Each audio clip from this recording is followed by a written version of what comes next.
job done like the kingdoms.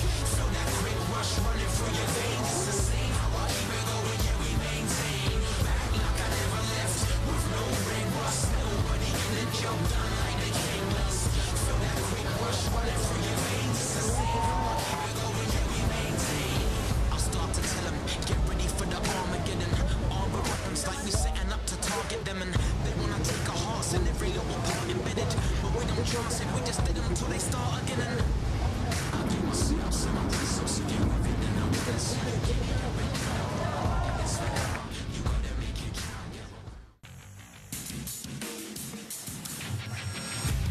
I ain't going out unless I'm going in. This ain't nothing new, this is who I've been. Greatness takes sacrifice and fewer friends. But I'm an outlaw, the art of war I'm fluid in. Up top, I cannot stop, I'm a monster. Who am I? Bowing to the odds, so imposters. Chin up to the sky, chest out, that's my posture. Survival of the fittest, I got miles on this rock, yeah. I'm unbreakable. I'm unbreakable. I'm unbreakable. I'm unbreakable.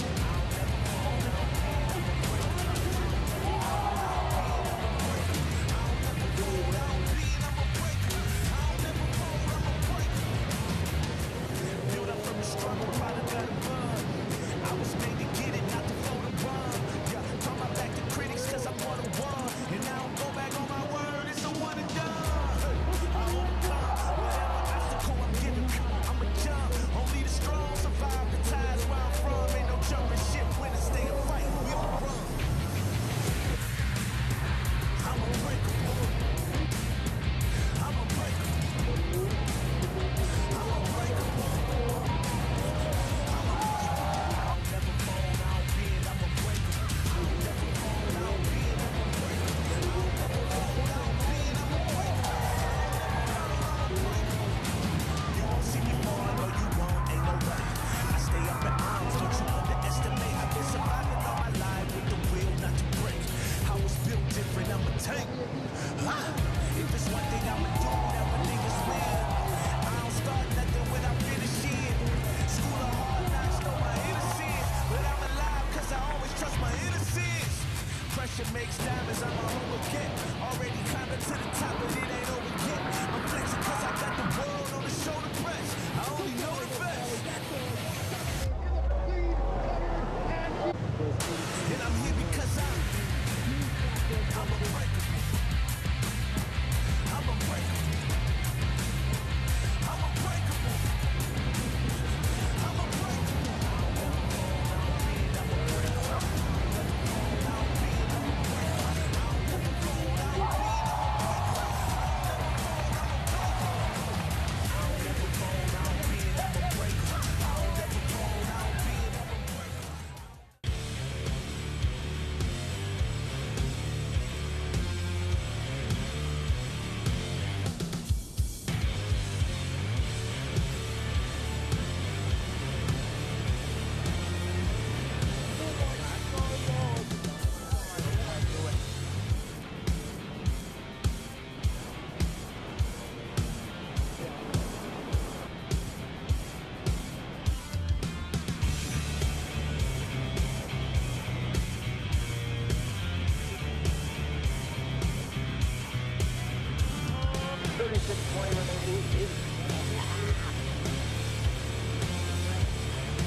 Got the full jet ski, I gave it.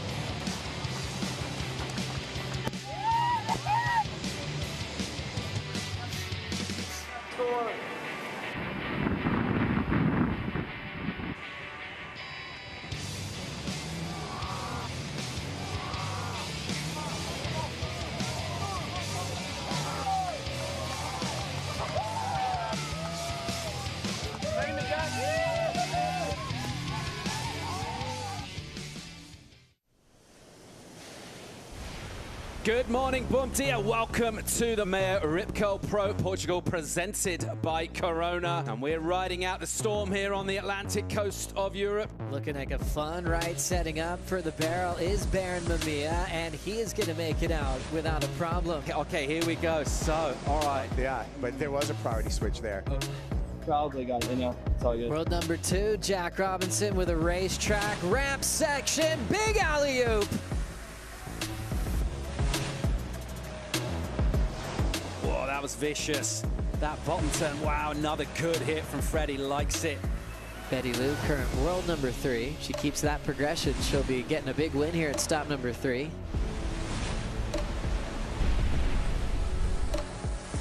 Gabe Medina just throwing spray punching. That feels like a really good score for me. Yeah, much more like it from Gabriel. You did everything, bro. Great release from her, good spray. And again, it's technical surfing. The judges love that combo. Meanwhile, on a bomb mark, bang, and puts it up nice and steep. And a fourth section standing up for her here. John will sneak under the hood to get the first wave of the morning. He travels through and gets the exit. And rolling into the left with some speed, Italo Ferreira, alley-oop, big full rotation. Dora wants to go for the air, jams it shut. Here goes Leo Fioravanti in the tube. He's traveling and he comes out, Fioravanti. What a way to get one over your good buddy in the final minute. The Moroccan getting some speed. Coming off the roof again. 2 huge turns. Here goes Colapinto into the flare of that late afternoon sun. Hey, you're a all world 10. You're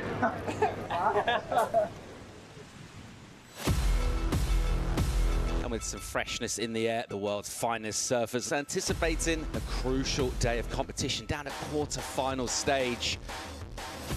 Look at this sharp, crisp, beautiful snaps. We talked so much about the new school, didn't we, with the women? And it showed up that stop number 3, it's all about the veterans.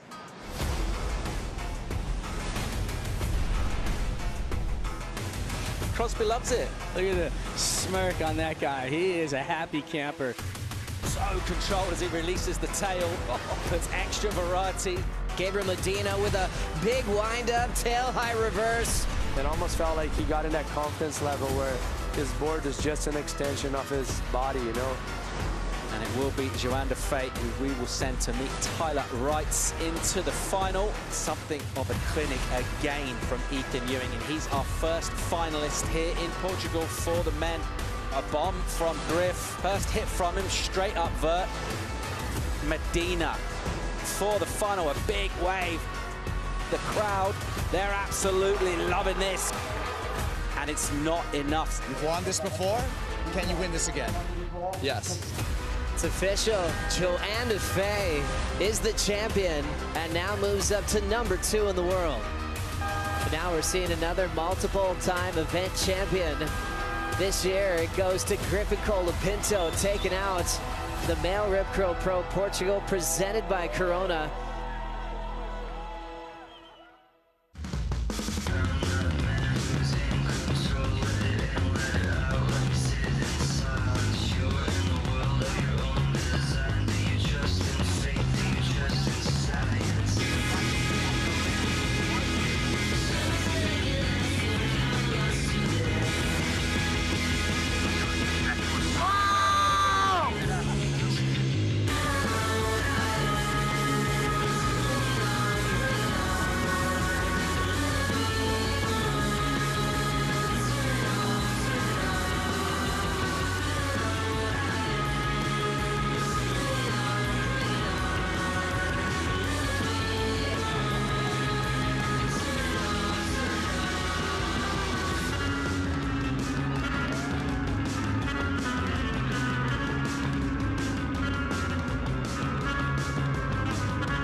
Nobody get a job done like the king loves.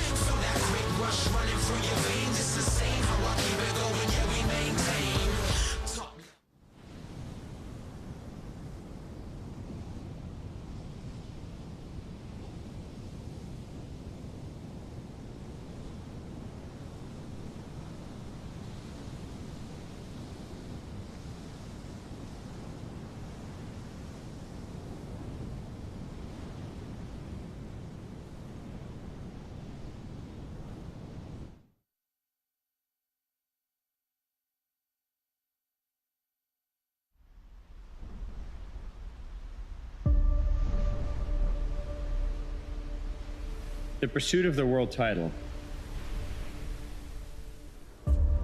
It transformed my life, and I've seen it transform the lives of others. History being made. An 8-time world champion. From when I started 35 years ago, I never dreamed that surfing would end up in this place. But the level of surfing today, Wow, what are we watching? couldn't make me more proud to have been a part of it. Oh my goodness. 10 unique journeys have led to this point. Some have been here before, but never like this. That's a perfect 10 for John John Florence. Good golly, Miss Molly. Clean, covered, and she is coming out. Still traveling. Colapinto in the daylight. Man, this is women surfing. You know, like we're doing it. Hard ones for the girls. The athletes, we are different. We are trying to push as high as we can.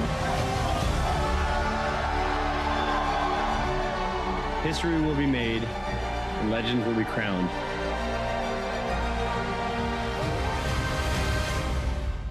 Let's see who has what it takes.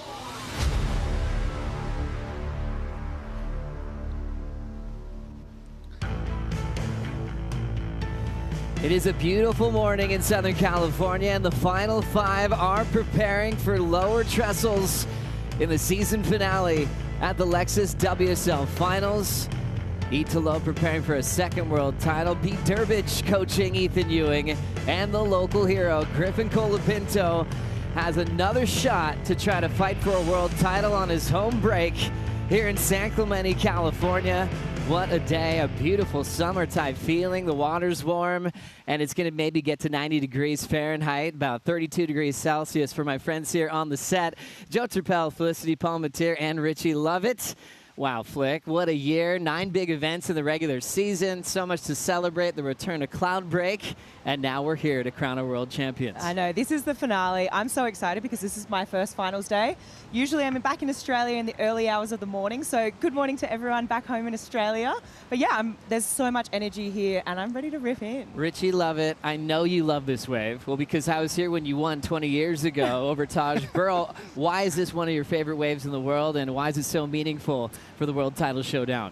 It's a super high performance wave. You know, it's where surfers can put on their best performance, they can put their best foot forward, and it's a pretty even playing field. We've got the left, we've got the right, and we're in for a huge day of action. Let's focus on the bracket. It's going to move very quickly today, so fantasy surfer players, make sure you're set for match number 1 on the men's side. Remember the change here from last year. The top seed in match 1 has priority. That's Ethan Ewing taking on Italo Ferreira. The winner out of that takes on Jack Robinson in match 2.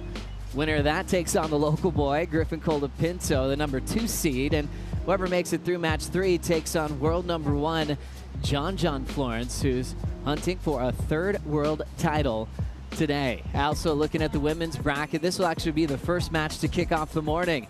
Molly Picklum back to world number 4, just like she was last year. We'll start with priority over Tatiana Weston Webb. Winner takes on Brisa Hennessy in match 2 from Costa Rica. And then the winner of that takes on the reigning world champion, Caroline Marks. Whoever gets through match 3 will face off with an 18-year-old phenom named Katie Simmers. Simmers, world number 1, John, world number 1. I wonder what kind of pressure they're feeling, not wanting to lose their season at this point. Yeah, I mean, coming in at that number 1 seed, you're kind of the person that has something to lose. Everyone else is gaining on you. They're on the attack, right? So it's going to be interesting to see how they adapt to that pressure. A lot of talk about Italo as well. As far as the Brazilian Storm story, it's up to him on the men's side to keep that streak alive. Yeah, absolutely. And given the swell forecast, you know, people are really starting to think about Italo and that really fast-paced game that he brings. He's going to be one to watch today for sure. Well, I'm feeling like it could be the end of the season today, crowning our world champions. We've been on yellow alert. Let's see if we could turn that into green. Our commissioner, Jesse Miley-Dyers, with AJ McCord. Thanks so much, Joey. Yeah, Jesse, we've been watching the waves all morning. Give us the call here for Lower Trestles. Yeah, we're officially on. Today is going to be finals day, and we're going to crown world champs. We're going to be starting at 8 a.m., starting at 7:55 with those introductions for the first match. So it's going to be a massive day for us. and walk us through what you're expecting from the conditions today.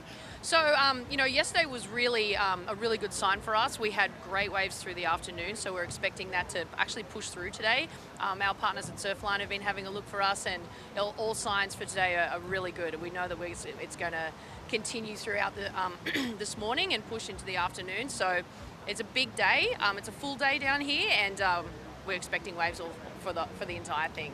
All right, Joey, so ask and you shall receive. From yellow to green, we are on for the Lexus WSL Finals. How good is this? What a day for pro surfing. World titles going down today, and we'll be crowning our champions this afternoon. Big thanks to Surfline, because we've been bugging you for about 3 weeks. What is it going to be like?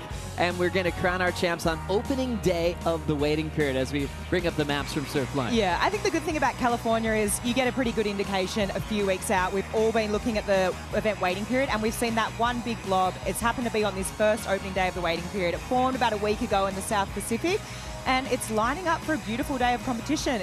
I'm pleasantly surprised it's picked up since yesterday. Yeah, absolutely. And as you can see here on the screen, surf in the 4 to 5 foot range on the faces. It'll hold throughout the entire day. I think the winds are going to be quite variable too, quite light. So really, it's the perfect stage. We're set to go. It's going to move by very quickly, starting at 8 o'clock local time here in Southern California for match number 1. First up, it's the women, Molly Picklum and Tatiana Weston Webb. And we'll continue that rotation through the day. Match 2 will start around 9:15.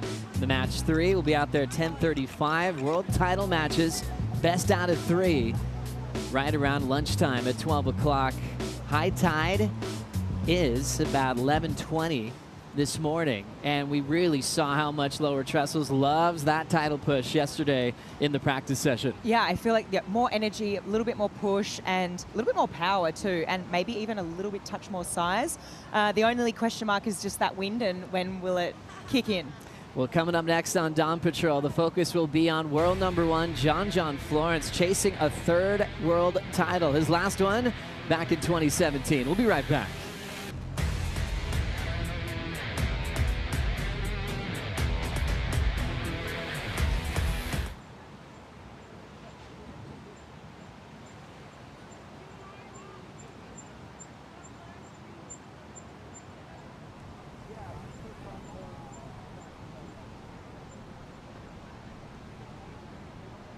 Check, 1, 2. We kicked off the 2024 season back in January.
be a winner. Then I'ma A grow up. perfect 10 for Baron Mamiya. Molly putting her head down, grabs the rail, Pipeline pulls up and under. She's still going and gets the exit. Molly Picklum, the perfect 10. Deep one for West to the web. Wow, what are we watching? That was absolutely insane. 10s all the way across the board. Medina, the cavern, another drainer. He was so deep on that, insane. It is a 10-point ride. Giant If I just wanna be a winner, then I'ma grow up and be a go-getter. Blood, sweat, and tears written in the blacks of kings. 1 in a million, the billions that have to sing.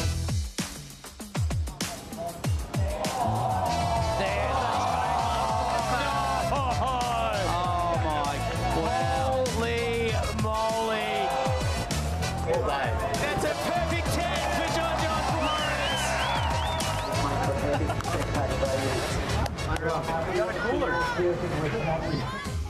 Big thanks to our friends at Yeti for helping us celebrate every 10-point ride this season. And all those 10-point rides, the surfers got the Yeti 110 Tundra cooler filled with Yeti gear, and it was awesome to celebrate. Will we see the first perfect 10 at the Lexus WSL Finals? We'll find out. For now, we're going to split the peak and check out the lowers left with a couple of our favorite goofy foots. A big good morning to Kaipo Guerrero and Jesse Mendez to break down the men's bracket.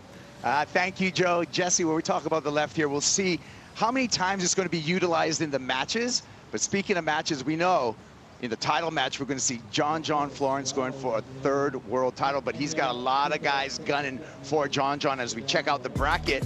Who's going to meet John John Florence in the title matches?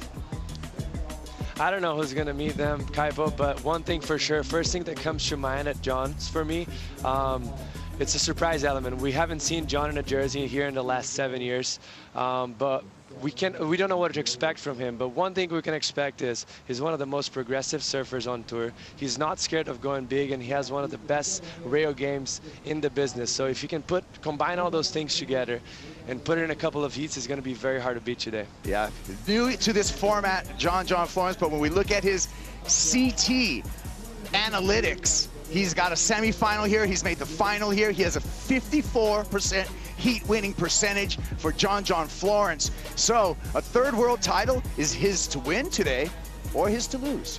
I know, and it's a big pressure. As you see it right here, he's ripping boards looking good. It's a little bit smaller yesterday, so today is going to actually help him out.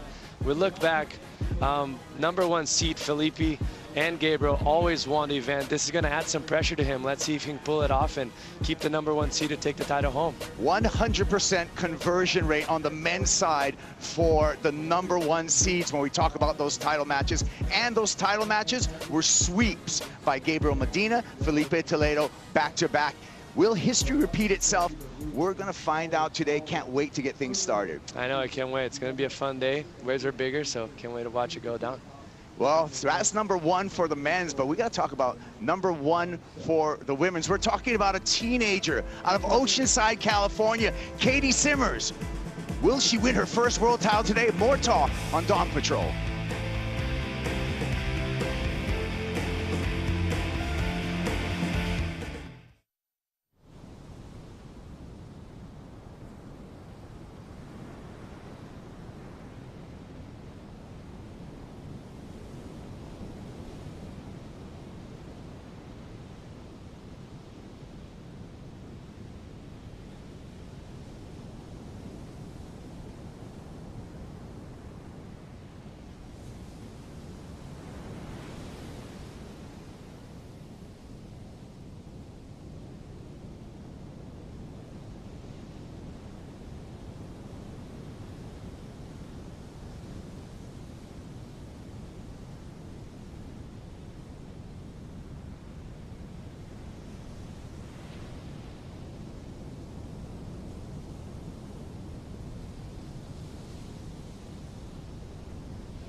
Bless each of you, Olong Makna, Limi Wukdum, for you have come a long way. May the blessings of the ocean be yours as you dance on the surf of this great ocean. For you are indeed the surf dancers, the Olong Makna, Limi Wukdum.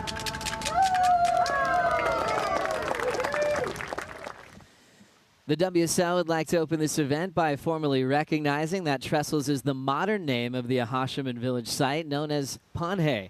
The Ahashiman people have been in this place we call Orange County for over 10,000 years. They're incredibly kind people, welcoming us every year to this part of the world. And Adelia Sandoval, a spiritual leader, is always bringing us her customs, her traditions, and gave the final 5 gifts at the opening ceremony. Thanks for being with us. Lexus WSL Finals. It is on. Green lit to crown our world champions today.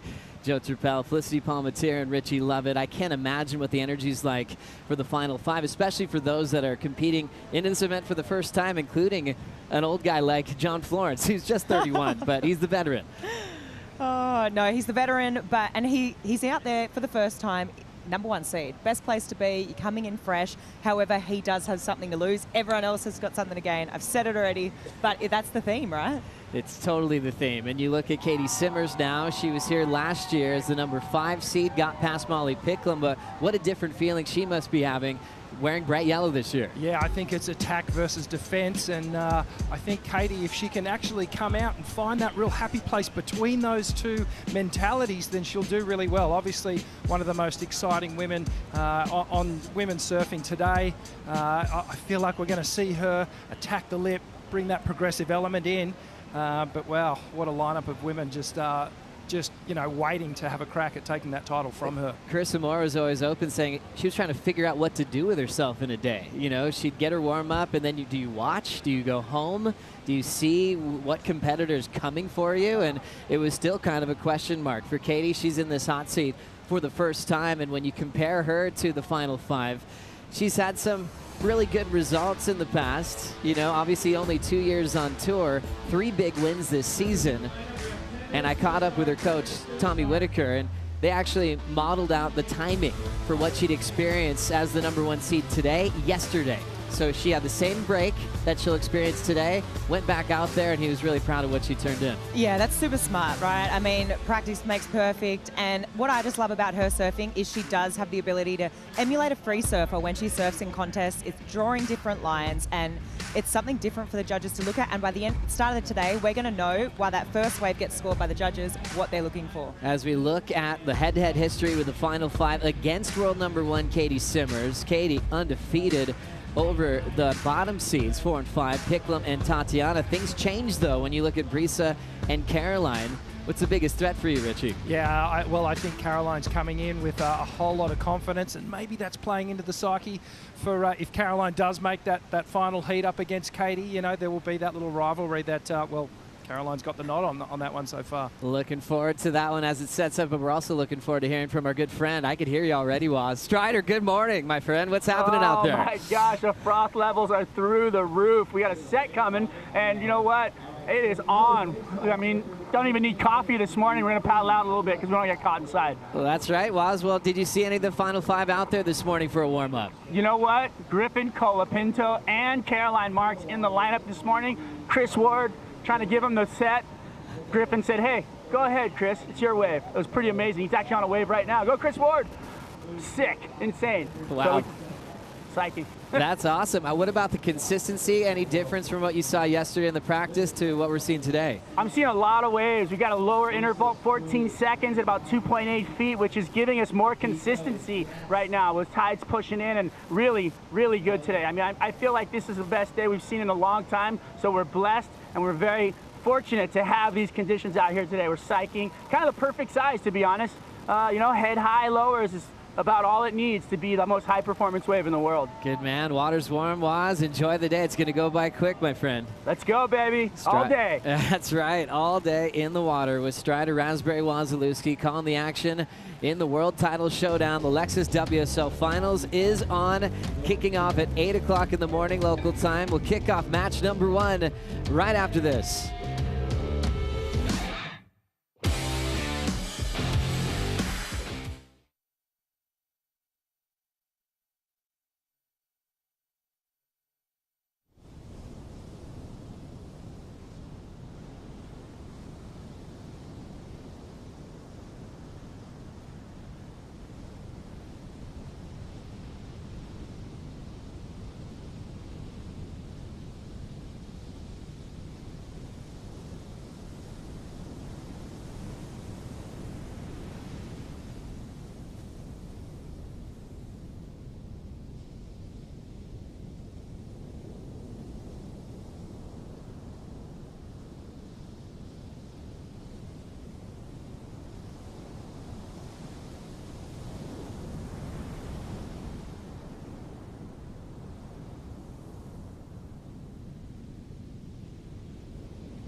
Surf fans,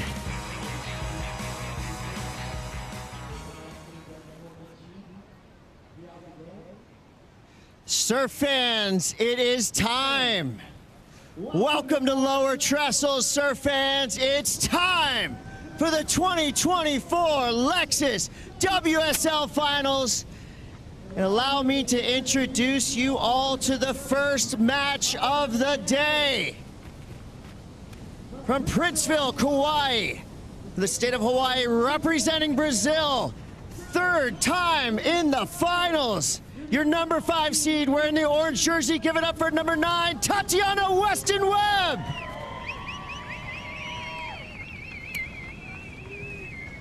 And from Targa, Australia, your number 4 seed, a back-to-back finalist wearing the green jersey, number 26, Molly Picklum.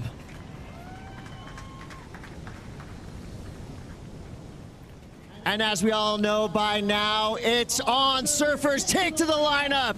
Let's fire it up, surf fans!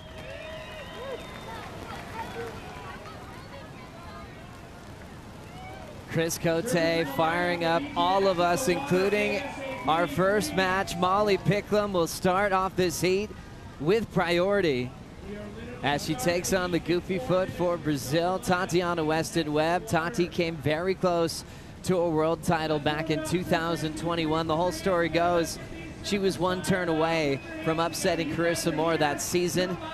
She's been here a few times now, missed out on last year, but she's back in form after we just saw that final appearance at Cloudbreak, Richie. Yeah, she's coming in hot with a lot of confidence and a really good energy, and she's got that momentum. She's incredible out here on the backhand on the right-handers, and I tell you what, the lefts are going to come into play as well today, so we may see her go to the forehand, but I like this matchup, goofy versus natural, and we've got the same on the men's as well to open things up. Molly Picklum had that just in dream start to the year. I mean, we'll be referencing that for a long time for what she did at Pipeline, runner-up to Katie Simmers, then to go back-to-back at Sunset Beach with that turn that she did on about a 12-footer. And since then, she's kind of regrouped and found her momentum again. I think she's in a great place now, Flick. Yeah, I think she's in a really good place. Just, you know, coming into Fiji, she hadn't clinched yet. She got the job done, but, I mean, wow, what a year for Pickles. She's put together, you know, the story this year has been the women and how hard they've pushed those barriers and in all those consequential waves. Molly, without a doubt, has been one of the women that has pushed it the hardest. You think about all those hero moments, she's been involved. If there's a risk, she's going to take it. I caught up with Tatiana's coach this morning, Ross Williams. I was like, what's the strategy for the day? And he just said nothing out of the ordinary. He was identifying the waves are really peaky, noting that wave selection is going to be key today. He really likes Tati's point of difference between herself and Molly Picklum. Richie, what is that point of difference that you see between the two? In particular, I think it's on the right-handers, and Tati on her backhand, she can come a little deeper off the bottom, square it up, and by that mean get up vertical, you know, get the nose of that board pointing towards the sky, really do that tight pivoting turn off the top, whereas Molly may be just forced to go out and be a little bit more horizontal. So I think vertically, I think Tati's probably going to have the edge there, unless we see Molly attack the left-handers. At the press conference, we did talk about the opportunity for Tatiana to bring a world title to Brazil for the first time on the women's side, and how meaningful that would be for her, her family, her culture. There's been some greats that have come close. You know, we think recently, especially when you think of lower, Silvana Lima, Jacqueline Silva, Maria Tita Tavares, they're probably all waiting anxiously to see how Tati's going to go today. Yeah, and you know what Tati has going for her is that coming into Fiji, she's the only surfer that jumped up and took a place in, you know, that final 5 picture. She's got all this momentum behind her. Great finish at the Olympics with the silver medal, you know, running off the back of that momentum from Tahiti as well. I think she's finding her groove now, so it's totally doable as well. I mean, we saw Stephanie Gilmore do it 2 years ago, come all the way from that 5th seed, all the way to take her 8th world title. That's inspiring, so I think, yeah, it's within Tati's reach. You guys ready? I'm ready. I'm ready. Let's get set. Giant clash here in match number 1. I think everyone knows that I charge. Like, it's just something that's just, I guess, a part of me. We're pushing women surfing together, and I'm so honored and so grateful to have these girls in my life. Good golly, Miss Molly. Clean, covered, and she is coming out. And we got 5 judges checked in, Strider. It's a perfect 10. 10s all the way across the board.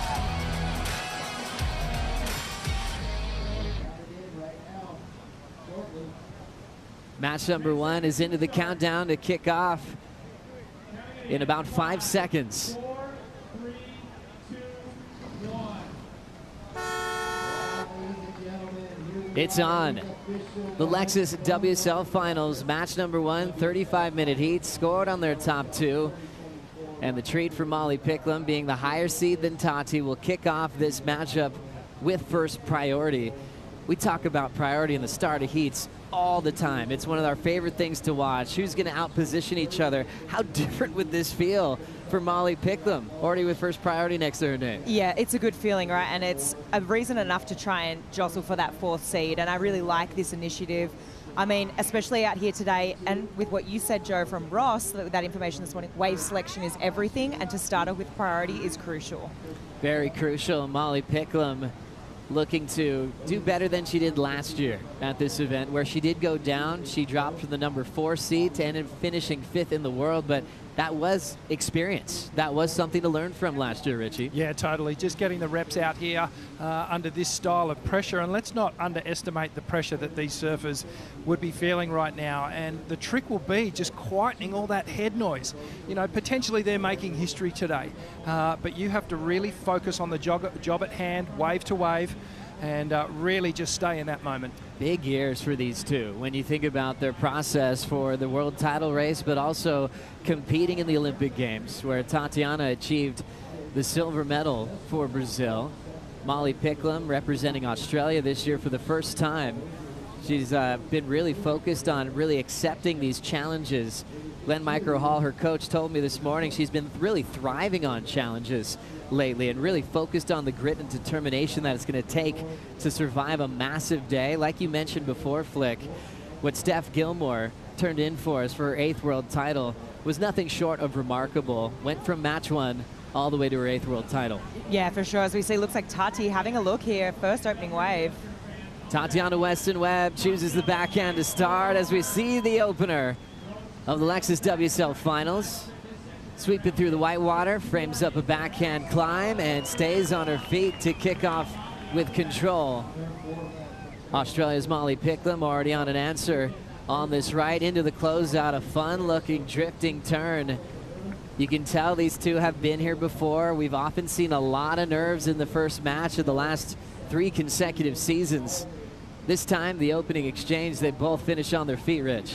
Yeah, it's a good sign, isn't it? And so much to take away just from those opening waves, just to see, you know, how steady they are on the board, how they're feeling, whether they've controlled that energy and all the nerves.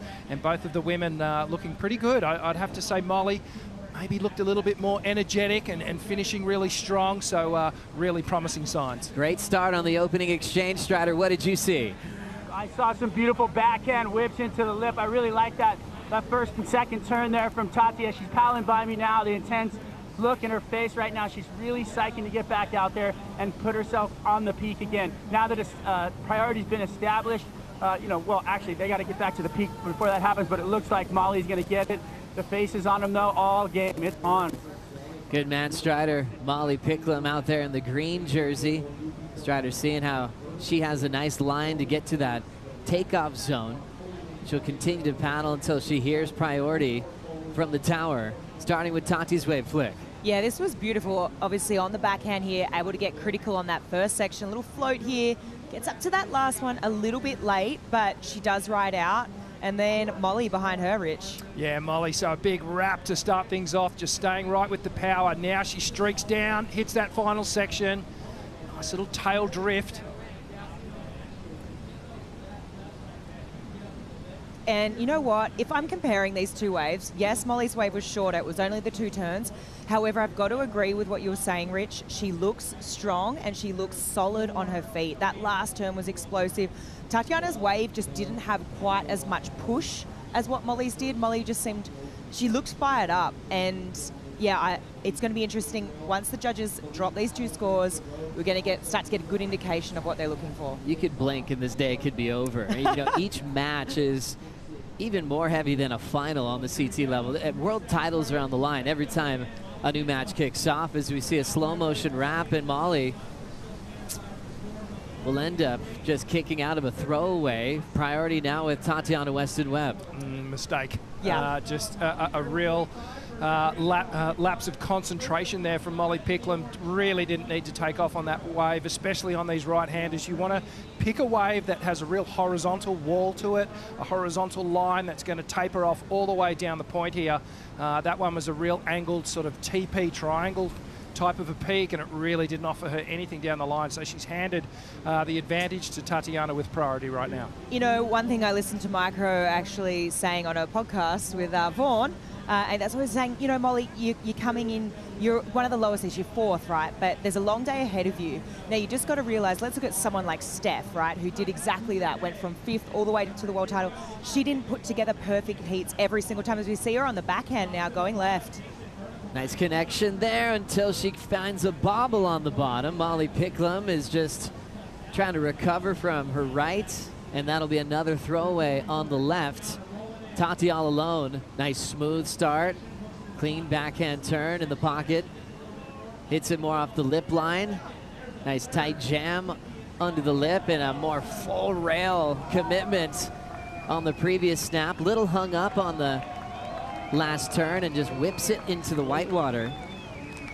So a lot of different versions of backside surfing there from Tatiana on her second scoring ride as she calls for the Red Bull ski. That's got to feel good. I feel like she's gone from strength to strength. First wave, I saw a little bit of tentativeness there. That one, more confidence, just building. This is going to be a better score. There was more variety there. And with every turn, it seemed like she was just gaining more and more confidence. Yeah, steady is the word that comes to mind for me. Just rock solid, Tatiana. And interesting to note, that should have been Molly's wave with priority, and she gave it up. Here we go. So yeah, Tatiana just looking feisty on the backhand, goes up into the lip. That second turn was very strong, very powerful. Backs it up again, and just tradesman-like on the backhand, bread and butter surfing, and does get that little finish there on the inside. So like your point, Rich, this should have been Molly's wave. Yeah, so look how she squares up off the bottom. This backside approach throws that board up nice and high in the lip. Beautiful upper body rotation. The upper body twisting, the lower body follows, just gliding on the lip there. Watch how steady she is off the bottom. Picks that little moment, the perfect opportunity, pivots nice and tight. Comes around again, a series of strong backhand turns. The transition between each one, beautiful. That maneuver there was the strongest one on this particular wave, and she is going to drop a really good score. 6.17 to take the lead over Molly Picklum. Tatiana's start of 5. Judges loving that sequence of turns on her backhand. Looking very smooth, and Molly will have to recover from a couple of bobbles and a mistake of just taking a gutless wave. Weston-Webb, runner-up in the world in 2021, has had a lot of reps on the championship tour. The most experienced in the draw in the final 5 for the women.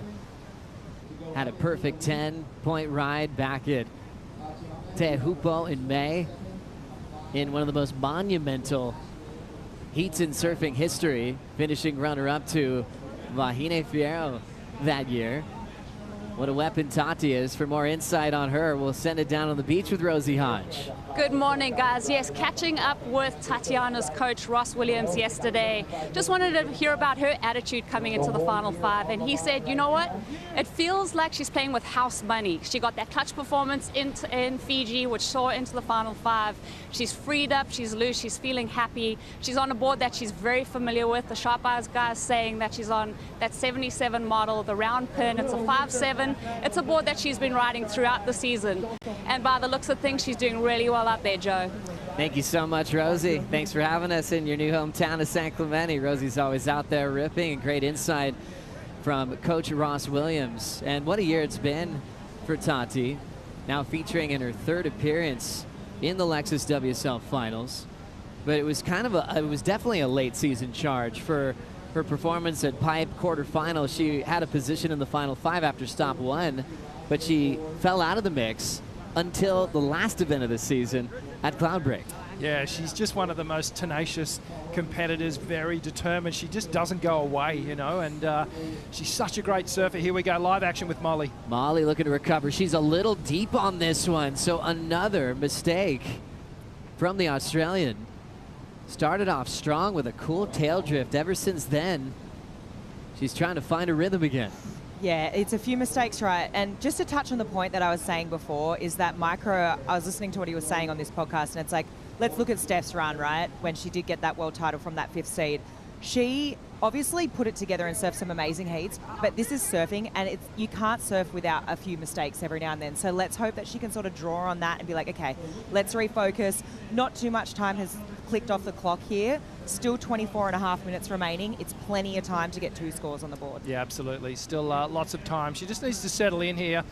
Tatiana's definitely stolen the advantage in the opening moments. She certainly has. A lot of energy from Tatiana, thriving off that final appearance at Cloudbreak, finishing runner-up to the wild card champ of Aaron Brooks.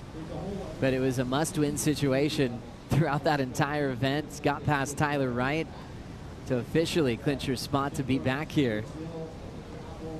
Most experienced surfer here at the Lexus WSL Finals is Tatiana Weston Webb.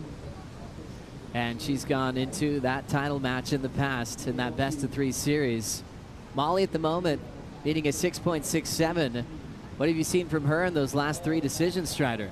Yeah, not a big ask for the score, but you know she's got it in her. But Molly's got to pull out of this meltdown. She's had 3 big mistakes already, you know, in this heat against Tatiana. Tatiana's got a clear game plan with priority. Sit out there, get those long rights, and go vertical. So she knows what she's got to do. Let's see if Molly can pull it back together, because at the moment, she looks like the wheels are coming off. That's right, Strider. As we remember, she's kind of go big or go home, isn't she? I mean, remembering those big 10-point rides she had at the start of the season. I mean, one of the most amazing turns I saw all in my life from that big turn into the lip at Sunset Beach. Are you kidding me? I would have never hit that section. Molly just took it on like it was no tomorrow, and I loved it, and she pulled it off. So we know she's got it in her. Let's see it. I want to see it right here and now. Good man, Strider, and I suppose the message from Micro that he sent us this morning about grit and determination and enjoying the challenge. This is Molly's challenge right in front of her right now. Yeah, this is a big challenge right now. I think it's positive still, right? I just said it before, but there's so much time on this clock. She's going to get a lot more opportunities. We've seen there's frequency in the sets, and it looks like there's one rolling through now. She doesn't have priority, so she's going to have to give way to Tatiana, but it's well within reach still. Molly starting to look, fakes back. Tati just keeping an eye on her. Weston Webb with the lead in priority. Richie Lovett, I think a lot of people just kind of assume that you're going to be a hero every time you paddle out at lowers. I mean, a lot of times it makes you look maybe sometimes even better than you are as an average surfer. But there probably are some tricks of the trade, especially on different types of swells and really being at the right spot at the right time. Yeah, absolutely. Takeoff is key here, especially at the peak at lowers. You've got to come from behind that peak to get that first initial big turn in. So even just where they're sitting in the lineup is really critical. On a day like today where it's a little bit broken up, you have to generate your speed in between the sections because it's a little bit stop-start, and you're going to get those moments that turn up, and you've got to be ready to blast those sections when they come. So keeping that speed in between the maneuvers is really, really important. Let's get some more insight on world number 4 with AJ McCord.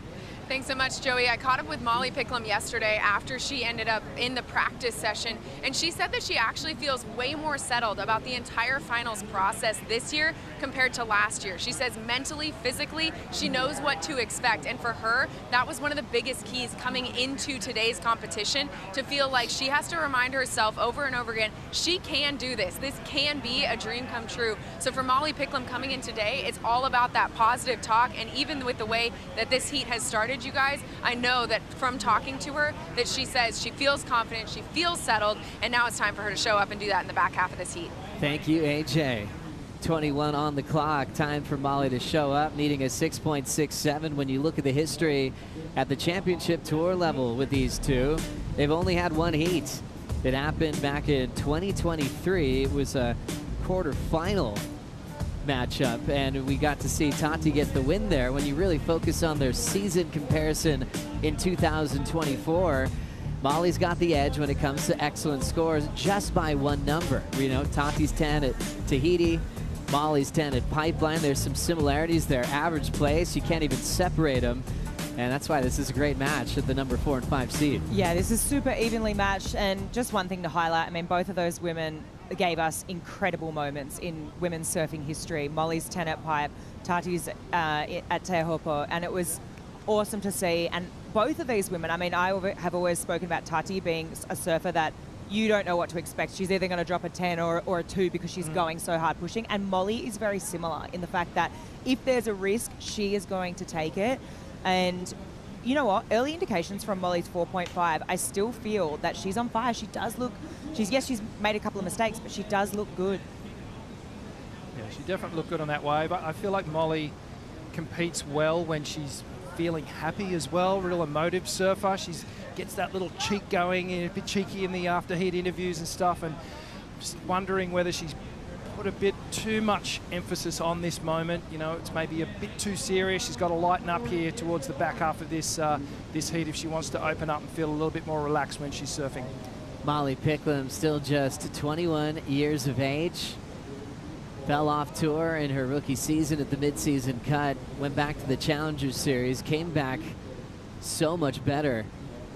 Was actually grateful for the experience of getting sent down to the CS because of how much she learned.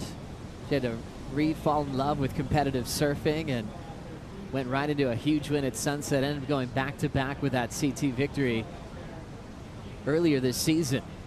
Now we have a great opportunity to catch up with a Surfline forecaster named Schaller Perry, hanging out with Chris Cote.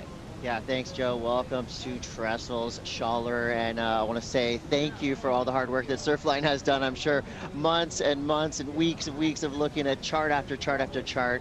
Call was made. We are on today, so the hard work is done. But now it's time to look at the macro forecast. What are we going to be expecting throughout the rest of the day today? Yeah, absolutely. So Bonsai Southwest swell topping out through the day today. Had it start to come up through the day yesterday, so a little bit more size on it today than yesterday. So just top out, hold through the day. Wind looks pretty light. We're offshore this morning. It's going to come very lightly onshore from the south to southwest as we move through the morning. And really doesn't look like much of a factor as we move into the afternoon. It's going to top out in that 6 to 7 knot range, so it should be pretty clean most of the day. I love to hear it in layman's terms. Are we talking about air wind potentially this afternoon? I mean, it's just always ready for airs at lowers, right? Always air wind at lowers. Well, thank you so much, and thanks to your team for making the call today. Spot on. It was exactly what it said it was going to be in the forecast. Absolutely rippable out here at Trestles. Thank you so much, Schaller and Team Surfline. Good man, Chris. Thanks so much, Schaller. If you guys are here at the beach at Lowers, you see Schaller walking around, ask him how the waves will be for the next month. He'll give you all the time you need to score some great waves anywhere around the world. One thing they did talk about was potential air wind, and you know, it's hard not to think about airs when you come to Lower Trestles. I think you go way back in history to the famous win that Christian Fletcher had in the 90s. Won a big prize check at the time that was 30 grand plus, and ever since then it's been a show of high performance skate park type surfing here at Lower Trestles in San Clemente. At the moment, we have Tatiana Weston Webb leading with a 6.17 and a 5.0 here in match number 1. Let's see if the Brazilian can hang on right after this Bonsai break.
My name is Cassia Metter, and I'm a professional surfer. The U.S. Open today was awesome.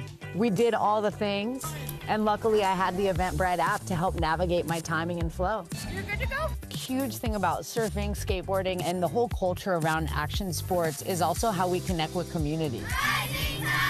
The U.S. Open, as much as it is a venue for some of the best surfing in the world, having other events is such a cool way for people to have a full-bodied experience of what it is like to be a surfer and immerse in surf culture.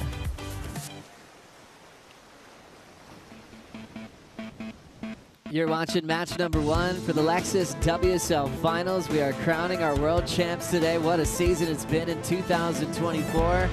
9 big events around the world, starting at Pipe, finishing at Cloudbreak to work out the final 5.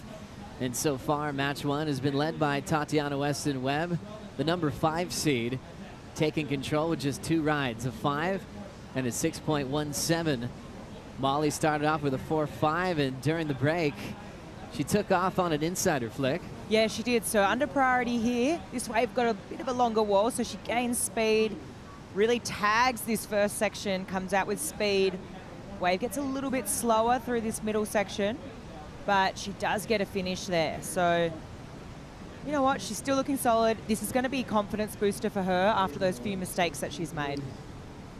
Yeah, definitely. You can see here just streaking down the line, as you said, Flick keeps that board fairly horizontal because she wanted to get to this next section here. Watch this, perfect timing here, just tags it. It's a little bit more vertical on that approach. Comes down nice and low, keeps very compressed, finishes that maneuver. Score dropping in, only that 3.5, so she's behind when you look at comparatively the high and low score. She's still behind on both these rides. And well, what Tati's going to do is really add some pressure with this next wave. So an important priority position here for Tatiana Weston-Webb to get this next wave and really convert.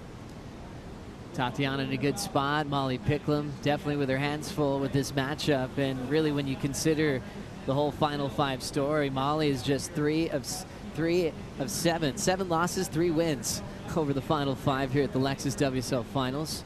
And that one heat that she had with Tati last year in Portugal, it was a real low-scoring heat. No one had over a 4.5 in it. So this is really the first time they're really been able to open up with some clean conditions, but it's a big one for the world title race. Molly trying to change things around after a few mistakes made. Caught behind on a gem of a wave earlier, and now Tati takes control. Real clean rails on that first backhand snap. Shuts it down with a nice clean 2-turn combo. Yeah, it was beautiful surfing from Tati, obviously using that priority too. And look, they were 2 great time turns. I'm going to be interested to see how that stacks up against her 5-point ride, because in my eyes, they were probably 2 of the better turns she's done. As we say, looks like a set could be approaching out the back for Molly. Molly starting to scratch to the horizon. This is a bigger wave from the morning. We haven't seen a ton of these sets come through. The tide push was brilliant yesterday. That really helped out the consistency. High tide at 11:20 this morning. It's 8:23 local time. Look at that left-hander, Joe, just peeling just out of the screen there. There was definitely some points on the board, but this set just catching the women a little inside. Molly out there just not quite able to get right out to the peak, and this is what Lowers does sometimes, especially on this higher tide as well, as everything's coming closer in on the cobblestones. You'll get these sets that still peak out on the outside peak there. Yeah, there's a big distance between where you're sitting for those inside waves to where that set just came through. Gosh, that would be a frustrating feeling, knowing that you missed out on a huge opportunity. Hard to be out in that position though, right? Like you're watching it all morning. Like you said, Rich, there's not that many sets coming through in that position, as we see Italo just looking fired up, doing some mind surfing. Coach Reynos behind him. I tell you, he's going to be looking at the left. Oh, yeah. Huh? He would have been watching that big left-hander, just been like, oh, look, yeah. He's mind surfing them right now. Gosh, what an opportunity for Italo Ferreira, who almost went all the way in this format a couple of years back. Coming from match 1, ended up making the title match, was runner-up to Felipe Toledo that year. So much energy. His practice session was frightening for the final 5.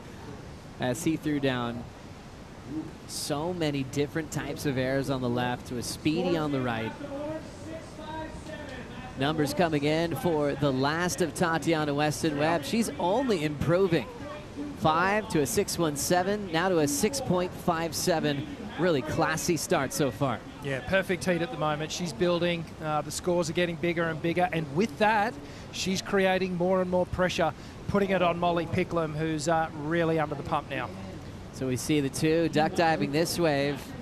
Now with 10 minutes on the clock, we saw that previous set go through unridden, Strider. What's your take on positioning right now with this swell? Yeah, well, I feel like, you know, obviously when they got this thing started, there wasn't a lot of waves pumping through, but these little inside medium waves were happening, and those sets are coming through, and so they weren't really ready for them. When I was out here earlier, I could see that those sets were looming about every 5 to 8 minutes. So there are some sets out here. They were just way out of position because I think they were looking for those inside waves that have a bigger wall. The sets, a little slopier, inside ones, more wall.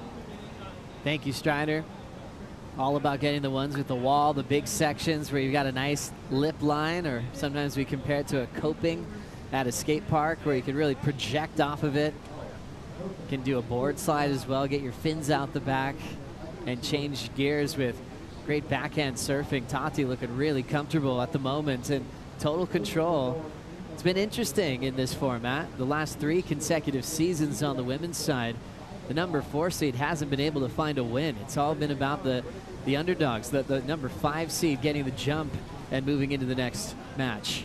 Maybe, you know, it says something to just the mindset of someone coming in at number 5 being like, hey, I'm the last seed here, especially someone like Tati, right, who's running off momentum, and also she's the only surfer, you know, when we were in Fiji, that actually surfed her way up into that position. So really, she has got absolutely nothing to lose. She's, you know, a couple of weeks ago, she wasn't even in the conversation, and now she is. So here we go, Molly. Priority with Molly Picklum, 8:25 on the clock as she sets up a nice clean opening snap. Wall's looking beautiful. Lays down a nice clean wrapping cutback late to the end section. And now Tati's gonna roll in. You can hear the Brazilians on the beach supporting her through every maneuver. A couple of nice wraps, and she will end up throwing that one away as she'll try to win the paddle battle to regain priority. Nothing changing in Tati's top 2, but a very important ride for Molly Picklum as she's trying to make a comeback. Yeah, I was about to say she was looking good. The opening 2 maneuvers on that ride were looking promising, but unfortunately just timing a little off on that final maneuver, getting there late and coming unstuck. But Tati, really smart competition surfing right here, identifying that she wasn't going to progress her scoreline, so she quickly pulls off, will gain priority and control the back half of this heat. Let's see what happened with Molly here. Tags this first section, looking nice and spicy. Comes down into this one, nice big wrapping carve, and then just a little bit late, catches that inside rail, and then Tati on the outside. Yeah, Tati, this wave, I just like her decision, right? She already has seen that Molly kind of didn't go too far.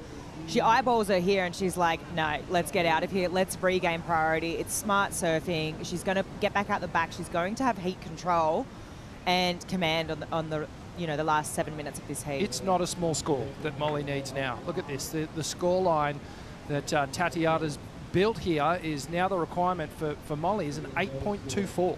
It's big. That's excellent surfing from that 8 to 10 point range. And Molly getting there late to the last section. It'll cost her big time. Just a 4.27. Her best score is still her opener at a 4.5. Molly staying pretty solid all year in the final 5. But wasn't able to match that same energy that she had as kick off the year at Pipe and Sunset. A lot of her great results happened in waves of consequence. And it's interesting when you talk about making the cut and being in the top 10, then final 5. When you're making quarterfinals, that's really not enough at this level. Finally broke the quarter streak at the season finale. And Molly's now down to 5.55 to see if she can save her season right now. Yeah, it's going to be tough, right? I mean, there is a little bit of inconsistency this morning. What she has got going for her, though, is that tide is filling in, and we did see those bigger sets start to roll in. So hopefully we get to have one more roll of the dice for both women, you know, but unfortunately right now, I mean, an 8.24, it's a hard task. However, you know, she's not going to leave anything out on the table. I mean, this is the last event of the year for her. Absolutely doable. Go for broke. If you get that opportunity, why not? You don't leave anything on the table. Rolling in now to this one, it is Molly Picklum. Carves and still finds some trouble to stay on her feet. Tati will take a look, and she might commit now. Right in front of Picklum, throws down a snap, jams it in the pocket. Real clean surfing from the Brazilian. Nice smooth wrap into another top turn off the lip line. Beautiful glassy inside track to seal the deal for Tatiana. She will fall on her last turn. And quickly looking for a lift on the Red Bull ski. Weston Webb in total control. Yeah, you talk about rhythm. It's a real thing in surfing, especially in competition surfing. And the rhythm of this heat has been all in favor of Tatiana Weston Webb. And you can almost put it back down to that moment, that priority moment where Molly took that wave. Let's have a look at the replay here. Beautiful backhand surfing. Tati, watch it just stay right tight in the pocket through this whole ride. Positioning just perfect. She's got such a beautiful pivot off the top. On the backhand, comes through, doesn't quite stick this final turn, but did some great maneuvers on the opening part of this wave. Great technique here again. Upper body twisting beautifully off the top, then the lower body follows, gets nice and deep on the bottom turn, really vertical, tight radius turn. Really consistent surfing. Gosh, her positioning with that Sharp Eye surfboard is just right on the money. And she's looking so calm through every single target she's got off the lip. It's a really nice pace from Weston Webb. Red Bull Athlete Zone. Look at these guys standing next to each other. Australian royalty. Three-time world champ Mick Fanning. In one ear for Ethan Ewing. On the other side, Bede Durbridge. Bede beat Kelly out here in a final at Lowers. Mick's won out here multiple times, along with 3 world championships in his career. And that's been the vibe, just positive support every single morning on the warm-ups. Mick Fanning's been his Dawn Patrol buddy every single morning, along with a local named Mike Parsons and also Bede Durbridge. And I've asked Mike, I've asked Bede what the vibe's been like, and they're just like, oh, it's just positive vibes. They're just flowing. It's just this routine they're getting into where everything just feels right. It's a pretty formidable team, that one. Oh. There's a lot of event wins and knowledge in that little cluster. And I actually was texting with Bede, and I was like, you know, what little nuggets have you got for me with Ethan? He goes, mate, everything's just so smooth at the moment. There's clarity within all the thought process and everything. He just wants to annihilate his competitors right now. So this will be a great matchup coming up next. Approaching the 2-minute mark, Strider. How you feeling? I'm feeling like that's the first mistake we've seen out of Tatiana in this heat. You know, if she would have just set out the back held priority, she did not better her scoreline with that wave. So now the Molly actually has the opportunity, if the wave comes, to get that big score. It's a big score, but Molly can do it. So we did see a mistake right there from Tati. That said, look at this wave coming right now. Thank you, Waz. Priority with Picklum. She will use it here. Needs an 8.24. Right-hander is opening up. There's the first turn off the lip. Swings into another rooftop hack. Lays the rail into some clean water with a nice tidy rebound. Whips that wrapping cut back, and this wave's getting really full very quickly on Molly. She'll have to step out. A minute 20 potentially left in her season. I'll tell you what, she's going to improve on her backup. There's no doubt on her scoreline. However, she's probably going to need another score. So a minute on the clock, is she going to make it out? She's chosen to paddle back out, so maybe trying to sniff around for something on the inside and make it happen. You know, we know that she has that air reverse in her arsenal, so, you know, it's not over yet. A minute on the clock, I think smart decision to paddle back out and try and sniff around for something. Yeah, I think she milked that wave pretty much for everything it was worth. A couple of nice turns to open up. Nothing crazy, nothing extraordinary, but with only 40 seconds on the clock. Looks like Tatiana's got a wave coming towards the lineup here.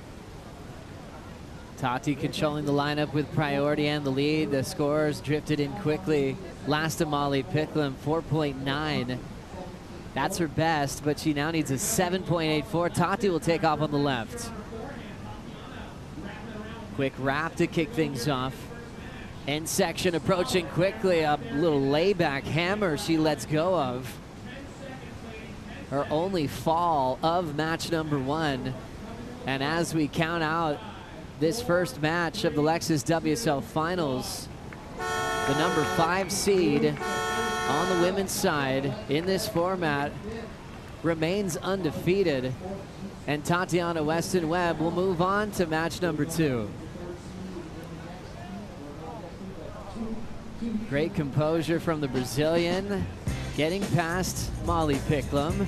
And now she will face Costa Rica's Brisa Hennessy in match 2. Brisa, the number 3 seed, is waiting for the backhand of Tatiana Weston Webb. Tati did check out a left on her way in, just in case it'll come into play later on today. Yeah, I liked that. You know, let's just get the feel on the board. Let's get the toes wet for the left-hander because it could come into play. We did see that amazing set go unridden in that heat, but job well done to Tati, and she is just continuing with that momentum from Fiji. Let's send it to the stage with Chris Cote. How we doing out there? How we doing out there, surf fans?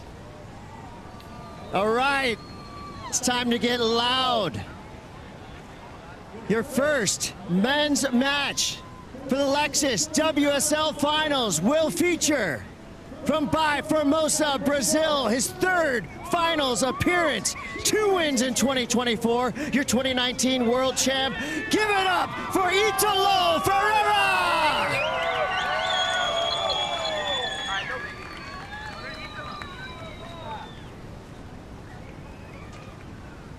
And hailing from North Stradbroke Island, Australia, your 2023 runner-up from right here at Lower Trestles. Give it up for your number 4 seed in the green jersey, Ethan Ewing.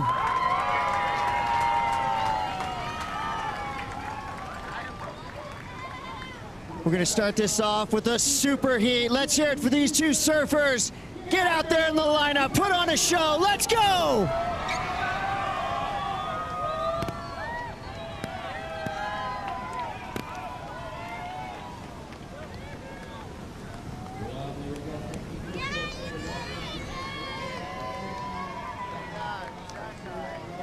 Last year's world runner-up, Ethan Ewing, preparing for the 2019 world champion, Italo Ferreira, in match number 1. We're going to take a quick break. We'll bring in Jesse Mendez for the call.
It's always been my biggest dream to win a world title, and yeah, hopefully I can get there.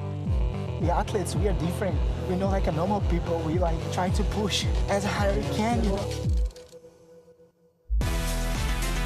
When the Italo show's on, it's something you don't want to miss. Ethan again. The control is pretty much perfect from him.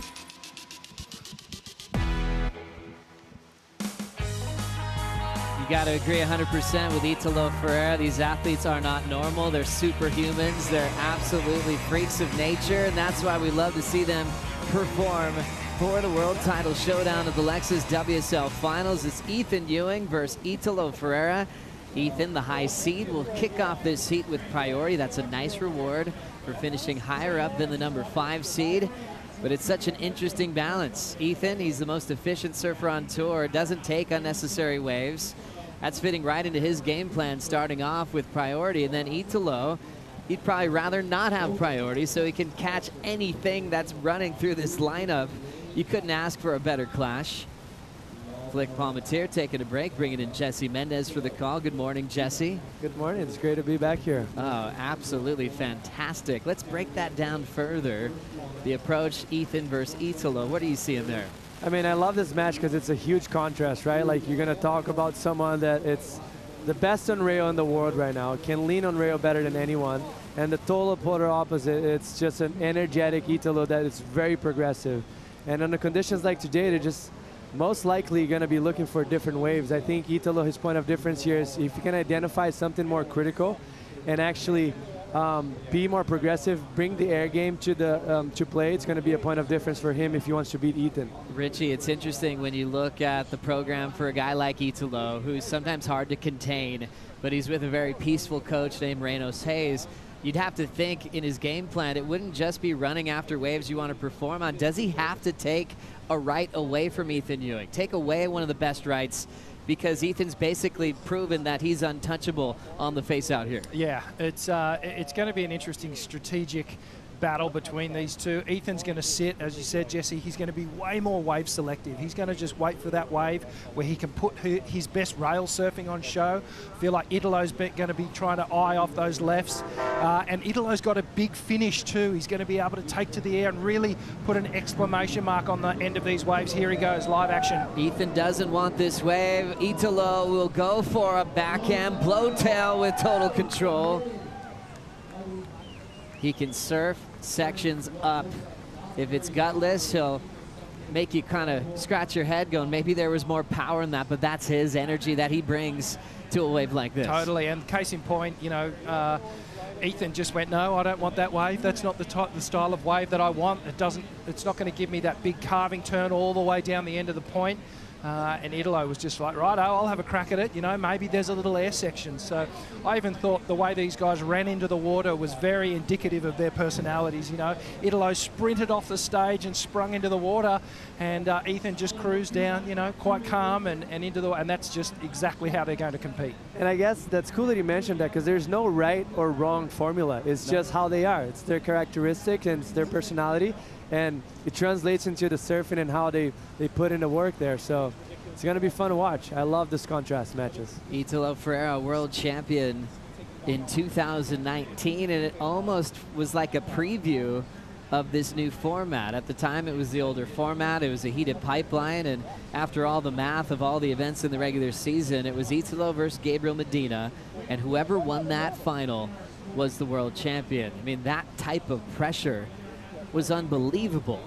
And now we're seeing it every year where the titles are handed over in the water with this format, the Lexus WSL Finals. Let's catch up with the Waz with the conditions, and Italo. Waz already has a 4.17. Out of Italo, but a little bit of northwest wind chipping up. We call that an air wind on the left, so I think we might be seeing some above the lip action from Italo in this heat, because I feel that little bit of wind creeping up, and it's perfect for the above the lip. Let's see what happens.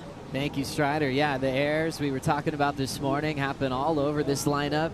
Italo is a guy that uses them all the time. Ethan sticks to this. Big fin fang to start blasting the lip again with that cool tempo and pace, and absolutely creases a finish.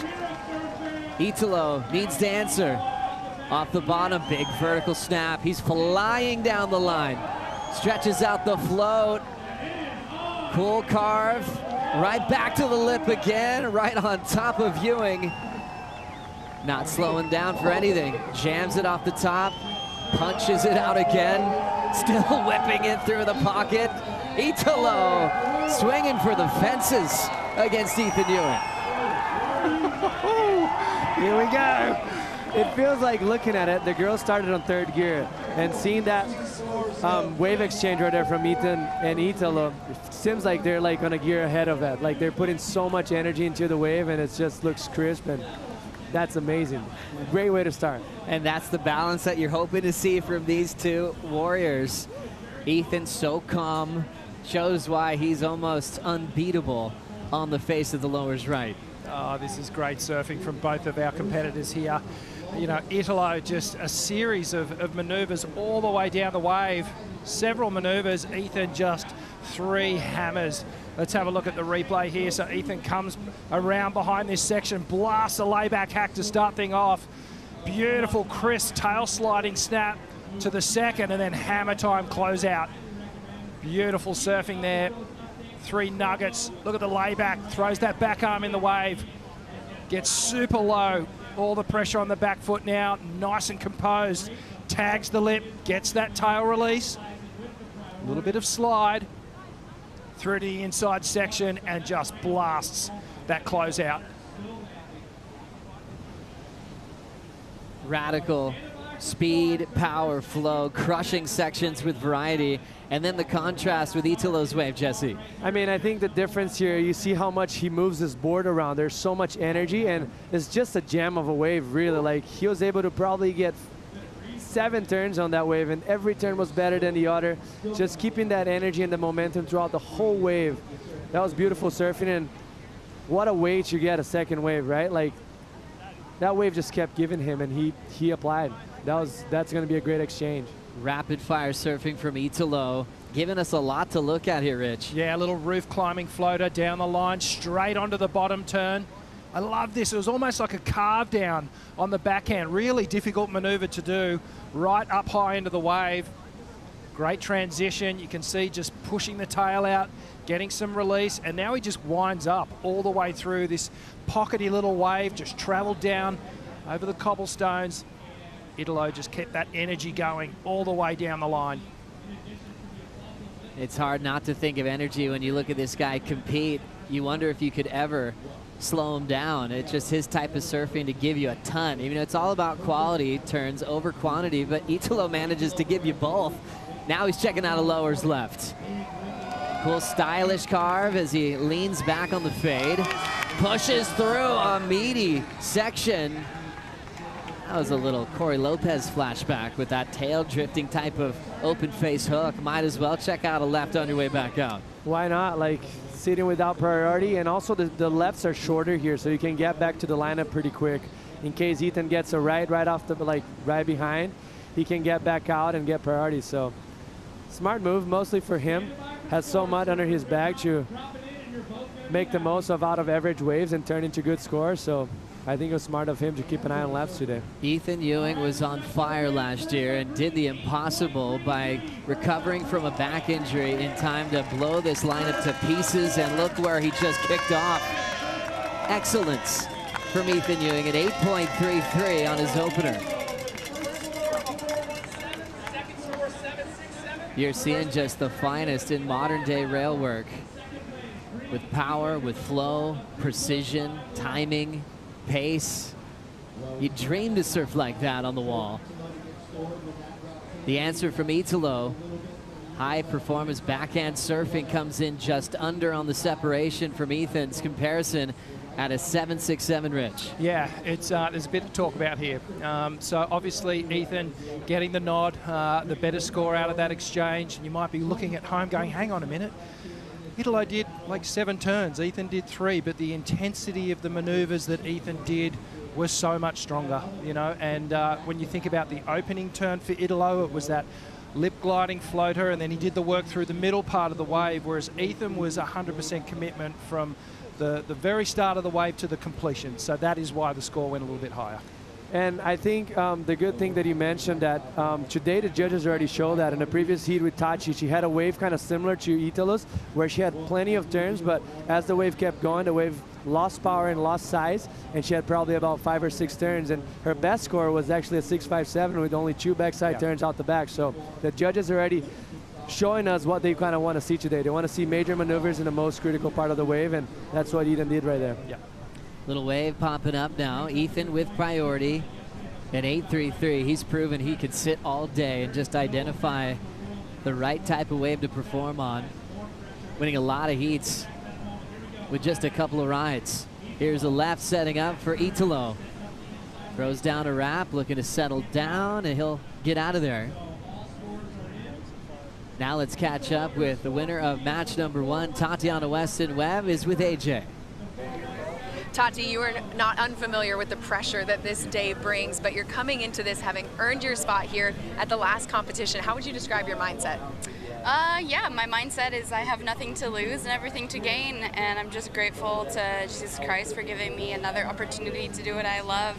I look at these moments and I think one day you're going to look back and you're going to say like, wow, you know, you got to live all that. And so I'm really trying to just live in the moment. And yeah, eu tô aqui vivendo o momento. Eu queria agradecer todo mundo no Brasil. Vamos que vamos, vamos torcer pro Ítalo agora. E também para o Brasil, bateria terminou, você tem mais pela frente. Como você mantém o momento todo o dia? Não, acho que vivendo no momento, realmente. Eu acho que eu gostei do meu surf nessa primeira bateria, mas eu tenho certeza que falta bastante ainda. Sei que meu surf ainda pode ser melhor, então eu espero que o melhor é para vir. Parabéns. Obrigada. What a run for Tatiana Weston Webb, the number 5 seed, just getting back in the final 5 with her amazing performance in Cloudbreak and just upset the number 4 seed to move on to match number 2. Her next battle will be with Costa Rica's Brisa Hennessy. And Hennessy, well prepared, long time ripper at lowers throughout her amateur career. Jumping on Channel Island surfboards for this world title moment. And we did have a couple of rides during that interview with Tatiana Weston Webb. Italo trying to punt on the left. Ethan just did this on the right, Jesse. Yeah, that's great surfing from Ethan right there. You can start just a beautiful wrap round for him and how he torques the upper body. It's just second to none, and how he cuts the water so sharp always and finish it off strong. And that's what he's going to be doing all day. And it's a good pace if you want to take it all the way through, because you don't want to waste so much energy. And that's what he's doing right there. As you see it, bringing that front arm all the way back around. You see the inside rail so engaged, and that's just driving through. It's so hard to do, hard to keep that heels on the edge.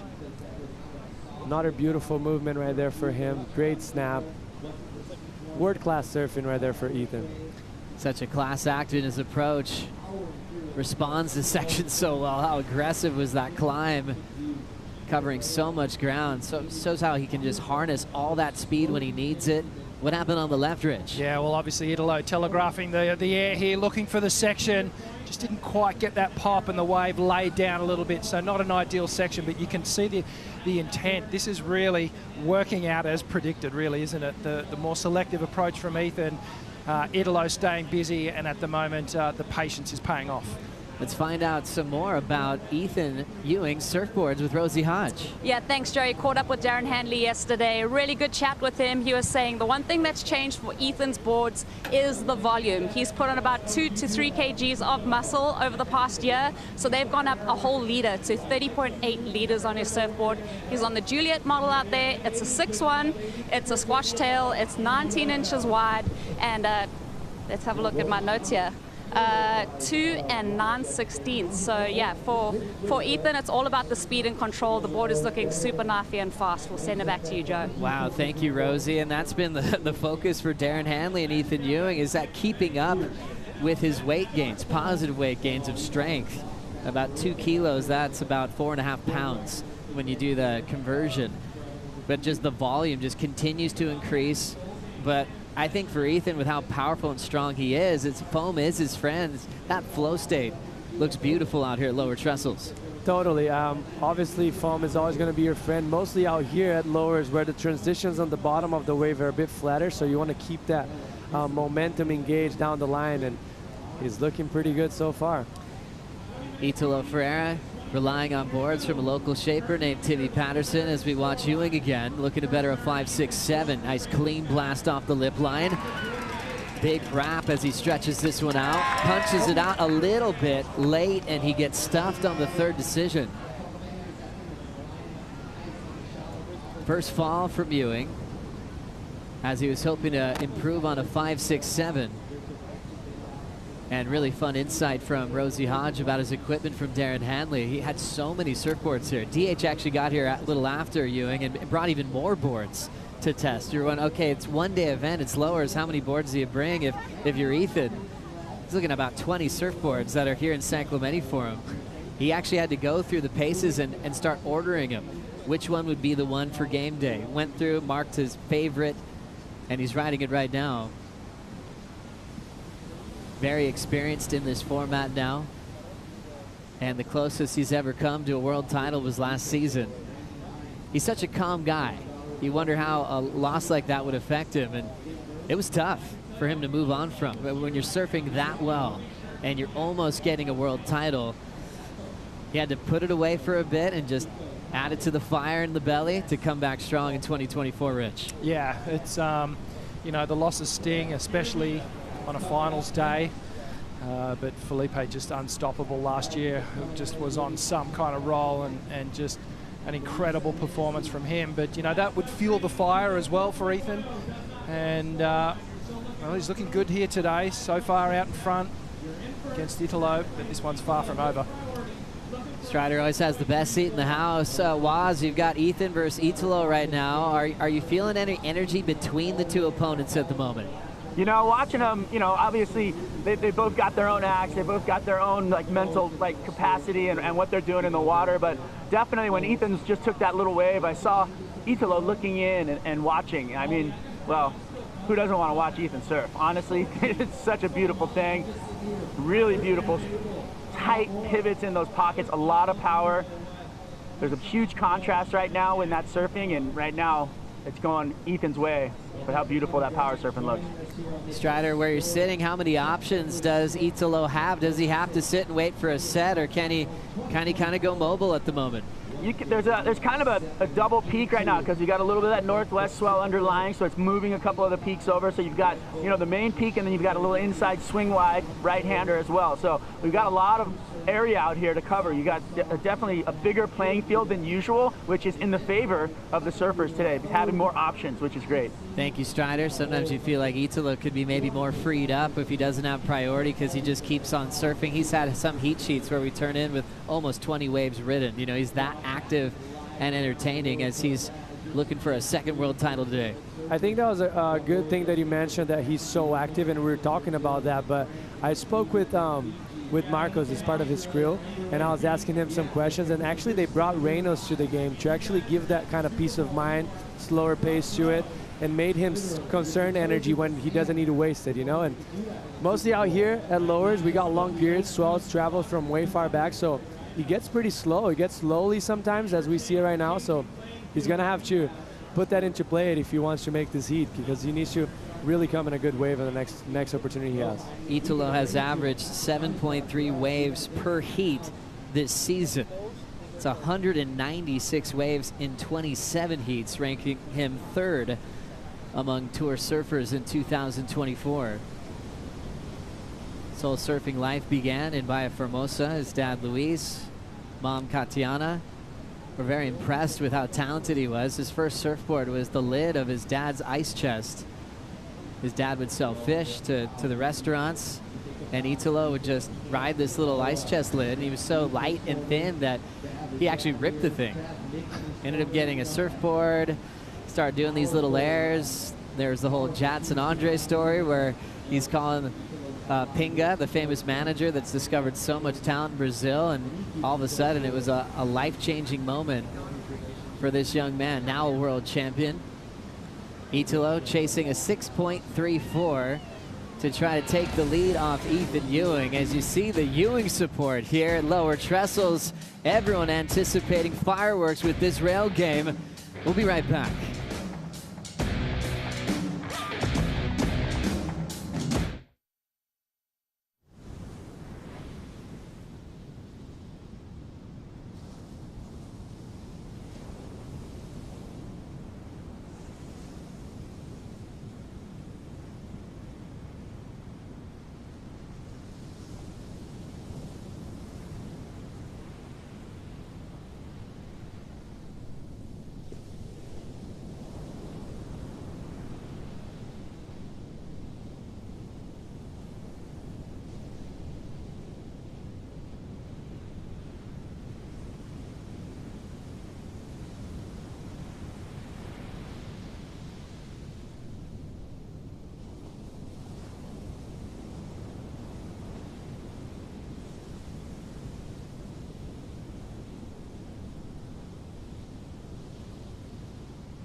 The Lexus WSL Finals are brought to you by Shiseido, official sunscreen of the World Surf League, by Yeti, built for the wild, by Vissla and Florence Marine X, official outfitters of the Lexus WSL Finals, and by Lexus, the all-new Lexus GX. Experience amazing at your Lexus dealer.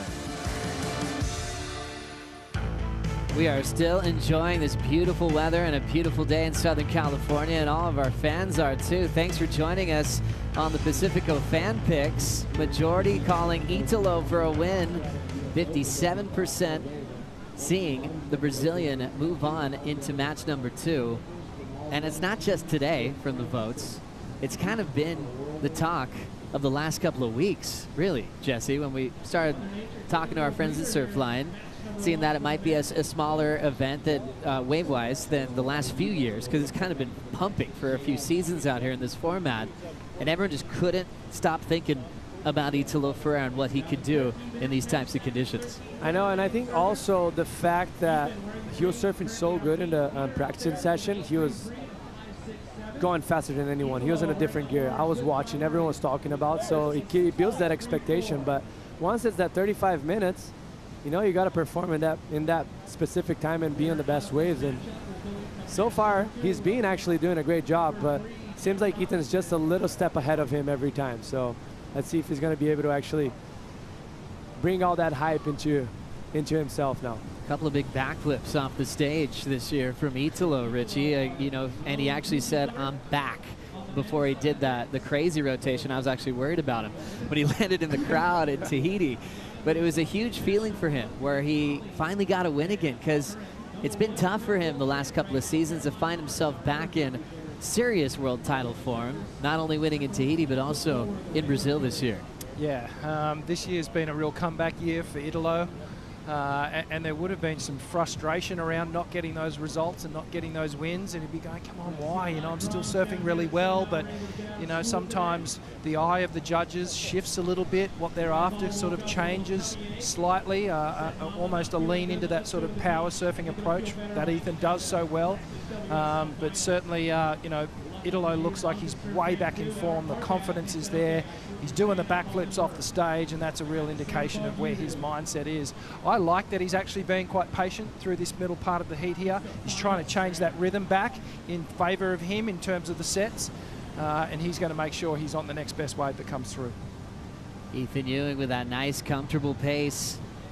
All about patience in his performance. We talked about the energizer of Italo. On the other side, Ethan's just averaged 4.8 waves per heat this year. Incredibly efficient. And he still is holding the lead. Italo's the one with priority, chasing a 6.34. But loving our time here at the Lexus WSL Finals. Enjoying a big championship-type day. The Lexus GX is a critical piece in the evolution of the next chapter for Lexus, with new powertrains, an impressive host of premium features, and the all-new Overtrail grades. The 2024 GX really has something for everyone. Ewing got to show off a great backhand attack at Cloudbreak in performance-type conditions. I really enjoyed it. You know, we see him a lot at these rights on tour. Love him everywhere, basically, where he's on his forehand. But he actually has the same pace and rhythm and is just as dynamic going backhand as well, Rich. Yeah, absolutely. He's rock solid on the backhand. He's just the perfect power surfing example of what to do, forehand or backhand. He gets so low. The lower body compression on Ethan is just incredible. His legs are like a spring. They absorb all this power. He stays very quiet. His upper body as well, only extending the arms when he has to. I think you said it, Joe, early, one of the most efficient surfers that we have on the tour at the moment. And it's interesting, his pace this year, you know, where he made one final, as we now watch Italo using priority on a right. Carves the start, snaps it over the roof. Really trying to get out in front again. A little bit of downtime, a sticky rail, and trying to save it with a blowtail reverse.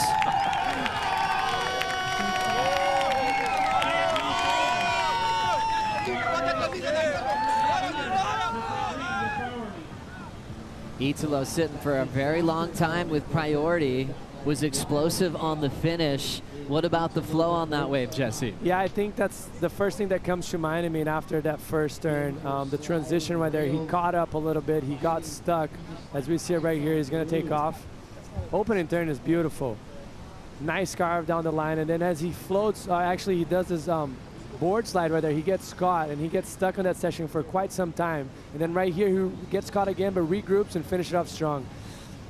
I don't see that coming to a 6-3-4 because of this mistake right here. That's a beautiful board slide. You're gonna see his front foot right there on the tippy toes, but he gets buckled off with that lip coming up against him. You're gonna see his front arm going back and he loses balance and he gets stuck a little bit too much right there. So I don't see that coming to the score that he needs. And sort of the hero moment is, I don't know if anyone could have recovered from a bobble better than that. You know, when you're getting stuck, that feels terrible for an athlete at this level, but then to just throw a blowtail reverse with really no space, that's just his freak factor. Yeah, the correction was unbelievable.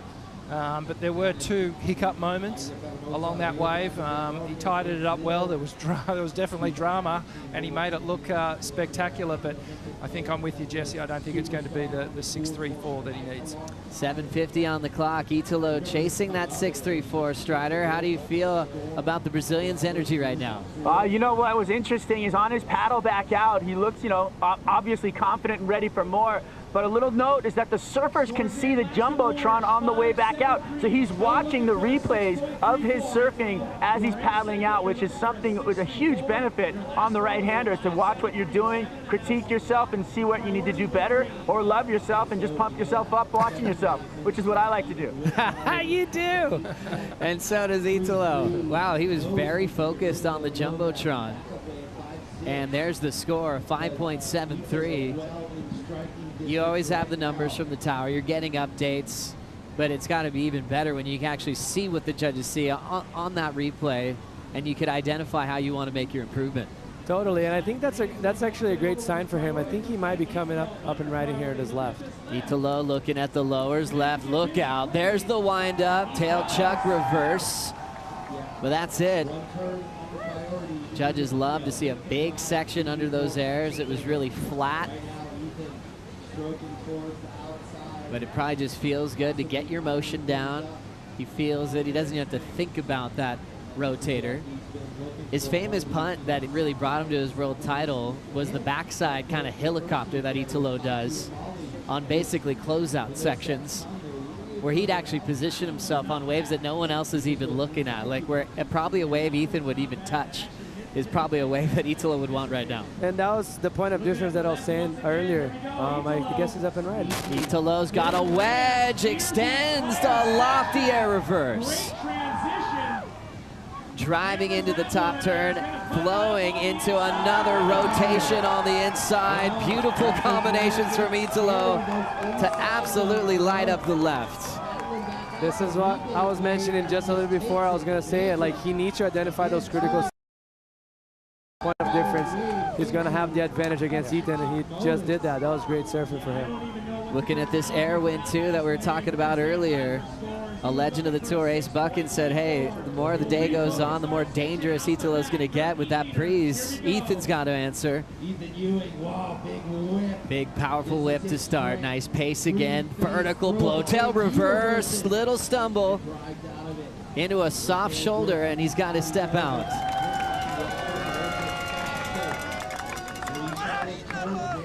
Interesting times.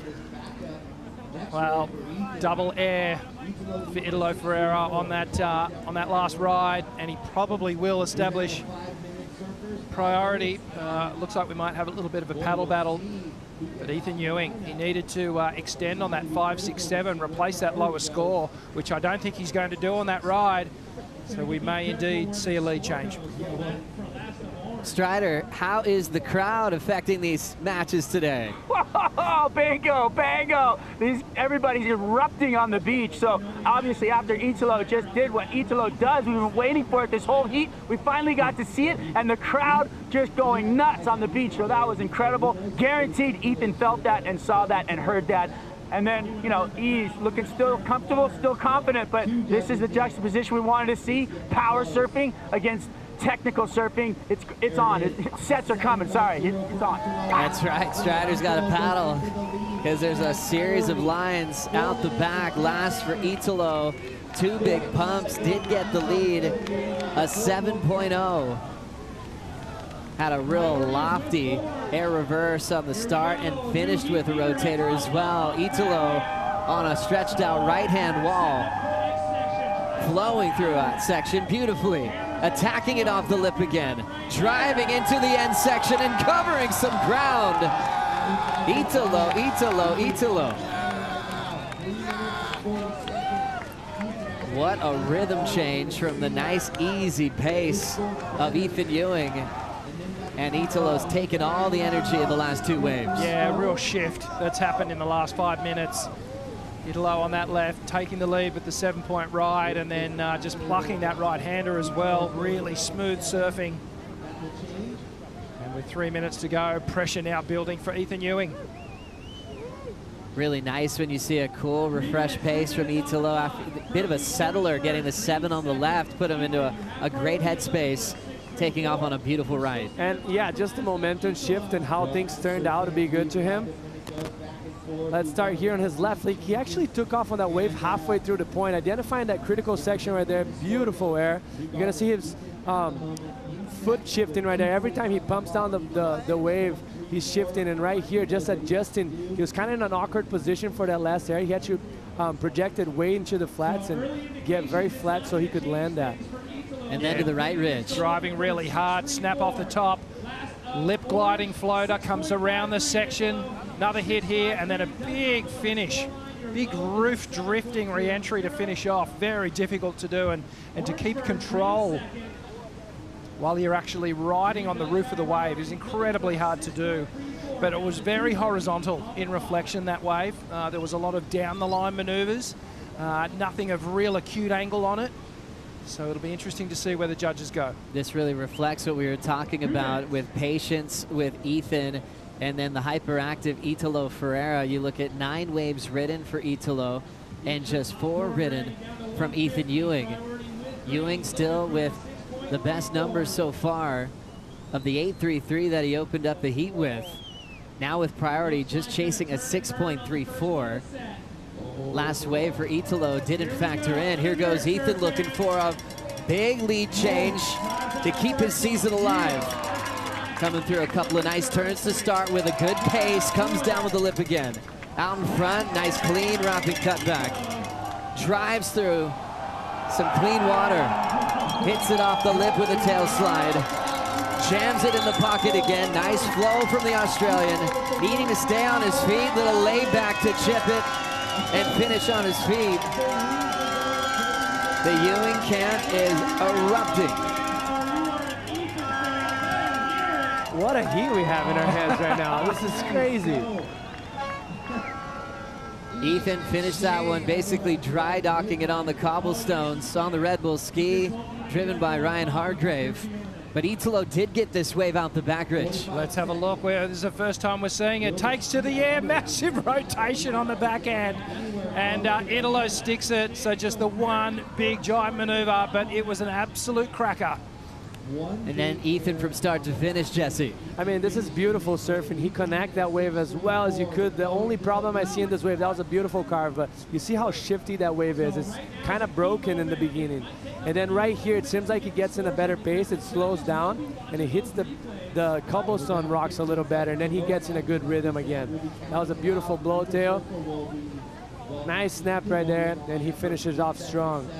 But the wave already on the smaller side, so it's going to be interesting to see like the judges where they're going to go, because they kind of went the opposite way on the 8-3-3 on the first exchange of the heat.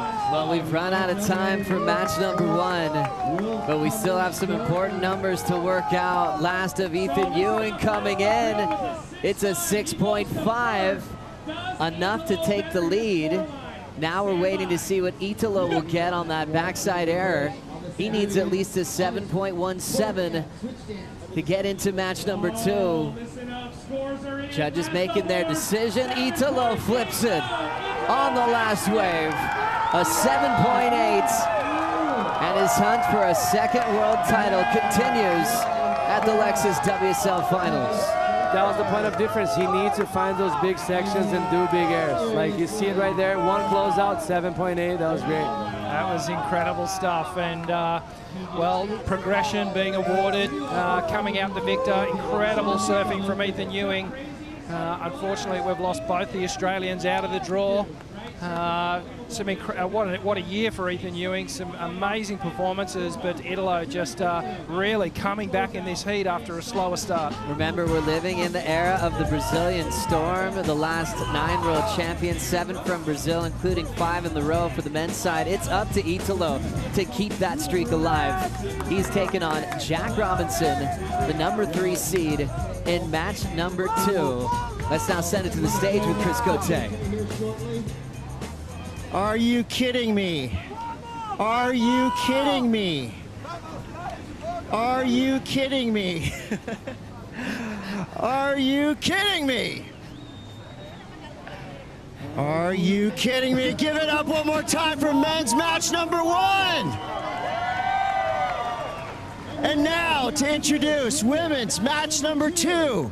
So far, already with 1 win over Molly Picklum. Let's hear it for your number 5 seed. Representing Brazil, give it up for Tatiana Weston Webb.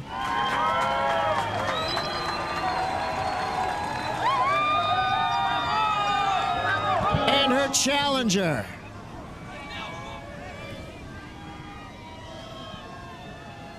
Representing the Pura Vida nation of Costa Rica. Competed here in the finals in 2022. Give it up for Brisa Hennessy.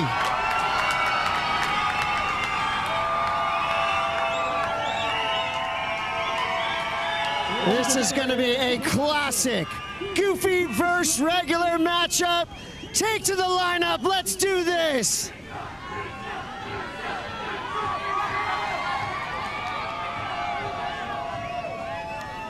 Match number 2 coming up next at the Lexus WSL Finals. We are ready to go. We're bringing in Kaipo Guerrero, Rosie Hodge, and Felicity Palmatier for the call.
We're changing the game of women's surfing in our own different ways, and that's magical to witness and to be a part of. I look at these moments and I think one day you're going to look back and you're going to say like, wow. Wow, what are we watching? Absolutely insane. Beautiful execution from Hennessy. So solid on her board. Welcome back to the Lexus WSL Finals. Yep, world champs crowd today. We are in match number 2.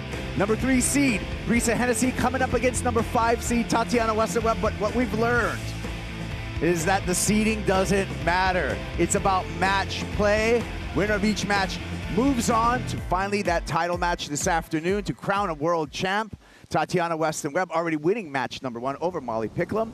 And welcome to the set. I'm Kuiper Girl, along with Flick Palmentier, Rosie Hodge, and already such an exciting day, Flick. Oh, that last heat, the way it finished, it was super explosive. The lead was changing, and it came right down to that last exchange. If that's a sign of things to come, bring it on. What a day, Rosie. This is your home break. Yeah, I love this. I mean, the conditions are so prime. That swell direction is absolutely perfect, and it's just on right now. I mean, we've got that rising tide for about another 2 hours, and it's just looking so pristine out there. That's right. It's 9:22 local California time. High tide at 11:20 today. We're getting about 4 feet in tide throughout the morning, so we do have that tide push. But right now, this is a really, really interesting heat in the water. It's going to be a contrast of a forehander in the way of Brisa Hennessy with the backhand that we already saw is on fire with Tatiana Weston-Webb, Flick. Yeah, Tatiana this morning, she's already got that 1 heat under her belt, and she built beautifully. With every wave, she increased on her scoreline, pretty much mistake-free, and she came into this, you know, basically with no expectations. So here we go, Brisa having a look on the first wave. Looks like Tati's going to let Brisa paddle for that wave, but with open priority. There's no priority switch as of yet because priority has not been established. So still open priority between the two surfers. Brisa Hennessy, interesting note, Rosie, I was talking to Channel Islands' Brent Power, and Brisa had hit up Channel Islands before Fiji and says, hey, for the finals, I want a Channel Islands board. This is Brisa's second finals appearance, by the way. And so it's kind of almost a collaboration. Brisa has that TNC logo, but that is she's riding a CI 2 Pro of 5.8. That's right. I saw her walk into the competitors area, had that Channel Islands under her arm.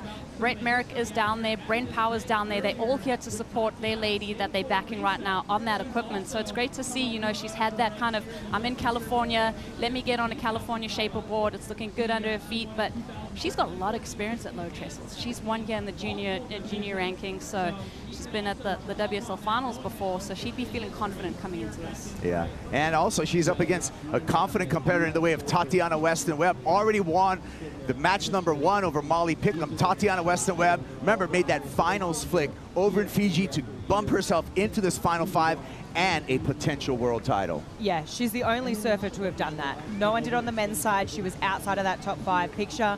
And she, you know, with the experience that she had at Cloudbreak Fiji, she'd finaled out there before. She replicated that same performance, got the 2nd place finish against Erin, and secured that number 5th spot, which was nothing short of incredible because a lot of pressure, right?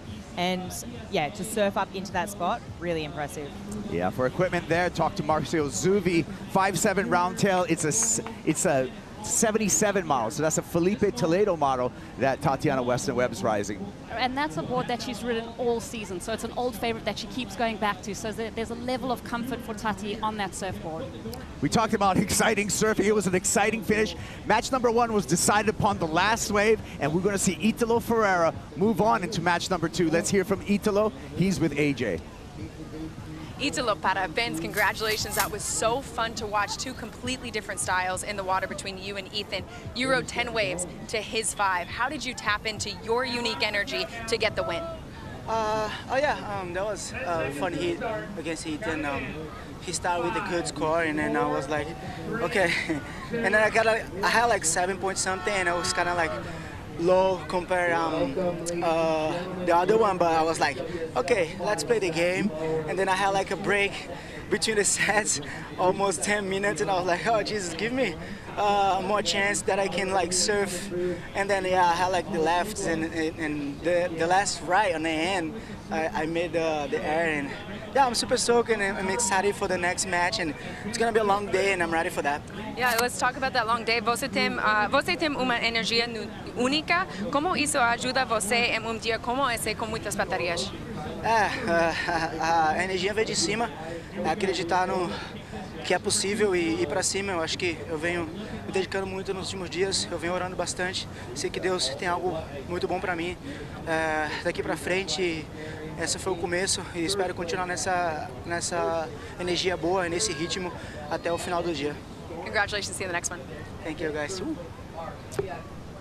Danger signs.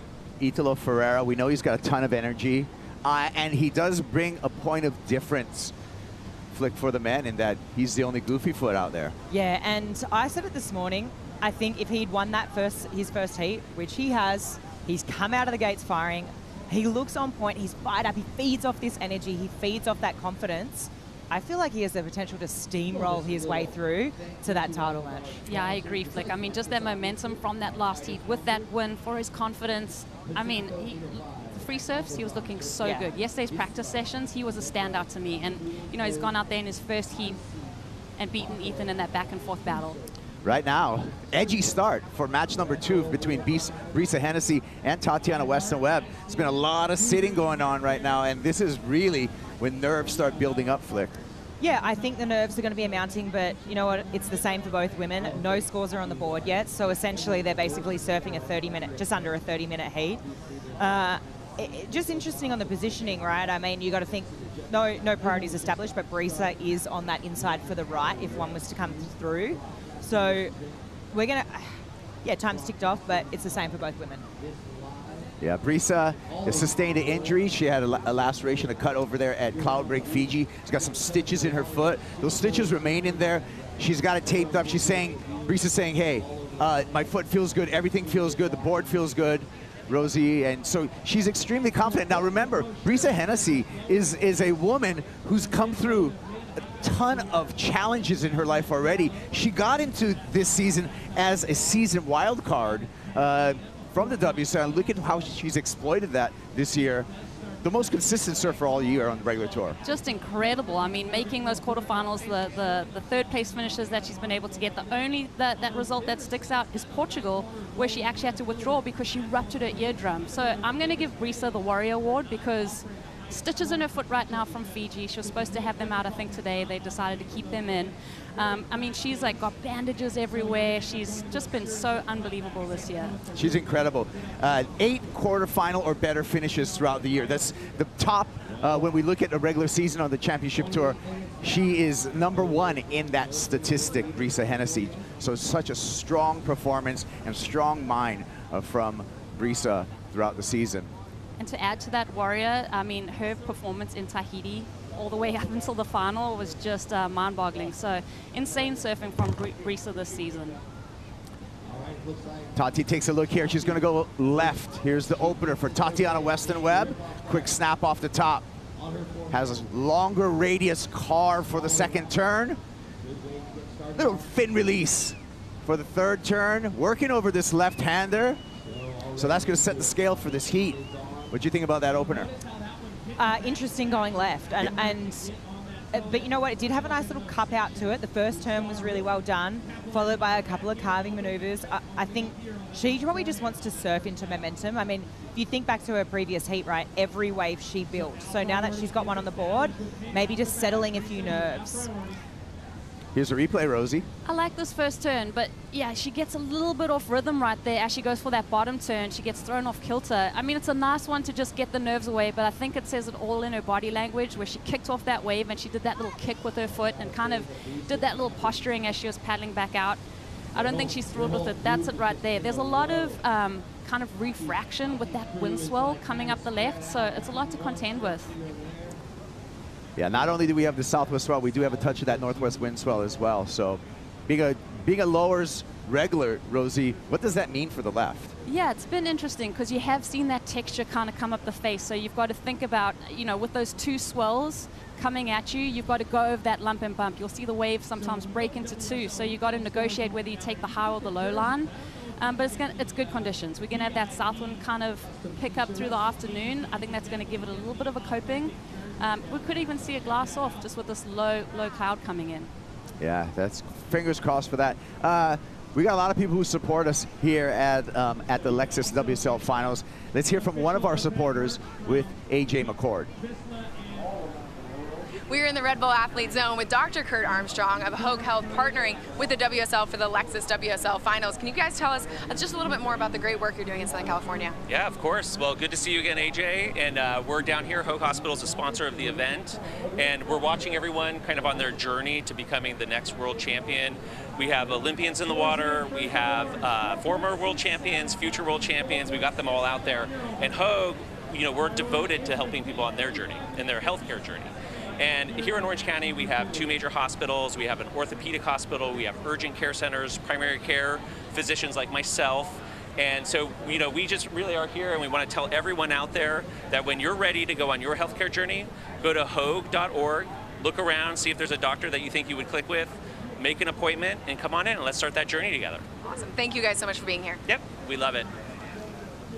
Yeah, Hogue, one of the many supporters that we've had in North America, and especially here at the Lexus WSL Finals. The numbers in for Tatiana Weston-Webb, Flick of 4.67, so just a mid-range score to start, but maybe it is about clock management at this point because we've seen some big lows. We have, and I mean, the start of this heat has been a good indicator to that. I mean, she's already got a score on the board.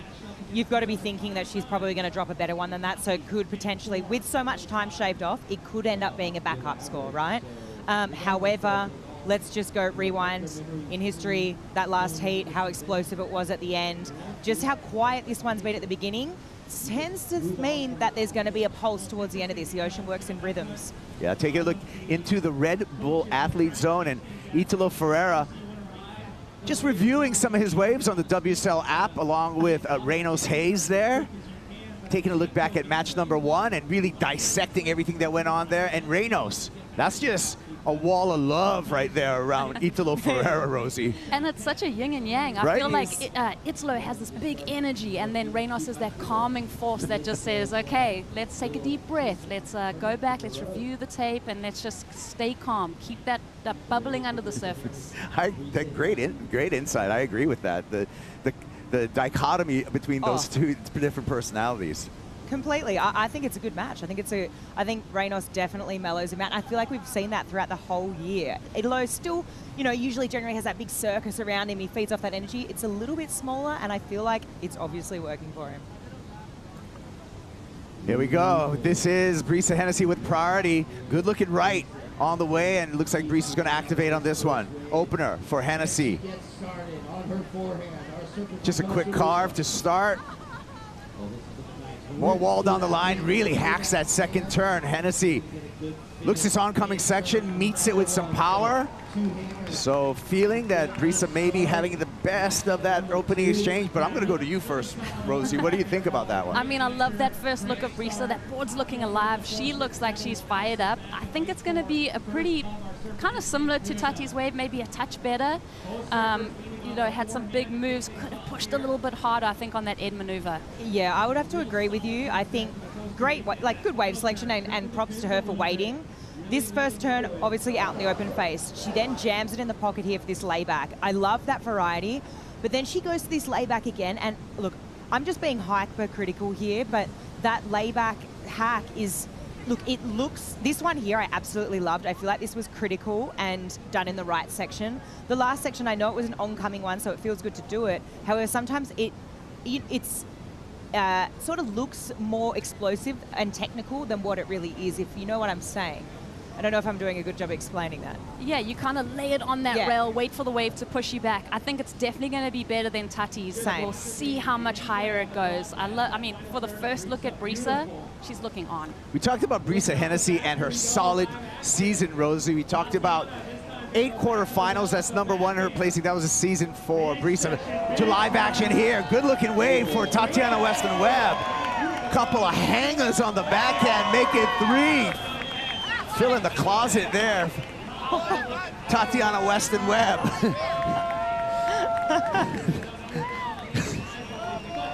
Let's see what she got for the finish. Stabs a finish.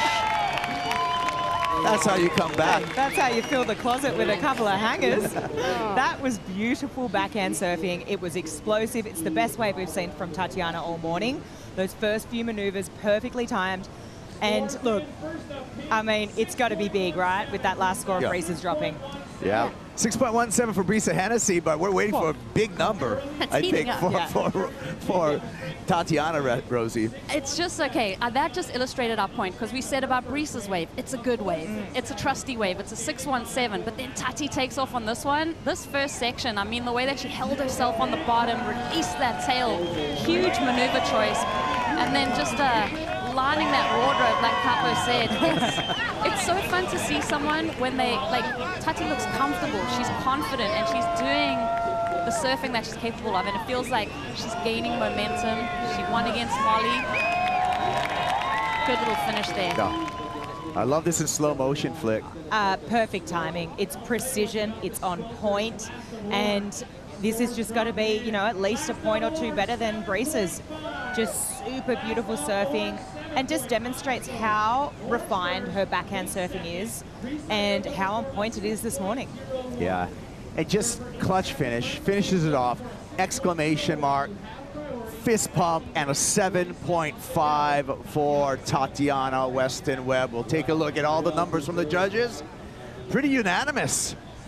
Had to throw away that 8 and one of the spare 7.5s, but clean 7.5 Rosie for Tatiana. Yeah, just really solid surfing from her. And you know what I like about this wave at low is tapers, and to connect that last maneuver when it's gone down to about 2 foot, it's got 4 foot out the back, you get to the bottom, you've still got speed on that little 2 foot section to hammer it.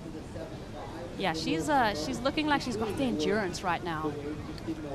She's looking like the other competitors should be concerned with the performance that we've seen from Tatiana Weston Webb. And there we go, eyes on Tati right now. Caroline Marks sees another goofy foot in the water. Last year she had a point of difference, not so much this year, Flick. Yeah, this is going to be exciting. If, you know, if Tatiana does win this heat, we're going to see an all-goof matchup, and that is going to be explosive. They are two dynamic surfers. They are power versus power. There's differences within their surfing though, so look, let's not get too ahead of ourselves because there is still 8.5 on the clock. That's right. But Caroline, no doubt, is watching very, very closely. I'm outnumbered. Capo, Flick, Caro, Tati, all screw foots, and we got, you know, Brisa, she's got to pull it up for the natural footers. Yeah, it is such a lovely point of difference though, especially I think for the women with that powerful crack in the pocket. It just looks so explosive, and it's so much easier to stay tight with the lip on your backhand out here. Yeah, just tight pocket surfing from Tatiana. So priority now sits with Brisa Hennessy. Hey, to take the lead, she doesn't need much. A 6.01. She's got plenty of time on the clock with 17 minutes and 50 seconds, Flick, and we know that she's consistently is able to put up scores in that 6-point range all season. Well, completely. Consistency is her middle name right now, but you know what's good for her? She is chasing a 6.01, but she already knows what a 6 feels like. She's already dropped a 6.17. So she's got a good indicator of, okay, that's what that looks like. If I want to go bigger, I just need to improve on that slightly, you know. So to have that feel is awesome. It'd be a different story if she hadn't got a wave yet, or if she'd only scored under a 6. She's like, okay, what does that look like? I'm chasing this. But she has that good feel. I mean, 17.5 minutes left. It's plenty of time. And you got priority out the back. Yeah. Like, you've felt the lineup out a little bit. You've had your free surf this morning. Yeah, I think Brisa knows the type of wave that she'll be looking for. And hopefully we see it come through. It looks like the girls have piqued a little bit of interest. It's a little bit flat out there as I look over my shoulder. Yeah. Like you said, Flick, we could see that flurry of action towards the tail end of this heat like we saw in the previous matchup. Wide shot here, and you can see a little bit split in the swell too, incoming tide.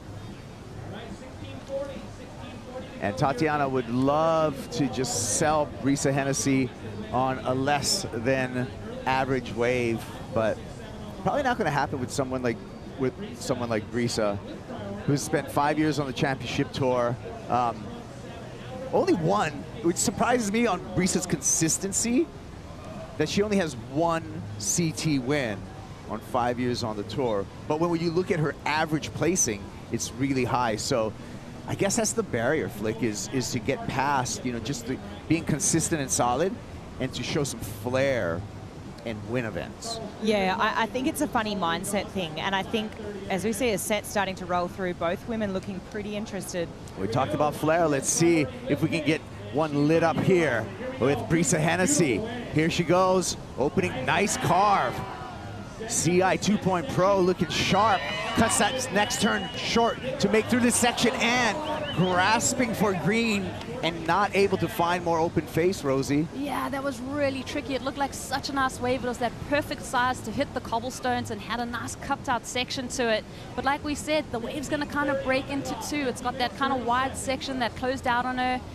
Maybe could have gone hard on that first turn, hard on the second, and if you got a third, it would be a bonus, but maybe make the most and emphasize that outside two maneuvers. Yeah, she really took that first turn all the way around to accentuate it, Flick, but I feel that kind of put her a little bit behind. I also feel like that could be a potential sliding doors moment. If she would have got a score there that, you know, I mean, could have been that 6-point range score that she's looking for to get the jump on Tati, momentum, the rhythm in the heat would have changed. I somehow feel like that was the sliding door moment for me. We'll see what happens at the end of the heat. I have also a feeling that we'll probably see a flurry of waves because it has been quite quiet in the beginning. Well, here's a 3.83, Rosie. Yeah, just such a beautiful look at this first section. She lays into it, like you said, she really accentuates that turn. And then she's kind of looking down the line. She realizes this wave is going to have that section to it. Yeah, that was a really hard wave to surf looking back at it. But it's tricky when you use your priority on a wave like that. It feels so nice as you take off, you do that first turn, you think you're setting up, and it just doesn't really give you what you're looking for. Well, it's just about time for a Bon Soy brew break. Match number 2 for the men, they're coming up. Jack Robinson's getting warmed up for Italo Ferreira.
WSL and their global sustainability efforts. WSL One Ocean and WSL Pure grantee Sea and Soil Collective did some collecting on some invasive species, did some education on the watershed here to San Mateo Creek, and some cultural education with the Mission Indians, the Shaman Nation. That all happened for our last WSL One Ocean of the year, but we'll be back 2025 with more activations. Thank you, WSL One Ocean, and all the supporters.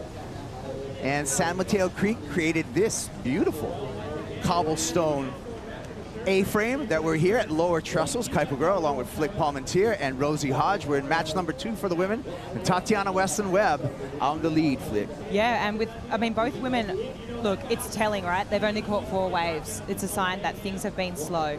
Tatiana built on every wave. Brisa, you know, she did sort of misjudge that last wave. However, it was a hard one to surf, had that little hip in it, was hard to read. But I think we're going to see fireworks, and this is going to be exciting into the heat. Yeah, we saw match number 1 for both the men and the women with some clutch moments. Can Tatiana Weston-Webb keep the ice in her veins right now, Rosie, and hold position and hold off for another 11 minutes? Oh, she's a total war sword. I mean, I'm looking at Tatiana and I'm thinking about the history that these two women have together. I mean, Tati's such a tenacious competitor.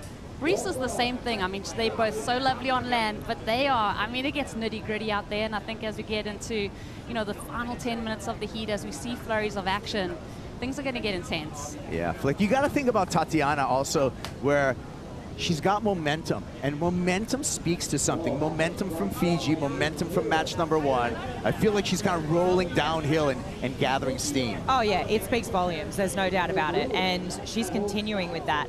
And like I mentioned and touched on it before, but she was the only surfer to surf her way up into this 5th seed. Now it's kind of like, I wasn't even in this conversation 2 weeks ago, and now I'm in the topic of a world title. Like, let's go. I love it. Well, we got a couple of goofy foots on Lower's left right now. Chris Cote is there with Cole Hauschman. Yeah, thank you, Kaipo. Well, all the surf stars are here. Here's one of them right here. Cole Hauschman back in your backyard. I've seen you out here ripping yesterday. I know today you're running double duty. Of course, one, you're going for grip, but also you must be drawing some inspiration to get yourself in the Final 5 next year. Yeah, definitely. It's yeah, down here just supporting my boy Griff, and yeah, I mean, last year I was kind of here supporting. Well, I was here supporting a lot, but it was more like I wasn't even in the CT, so it was kind of a bit tricky. Here's Tati. Yeah, goofy footer galore out in the water. Talk us through this one, Cole. It's kind of a bit broken up, this swell, but if you can kind of get down the line,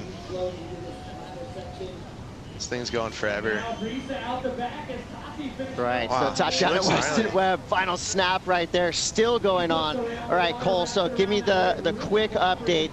The vibe in and around San Clemente has been electric, and you just said you're preparing for what could be the best day and night ever. How is the Griff Camp feeling at the moment? Yeah, the Griff Camp's insane, and we're just doing what we do every day, you know, and Griff's in a really good mindset. He's just happy. All the boys are cruising over at the house, and yeah, nothing really changed, you know, just kind of doing the daily life. And yeah, I'm sure no matter what happens, it's going to be a good day and good night in San Clemente. So if you're around, come hang with us. And yeah, it should be good. So just super stoked and happy for Griff to be in the position he is. It's a lot of inspiration for me as well. So no doubt. It's a little bit of a bummer I won't be here next year if I make finals, but Cloudbreak's a pretty insane event. Yeah, that's not a bad prize for the final list for next year. Well, thank you so much, Cole, for coming down and let you get back into the pit crew and support. This heat in the lineup is absolutely going off right now. Cannot wait to see what happens next. Yeah, thanks, Cote. Appreciate it. See you guys. Well, you heard it there straight from Cole Hauschman. You're all invited to Cole and Griff's party in San Clemente no matter what happens today. That was an open invitation right there. It's going to be a big day, but it's going to be an even bigger night, people. Let's take a look at what happened. As we were catching up on Lower's left, we saw an exchange between Tatiana Weston Webb and Brisa Hennessy. Let's get you caught up on replays. Brisa first, Rosie. Yeah, so this is the second wave of the set, and Brisa is just licking her chops because this thing has a lovely line on it. It's a little bit sloped out on those first couple of sections. She has to do the cutty dance, but it has this inside rebate where it starts to double up, and she gets to get a little bit more aggressive with her turns. Just watching her finish up here. She does get this hammer at the end. I feel like for Brisa, there's just got to be just more explosive maneuvers as we go through this one, Flick. Wow, talk about going from strength to strength. Beautiful backhand surfing here, drops down into this section. Like Cole mentioned, this wave a little bit disjointed, but her read is really good this morning. She's got a beautiful pace to her surfing. Nothing's looking too rushed. And I mean, just hammering it down the line. And I think she's going to improve on her backup. I believe so. I believe you're correct. That's a 6.27 for Tatiana Weston Webb. A 5.5 drops for Brisa Hennessy. Situation now with 7 minutes remaining. Heat control to Tatiana Weston Webb. She's got the lead. She's got priority. She's got 7 minutes on the clock. And Brisa Hennessy needs to find a way to fish a 7.6 under that priority of Tatiana Weston Webb. And to put that in context, the 7.6 is a touch higher than the best wave of the heat, the 7.5 that we saw in the second wave from Tatiana Weston Webb. So it is like when you think back to what Tatiana did on that wave, it's got to be kind of notching up to that excellent surfing. I think Brisa's kind of got to get out of second gear and really start to unleash on these waves, find bigger sections. I think it's going to be finding that better wave. Every time I look at the waves that she's gotten, they've almost let her down a little bit. Tati working with one of the most calculated minds in professional surfing. I'm talking about her coach, Ross Williams. She knows how to run the 6-minute drill right now, Flick. Oh, completely, right? I mean, I just think back to ABC, always be closing here. I've got priority over Brisa. Brisa's chasing a big score. It's up to me to decide if I'm going to give her this wave or not. And basically, you're going if you think she can get a 7-6 on it. Every time a wave comes through the lineup, as a surfer, you're kind of evaluating it. What kind of score is this? Is this a 6? Is this a 7? Is this going to be the opportunity that Brisa needs? If it is, you're pulling the trigger. If it's not, you're going to let it go. Way easier said than done, though, because moments like these are pressure cookers. I think surfers, a lot of times, Rosie, they're like fortune tellers. You can kind of see the future a little bit, anticipating a set. And when you see that wave, foretell what that wave's going to do. Yeah, definitely. And there's a couple indicators here at lowers. I mean, you can look over north to uppers, otherwise like down the beach. So there's things that you can see and know how it's going to line up on the cobblestones. We've got a lot of structures here at the moment that these competitors have been surfing with. They know their landmarks. And both of these women, a lot of experience at lowers. So they know which wave they're looking for. I think Tati's definitely going to apply that pressure. Like I said, there's that scar tissue with their head-to-head matchups with these women, because there's been, you know, some feisty exchanges with them, and I think Tati's really going to, you know, turn that knife and try and apply that pressure. There she is, just holding fort on the peak. Tatiana Weston Webb.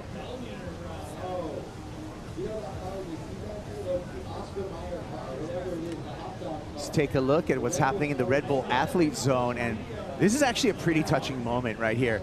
Leandro Dora giving some last-minute just encouragement to Jack Robinson. Jack, you know, a lot of times utilizes breathing and his Zen approach. Okay, he's out of the bubble right now, getting some last love from Leandro before sending him off into match number 2, where he'll meet Italo Ferreira.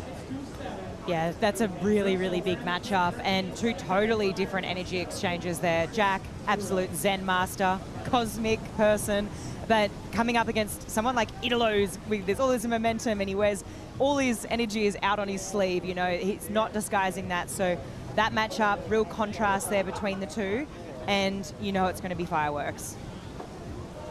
Can't wait for that one. It's been exciting matches all day long. Again, about 3 o'clock or so California time, we're going to be crowning men's and women's world champs with that Duke Kahanamoku Champion Cup given off. Here we go. There, Tatiana uses her priority and swings into a first big backhand Rio. She's just going to get 2, however. Was that a priority error? Will she improve upon a 6.27? Opens the door here for Brisa Hennessy. Long bomb turn to a big snap for Hennessy. On her way with a huge second turn, 7.6. There's the pink squad for Brisa Flick.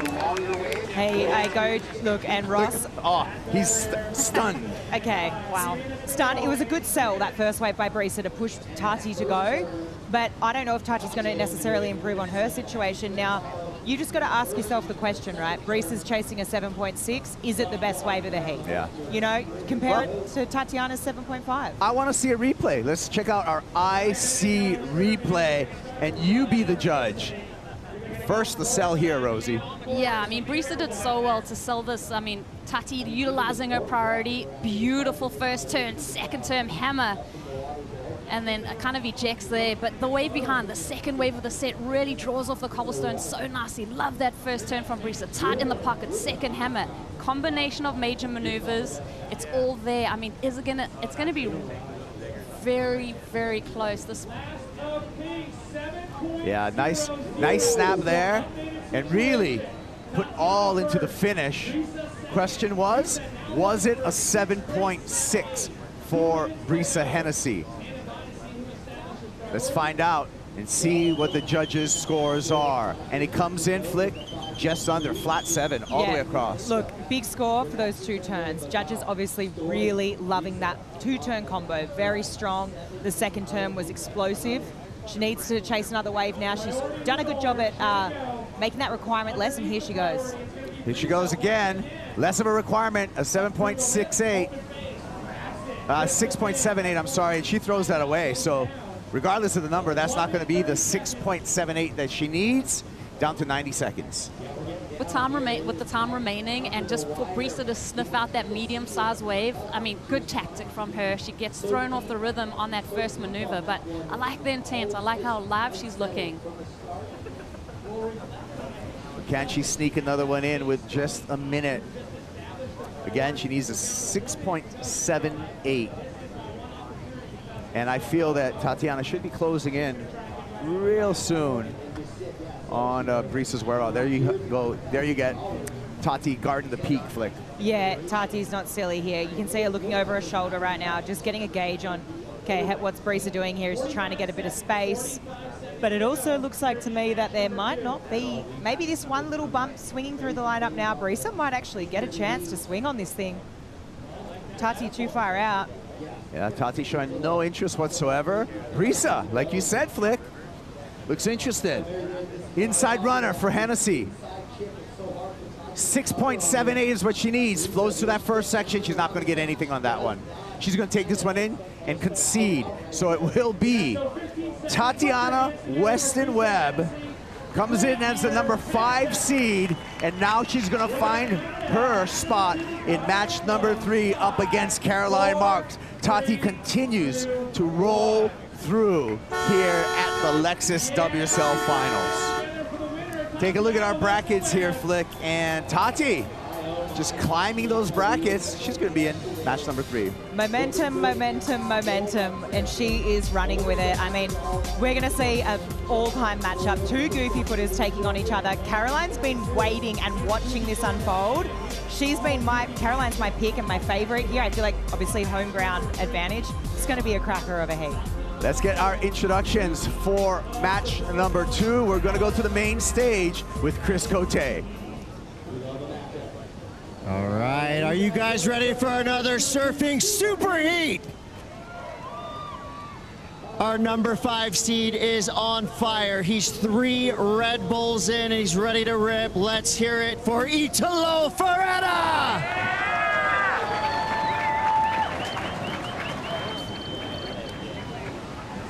Italo will be facing the phenom out of Western Australia with 2 wins in 2024, his 3rd WSL Finals appearance. Let's hear it for Jack Robinson! Gentlemen, the water is yours. Let's do this.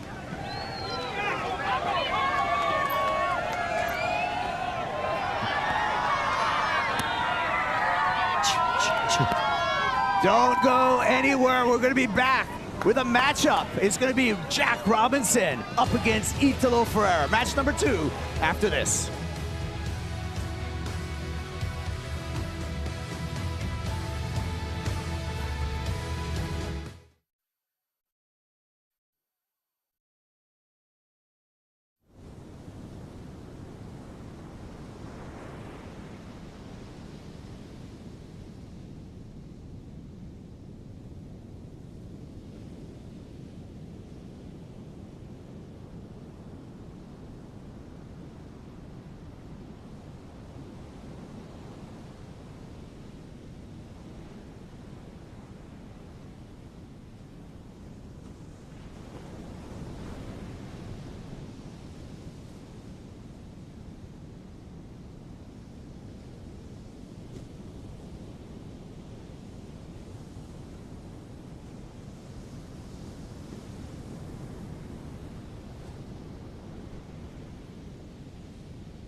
I need to be a world champion because it's just the ultimate feeling. Yeah, I'm super stoked and I'm excited for the next match, and it's gonna be a long day and I'm ready for that.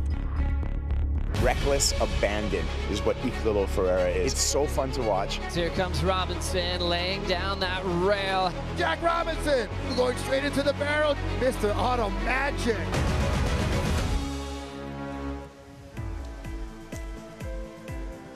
Lower Trestles. It's the Lexus WSL Finals, match number 2 in the water for the men. Jack Robinson has got a challenge on his hand in the way of Italo Ferreira.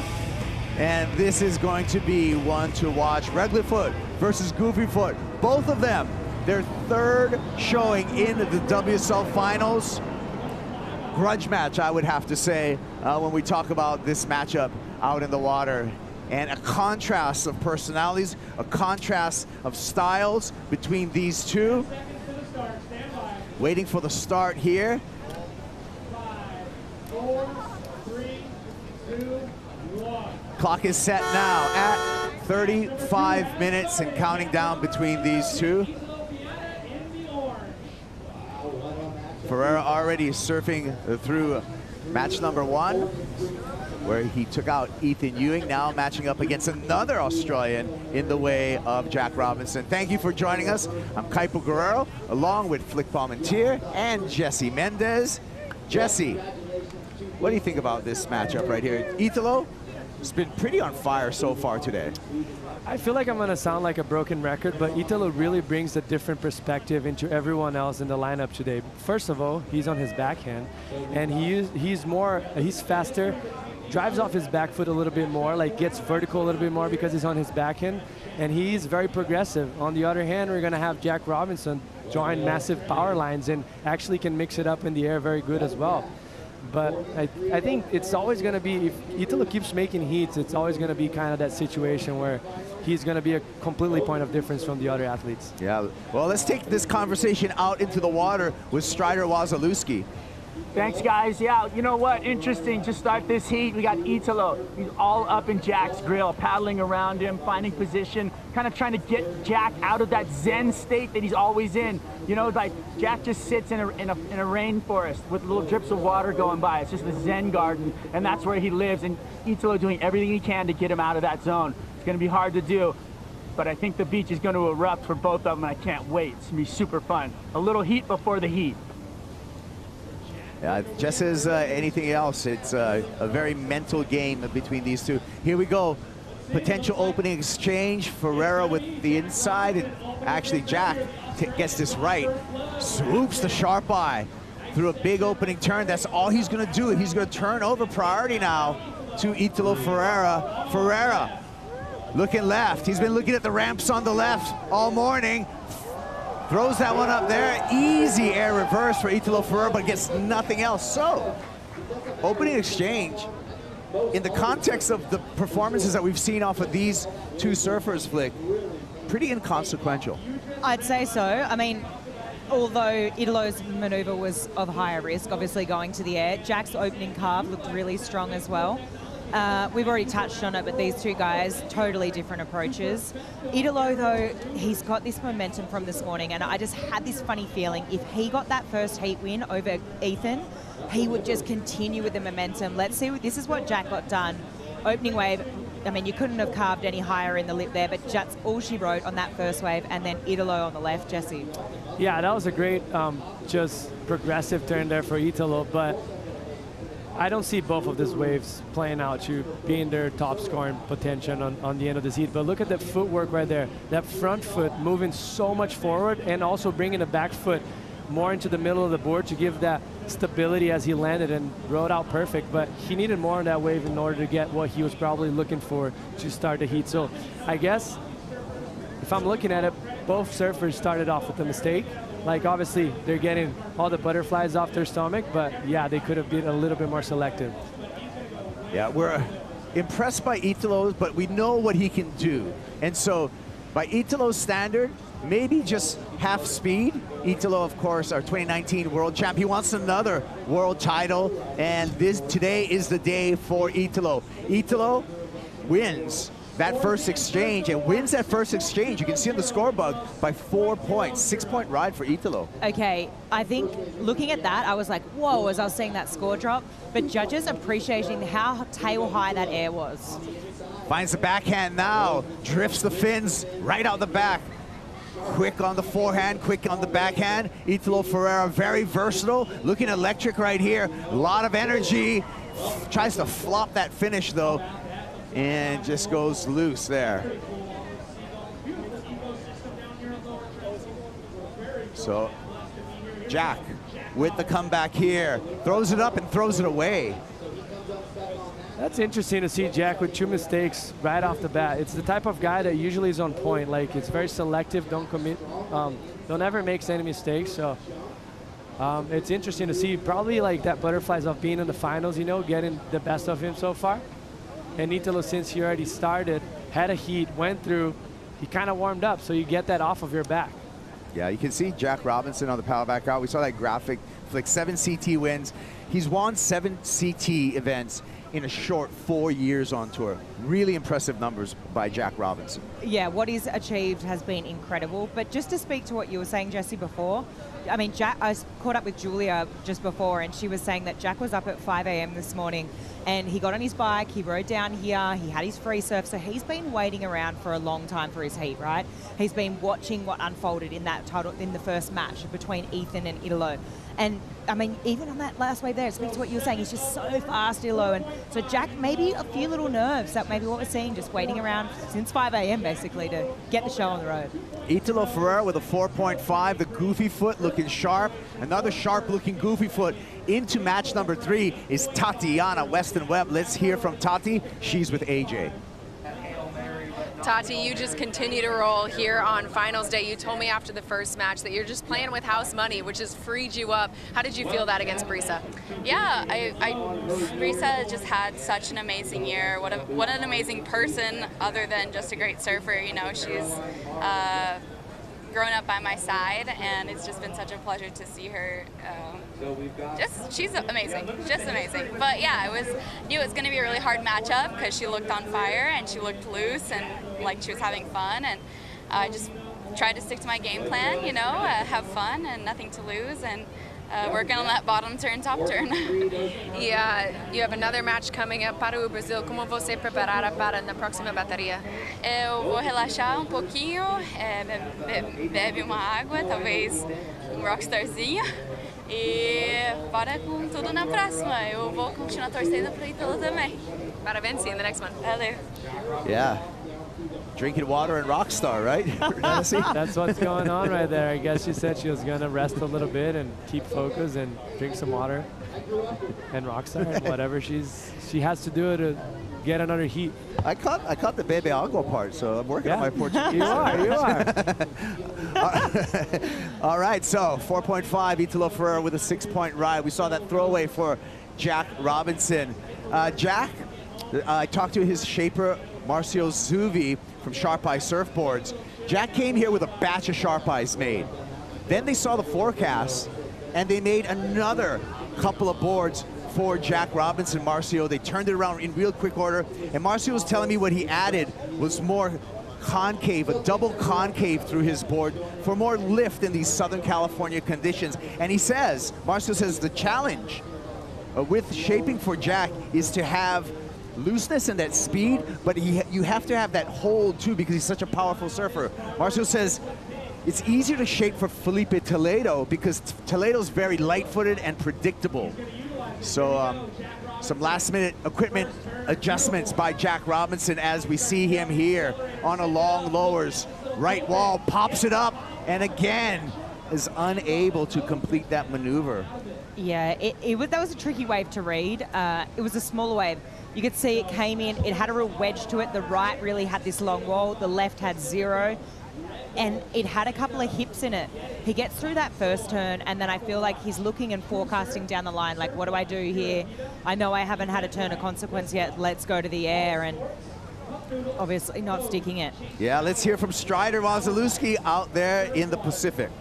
All right, well, we're trying to get into the Zen Den for Jack. He needs to get back into his place. I feel like that little preheat heat that happened between him and Italo has him a little bit shook, plus the nerves, obviously, and he does not look comfortable. He hasn't settled into his turns. He hasn't like been driving through those bottom turns and doing things that we know him for. So that's what we're looking for.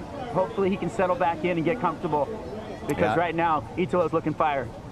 Yeah, thank you, Strider. Yeah, feeling the energy, right? And energy, a lot of times, Jesse, you know, if you're sensitive to energy, like someone like Jack, you can feel someone else's energy too. So maybe something on another level that we're seeing right now between these two. And also, if you talk about Italo, I think Strider mentioned on the beginning of the heat, Italo was on top of him.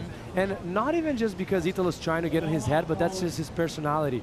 Every time you surf with Italo, he's going to be paddling, looking for waves underneath, out the back, wider. So he could play in Jack's minds, but he's very good at like kind of letting that out. I just think he needs to get that flow going and kind of stick a wave and then get in rhythm too. You even saw when they ran out and Chris Cote was announcing them, right? Italo tried to go first, but Jack ran in front of Italo and got the jump on him. It was like he was trying to match the energy of Italo, and obviously Strider's even picked up on the water, and he's seen that Italo's been like, nah, and trying to get up. So 100% to Strider's point, this has already begun on land before the heat has even happened. Okay. We got a Western Australian, we got a Brazilian here on the set. Brazilians, you know, I think you guys are really okay with personal space and being close to each other in the lineup. WA on the other side, they like a lot of space, you know. So you see that contrast in the second box there. We see Marcos and Reynolds is supporting Italo. I agree with you, but Jack, I'm not kidding you. From personal experience, I've never had heats with him, but everything else I do, he's so competitive. So he loves that kind of like, he likes fighting. He likes watch fighting. So he really likes the aggressive approach. Yeah. And I think he builds up into that. Let's see, like I think we have way too much time for things to not unfold for him, and he pushed it up. Ferreira uses priority on the left. Pops up, a quick air, get reverted right back around, goes for the second, forces the issue, forcing himself on Lower's left. People like it. Okay, 6-point ride for Italo's first wave on just that one bigger section. I feel like this first turn, the first aerial maneuver of Italo's was pretty giant. On the first opening section, it was super critical. Can't wait to see how high he gets here. It was a little bit of a smaller wave, but it had a good angle on it. So yeah, pops it up in the lip. No, go ahead, please. And then he gets this finishing turn here, which is so whippy and so fast. Like, you can just see he's firing himself up. Yeah, like you mentioned, like the tail highness on that maneuver is so critical, and how he lands. You see his back foot once again moving forward, and you're mostly gonna see that all the time those guys do to air, just to get the stability. And how's the recovery right there? Straight into another one. The only thing that I think he lacks a little bit on this wave is, like you mentioned, the wave height's a little bit on the smaller side, but they're adapting to the situation. It's been a slow heat, and man, he ripped that wave. He surfed as good as you can surf. Yeah. What I'm seeing, Jesse, peligroso. Did I do that okay? Yeah, totally. Dangerous. Dangerous, yes. Dangerous, dangerous, dangerous stuff from Italo Ferreira. So basically, he turned a 3-point ride into a 5.83 right now. So like that's how dangerous he is. The type of guy, he can identify waves that people would let it go, and he could make the most of it. And that's just great surfing from a very talented guy. Yeah, that's his advantage, right? He takes off on a C-grade wave, turns it into an A-grade score in the context of the heat. It's insane, and it puts pressure on someone like Jack holding priority, being like, oh, do I let you go or do I not let you go? But, I mean, yeah, it's interesting. Looks like Jack might be having a little look here. Splitting picks, maybe. Here we go. We're going to stick with Jack Robinson on the right. It was a split peak, so we'll catch up with Italo on the left. Robinson going through the paces here. Nice vertical forehand re-entry. Great rail control there for Jack. Looking smooth. But I hear on the audio from the beach some yells from the crowd on the cobblestone, so that means something went down on the left with Italo Ferreira. I'm going to guess he might have went to the air a couple of times, I think. See, here we go. Here's a replay flick. Yeah, let's have a look. pop, straight to the air, super fast, super whippy. Setting it up here, just pacing his way through this slower section. And yeah, I guess correct. Just so fast, whipping out of the lip. It's crazy how fast he brings the tail around. Okay, 3 times. So he's got it on lock. He's feeling confident in that maneuver. And then Jack on the right, Jesse. Yeah, that's a beautiful way for Jack. Nice first setup turn, a little hesitated right there, but this is a beautiful carve. You see how, notice how he brings the nose all the way back up. And then once again, vertical, and the wave starts to die out, dissipate the energy, so he can only kind of zigzag and get a few cutbacks in. I like, Jack's looking better now, like matching up a little bit more, looking more like himself. I thought he was still a little bit hesitated on that first turn, but he still looks solid, no wobbles, and got the completion right there. Strider, the crowd's loud on the cobblestones. As Jack's wave was dying out, he could hear the crowd screaming, and I watched him whip his head over to look what was going on, and you could see that he had to identify that Italo had been going bananas on the left. So going left, splitting that peak, taking the wind out of Jack's sail and putting it right into his own without priority. Italo, that was key. Thank you, Strider. We got to take a look at a replay of an aggressive paddle battle, Jesse. I just talked to you about that. Yes, you did. He loves that. Look at this. This is one of the most intense paddle battles I've actually ever seen. You're going to see him cut left right here and like go on top of Italo. See it right there? Shoulder to shoulder, kind of gains speed on top of Italo. Italo gets super bummed and kind of complains about it, slaps the water. He pulled him back. There's a lot on the line today. Here's another look. Yeah, let's have a look from this angle here. You see Jack coming from behind here, just taking some big, deep strokes. Italo's looking over his shoulder. Jack gains ground, gets a couple of kicks in, and they're touching right there. I mean, Jack's on top of Italo. Italo gets a bit pissed, as you would, and just speaks to your point, Jesse. Yeah, Jack's zen, but he loves to be competitive. And the judges are going to take a look at this. Jesse, you said Italo likes to watch combat sports. I mean, not Italo, I'm sorry. Jack likes to watch combat sports. Turning surfing a little bit into a combat sport right there. There was contact. It happens, and just the explanation right there, when you're aiming to the lineup, right? So there's a straight line that it gets you faster there. So that means both of the surfers are looking at that line when that close. So that being said, they're going to touch elbows. That's just part of the deal. They've done that their whole lives, and might look ugly a few times, but it's exciting to watch. Come on. Yeah. Oh. We've seen similar paddle battles between Jordy Smith and Gabe Medina in the past where there was a ton of contact, and neither of them really gave up any ground in those paddle battles. So, you know, maybe more head games. Also, if you're ever going to be putting stuff on the line, today's the day. There's a lot of emotion. There's weight behind this. It means something. There is a world title on the line today. Of course, they're going to be fighting for it. Italo right there. Doing that round with the hands right there, just asking for his backup. That's what usually surfers do, right? Like when you need, you know what the opponent needs, but sometimes you want to know your backup so you can improve on that. And he was just asking right there with his right arm. So word from the judging tower is that they are continuing to take a look at that paddle. We're going to look at it one more time here, Flick. So Jack's coming from behind, and obviously we know that Italo's been rewarded priority, even though Jack did gain this ground, right? Yeah, they're shoulder to shoulder. There was some contact there. Look, I'm not a priority judge. It is a tough decision there. Obviously, Italo got the jump on him.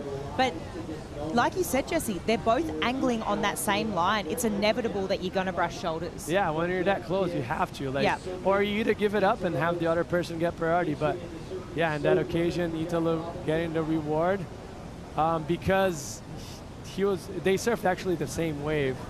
But Italo had less priority on it. So even if they got out the backhand at the same time, because at that time that happens, they're already kind of out the back already, looking back from here.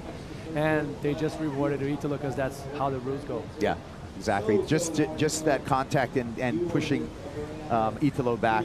The priority judge says, hey, Italo, you're going to have priority on this one. So Italo with heat control, he's got the lead. He's got priority.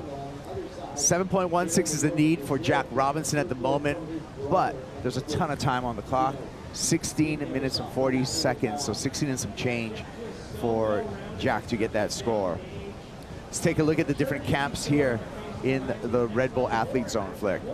Yeah, so obviously you've got Caroline there with Snips, and then Italo's camp over there, Reynos. You can see that they're probably watching that replay a few times, watching what went down with that shoulder brush on that paddle battle. But yeah, tense times up there for sure. Hey, you said it, Jesse. I mean, this is it. This is the end of the road for the 2024 season. This is where you become a world champ or not. And I think Italo has been too close. Like, he has done the whole path from 5th to 2nd place in the world, so he doesn't want to let that slip again. And last time he had it with Felipe, it was such a close battle, both of the heats, so he's going to hold on to that, which he usually does in every heat he paddles out. He's that type of competitor. Looks like maybe a wide wave coming for Jack right there. Let's see, maybe too much underneath from him. Yeah, 2022, Felipe Toledo beat Italo Ferreira in those title matches. So Italo got so close, right, that year. Obviously wants another chance at it and a 2nd world title. Now, mind you, in the broad picture of all of this in the WSL Finals format, Flick, is that really the inspiration for this format was Italo Ferreira's 2019 world title, where it was decided in the water at Pipeline with Gabe Medina. That's really when the switch went on, you know, for the folks at the league saying, hey, why don't we always have the world title, you know, decided in the water? It is super exciting. There is no doubt about it. For every single moment, every decision that you've made throughout the year, the journey that you've been on to come down to this one moment, this singular heat in, you know, and if we go back in history to Pipe with that heat, I mean, it was amazing to watch that go down, and it is exciting. If you think about being a surf fan, you know it's on this day. World champs will be crowned. Yeah. So official word from the judges' tower that Italo got priority because of that contact, but there's been no interference call. So nothing's going to affect the scoring, Jesse. They're going to let him play out. Yeah, fair enough. I think this is fair enough. It didn't interfere in any of Italo's waves or actually probability of catching a wave. They're kind of just out to sea. They were just battling, and that happens. Like, that happens. Now, if there were a wave and they were paddling for a wave and there was contact, that would have been a different story. Flick, we saw that over in El Salvador between Joao Chianca and Griffin Colapinto. Oh, we did, and I mean, that didn't end Griff's wave, but what that did do for Griff is he put together one of the best heats he's ever done, because he was like, well, I've just got this priority interference. One of my waves is not going to be scored, and we saw him surf absolutely incredible, but yeah, between Joao and Griff, that was pretty dicey there, and it just illustrates how much these guys and women, how much they want it, what's on the line, what's at stake, and what they're willing to do to really push it to that degree of, hey, is this going to be an interference or not? I mean, that's a lot you're putting on the line. As we see Jack's cooling off. Yeah, he is. And, you know, talked about the energy. Jack probably trying to, you know, recalibrate, recenter himself. We'll see if Jack can recenter himself and come back over Italo Ferreira. Right now, Ferreira out in the lead.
In the 80s, there's this crew of surfers. Yeah, these surfers.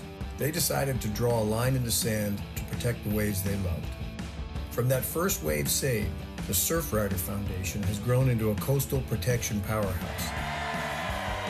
We take on the big guys, the major polluters, the powerful corporations. You name it, we've been there. Become a Surfrider member today, because the ocean needs more friends. Since 1984, the Surfrider Foundation has seen and weathered it all, from their humble beginnings protecting the waves in Malibu, to testing water quality around the coast, to landmark victory-saving trestles from destructive toll roads. Surfrider has grown into a coastal protection powerhouse, not just to be respected, but effective. Become a Surfrider member today to help preserve our pristine beaches, clean water, and treasured waves for the next 40 years and beyond, because the ocean needs more friends. Thank you, Surfrider Foundation. Let's take a look at some replays that happened during the break, Flick. This is Italo Ferreira. Yeah, so Italo just going to work here, using that priority, which he fought hard for. So beautiful backhand surfing, stabs it up into the lip another time, and wow, that was 3 well-executed maneuvers. And I just feel like he's just feeding off this. He is loving it. This energy, it suits him. It suits his personality. He feeds off moments like this, and we're just seeing that being illustrated and emulated in his surfing. And rewarded by the judges as we come out of this replay, Jesse. 7-point ride for Italo. Live action here. Big full rotation, but cannot sustain the landing. But that 7-point ride previous on the backhand, Jesse, that's damage. I think it goes back to what we've seen it today. Like, we've seen Ethan Ewing with an 8.33 with only 3 turns. So the judges are not specifically looking for the amount of turns you do, but just the quality. Right there, Italo went top to bottom, 3 turns back to back. That last turn, you could see it on the screen. You know, on the side angle, you could see his fin actually come out of it on the lip. So that just shows how critical and how hollow that wave was. Aggressive surfing got rewarded once again. Yeah. And the energy, right, that Italo just projects. And, you know, he's full of energy. Flick, we already heard, you know, he's 3 Red Bulls in right now. It could be 10 by the end of the day if things go his way. I've been impressed by what I've seen with him. He had a big job ahead of him this morning. He's already got that first win over Ethan, which was really hardly fought.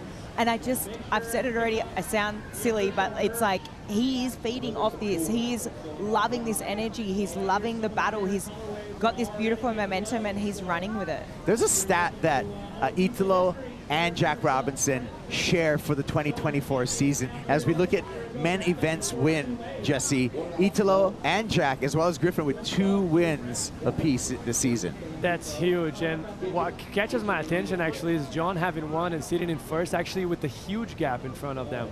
It's just crazy how John has been so consistent throughout every event this year. Yeah, and another odd stat when we talk about Jack Robinson is that Jack, even though he wasn't the #1 seed, has the highest heat winning percentage of the 2024 regular season at 72%. So even as the #3 seed, he still won more heats percentage-wise than #2 or number 1.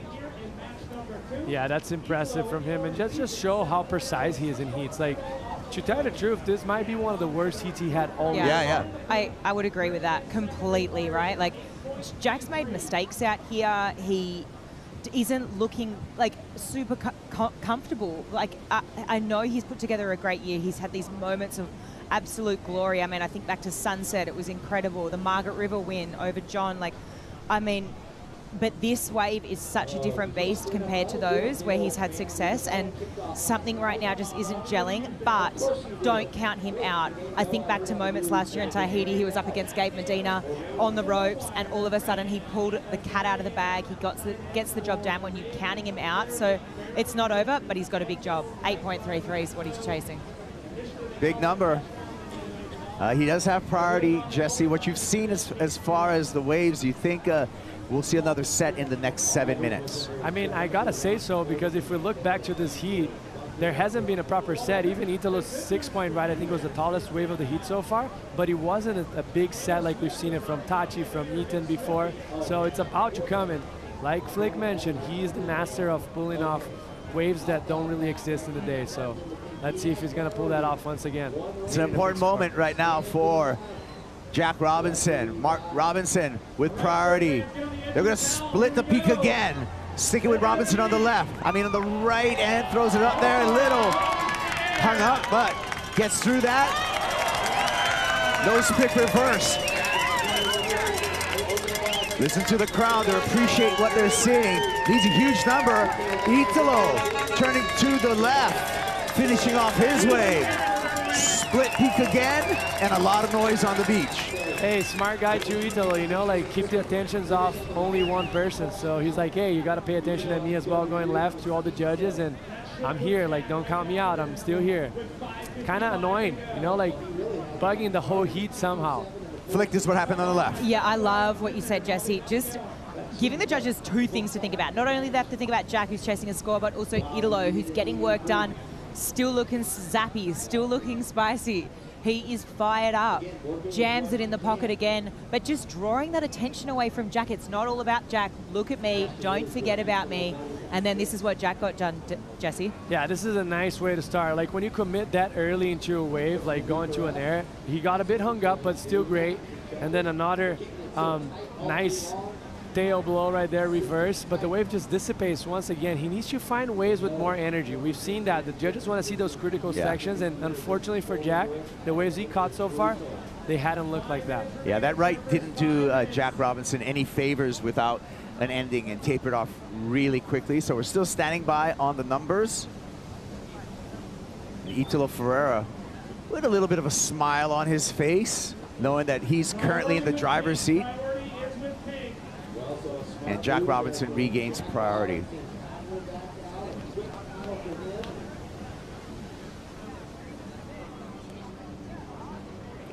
Wave coming through here.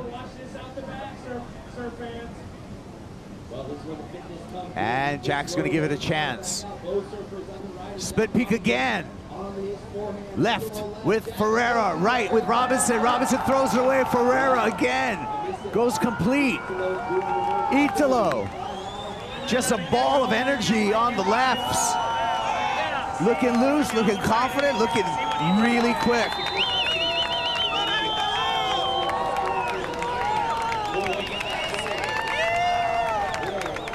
How's the noise on the cobblestone, Flick? It is exploding. The energy is massive.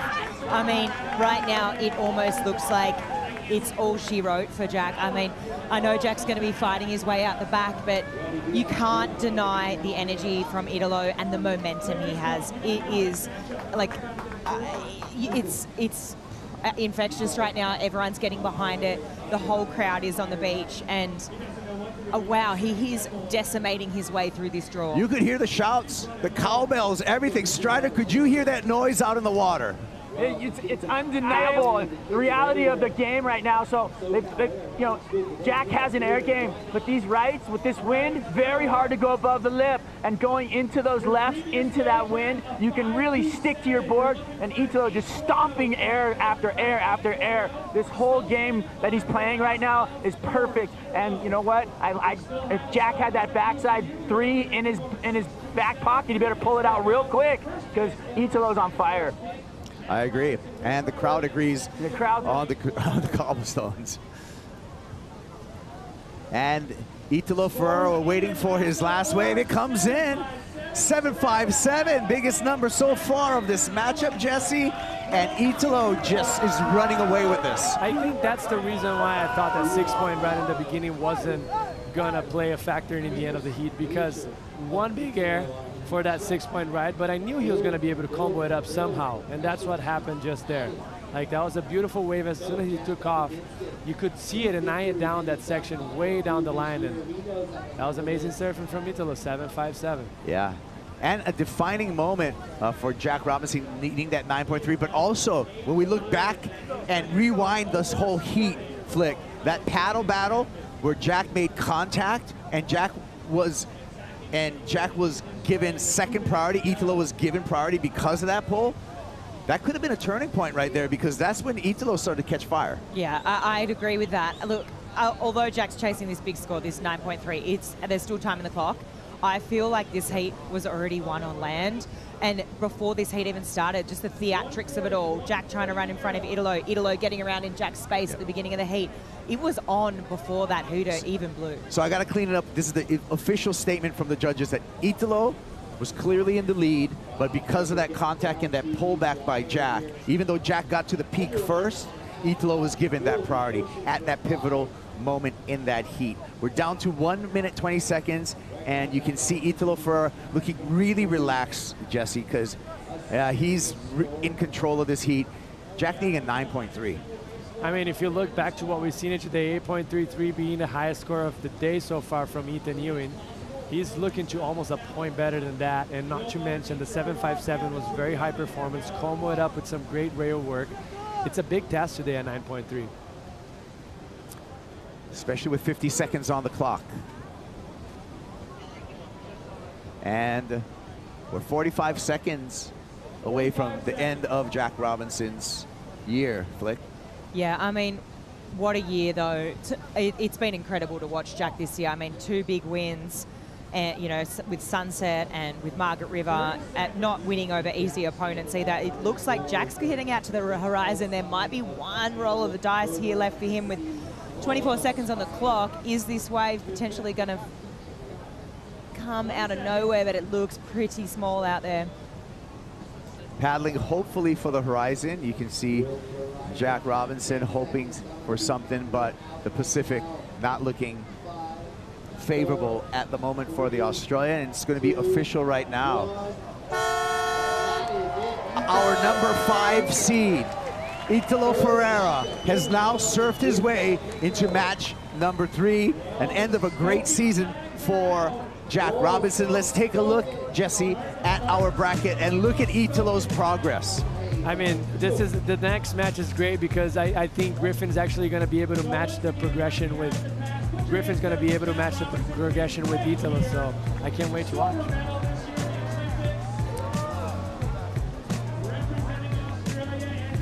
Let's get the heat introductions with Chris Cote on the main stage. All right, surf fans, get fired up. History in the making right now. The first ever Goofy v. Goofy matchup in WSL Finals history. Starting with your surfer representing Brazil, your number 5 seed, Tatiana Weston-Webb. And your reigning world champion, originally from Melbourne Beach, Florida, but now residing right here in San Clemente, California, your number 2 seed, Caroline Marks.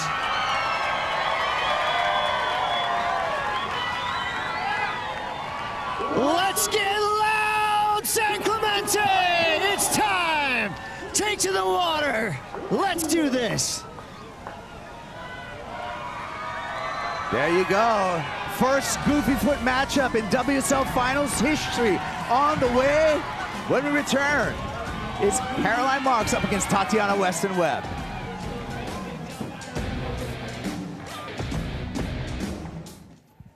We'll give you guys an opportunity to grab a cold water, stay hydrated, to say no on.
I've never been the defending world champion, so it is a pressure that I've never felt before. Try to stick to my game plan, have fun and nothing to lose, and working on that bottom turn, top turn.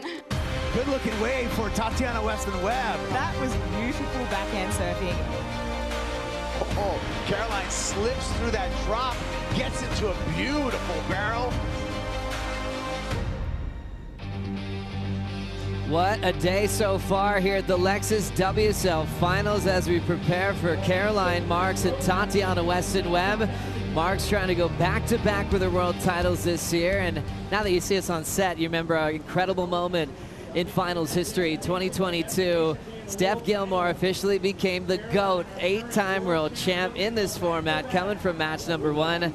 Obviously, Rosie Hodges as well, part of the 2007 rookie class. Steph, it is so great to see you, especially back here at Lower Trestles. Thanks so much for having me. This is actually my first time back to Lowers since I won in 2022, so pretty cool. I've got a lot of good memories, lots of emotion, but happy to be here. Thanks for joining us for the call. This is a big one. Caroline Marks taking on Tatiana Weston-Webb.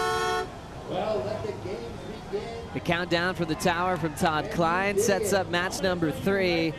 Caroline was unbelievable in her road last year, upsetting world number 1, Carissa Moore. Tati came close against Riss back in 2021. I mean, the battle of the backhanders. There's not many goofies on tour, Rosie, and they find themselves head-to-head today. And that's what we've been saying about Caroline, you know, having last season that advantage of having that different look, of being the backhander out at Lowers. But here you've got 2 extremely tough goofy footers up against each other in this matchup. I love it. And it's fun with Caroline's performance from last year. I remember talking to Caroline soon after that big accomplishment, and she quoted you on a bunch of conversations that you had, Steph, with Caroline before that world title moment. Oh yeah, what'd she say? Oh, she's just saying that you got it. You're giving her a lot of belief in herself, especially that you had just accomplished that as a lower seed the year before. Yeah, I think that's really all you need is, I mean, obviously good strategies, but when you have confidence and self-belief, it's anyone's game. You can really push through and surprise yourself and achieve great things. And Caroline, I'm such a big fan of both of these girls and their surfing, but Caroline she's on a roll at the moment. She's got really really strong performances in every type of condition. So I'm excited to see her again here. She's defending her title, which is Felipe defended his title, but for the women, this will be the first back-to-back if she can do it. And yeah, I mean, Tatiana, she's on fire, as we've seen this morning already. So this is an exciting matchup. Take us through that feeling, Steph, because you felt that in real time in 2022, the momentum that Tati has, you know, starting as the number 5 seed today. Yeah, it's really important to, I mean, I feel like you don't want to show all of your hands straight away. You want to be able to just build some momentum, do some really quality surfing. But because the judges will be watching you all day long, you kind of want to just save a little bit of surprise for the moments when you really need it. And both of these girls, everybody knows their backhands really well, but the good thing about Lowers is there's a left-hander, and who knows, maybe these girls will go on their forehands and try something surprising and go into the excellent range on their forehands, which I'm actually curious to see which of these girls will go to the left first, you know, just to kind of have that point of difference over each other. But 2 of the strongest goofy footers we've ever seen in the women's tour. Caught up with Ross Williams, the coach of Tatiana, after those last 2 wins she's had this morning. He said she's had pretty good wave selection, good priority usage in the last 10 minutes or so, and he's loving the timing on her backhand snaps. Caroline Marks grabs the first wave, second turn is off the lip, right into a backhand float. Really nice. Now running after the left is Tati. Frontside carve, super clean, driving into the pocket again. Coming into the 5 seat, still swinging, almost falling off balance, but regains composure to hit the end section row. Such a good, you know, regathering of herself. Quick transition there to meet the lip line. It's tricky with that northwest wind swell coming up the face of these lefts. It's a lot to contend with. I love the little like switcheroo that Caro played there, looking left, going right, and absolutely baffled Tatiana, I think. Really great wave from Caroline to open up. Gosh, with the peak and lowers, I mean, how hard is it to know which way a surfer's going in a normal session, but let alone a match like this? Smart move from Caroline. How quick can she transition? That final turn, Steph, she didn't even have to go all the way to the bottom to finally float it shut. Yeah, these little games here, they make a big difference in moments like this, you know, to be in each other's heads and play these little games and sort of win those little moments is super important. So Caroline sort of faking Tatiana out there and then getting the right. That was a really nice wave from Caroline to start, and then straight away, Tatiana on her forehand. That was a nice clean wave, but as you said, Rosie, the wind is tough. It's good for aerials. Maybe Tati will go to the air on one of these waves, but yeah, just lost her footing a little bit, but a pretty good start for both these girls. Tati landed her first slob earlier this season in a free surf session as we look at the final couple of turns, Ro. Yeah, I mean, for Tati, I think you mentioned it, Steph, just the way that she's built that momentum, but kind of up the ante in every heat. You can definitely see on this first wave that she's wanting to just apply more pressure, go faster, go harder on her turns, and really close it out. I mean, it's rare that you see Tatiana fall, so to see her finish on her feet, even on that tricky section, that's one of her strengths. As we focus in on the clock now, 30 minutes, so a fiery opening 5 to kick this one off. Weston Webb with the momentum of a final at Cloudbreak. Runner-up to wildcard Aaron Brooks. The momentum's a real thing, and Caroline won Tahiti, then went right into her world title performance last season. As we focus in on the seeding, we're always trying to figure out what is the best seed to have. For Steph, it was the 5 seed back in 2022. It's been tough for the top seed, which has been Carissa Moore for 3 straight years. Winning that first one off Tatiana Weston Webb, losing to yourself, Steph, and then Caroline Marks. And Carissa's been open about sharing the story of trying to figure out what to do as that #1 seed, where it always felt like she was the one with everything to lose. Yeah, I mean, I've never gone in at first place, but having seen Carissa try and navigate that, oh, there's a dolphin in the lineup. Big one, just cruising. That could be a good omen if someone wants to look at it like that. Love surfing with dolphins, yeah, for sure. It's usually a special sign. Maybe there's a set coming. Might even be a seal. Sorry, Steph. No, could be a seal. But yeah, I think just, I don't know, it's tough because you're watching and feeling the energy build of everybody else throughout the day. So I'm sure it's hard because you don't want to not watch everything, but to then sit there and you're sort of absorbing all this energy, and everyone is figuring out their strategies. And if you're going in at #1, it must be hard because you're really just probably overwhelmed by everything that's going on, and then you have to paddle out and surf twice for the win. So it's I don't know, I've thought about it a lot, and I don't think I would like to go in that #1 seed. Yeah, it's an interesting take. Those last numbers were updated with Tati's victories she's had in the early morning matchups, as she's in second at the moment after the opening exchange, not by much. 6.0 to Caroline's 6.5, Rosie. Yeah, that's a good little, I mean, I think as these women sit out the back, you get the scores read to you. You both had waves. Just to know that you're so close on the split from the judges is really just something that you kind of calibrate. Like, okay, Tati's like, I'm still keeping up with Caroline. Caroline's like, okay, Tati's chasing me. And that's just a good way to get yourself in the heat and figure out what the judges are looking for.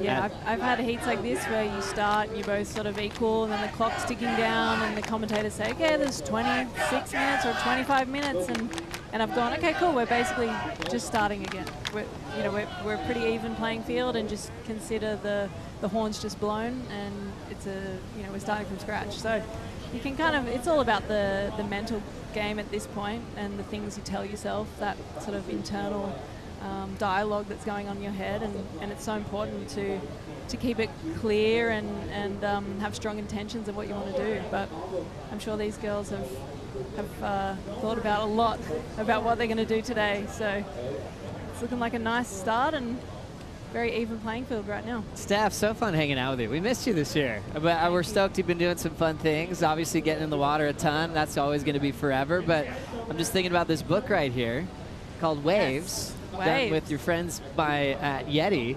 I know John was the curator of this book, but you actually made some contributions as well.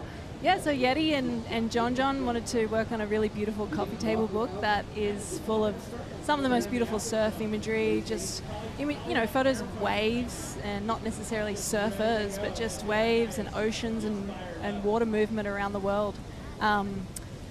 You know, I did a piece on Jeffreys Bay, which was one of my favorite waves in the world, and John basically hit me up and said, hey, like, we're thinking maybe you'd want to do a piece on a wave that you really connected with, and tell us about it, why you connect with it, what you love about it, and some cool images. So I wrote a little piece, and you can get your hands on it pretty soon. So it was really nice to just sort of think about describing a place like Jeffreys Bay and what it is that I love about it, and why I feel like it's such a special place.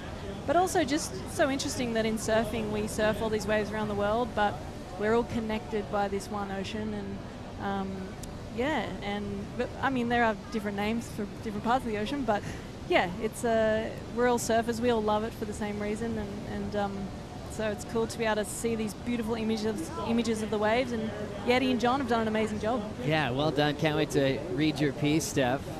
As you can get this Waves coffee table book right now at WSLstore.com. Proceeds all benefit WSL One Ocean, and that is the coolest part of it. You can check it out now. It's actually available today. Really? There you go. Just now. Oh. Great timing. Yeah, local time, 10:52. It's up there.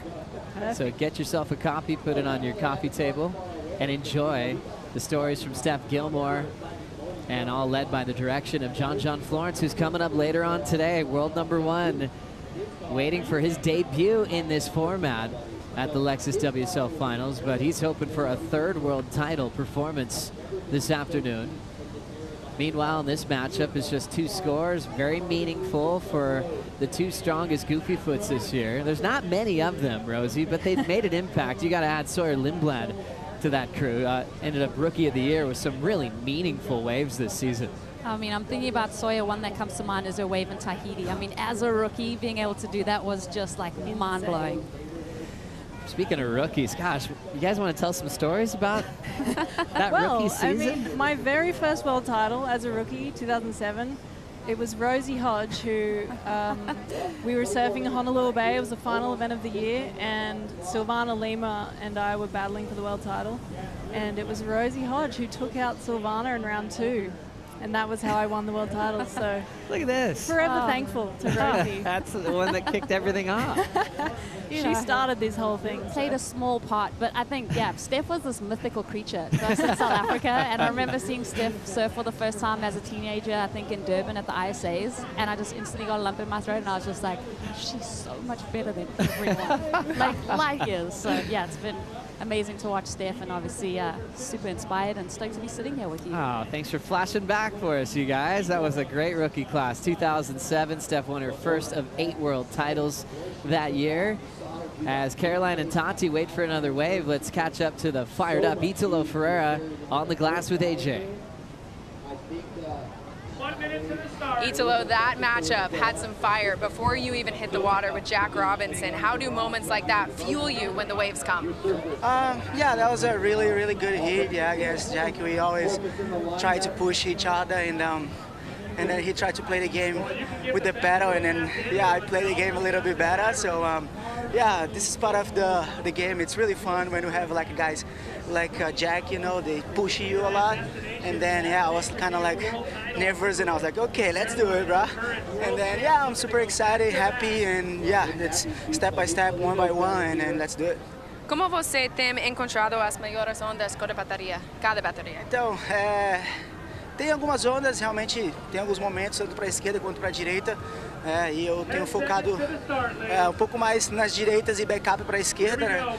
E é isso, eu acho que é uma e com o pé no chão, entregar nas mãos de Deus e confiar que é possível, né? Então, eu tô aqui nesse jogo e eu vou jogar até o final. Parabéns, see you in the next one. Thank you. Thank you, AJ. Italo doesn't have much time, but he doesn't need it. Doesn't like to relax. He wants to put pressure on at all moments. I love how he reacted to kind of the physical contact that he did have with Jack Robinson in that paddle battle. That was one of the most aggressive ones we've seen all season. Definitely fueled him up to close out that win, Steph. It's kind of old school. It was old school. I was hoping there was a buoy out the back, and they had to paddle around the buoy and make it back, and first in gets the priority. Typically those stories from the older guard, when there was a buoy you had to paddle around, that's where most of the contact would happen when they felt like they were far away in the middle of the ocean. Now, with all the cameras and great coverage, we get to put it in slow motion. Great job for Jack this season. It comes to a close. Italo moves on. And Caroline and Tati are just being very patient. Very close on the opening exchange. 6.5 for Caroline over Tati's 6. Steph, you mind taking a question from a fan at the moment? Let's do it. Strider Wazalewski, what do you got, my friend? Hi, Steph. How you doing? Strider. All right. Well, I just, you rolled through the crew. You just took them out one by one. And Tatiana has that opportunity that you had. Did you know, starting off that day, that, after your first heat win, that you were going to win the world title? Did you feel it inside? I had to feel it. I had to imagine it could happen, and it wasn't. I mean, my very first heat, I almost lost. I had like a minute left, and I got a score, and it just sort of slapped me across the face with a big adrenaline hit. Like, oh yeah, wake up, it's time to do it. But I really don't think it was until I met Joanne before Carissa that I just felt like my surfing was getting better and better, and then my first heat against Carissa in the first of the 3 was when I was like, oh, I can do this. This is it. Like, I think I was just in such autopilot, and I felt so good and was just enjoying the whole process, and I just thought it's totally possible. Why not do it today? Great call, Strider, and great review, Steph, because that was a crazy moment when Brisa almost had you. Time was ticking away, and in the start of that heat, you had some falls and some mistakes, and then there was like this switch just went off, and it was like, no, this isn't happening again. Yeah, I didn't want to repeat the year before, but we've finally got some swell coming through here. But Tatiana actually reached out to me. She said, how do you do it from 5th? And I actually gave her, a little bit of my insight, and looks like it's doing pretty good so far. Split peak. I love it. That's Tati arcing on the left. The backhand is the reigning world champ. Nice flow and a hammer from Caroline. Still some room as the left is setting up a nice closeout section for the Brazilian. That's how Fun lowers it. Split peak, right and left, both incredibly rippable. And they'd been waiting for a long time to look for their second scoring rides. Both did a great job on that one, Rosie. Yeah, that was impressive. And I think this exchange is so important. We mentioned how even it is with those 6s apiece. This thing's really going to change maybe the mood of the heat as we see the numbers come through. It's really hard when you watch both at the same time to pick who had the better exchange. What do you think, Steph? Yeah, I think Caroline, she's obviously feeling her backhand. She's so strong and fluid. That last turn was really beautiful. But she only got the 2 turns, and I kind of like that Tatiana went the left. Maybe that took a bit of attention off the judges. It wasn't all focused on Caroline, and here she is. That first turn was really strong. She got this second turn in, sort of slid her tail a little bit, and I think she got a really nice finish. Yeah, she slid her tail around there again, so she got the 3 turns. Maybe Tatiana might have got the bigger score there. But as you said, to get this backup score here, to see who can sort of break this even feeling right now, that's going to be crucial, especially at this point, the halfway mark in the heat. What a critical split peak here at Lowers. 2 talented goofy foots. Tati looking for the first world title for the women in Brazil. Caroline looking to go back-to-back representing Florida. You got to quickly think of the dominance from the past of world champions like Frida Zamba, Lisa Anderson. What a stretch of coastline with so many world titles. Caroline making the move for her career to San Clemente. A lot of consistency and how important this wave is for her career. So this is now her home break where she spends all of her time in between events. With now 17 on the clock, we'll wait for that last exchange to be factored in from the panel and catch up with Chris Cote. Yeah, thank you, Joe. Stoked you're right here to be joined by Olympic gold medalist, Red Bull rider, and no doubt future WSL Final 5 surfer, Callie Vast. Callie, this is your first time at the Lexus WSL Finals. Give me your take on the atmosphere down here at Lowers. Yeah, it's actually the first time. Thank you for having me here today. And yeah, it's the first time for me. Yeah, be part of this day. It's great. It's great to see a lot of visualization maybe for the next years. And yeah, a lot of energy. The vibe is great. A lot of people are on the beach. It's beautiful, sunny, and it's glassy right now. Good waves, good surfers, and yeah, happy to be here. Energy is a huge factor we're seeing today. We're witnessing right now Italo Ferreira building so much momentum. Tatiana Weston-Webb capitalizing on that as well. How important is momentum throughout this one-day event, and how do you stop a surfer that's built it all the way up to one of these final matches? Exactly, momentum is the key. You have to find that rhythm. You have to find that momentum in the water. You have to be really good mentally and then stable on your goal. And then I think Italo has this. He's hungry, and then he's enjoying the moment, doing airs and stuff. For the girls, we see those two surfers, Tatiana and Caroline, just give back-to-back waves every time, and it's sick to watch. And then yeah, the vibes is insane. There is good energy. We just saw the dolphins in this heat. It's something special, and yeah, I can't wait to see these next surfers, men's next heat, and the girls, and all the way to the final. It's going down. Glad to have you here, brother. Let's go. Thank you. Good man, Chris. It's so great to see Callie Vast, Olympic gold medalist representing Tahiti. That was really special as we look at the medal match that we saw for the women as well. Caroline Marks taking gold, and Tati got silver. As we look at the last number for Weston Webb, 7.83, just like you guys expected.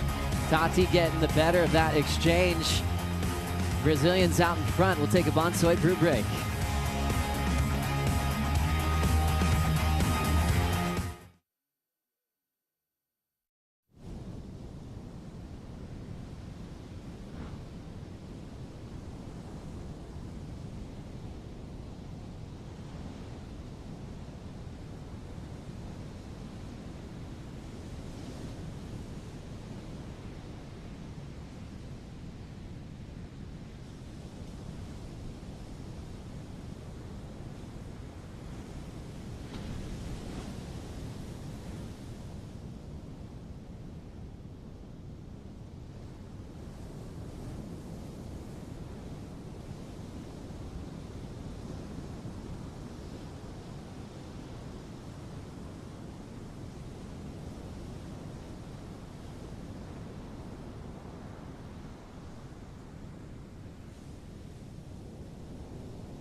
The Lexus WSL Finals are brought to you by Pacifico, Live Life Anchors Up, by Hogue, official healthcare partner of the World Surf League in California, by Nissin Cup Noodles, the original instant ramen, by Bonsoy, official milk of the World Surf League, and by Lexus, the all-new Lexus GX.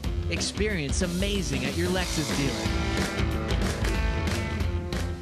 13 minutes on the clock in match 3, and we always like to hear from you as we go to the Pacifico fan picks. 59% calling Tati for a win. So far, so good for the majority vote. Tati with a 7.83 and a 6 has the lead over seed number 2 and reigning world champ Caroline Marks, who's chasing a 7.14. What a great battle. The backhanders typically on tour, they've got a lowers left to enjoy as well. And I thought Tati was a total legend when Caroline came on tour, and there were some really quick calls going up. Caroline's got the best backhand on tour, and Tati would just go, you know what? She does. Let's go. But it was more of like, let me try to lift my game as well. But she was quick to respect what Caroline had done on tour in such a short period of time, Rosie. Yeah, and I think that really lifted Tatiana's game. I think back to the 10 that she was able to get in France, Tatiana, and that was just such a huge moment. What she's been doing in Waves of Consequence, her performances in Tahiti, her performances at Pipe, I mean Fiji. She's just such an unreal talent. And yeah, just to see her the third time at the WSL Final 5, I mean, she's just super consistent. Yeah, I think she probably remembers that in the first year of the finals, she was one backhand re-entry away from winning her first world title, and I'm sure she's been thinking about that moment for the last few years, and now she gets another shot again to try and I guess correct that error. But yeah, her surfing in heavy waves just seems to get better, and Caroline as well. You know, to win Tahiti, both of these women are just pushing the boundaries in heavy left-handers, and it's really cool to see. But both of them right now. Tatiana getting the highest of that exchange, the second exchange, which I thought she did. She had 3 really strong turns.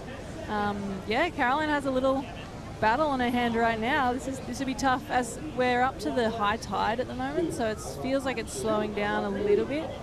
But I mean, in terms of conserving energy, which was a big thing, you know, for Tatiana coming from 5th, to be able to build momentum but conserve energy, and you really just want to make sure, like I remember thinking, if I can just capitalize on 2 waves each heat, you know, just 2 waves, just keep it going all the way to the final, then realistically you're only going to surf 10 waves in that day. You do that in a free surf, no problems.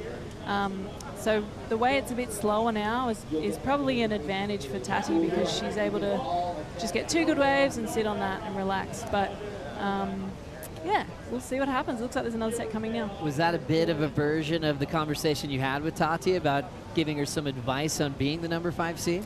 I mean, it's a pretty obvious one if you're coming from 5th, is being able to manage not just your physical energy. These women are so strong and so fit, but it's more the mental energy, like to be able to stay, just to find a good balance between being like fierce and have really strong intentions, but then also being able to sort of switch off for a couple of minutes in between each heat. That was the main battle for me throughout my finals run. And as you see Katie, she's grooving. She's probably listening to some, I don't know what she'd listen to. I know she's a big fan of like Bonnie Raitt and Erykah Badu and some pretty chilled music. So I'd be interested to hear what she's listening to. It could be Slayer. I don't know. Maybe she's going hard. But yeah, that was the big thing, was just to be able to conserve energy. And I'm sure Tatiana's got some strategies for that. But Caroline as well, because it could be 3 or 4 heats if she makes it all the way. Great call. Yeah, Katie Simmers kind of has like a soundtrack to her movies, if you call it an event a movie. It's like she's listening to a theme. Erica's brought her to some great results in the past. 18 years of age. She has a chance to be the youngest world champion ever. Yep. If she can go all the way today, Rosie. Yeah, just unbelievable. Just such a... Just like you can't peg her. Like, you can't try and describe her. She's just this enigma. She's incredible in and out of the water. So fun to watch. Such a great addition. And yeah, it's just like, it's fun to think about where her mind would be at right now. I do say Katie seems a lot more settled nerves-wise this season versus last year when she was in this situation surfing in the WSL Finals. Love it. 8:30 on the clock. Strider, both these surfers are absolutely ripping. Caroline, though, is the one that needs a score at the moment. And the lineup, no go. So I caught up with Caroline Marks. You know, what's going to be your program for finals day? She said 5 a.m. wake up and dry toast. I said, dry toast? Doesn't sound like really breakfast of champions. She said, I just can't put anything else down there because it just gets the nerves going. I got to keep it down. So there's a lot of nerves going on. Even though you can't see them, they're all happening. AJ, what do you got on the beach? Well, Strider, it's so funny that you bring up Caroline's nerves, because I caught up with her coach, Luke Egan, right before she paddled out for this heat, and I said, what are your final words to the defending world champ before she hits the water? And he said, it's so simple. It's about attention to detail. Have fun, have good flow, had good timing. They did talk earlier in the week. He told me about the rare opportunity is to go back-to-back as a world champ. And Steph, as someone who has experienced those highs, just how much does that add pressure to a moment like this for Caroline? Yeah, defending a world title is really difficult, more so than just, you know, being on the attack and trying to do it, because yeah, you feel like the target is on your back, which it is. But I've always felt like I had to approach it like I was on the attack as well. You know, I didn't want to put myself in that situation like I've got the trophy and I'm trying to protect it. I had to sort of switch the story in my head and be like, yeah, I'm on the attack. I don't have the trophy. I want to get it myself. So yeah, it's all kind of like the perception that you sort of have in your mind, and everyone can look at it in different ways, but that really helped me to keep going back to back. But yeah, I saw Caroline before this heat and she was so confident, so cruisy, and just, you know, it was like she was coming down for another beach day at her home break with all her friends on the beach, her parents, everyone's super excited. So I actually saw her and I was like, I think Caroline can do it today. She's So a we'll confident surfer, just so polished in her act. But one thing I've noticed lately, and even on her way to gold in the Olympics, she just knows how to win. There's a lot of heats that she got through where she did just enough. You kind of think, okay, this doesn't look like the smoothest game plan, and then she would just find the victory at the end, where I'd almost say Tati might have been the more in form on that finals day in the Olympics, but Caroline found a way to win. She got that little nice tight barrel to start, did just enough with her turns, and you're like, that is such an X factor with all the ability on the face and read the ocean, and just that understanding of that competitive drive to just find out a way to win that heat you're in the moment. I think her self-awareness, like, is also just such an attribute that she's built up. She's been through these character building moments. She knows who she is. She knows how to win. And here she goes on her backhand, Joe. Caroline Marks looking for a 7.14, tags the first section now with a lot of speed, jams it beautifully. Perfect transition, throwing some water off the rail. Nice swing off the lip line again. Resets as it's bending away. Now the lip showing up, she crushes it. Nice smooth wrapping cutback. And the reigning world champ will shut it down.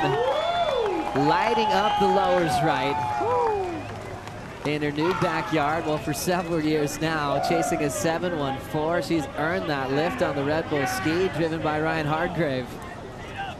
And what a feeling for Tati, just sitting and waiting as Caroline was just throwing spray on every single section step.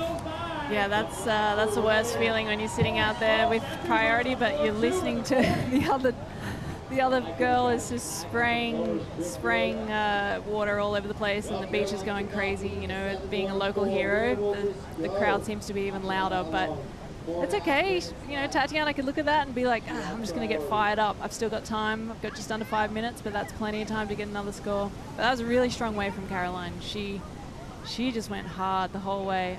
What I really like about Caroline surfing is it's just fluid. You know, there's no kinks in the middle. She does her maneuvers, she drops, sets her rail, and goes straight into another maneuver. And I think that's been the biggest point of difference of her surfing for many of these events that I've watched lately. There was a moment in this wave in the middle where she did have that little bit of loss of flow. She cleaned it up so quickly, though, you barely noticed it, exactly. Yeah, she was able to hide that really well. We talk about flow, that's in the criteria. When there's sometimes a disruption of flow, it's hard to recover from. A wave like lowers gives you so much time. You can be exposed with even just a subtle glitch.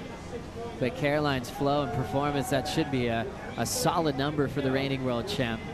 3:30 to go. Time's flying by, Steph. I mean, we missed you a lot this year, but how does it feel to be around this comp energy again? It's great. I love it. You know, I really love. I mean, here we go. Caroline Marks gets a 7.5. So back into the lead for Caroline. Huge number for the reigning world champ. Out in front, Tati now needs to respond, chasing a 6.37. But yeah, I love it. This is so fun. Competition is, it's just, you know, there's something really cool about it where I love surfing so much, and having this year to surf around the world, try new waves, and just, I don't know, not be under that routine of being on tour and living out of a suitcase the whole time, even though I kind of have lived out of a suitcase all year anyway. But being here today has really brought back a lot of feelings about competition, how much I love it and enjoy it. So no actual decisions made just yet, but we'll see what happens. Yeah, I don't know. I also watch these women in these events, and I'm like, I don't think I can beat them anymore. They're so good. And it's been really cool to just be a spectator and see it all. But yeah, that competitiveness doesn't really die off too easily.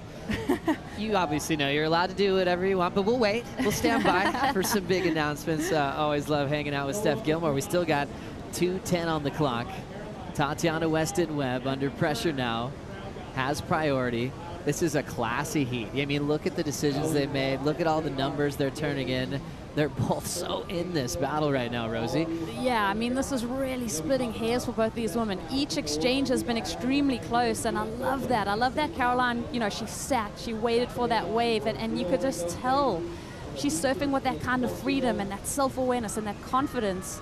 That's just so amazing. But at the same time, I'm not counting Tatiana out. She's got that priority. There's, you know, about to be 90 seconds left. We'll see if the ocean delivers something. But in my mind, both of these women have been just so strong, incredible, and just two incredible performances. Yeah, this is last minute and a half is so stressful, but like you said, both of these women have made really good decisions this heat, like really smart, strong, confident decisions, and that's what you need to go all the way. But man, I just wish there was a two-wave set like that. In that last wave, it looked like Caroline just got that one wave and there wasn't another one after it. And that is the beauty and the beast of surfing, isn't it? You can do all the preparation in the world and sometimes the ocean just doesn't want to play the game. But minute to go. Is there anything on the horizon? That's what it's all about. Kind of remember the clock ticking down on that heat with Brisa Hennessy and Steph in 2022, and then just everything turned around that day. Tati's hoping for a moment like that. She needs a wave, though. Well, it only takes about 5 seconds to get to your feet, paddle into a wave, so 35 seconds can be a long time. I think we see Tati making a move here. There's a small lump. No, I just didn't quite do it. Patience from Tati, surfing with so much confidence. Getting herself in this position with a big performance at Cloudbreak. You can tell this morning she's been feeling the flow. Now as we go to the countdown, doesn't look like much is heading towards the Brazilian. And Caroline Marks, the reigning world champ, still with an opportunity to potentially go back-to-back. Good battle, girls.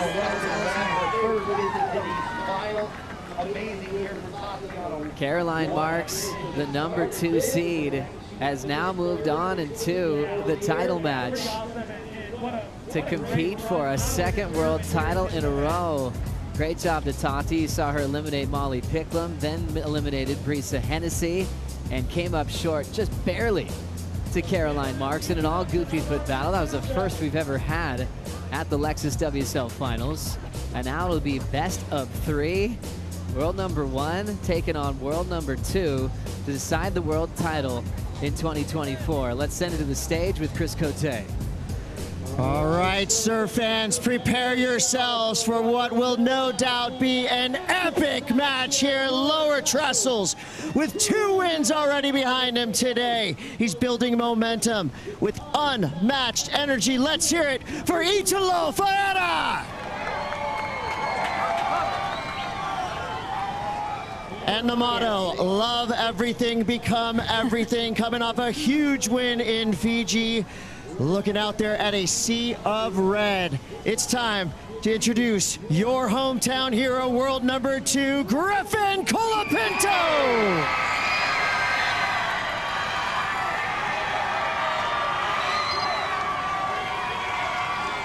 You guys ready for some action? Let's do it, boys.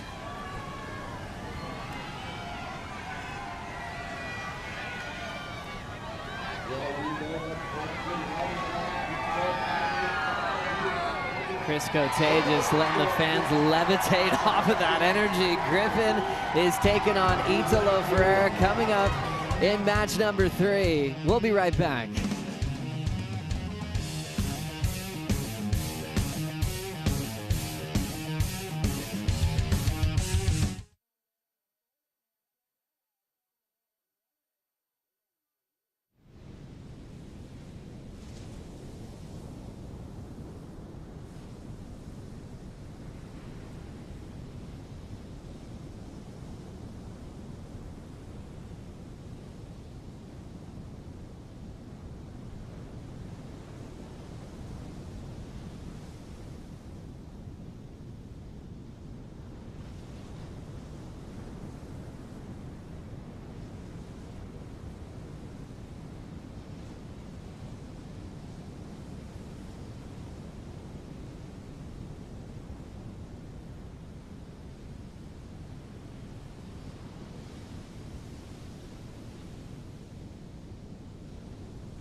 Having like the mission of a world title is so enjoyable and gives me like so much meaning to life. It's really fun when you have like guys, they push you a lot. And then, yeah, I was kind of like nervous and I was like, okay, let's do it, bro. Our number 5 seed, Italo Ferreira, has now surfed his way into match number 3. Winding up, Griff goes huge. He knows he belongs now at the top.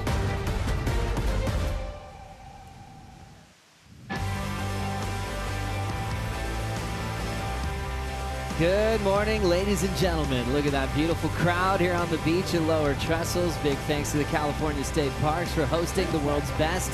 As we enter match number 3, Griffin Colapinto, the local hero from San Clemente, taking on Brazil's Italo Ferreira. You just heard that horn go off. 35-minute heat, scored on their top 2. No wave max. They could just go for broke out here. Thanks for having your company with us. We've got Jesse Mendez, Richie Lovett. I'm Joe Turpel. Jesse, what a great clash again. We've got Italo on fire, still hot as the number 5 seed. Can he go one more and make the title match? I mean, if he keeps making the smart decisions like he has, I think he could. I think adding to Griffin now, like this match, actually Griffin's very progressive. So the other guy's more on rail, more power surfers. Griffin can actually mix up both. So this is going to be a great match to see unfold. A really fun one to break down for Griffin Colapinto's season. He has just been so in the flow state, as he calls it, believing in himself. He had an impactful heat win over Medina at Cloudbreak. As you see, a serious battle for position. Italo fakes him. And he fakes the whole crew. He wanted to go right and then said, nope, I'm going left. Driving down to this inside section, floats it. Drives into a tail high reverse and starts off with a completion. But a mastermind at the start to play tricks on the guy that knows this local lineup better than anybody else, Rich. Yeah, that was an interesting move from Italo. A bit of a showmanship there of muscle. Here goes Griff, live action. Carved down for Griff, blasting it off again. Backhand so warmed up from his win at Cloudbreak. But he'll throw that inside section away. Griffin, in front of his hometown crowd, has been so grateful, trying to enjoy every moment. He knows this event is moving to Cloudbreak next season. This is the time he wants to really take advantage of this so he could win a world title in front of his friends and family on his home break. Yeah, this is a great opportunity for Griffin. His surfing actually matches this wave. You can see that he grew up here because it's so polished, so progressive. Have a lot of variety in this wave, but it gives you the opportunity for that. Let's see this paddle battle right here on the beginning of the heat. Italo kind of sitting on where the wave had a little bit more energy, so he was able to take off and stand up first, so he could already get the quick answer right there on the beginning. Wiggling around, the wave gets a little bit smaller. Bit late right there, and then finish it off strong with a nice lofty air reverse with the tail very high. And then seeing Griffin on the left, Richie. Yeah, both surfers identifying the left-hander here. Nice open snap to start things off. A little tighter on the backhand for Griff, and then he goes for the reverse, the backhand reverse, and just gets a little caught on the rail. So the first mistake, perhaps a sign of nerves there for Griffin. This is a big moment for him on home turf. Staring down the barrel of a world title opportunity here, but he's coming in hot to someone who's coming in boiling hot. You know, Italo has been on such a roll. He's building momentum through the whole day, and he's really identified what's banking scores. He's really just playing to his strength, going to that air reverse, and he's kind of got it on lockdown, and the judges have to pay it when he pulls it off. For Italo, his charge really just came late. He almost fell off tour at the midseason cut. Everything changed. He had an emotional speech, had Kelly sign his board in Margaret River. Then he ended up beating John John in Tahiti, won in Brazil, in his home country for the first time, gave the trophy to his dad. Everything was just flooding back to him. As we look at Griffin, set up the right. Nice sweeping cut back. Floats the next section. Third move is a big tail blow reverse. Griffin's starting to heat up. And it is a Friday here in Southern California, but I don't think anybody's working, getting permission from the mayor and city councilman Chris Duncan. Tools down. Everyone's watching the best right now at Lowers. What happened here on this one from Griffin, Jesse? Yeah, I like how he's getting it loose. You see this first carve bringing it all the way back around, and he marked that turn very well. It's very solid, and finish it off with a beautiful tail blow. Just textbook surfing right there for him. Obviously, the wave lacked a little bit of intensity, but same as Italo's first wave. Both waves a little bit smaller, but both waves very technical and very well surfed. Look at the fins, getting disengaged. Back foot actually came off the board, brought it back in, rode out clean. That was a beautiful combo from Giffen. And this the difference in transitions between Italo and Griffin. Richie, what do you see in there?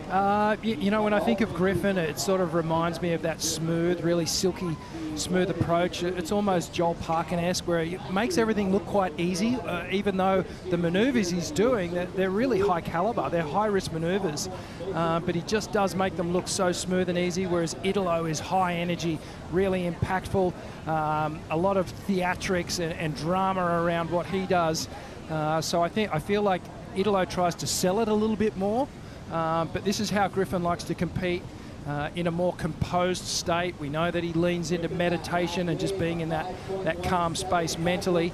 I feel like he sort of bounced back on that second ride. Looked good. 5-1-7 for Griff, takes the lead. Strider, we're off and running. Great start for both these guys getting on the board. Yeah, you know what? The intensity is, you can feel it, you know, and the reality of what I think Rich was just talking about was that smooth, syrupy feel to Griffin. But I feel like on that first right that we saw out of Griffin, we saw a little bit more intensity out of his surfing, a little bit more speed, a little tighter arcs, and he really has identified that that's where he wants to be. We talked about one turn that he did in El Salvador, and I think you guys might remember in his first heat where he just ripped through a turn like no tomorrow, and that's what he's after. He's after that speed and that arc and that tightness, and then we'll see that above the lip game as well. So he's got the full package, but he's got a guy coming up against him who's got just so much mental fortitude at the moment with Italo, so it's going to be fun to watch.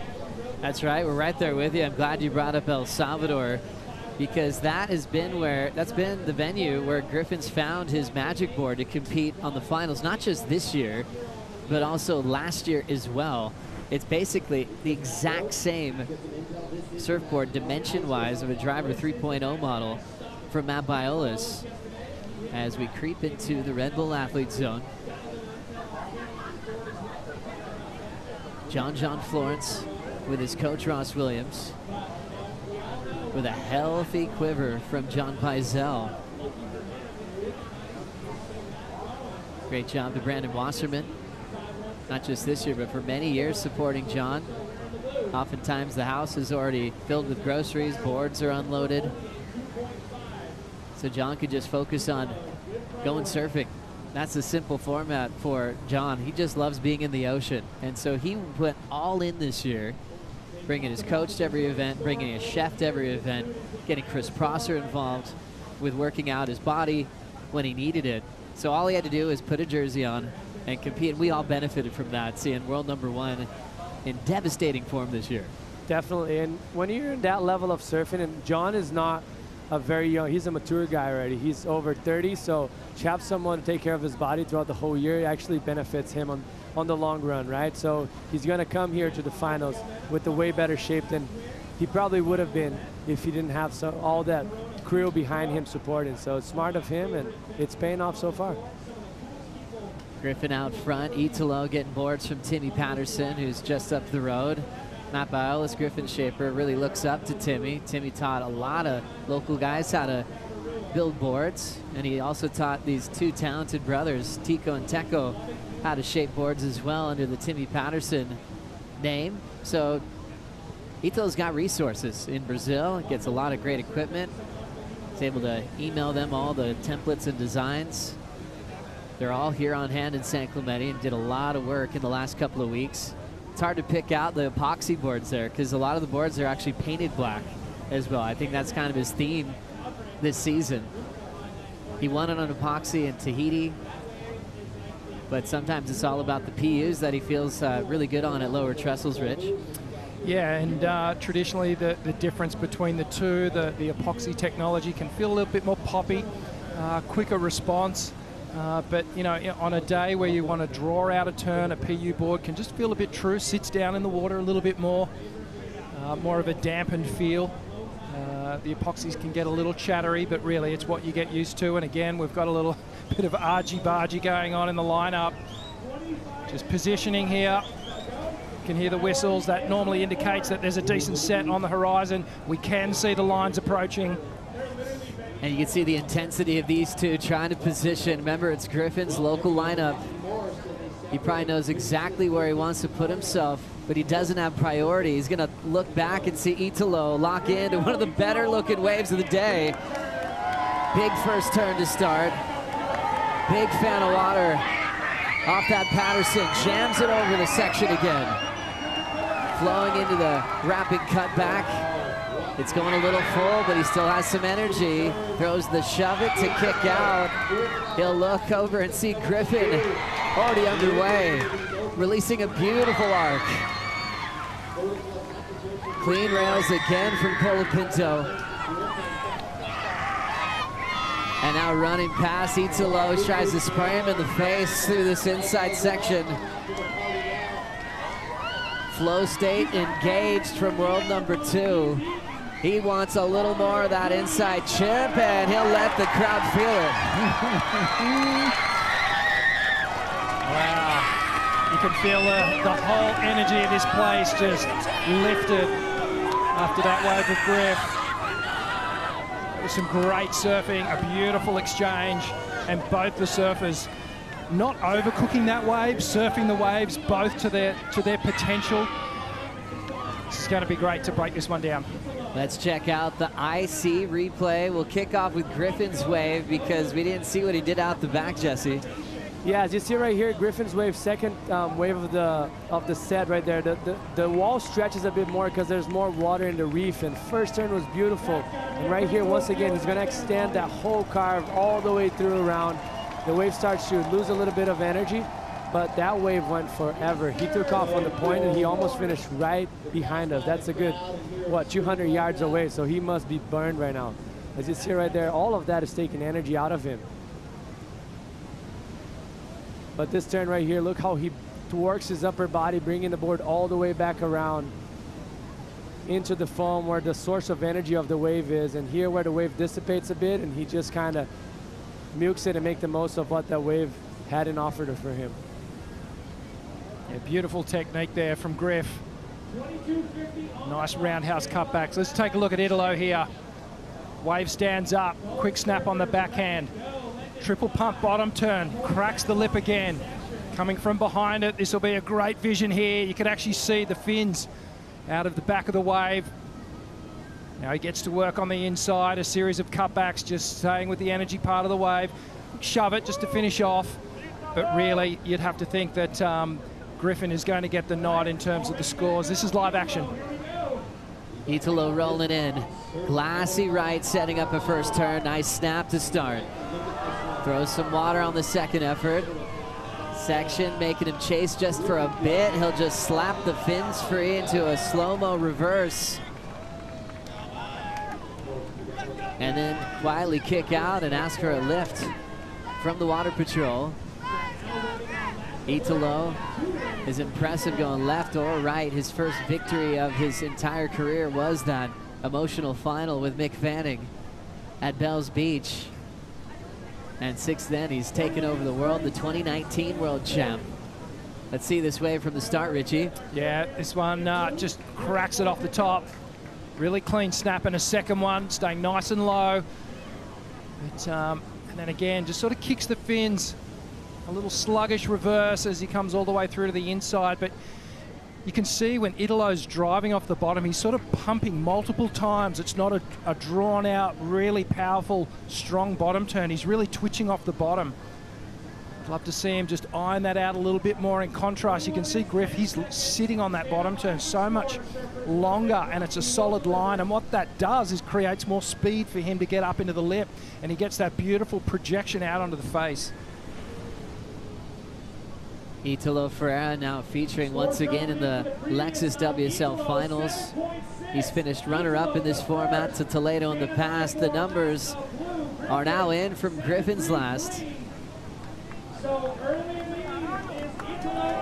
can hear the announcers on the tower. Jeff Baldwin, Todd Klein. Getting the message across to the surfers and the fans on the beach. The locals screaming with that 7.33. Italo's second scoring ride is a 7.6. Hard to split these two right now. Both with 7s, both with 5s. Italo's both a touch better. I guess the difference in between both of, like actually the 4 of those waves, Italo just a little bit faster and a little bit more critical as Griffin was driving down those turns, which is very aggressive as well and hard to do, but the judges really wanted to see that criticalness of getting vertical on the lip today.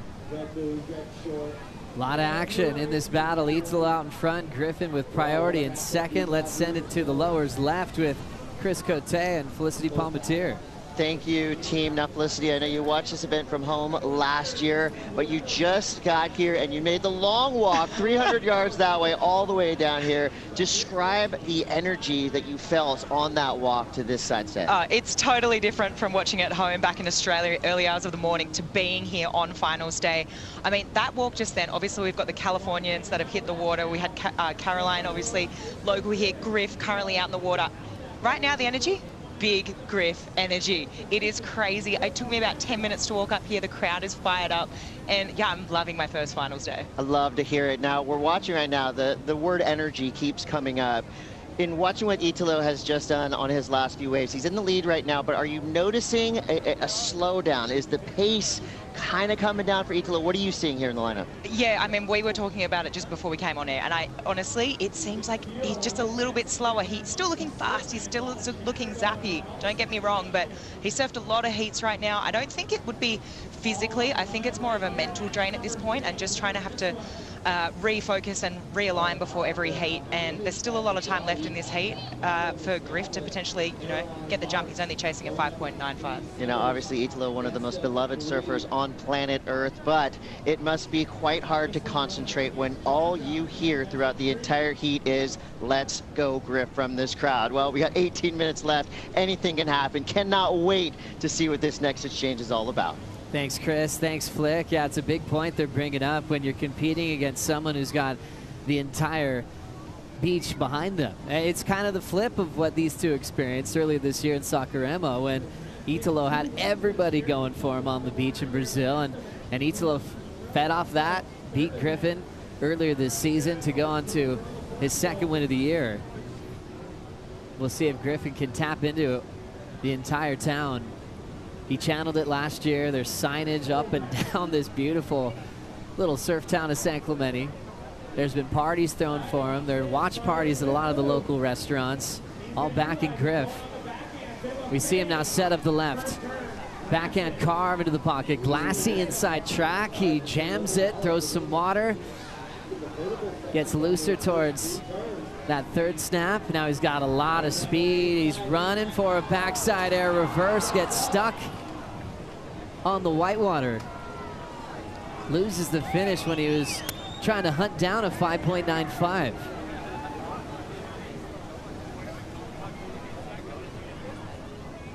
So Griffin forced to chase all the way on that end section and ending up with a fall. Judges never like that. But it looked like a clean left to run down the line. Let's compare the big numbers of this matchup. Italo Griff, Rich, what are you seeing? Yeah, it's a really interesting matchup, this one. And if we look at the opening turn, we pause it here and we'll just have a look at the path that both Griffin and Italo take. So Italo's going to do a quick snap down here, whereas Griffin is going to do a really elongated turn. Let's run it and see what happens. So watch there, the opening turn. Griffin holds his line all the way around, big carving turn, whereas Italo, the quick snap.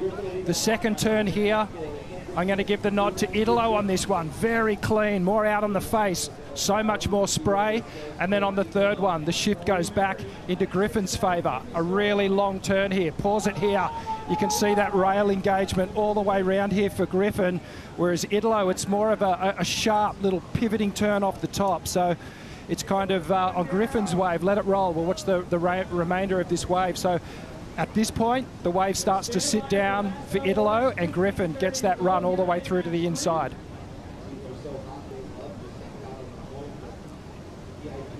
So a nice balance there from our sevens. Italo slightly better on the score line, is 7.6 over Griffin's 7.33.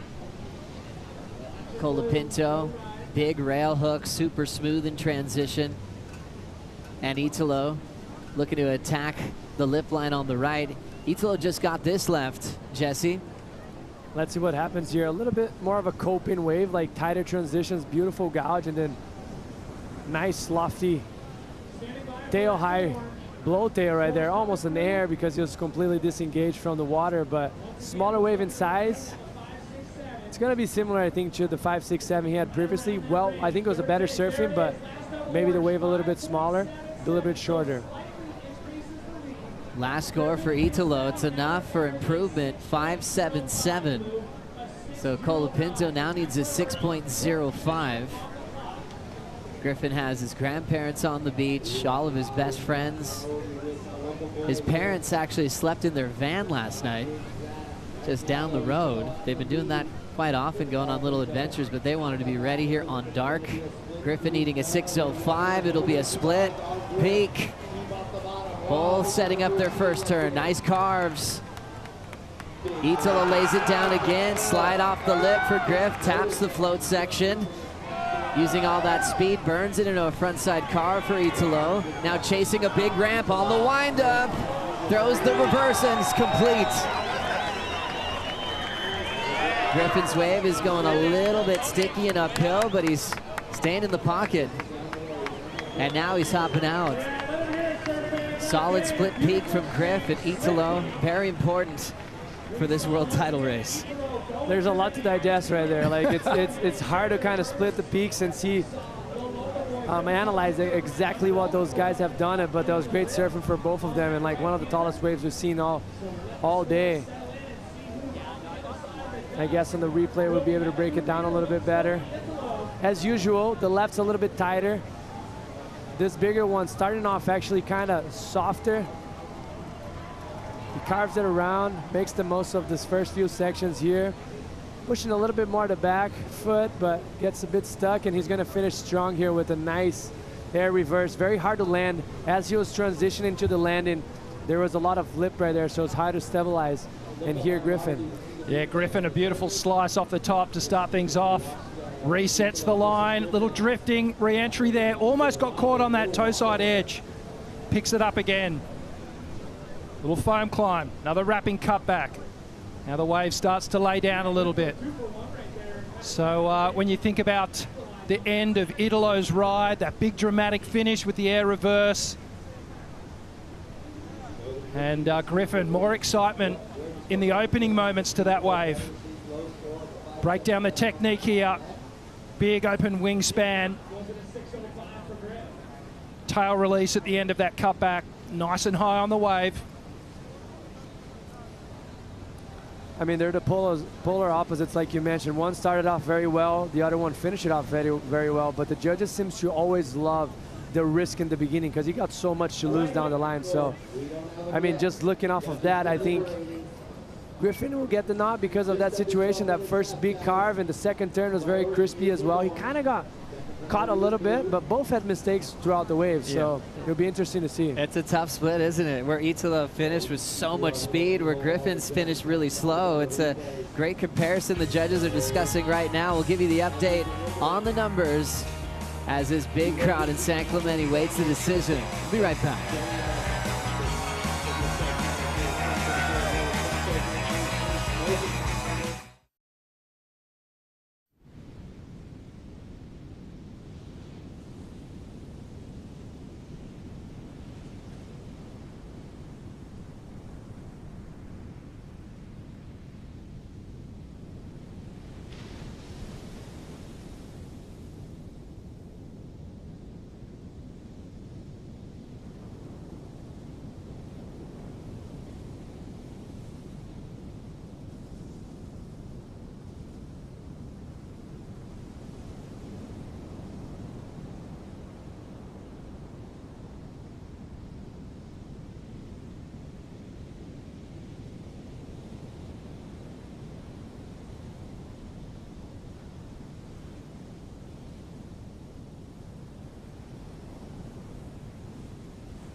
here, hear the yell, back to school, ring the bell, brand new shoes, walking blues, climb the fence, books and pens, I can tell that we are gonna be friends.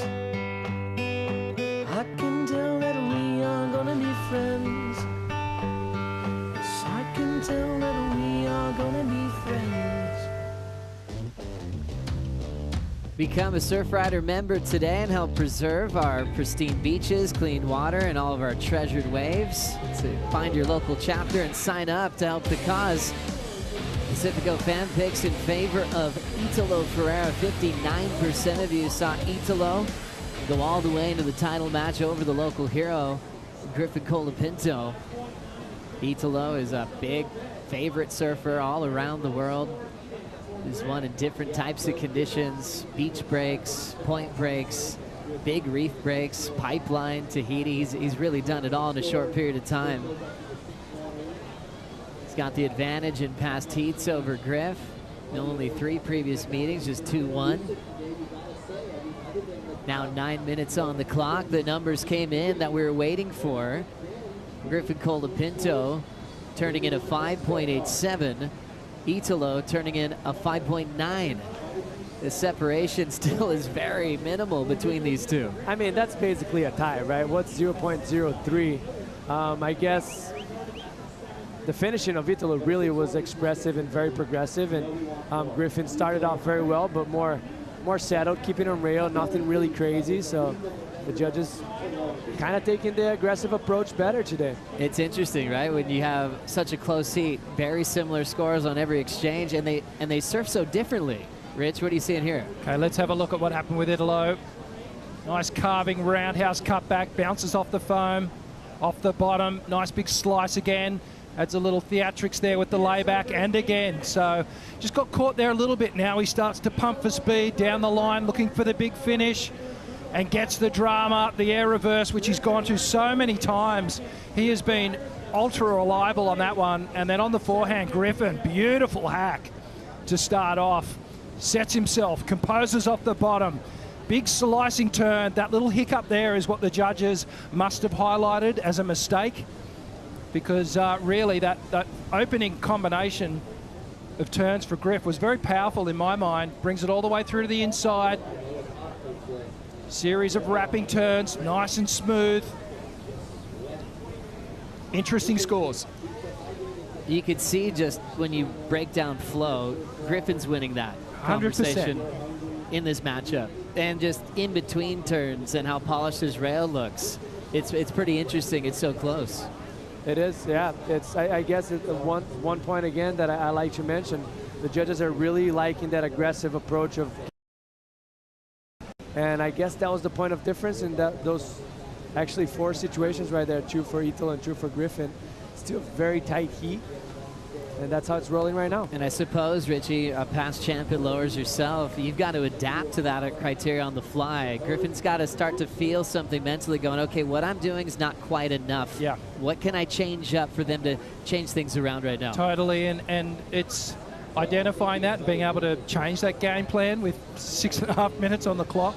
Italo's really, when I think about what's happened today, I don't think there's many other air attempts that anyone else has done.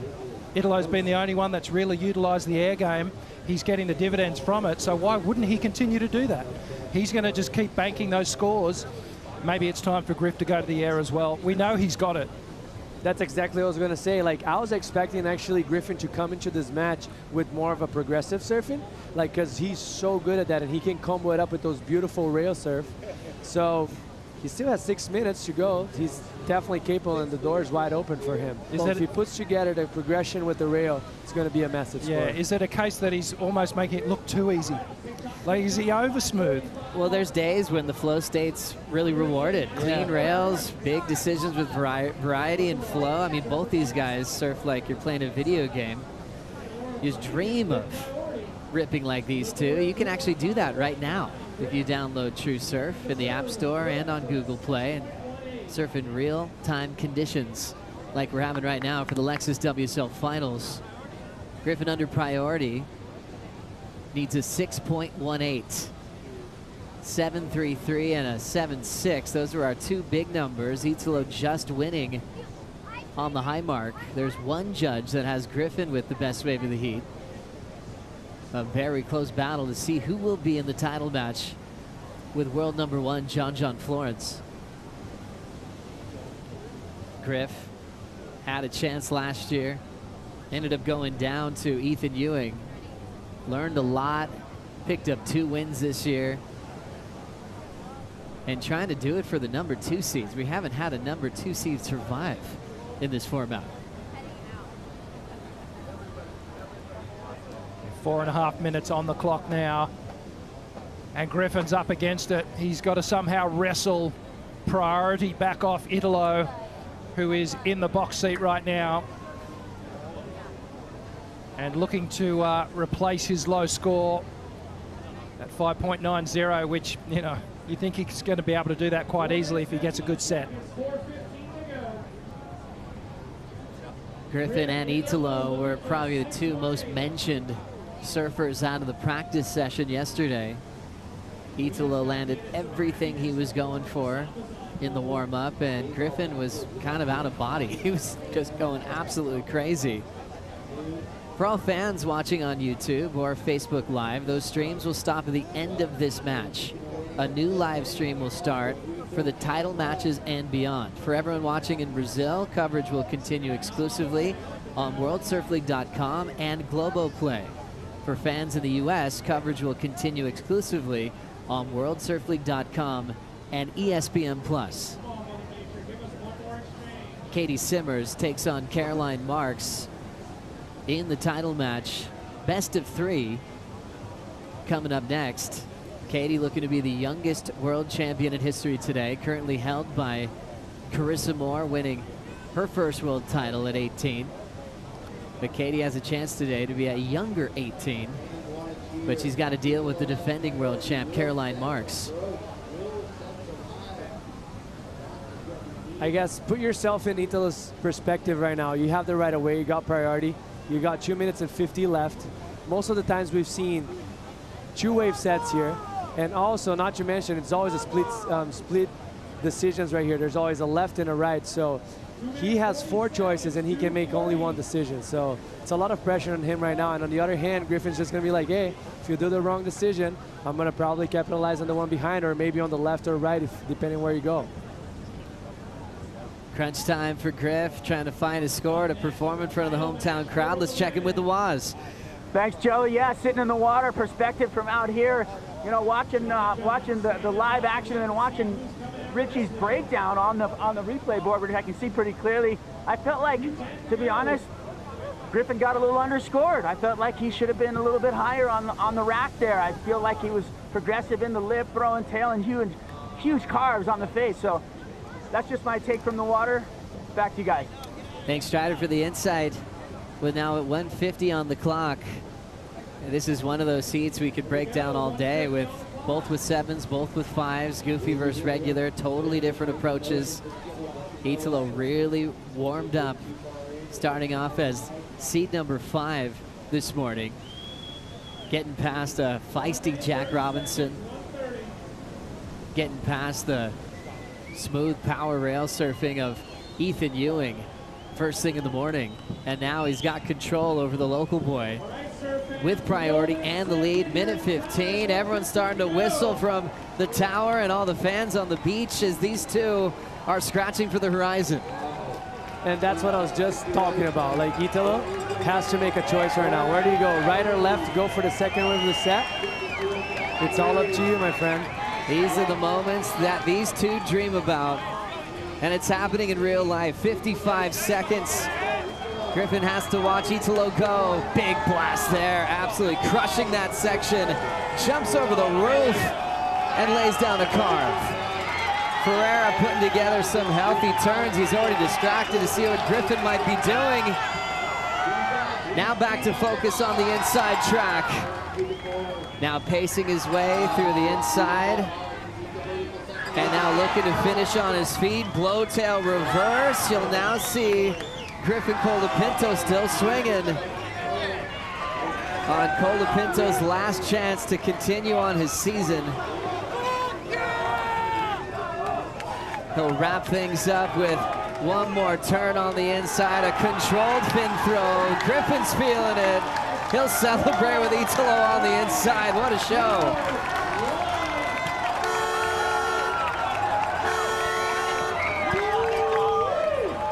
Let's put another 10 minutes on this clock.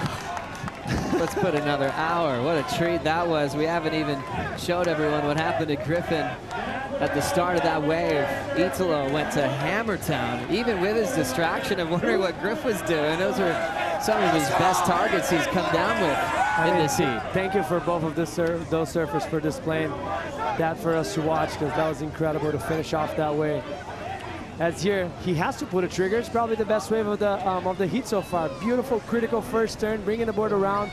Nice floater down the line, and now he carves through the turn, which is nice to see from him. He's usually whipping more, so he gets that drive from the fins, but the wave kind of dissipates. And we see Griffin here up and riding. Yeah, beautiful carve from Griffin.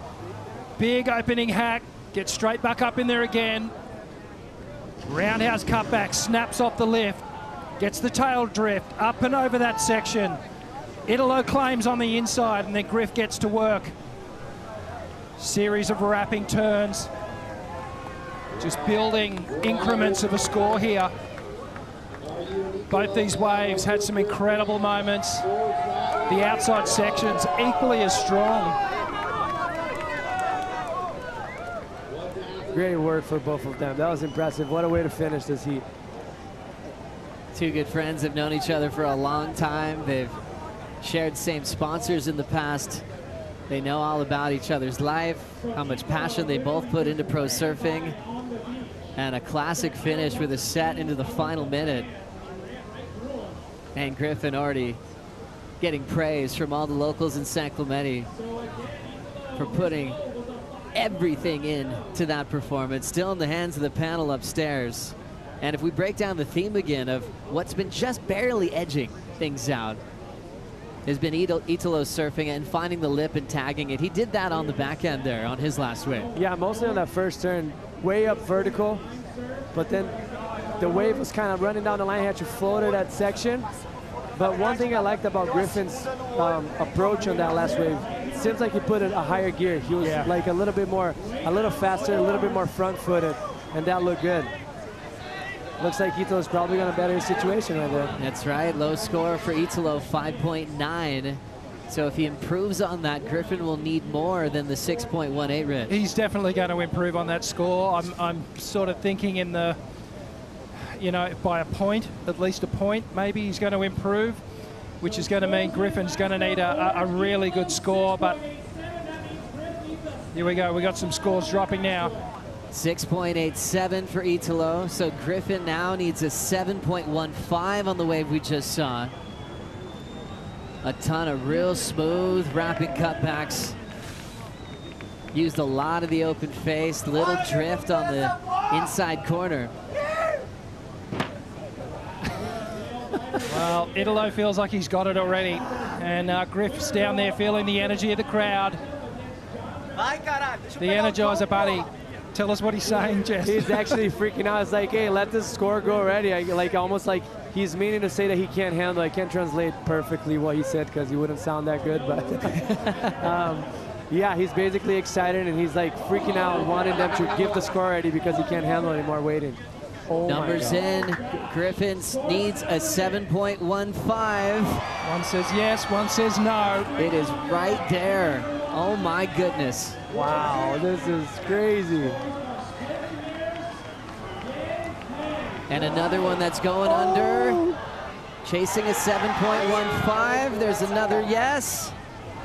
This is going to define what's going to happen. Last one's up to you, buddy.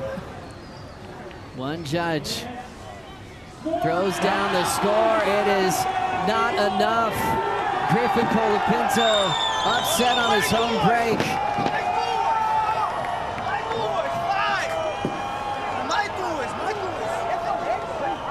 Two more. That's what he's saying. Two more.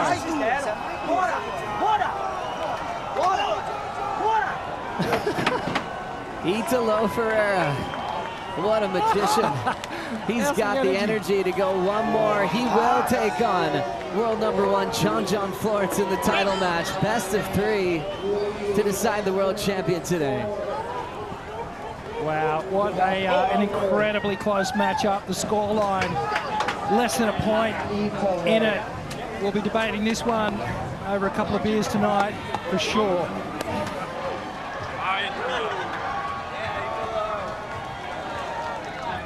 Let's check out this bracket and catch our breath. What a battle that was. 14.47 to 14.33 in the decision. Italo coming from seed number 5. Got past Ethan, got past Jack Robinson, just upset the local boy, and he will have a chance to compete for a 2nd world title as John is looking for a 3rd. We will take a break. Let's get into the title matches right after this.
The Lexus WSL Finals are brought to you by 805 Beer, properly chilled, by IC Polarized, anchored in style under $50, by Rad Power e-bikes, the official e-bike of the Lexus WSL Finals, by Eventbrite, on or off your board, you've got plans with Eventbrite, and by Lexus, the all-new Lexus GX. Experience amazing at your Lexus dealer.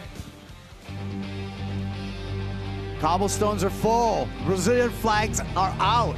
It's the Lexus WSL Finals. It's time for the title matches, and it has filled up here at Lower Trestles. And what a beautiful day we have. What a beautiful cast we have. Felicity Palmentier, Rosie Hodge, I'm Kaipo Guerrero. And let's hear from Italo Ferreira because he is in a title match against John John Florence. He's with AJ. Thanks so much, Kaipo. Italo, just take us inside your mind in that final exchange with Griffin Colapinto. What was going through your head as the scores were dropping? I just say, God, it's in your hand right now. And I just did my job, you know, and that was like, I thought that was a close hit against Griffin. He's local here. He had a big support. But I'm blessed too, so I'm happy to make that one. You were in the title match 2 years ago. You told me before this last heat that you've learned a few things since then. What are those things and how are they going to help you? I don't know. Right now I just want to surf, you know, like both sides and do my job. I have been training a lot for this, and it'll be my dream, you know, if I want this. If I want to win this thing, you know, because I'm put a lot of finish in every single move and every single hit, you know, and yeah. There's 2 more on the way. Two more. Como você preparava para estas baterias? Então, eu entreguei nas mãos de Deus, sabia que ia ser uma bateria bem difícil, apertada, pelo Griffin ali conhecer a onda e ele também surfar para os dois lados, né? Era um dos poucos que poderiam pegar a esquerda também. E aí, no final, a gente foi decidir a bateria, mas só agradecer a Deus pela oportunidade. Eu também sou muito abençoado de poder estar aqui, né? Mesmo não sendo local, mesmo não tendo toda a torcida que tá aqui, mas tá no Brasil, né? Então, assim, pô, a galera tá lá vibrando a cada onda, a cada manobra, e eu venho sentindo isso também porque, pô, isso traz muita motivação para mim e tem duas pela frente, então orem aí por mim que vai dar tudo certo se Deus permitir. Parabéns, see you in the next one. Thank you. Title match time. Let's take a look at our men's brackets and look at the challenge that John John Florence is going to have. Mind you, this is new for John John, but Italo Ferreira, second in 2022, third in 2021. He's had numerous appearances in WSL Finals, Flick, so he's going to be one with more experience when it comes to this format. Yeah, experience and reps on the board from this morning, understanding how it's feeling out there. I'm not sure how early John rocked up here, but I did just see his whole camp only just arrived. So, I mean, Italo, speaks volumes, right, to the momentum that he has. It's absolutely incredible. He's decimated through the draw. Looking at the women's brackets, remember it's best 2 out of 3 for a world title. Rosie, take a look. Caroline Marks, she could go back-to-back. Yeah, it's just been insane to watch Caroline. I mean, against Tati, that was her first heat. Our first look at her, thinking about Katie's demeanor at the moment. She's had a chance at the WSL Finals before. I feel like this season, she's a lot more settled, she's a lot more mature, and I love this matchup. Well, women's title match number 1 is ready for introduction. We'll go to the main stage with Chris Cote. Ladies and gentlemen, it all comes down to this, the women's title match! Featuring Olympic gold medalist, reigning world champion from right here in San Clemente, California. Give it up for Caroline Marks!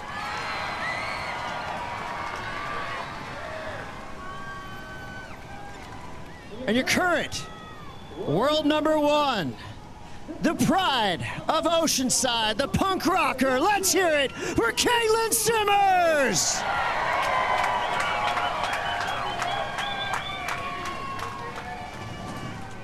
This will be a best out of 3 surf-off. At the end of these heats, you will have your 2024 world champion. Give it up one more time. The water is yours. Let's do this.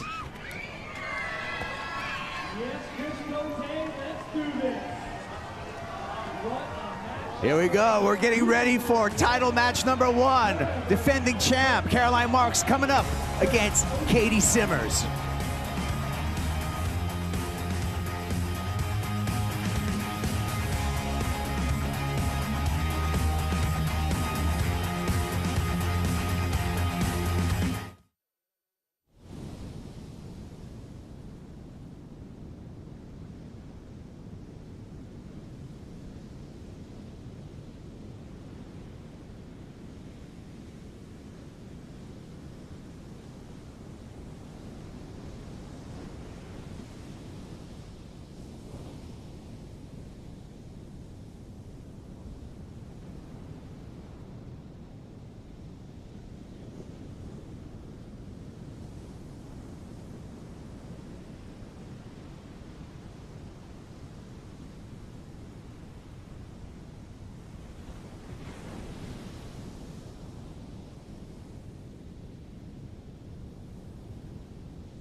feel nerves so intensely. I don't really show it maybe physically, but it's definitely there. Getting my first title last year, that it takes that pressure off, but at the same time, I want another one so badly. Oh, Caroline slips through that drop. The biggest story in 2024 is Katie Simmers.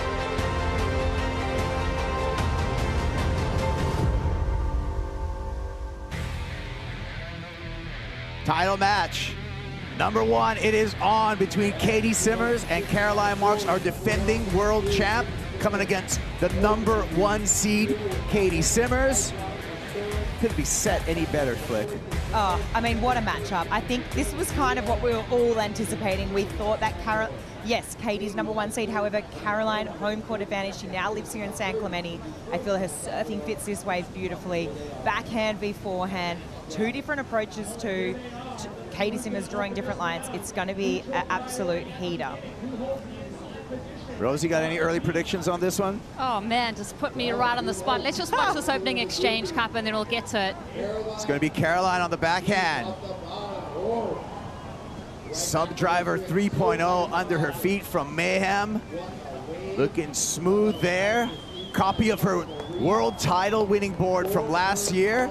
Couple of snappy turns and a nice opening, Rosie, for Caroline Marks. Really good opening. I'm just going to be hypercritical on that last turn. I feel like she could have really just upped it up a bit, got more critical, and shown a little bit more power on that end section.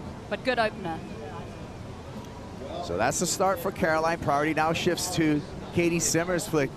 Let's take a look here at the replay. Yeah, you can see Katie really forcing that issue for Caroline to pull the trigger. Beautiful first turn, really critical. I love how she's just always coming from behind. This turn here, actually third turn, she actually got pushed out in front. Finishes there, and to your point, Rosie, yes, a little bit, maybe she could have given it a little bit more, and then behind her, Katie.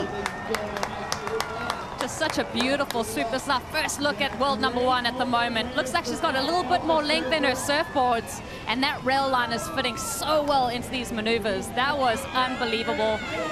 I think she's got the better of the exchange there, Katie did. Yeah, Katie, there she goes, climbing back on the Red Bull jet ski. 5.5 Borst is what she's riding. Spent some time with her shaper yesterday, Chris Borst. He's an innovator when it comes to board design. Built his own software, built his own cutting machine, and those boards that Katie Simmers rides, a lot of them go straight from the machine to the glass shop. That is how detailed his CNC machines that he's developed. Unlike anything else in the industry, a unique machine, a unique way to build boards, and just a mad scientist and former professional skateboarder Chris Borst making those boards flip. Yeah, wow, I mean, so innovative, and we could already, right, two contrasting approaches. Caroline, bread and butter surfing on her backhand, just that beautiful approach we've come to know and love. And then Katie, it's just exactly what we said she'd do, draw different lines, emulating that free surfer as well. It's exciting to see, and you know what, this first exchange is going to get a good impression from the judges of what they're looking for. 7.5 for Caroline Marks. Wow, big numbers have just dropped. A 7.5 for Caroline Marks. She thought that was good. And then Katie Simmers.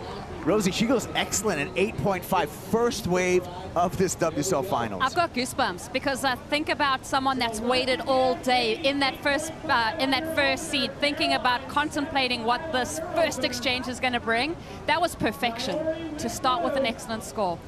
There's all the numbers from the judges. Katie Simmers, been a dominant season in 2024. She is leading the rankings in so many different categories, Katie Simmers is. 3 event wins, 3 finals, the most heat wins with 18 heat wins this year, and a heat win percentage for Katie of 64%. That's #1 on tour in all 4 of those categories. Yeah, it's incredible, right? It speaks volumes. That's why she's wearing that yellow leaders jersey. Why she's in the first seed coming into this event. You can't deny it. And the events that she won, okay? Pipe, beginning of the year, monumental moment for women's surfing, just pushing the boundaries. Bells, iconic event. And then back-to-back in Brazil. That's right. I see replay right here, Rosie, of an 8.5. Just right on that rail line, just every maneuver with a lot of intent. I do think that that equipment, that longer rail line, is really giving her emphasis on every turn. Deep bottom turn. Love the way that she's coming under that critical section. We talk about the goofy footers, how they're able to stay tight in the pocket. Katie is doing that by staying tight with that white water on her forehand. Just beautiful in slow motion. And when you look at the board and her shaper, Chris, talking about using phrases like parametrics and scaling. His dad was an engineer, and he brought a lot of science. And he really unapologetically, you know, not a big name in surfing, Chris Borse, but he's making a name right now with the surfing that Katie Simmers is doing on those boards. Completely, and it seems like the two go hand in hand. It seems like Katie's surfing really appreciates those shapes from Chris Borse. I mean, you can see it in her surfing. It's just so beautiful, and it's fresh, right? It's different to what we've seen on the women's side so far. Just, we've talked about it before, but those different lines, it's refreshing, it's new. But, I mean, Caroline, I don't feel like Caroline, you know, on the other hand, has hit her stride yet. Yeah. I don't feel like she's really... She's put great scores on the board, but this is her average surfing is 2 points better than everyone else. That's why she has such a consistent year. Yeah. And you got to pay that. Caroline, maybe with more experience and a higher heat IQ, and that reflects, Rosie, in their head-to-head history, 4 versus 2 in favor of Caroline Marks. Yeah, and you think about this is over their careers, but this season, Katie got the win over Caroline at Bells Beach in the semifinals. So talking about this season, Katie's got the nod. Yeah, Katie's got the nod. History, though, we've seen some high-scoring heats between the two of them. Semifinals at Surf Ranch Pro, 15 points for each of them. It was a 15.53 that gave the nod to Caroline Marks in that matchup. But more time on tour, a little bit more experience, a higher heat IQ, and I think, Flick, that is going to be the challenge right now for Katie Simmers, who we know is a surfer, an emotional surfer, a progressive surfer, but to manage now a lead in the heat is going to be what she needs to do. Completely right. I think that there's no truer word spoken right now. I think Caroline is so strategic. She's analytical. The way she puts together heats, you know, there's certain surfers that come to mind that perform like that, and when they're, you know, we say that surfing, you know, the strategy part is like a chessboard and what move you play. That analogy is made all the time. Caroline is just all across it, right? There's no mistakes made. She knows how to put together a heat. You know, yes, it's surfing, but sometimes it's not the surfing you're doing, it's the decisions made in between that get her the heat win. Yeah, those micro moments that you're really managing that. And I will say Caroline's self-awareness at the moment, her self-belief and her confidence are just, like, they are just exploding at the moment. She won gold in the Olympics. I mean, she's done so well this season, but she's carrying that extra air of confidence. She sure does. And a bunch of Gators came down to the beach as well to celebrate, to support Caroline Marks, just like last year. So she's got a great support squad. Katie Simmers, same thing, with a great support squad. So it is these two. Katie Simmers, however, you know, she wins a world title. Not only she's going to be the youngest women's world title holder, but also the first world title for California for the girls all the way since back in the 80s with Kim Merring. Wow, I mean, that would be absolutely incredible, right? I mean, what that would mean, what that inspires the next generation, just looking up to these women. All right, well, a little work getting done in the Red Bull athlete zone to Italo Ferreira to loosen up that lower back that's been strained through numbers, dozens of frontside airs, as well as big backhand hangers. So Italo loosening up to challenge this guy, Rosie, John Florence. Looks like he's taking it easy. He looks super relaxed, and just Flick was pointing it out. We haven't seen him at the beach this morning. He's been away watching somewhere else, preparing, getting ready. He's done some free surfs yesterday. Didn't see him in the water this morning. So this is the first look at John here today at Lowers. And conditions, Flick. I mean, I feel we're getting really lucky. I think the swell overperformed this morning. The wind now, it's just nice, low, variable. It's cooperating. Everything's cooperating. I think we were pleasantly surprised when we rocked up this morning just to see how much of a push and how much energy had come up overnight. And obviously the push with the tide, things got a little bit more consistent, a little bit more energy. But overall, I mean, so contestable. This wave is literally a skate park. It is so high performance, and these conditions right now, they're beautiful. I think the tale really is going to be told when the next exchange comes to really set up this heat, because both big scores for our surfers, but it's a tale of two in every one of these matches. 2 waves. The fun thing, we had Stephanie Gilmore here in the booth with us, and she was just mentioning that first exchange and having those numbers drop and really, you know, contemplating where you are next to your competitor. Katie's dropped the excellent number. Caroline's just a point behind, so there's confidence in that for both of those women. But this next exchange is so important. Who can really, I mean, Katie could close it out if she gets one more good wave. Steph pointing out on a long day like this, when you're surfing a lot of heats, focusing individually on each waves, getting 2 good ones and calling it a day. Calling it a day, yeah. It's best 2 out of 3. Nice water conditions here, and Strider Wazalewski's enjoying those water conditions in this title match number 1, Strider. I am. It's absolutely beautiful out here, super glassy, just really clean. And I just, you know, going back to that first exchange and watching Katie Simmers and her unique approach to surfing. I feel like she's a modern day Tom Curran. She's got this amazing flow, and she's got that competitive side to her underneath it all. I think she's more about the display of surfing and that act that she wants to show and be proud of. And it's so fun to watch. And I feel like there's a great comparison there with Tom Curran and Katie Simmers. And on the beach, we got AJ. Thanks so much, Strider. You made that comparison, and Katie also with a great camp in her corner. I caught up with her dad before she paddled out for her heat, and I said, how did you guys get ready for today, knowing it's so different for Katie this year compared to last year where she had so many more heats to surf? And he said today started out like a whole lot of other ones for Katie Simmers. They surfed at the North Jetty down in Oceanside and then had a breakfast of an egg and bacon sandwich, trying to keep everything really calm so she could roll into this title match heat with all the prep and all the nerves already settled. All right, thank you, AJ. Got the breakfast report for Katie Simmers. we know how that started off the day, Rosie. Well, Caroline had dry toast because that's all she wanted to keep down. Like she was like those nerves. She just wanted to get something in her system, but couldn't do anything too rich. So egg and bacon sandwich. That's like a that's contrast. Hey, and talk about nerves.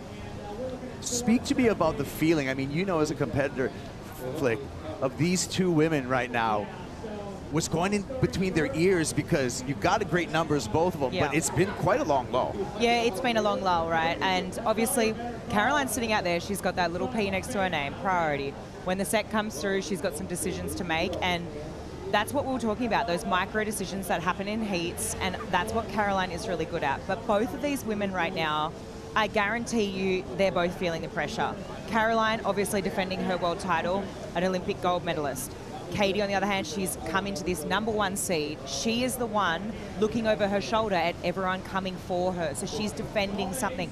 Both of these women are feeling the pressure. There is no doubt about it. So the next exchange is going to be very telling. It will be a pivotal exchange when it comes through. And we saw them a little bit of repositioning, but still some potential lines. Nobody really wanted to break away right now, Rosie. You know this wave. What do you think about their positioning? What do you think about like the consistency? We do have an outgoing tide now. We've already passed the high tide mark this morning. Yeah, I like where they're sitting. I mean, they're right kind of underneath there where they can get those medium-sized waves that really pull off the cobbles quite nicely. We spoke about that. You said that outgoing tide. The conditions are just so pristine at the moment. Not a drop of water out of place. Katie Simmers, she's just up the road at an Oceanside, 15-minute drive. Caroline Marks has relocated here. I would say Caroline's definitely spent more time out of this lowers lineup in recent history than Katie, who's living like 15 minutes up the road her entire life. So Caroline's going to know this lineup extremely well, and that also means she's going to know the different waves that come towards her and read the lineup well. Yeah, so that would be a tactical advantage to Caroline Marks in this matchup. Looks like we got some lines through here. Caroline does have priority. We'll see if Katie gets busy under that priority. Looks like this might be a keeper, Flick.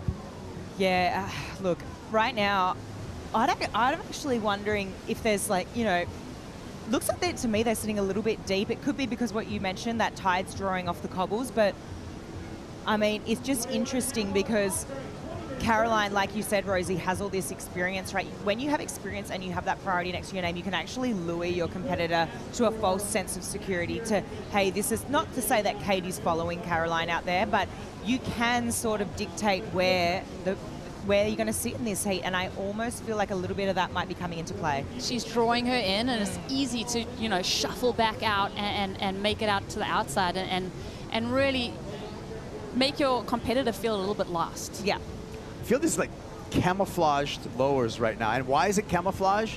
Because you don't have a bunch of 100 other heads out there to negotiate around and to kind of motivate you to catch waves, bro. This wave is extremely easy to surf. There's no consequences at lowers, right? We call it a skate park. But having said that, there's no hiding your flaws. Right. As soon as you mess up on this wave, it's glaringly obvious. Taking a look at the Red Bull Athlete Zone now with Italo Ferreira. Again, with the Theragun, just trying to loosen up their legs. They've been busy legs because he started at match number 1 this morning and has worked his way all the way up to the title match. And there's the Florence support squad. That's right, the Slab Hunter.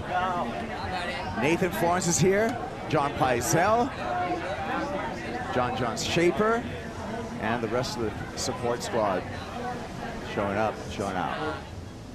And they got the camouflage on just in case they need to hide in the bushes as well. That is actually interesting. I mean, there's been red shirts, orange shirts, bright yellow shirts, and then they come rock up with the camouflage. John John's like, don't look at me. Yeah. I want camo. Hey, that's very John, though, right?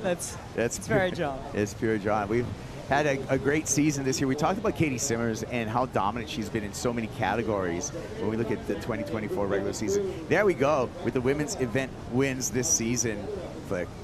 Yeah, I mean, wow. Katie Simmers absolutely smashed it out of the park. You can't deny it. 3 wins, and here she goes, looking at this wave. Under priority, Simmers takes this one. Glassy wall in front of her. Nice carve there to open up. Straight to the lip glide. One more time, quick feet for Simmers, and she punches out. Nice backup.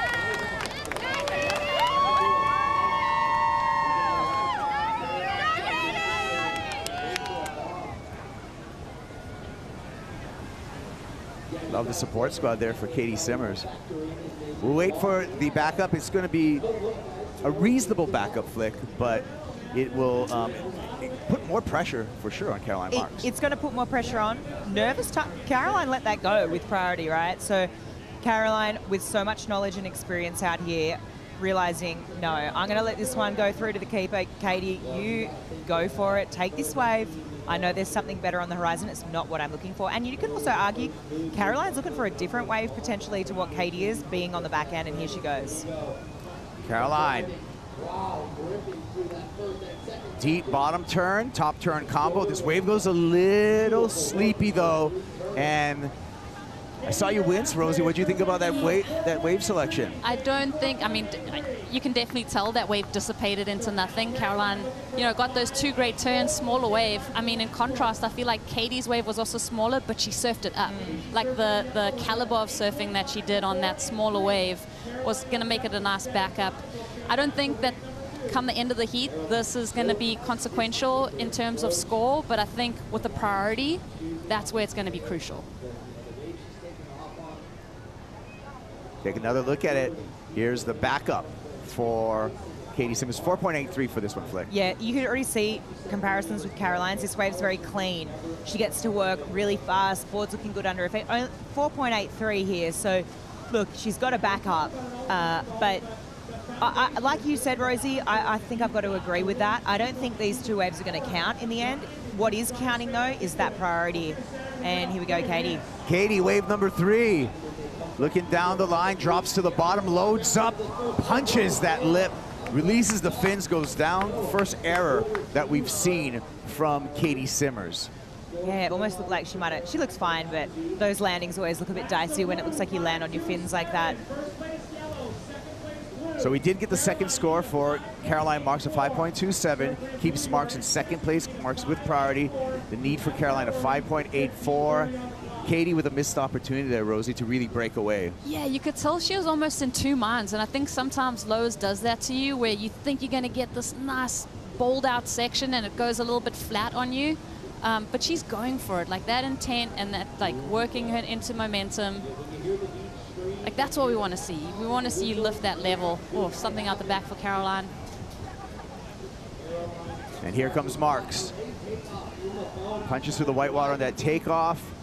And a little bit of a sleepy shoulder on that one. And she reacts, kicking out and handed over priority to Katie Simmers. Now with heat control, Simmers with the lead, as well as Jess has taken priority, Flick.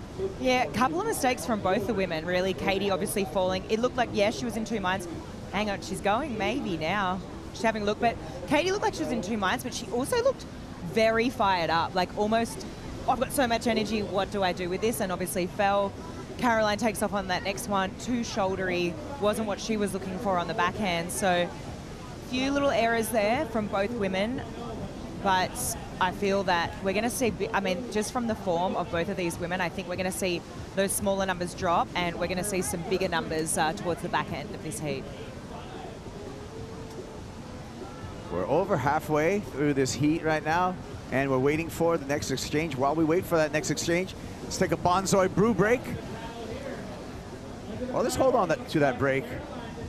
Okay, Caroline didn't go, so let's take that Bonzoy brew break, and we'll be back with the conclusion of title match number 1. Right now, it's Katie Simmers in the lead.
Regret, because I was like, always when I was watching the comps, I would be like at home hanging out with my friends, or I'd be on a trip kind of filming for something that I really like wanted to do and was into. And I always grew up watching like snowboard and surf edits and skate edits, so it was just wanting to replicate that but make my version of it. Toasted media is a thing that I created, just stuff that I like really like to make and want to make, but have like an outlet to put it on. So that was what that came out of. I wanted to make my mark on creation and surf movie creation. So I didn't regret it at all. You can check out In Plain Sight at redbull.tv for more on Katie Simmers. Katie up and riding on the lowers left. And unfortunately grabs that rail, gets caught, was on her way to better her scoreline, hands over priority to Caroline Marks, his Kuiper girl. Flick Palmentier, Rosie Hodge on the call. Just the back half of our title match number 1. Again, it's the best 2 out of 3 in this title match series for a world title. That was unfortunate, Rosie. That midsection of the left is so difficult. I mean, we've seen a couple missteps on the left. Let's watch Caroline in Port and Wave. Caroline finds a right. Cuts it a little short there, and again, the right's just filling up with water and going real tapered, Flick. Look, I understand that she's got to take opportunities. However, those last couple of waves, way too tapered. I know that that's kind of all the ocean is providing right now, but you've got to be thinking, okay, there's 10.5 minutes left in this heat. There is going to be a good opportunity set come through, and I need to be honest, she's just handed priority back to Katie. It's, you know, both women right now are sort of making error, you know, trading that, and I feel it's probably going to come down to the wire in this one now. It's best of 3, right? Yeah. So just looking at this picture, both of these women coming into this title match you've got to imagine that the nerves are so much more amplified as we get to this point of the competition. And I think maybe that's where we're seeing those little bit of mistakes coming in. I think they're going to tighten up their game. These last 10 minutes are going to be so crucial. But like you said, everyone's had these kind of unforced errors. And yeah, it's mistakes that they're probably not going to make going into the next two matchups. I think their coaches are definitely going to give that stern talking to them. Yeah, and you know, with this format and crowning champs in the water, it does bring an element of added pressure for a world title. In that, in the past, if you were way ahead in the rankings and you just had to make it through round 2, say, in the final event of the year, there's far less pressure because you were already front-loaded on this. Everything comes down, Flick, to today for these surfers. I mean, yesterday they're going to bed knowing that I could be potentially, I mean, all 10 surfers went to bed last night thinking, hey, I could have a world title tomorrow. I could be lifting that trophy. And that's equally as scary as what it is exciting, right? And trying to manage those nerves and trying to get a good night's sleep. As a surfer, it's nerve-wracking. As a surf fan, you're rubbing your hands together. But Caroline, she likes what she's seeing here. This right with a lot more wall than she's had. Loads up, late to that one, and just another glitch for Caroline Marks. Priority with Katie Simmers, lead with Katie Simmers. We can hear the whistles from the beach signifying some sets rolling through here. It's decision time for Katie. Too far inside on that one.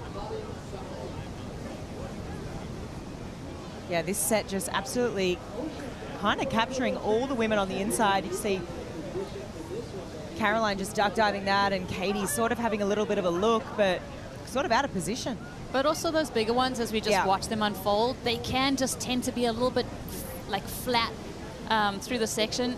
Oh, Katie, what's she lining up for here? Katie identifies that, Rosie, and looks like she just paddled a little bit deeper, but decides not to go on that one. That was interesting because those kinds of waves where you let that set roll through and it has that little bit of a double up to it. You head deep and you take off, and that one had something on it. It had a lot of foam on the face though, but let's see, this might be that opportunity Katie's looking for. Yeah, I thought she put herself in a good position. One more chance here, one more swing.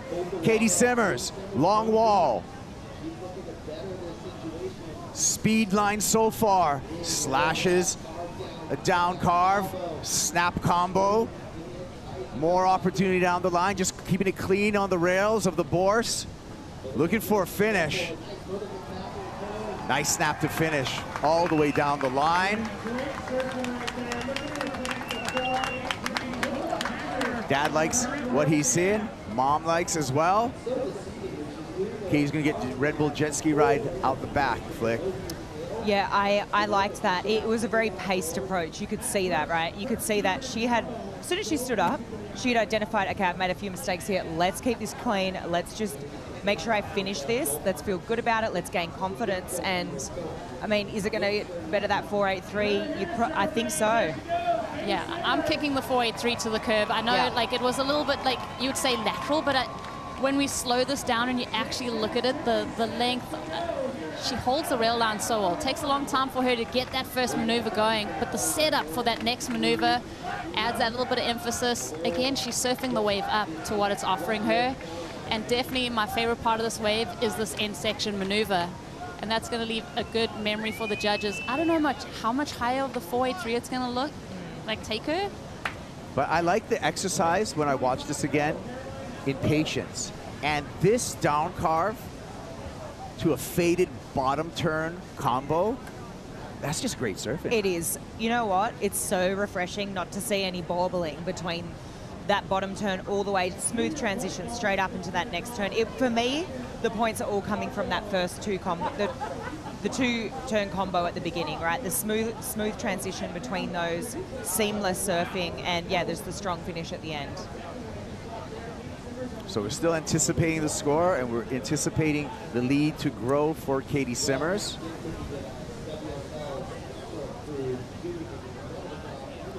Judges taking a couple looks at the replay.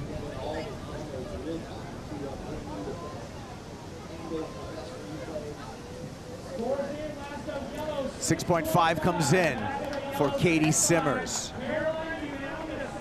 putting a lot more pressure, Rosie, on Caroline Marks, now requiring a 7.5. Caroline was in a similar position against Tatiana in the previous matchup. She had to wait a long time before she got that number. So Caroline knows what she needs. She's definitely been someone for me this season that's been able to impress in pressure moments. This is the pressure moment here for the Goofy Foot. Beautiful first turn. Beautiful second turn. Putting this one together, showing a little patience here, hoping for oncoming section to close this thing out. Little rhythm section on the inside, stings it for the finish.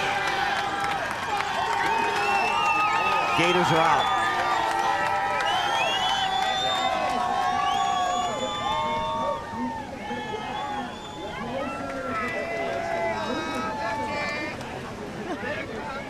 $7.5. Look, those first couple of turns on that bigger section, bigger wave, had actual steepness to it. If I reflect on Katie's 6.5, that was a bit more lateral. This was a bit more vertical. Let's have a look. So she streaks down the line here, sees that this wave, this is a better one. It's stretched out. Better wave selection, straight up into the lip, holds that line, goes straight up into that second turn. I just compare those first two maneuvers to Katie's. Katie's was beautiful and seamless, a little bit more or out in the face, whereas Caroline, a little bit more critical. And obviously, critical nature stayed throughout from start to finish. I really enjoyed it. The word that comes to mind for me is radical. Like just radical surfing in the pocket, keeping it crisp and tight. And it's so hard to do that. Like, you're getting pushed out by the lows, right? Like, it wants you to get out on the open face. And Caroline stayed so tight in those two transitions on the major maneuvers on the outside. How is this going to compare to the high mark of the heat, the 8.5? Like, this is, to me, those first two maneuvers out the back were the best of the heat so far. I agree. I feel that those two maneuvers out the back were super strong, super powerful. And she is doing such a good job at coming from behind the peak. Exactly like you said, Rosie, it just makes those turns so much more critical.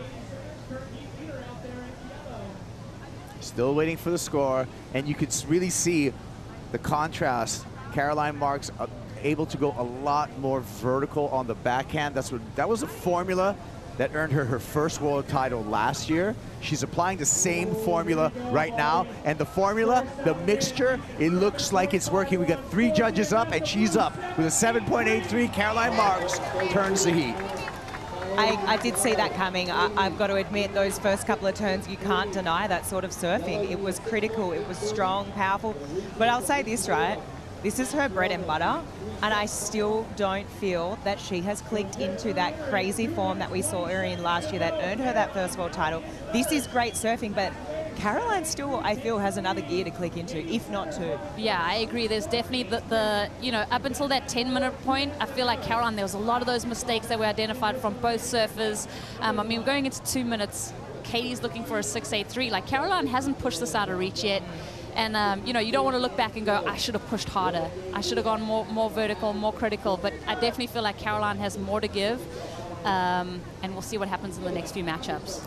Yeah, Katie with very little time to respond right now with priority, just 1 minute 40 seconds.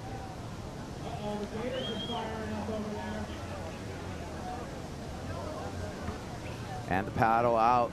So surfers see a little bit something to reposition themselves. And here's a couple of medium-sized lines. It will be an opportunity for Katie Simmers.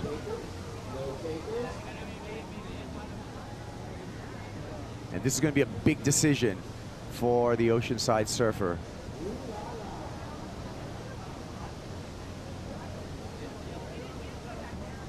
One minute remaining. And the third wave of the set, showing a lot of composure, Katie Simmers. Remember, she needs a 6.83. Puts herself deep on the peak here. Long wall. Simmers finds a glassy one. Beautiful carve on the forehand. Right back up in the lip for a second carve. Cuts it short there, looking down the line. Lip glide. More projection down the line. And a snappy finish. Talk about responding under pressure. A minute on the clock. 6.83. I think I posed the question to you. I think she's done it. I really do. It was beautiful surfing. It was that combination of that beautiful carve into that seamless transition. A little bit more radical too, but don't, everyone, just get ready. Caroline's up and running. And the train hoots for Caroline Marks as she takes off. There's the real hooter, and she is hanging it up there on the backhand numerous times. Talk about an answer back. Oh. Talk about an exchange. Talk about some snappy backhand surfing. Caroline, relentless down the line. And that was an answer back just when she got put in the corner. Caroline Marks. Are you kidding me? 8 seconds remaining to catch that wave. That was amazing. What a beautiful exchange between those two women. And I mean, you can't ask for anything more in a title match, can you? Just seesawing lead change and coming right down to the wire. What an exchange. I want to see the replay. Here's her IC replay, starting with Katie Rosie. So Katie takes off on this wave, and in her mind, she needs the 683. She goes to town on this wave. The only thing, she gets a little hiccup there in the middle, smashes it off the top. So this, in my mind, she's got that score. She's taken the lead from Caroline. She gets off this wave and right behind. So she's surfing for a 683. Caroline knows I've got to go really big, and she does, right? Can't just straight up into the lip again. I feel like this is better surfing than what we've seen from Caroline on her previous wave. I feel like this score has to go bigger. And she maintained that intensity throughout this whole entire wave. She wasn't done yet. I mean, there was a lot of work done on the inside here. So waiting for these scores to drop, and wow, such exciting times. Wow. Let's just catch you up on some of the numbers as we see Katie Simmers with the jet ski ride back out. After the conclusion, the horn has sounded. We're waiting for one more score for Caroline. The previous score for Katie Simmers was a giant 8.37 for the one we watched on the replay. Yeah, and rightfully so, because it was really, really beautiful surfing. I'm just interested to see where this one of Caroline's is going to go now, because in my head when I was watching the replay, I'm like, that's got to be a 9, and she needs a 9. We'll see what the judges think. I don't know. I felt like that was like better than the 8.5 from Katie. So again, Katie Simmers 8.37. We're waiting for a score for Caroline Marks. Caroline needs a 9.04. Here comes the scores. She needs a 9.04. She's up on all 3 judges. She's going to get her number, and she's going to turn that match on the last wave. It's Caroline Marks up 1-0 against Katie Simmers in the title matches. Whoa. I've got goosebumps. Look at the numbers there. Look at the heat totals. Giant. What a heat. I think that is Caroline's highest heat total now out of all her finals appearances. Last year she had a 17.10 and 17.40. That was 17.43 heat total. Big stuff.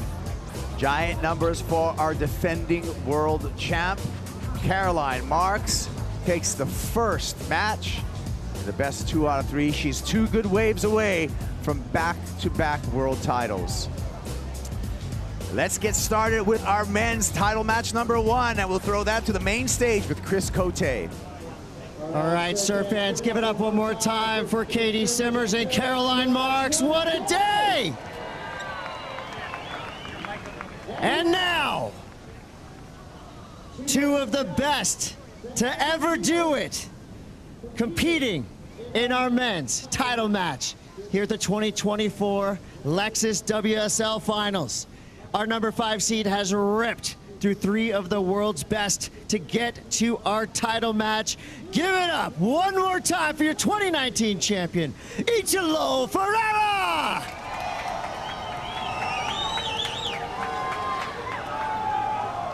And his opponent, your number 1 seed, 2-time world champion, born and bred on the North Shore of Oahu. Let's hear it for John John Florence!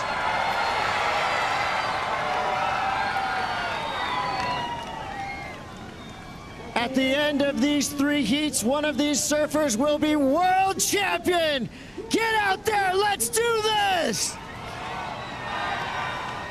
2 world champs enter the water in search for another world title. John John Florence up against Italo Ferreira when we return.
I think if I were to win another world title at this stage of my career, it will definitely be different. I just feel like I have a little bit of unfinished business. The athletes, we are different. You know, like a normal people, we like try to push as hard as we can. Italo Ferreira. What a magician. That's a perfect 10 for John John Florence.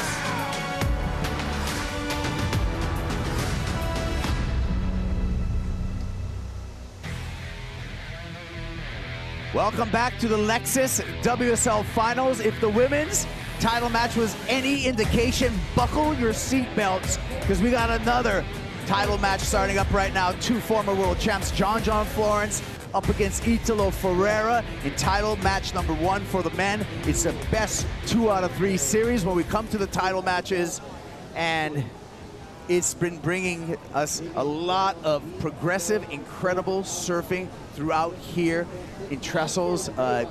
Teahupo'o, along with former Triple Crown winner Jesse Mendez and also former Lowers winner Richie Lovett. Thank you guys for joining in, and what a, okay, so let's just start with the title matches. That was an incredible title match, number 1 for the women. I'm expecting the same stuff, Jesse, coming from the men. I mean, I actually have a message to say for John and Italo. They better step it up because that last heat they had, it was incredible. Like, the amount of surfing and how progressive and how sharp both of those women were was amazing to watch. It was crazy, Rich. I mean, Caroline Marks takes a win with 17.5 points out of a possible 20. Yeah, that was a clutch performance from Caroline, and really just feeling that world title momentum straight back into it. This is going to make for a real exciting matchup when we see the women hit the water again. But this one, equally as exciting. So much anticipation around John John Florence hitting the water. It's been several years since we've seen him out at Lowers. How's he going to perform? Yeah, and it's interesting when we look at our final 5. We got the 2 oldest surfers, a 29-year-old Italo Ferreira up against a 31-year-old John John Florence in this title match. We had a lot of the youngsters coming through in the earlier matches. But John John Florence, a two-time world champ, Jesse, looking for a third world title here. Man, I'm so excited to watch this match. I feel like last match, Griffin surfed amazing, but there was more of a gear for him, like a higher gear for him to push. And I don't think John is the type of surfer that will left that out. Like, he's the type of surfer that goes as big as you can in every opportunity he has. And he's got the power and the progression. So it's going to be a big match for Italo. So I know you like to talk about boards, Richie.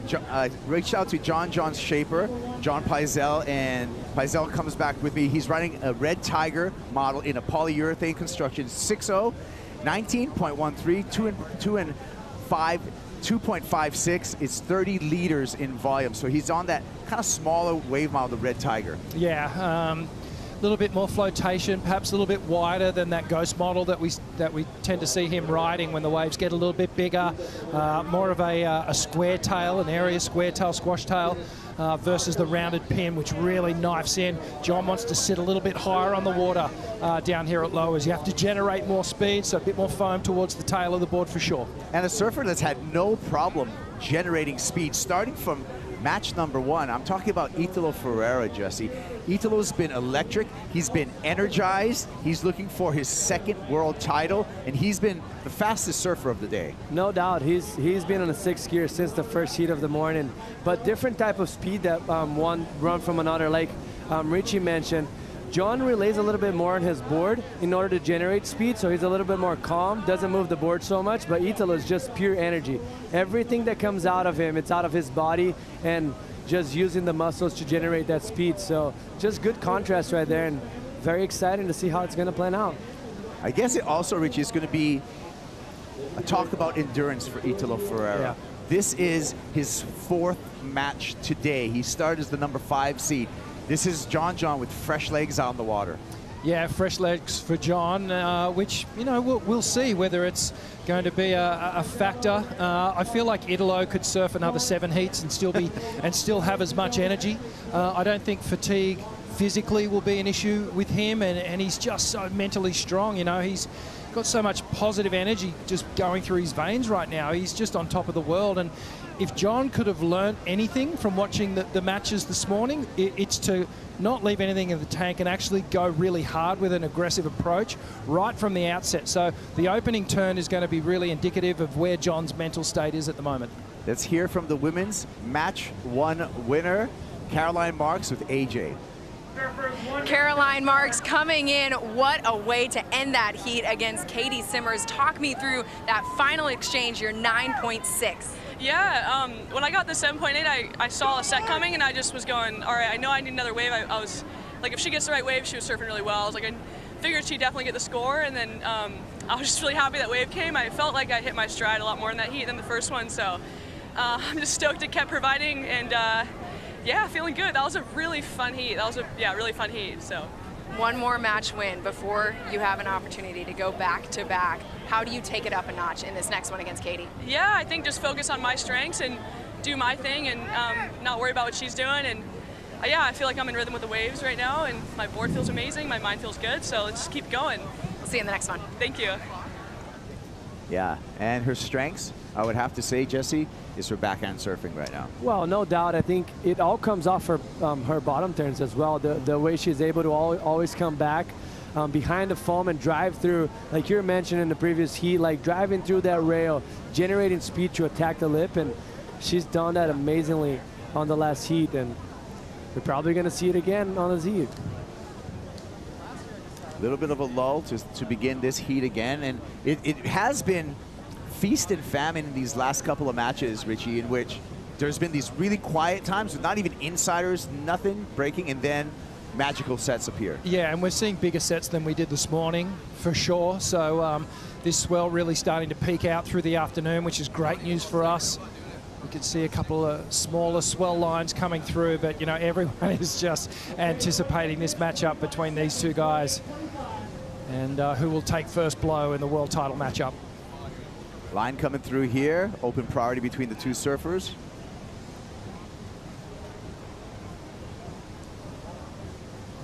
Italo on the move.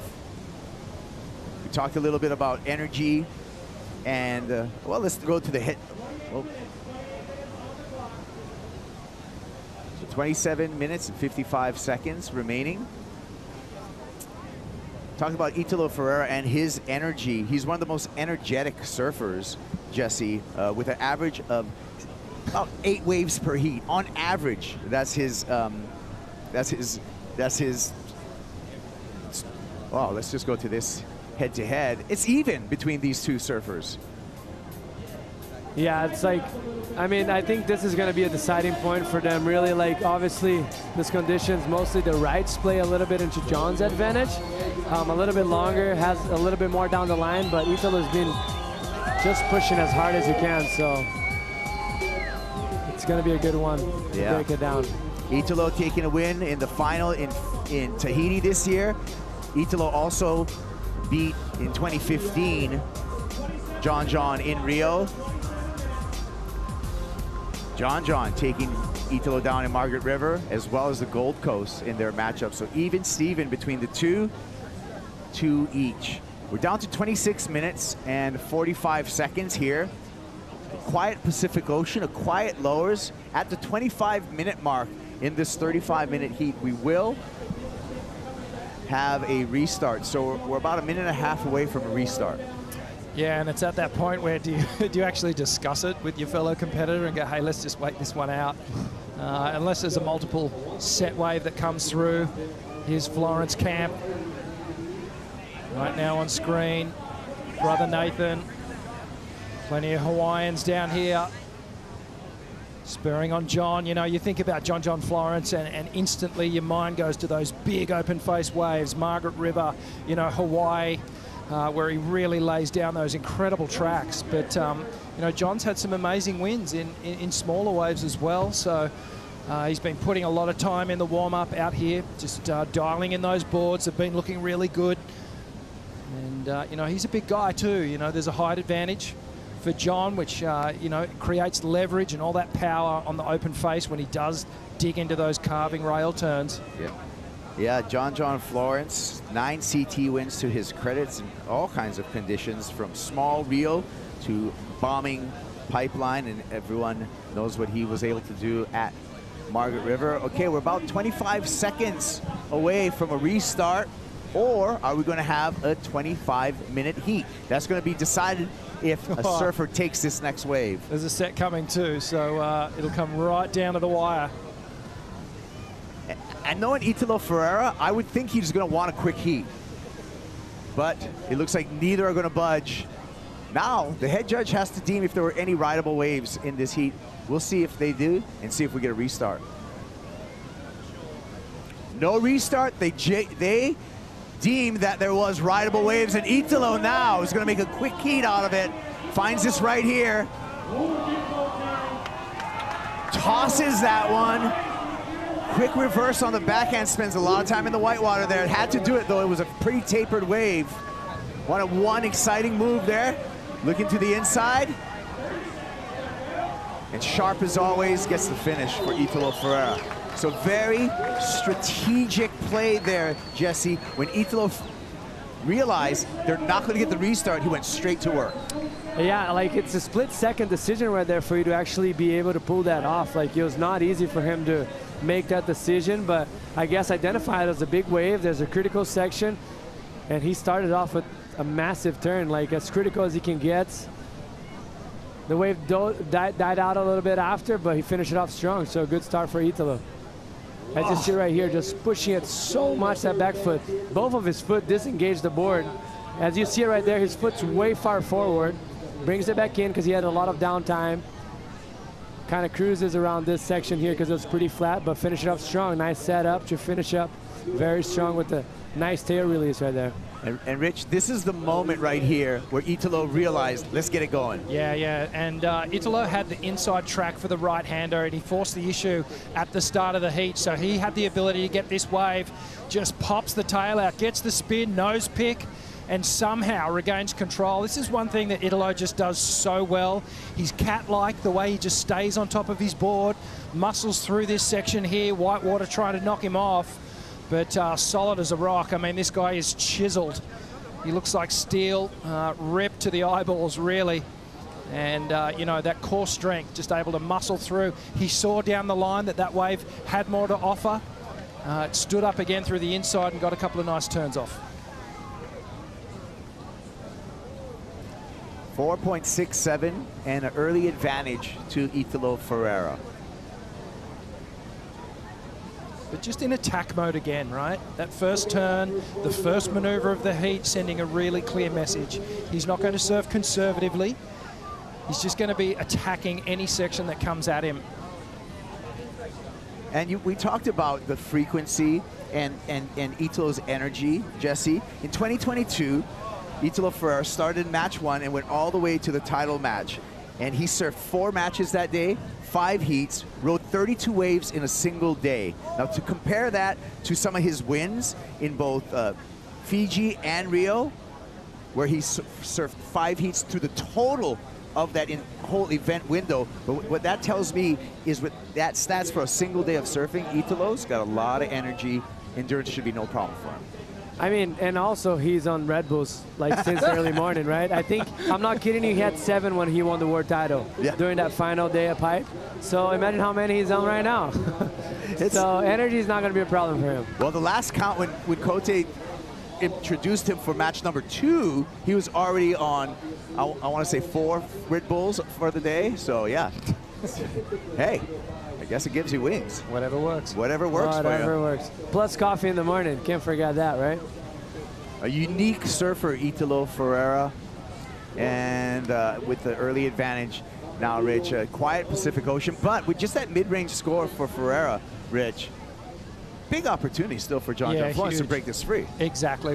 It's going to come down to the opening exchanges. It may take a little while for John to get that score on the board, but he knows he wants to wait patiently. There's no point scrapping around. You know, these little inside waves, he might be able to manufacture a 4 or 5, maybe even a 6, but he wants to open up with a really good score and put his best surfing on display. And there's a particular wave that John's looking for, you know, something with that bit of open face where he can really lay down those nice, powerful rail turns. And realistically speaking, as much as he's in second place right now with 20 minutes and 30 seconds off the clock, like I would rather be sitting in his John position with priority. 4.67 right now, it's not a big score. John has not ridden a wave as of yet here in the finals, but Italo, he's ridden 25 waves, Jesse. There's the wave count for Italo Ferreira so far today. Yeah, that's crazy. That's a lot of energy. And let's mention that a lot of those rights were probably 100 yards long, maybe even longer. So it stacks in. He's going to feel it, maybe not right now with all the adrenaline, but at some point today, once everything's done, it's going to be very tired. But the contrast that, Rich, with John John Florence has literally not gotten to his feet yet on finals day. No, and he was the last at the beach out of all the 10 competitors, both the men and the women. He was the last one to arrive, leaving his run late. Didn't want to obviously get sucked of energy. It's quite warm down here. Plenty of people trying to get a glimpse, a little moment with their professional surfing stars, their heroes. Yeah, it's a packed house here down at Lowers. If you're in the vicinity, you still got a chance to get down here. Remember, there's a best 2 out of 3 for a world title. Lines coming through, starting to formulate here over the cobblestones. John John Florence sits with priority. Second wave of the set. Looked like it could be a pick for John John. Therefore, Italo Ferreira is going to go on the first wave of the set. Ferreira pops it up, full rotation, goes into layback, and pulls it out.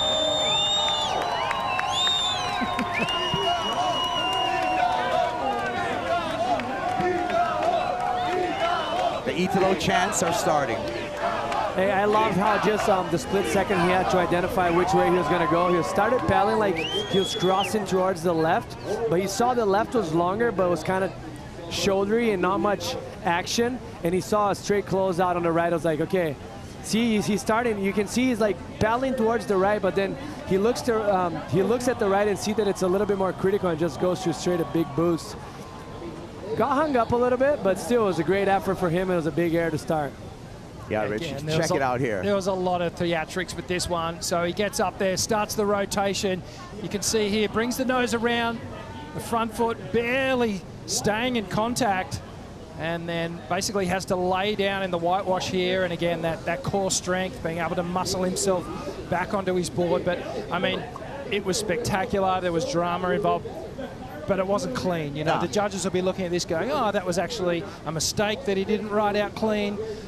You know, the feet kind of came off and it was a little bit untidy. It was a bit of a pizza toss up in the air and just kind of caught it, you know, and the dough kind of melted all over the place, and then, but he still kind of made it into something delicious in the end. But that was a safety landing using your whole body rather than just stomping on your foot. Judges are still deliberating, but Jesse, 2 tricky moves from Italo Ferreira. One, with the no restart, getting a wave. Second, getting that wave, first wave of the set, under John John's priority. Yeah, that's a very smart start for him. He gets second priority, so he's kind of free, you know? Like, John is like, has to go on a good wave right now. So he has that pressure building up on him. And on the other hand, Italo's like, yeah, I'm going to capitalize on the opportunities I have, and that's what he's doing so far. And it was, you know, while we saw that set come through, Richie, it looked like the second wave of the set was actually going to be the better wave, but it just dissipated. It didn't give John John any opportunity. Yeah, it laid down. That set in particular, I think, had a little bit more south in it, and that's why that wave stood up and actually closed out. Italo had that one turn opportunity. And, well, the judges are starting to drop some scores here. So, well, they've been paying it all day. Paying off the airs. They're going to continue to pay off this high-risk style of surfing. And Italo's just going, okay, I'm sticking to my formula. It's been working so far. I'll continue on. He just heard that he got a 7.33, and here he goes again. Ferreira looking for a ramp. Pops it up. Tail high on that one. That one got released. But the 7.33, talking about pressure for John John Florence.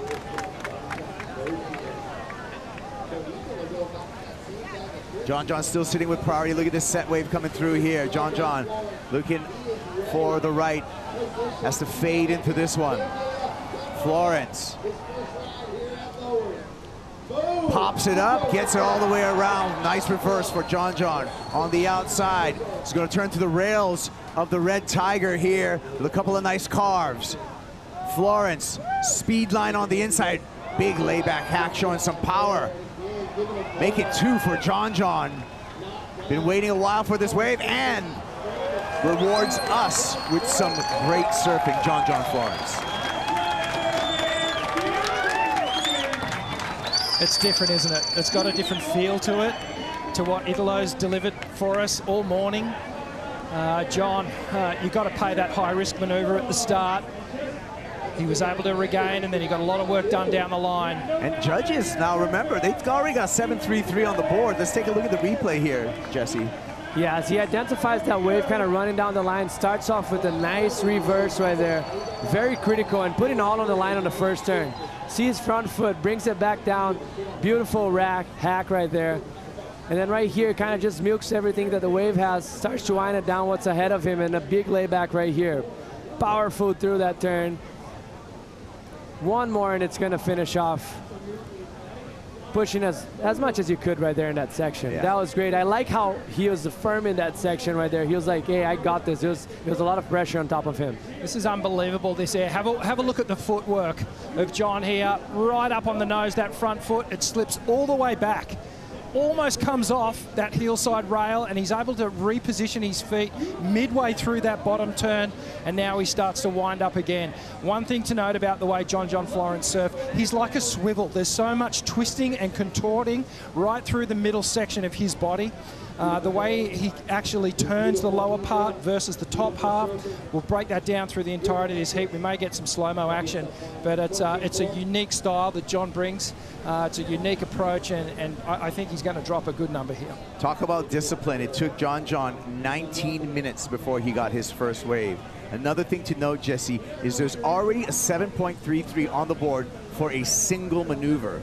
So that number is going to have to be based upon John John's performance right there, and the judges are still deliberating. Yeah, because what they do now, they just go back to the waves and kind of have, mostly because it's a slow heat, they have time to actually go and watch the replays and set the scale. Sorry, the scale was set, so they're just going to base off that 7.33 of Italo. And that was a great surfing from John right there. You can't deny that. Like, right, high risk, and it's been rewarded right off the bat. Let's see what the judges think. Oh. 6.5, a 7.0, a 7.17. So that wave's overall appearance and performance was still eclipsed by Italo's single dynamic maneuver. Yeah, perfect contrast to show how there's two ways to get a 7, right? There's the way John did it, multiple maneuvers, surfing the wave for what it's worth, or there's that incredibly one high-impact maneuver that is really progressive above the lip. Let's get another opinion on this exchange. Strider Wasilewski out in the water. Well, the crowd's got something to say. They're yelling and screaming and making noise on the beach about, you know, the effort of John, about everything that came out. I mean, it was really fun to hear all that from the water and just seeing the way, you know, for me watching John just now, he ticked every little box on the scoring panel, I felt like. He just power turns, progression, you know, a lot of different maneuvers. So to me, I really enjoyed that wave. Italo obviously sticking to his game plan. It's been insane watching him go above the lip. Here we go. Here he comes. Here comes Italo using his priority. Ferreira looking for a ramp down the line, pops it up, full rotation, puts it down, and points to the fans. If you got a 7.33 for the last one, that's going to be a huge number. Well, Camp Italo is calling for a 10.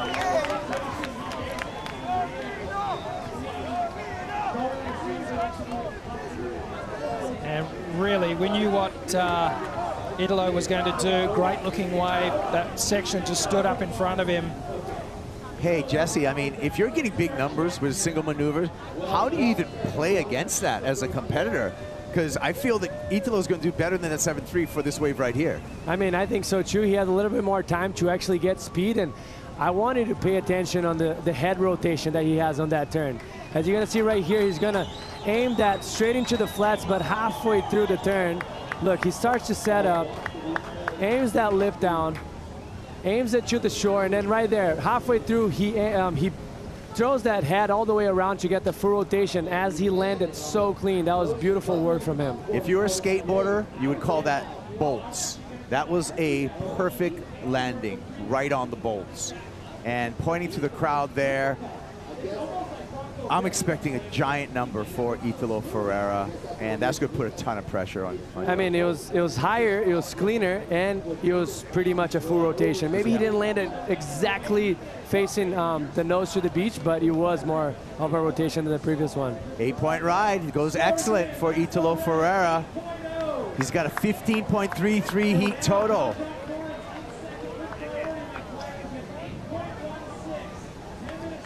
And it's time for a Bonsoy brew break. John John Florence needs to make a comeback against this guy. Italo Ferreira has been in the sky all day.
It is standing room only here for title matches at the Lexus WSL Finals. And right now, the Brazilian contingent with eyes on the water as Italo Ferreira is in the lead in match number 1, the title match number 1, up against John John Florence, our number 1 seed Kaipo girl, Jesse Mendez, Richie Lovett on the call here. 8.5 minutes on the board.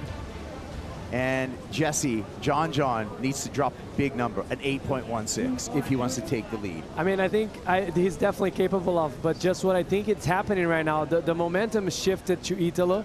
The pressure is building into John because Italo came in this event with nothing to lose, and John had everything to lose, right? Like came in at the first spot on the seed, and now Italo winning this first match so far, it's a lot of pressure building up to John. Let's see if he can overcome that. Yeah, for sure. I feel like John's probably sitting out there thinking, okay, that's 717. All these competitors will be scoring their own waves. You know, they'd finish the ride and they go, oh, okay, that's maybe a 775, and John's probably thinking maybe that could have been a little higher. Yeah. So he'll be maybe going back to the drawing board and going, okay, maybe they do need to see something progressive. Maybe I need to really hit this out of the park somehow. But I mean, he started that wave with a big blowtail air reverse, did all the work through it all the way down the line. But you know, Italo, bigger, higher, just the one maneuver.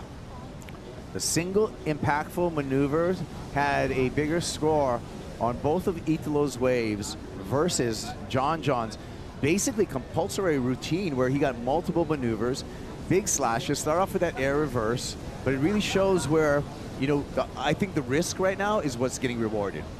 Yes, and it's been actually not just right now, Kaipo, like it's been rewarded every heat we've seen, mostly on the men's side on today. Like you've seen Italo go into the air, being progressive and getting rewarded very well. But I don't think John, like, I mean, he looked actually solid after 20 minutes almost, like sitting on the board, catching his first wave of the event and going straight into that reverse and getting a 717. He looks composed. Richie, let's take a look at our heat recap. Italo Ferreira started with this 733. Yeah, got busy. You could see lots of pop on that one. Gets to the landing and rides out, well, not super clean, but he got to the finish, that's for sure. And then this was John's opening ride after 19 minutes.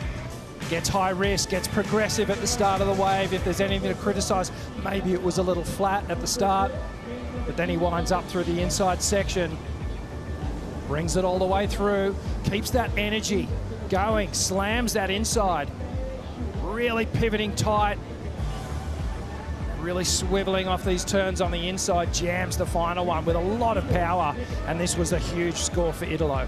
Yeah, that was massive, projecting down and like that head whip right there to get the rotation. So first it comes the head and then the upper body and then the boards follows afterwards. So that was beautiful from Italo. When I look at Italo's two scoring waves, the 733 and the 80, I see more separation. That last air, the big one that he did, was more than a point better than that. So the scale maybe is just a little off right now. There's all the waves surfed. Only 5 waves total surfed between the two surfers in this title match number 1. Yeah, well, I feel like John just does need to be patient here. The ocean has gone a little quiet. We had such a flurry in the 2 heats leading into this one. The ocean had to take a little breather, perhaps just having some lunch. But hopefully we see an exciting final 5 minutes to this heat. And this is actually a perfect scenario for Italo, right? Like less waves is better because he warmed up. He surfed 3 times already today, and actually the lack of waves saved his energy. It's given him some opportunity to rest, right? And John on the other side, like he wants opportunities because he hasn't warmed up yet. He has just got his first wave of the event about 15 minutes ago. So it's pressure building up, and Italo looks like it's gonna get another one. This time going left, Ferreira. Big slash there. He's had a dependable air reverse on the left all day long. Looks for the ramp, pops it up. Again, nose picks out of it. Difficult to spin out of that, but Italo Ferreira again just showing the mastery that he's been showing all day long.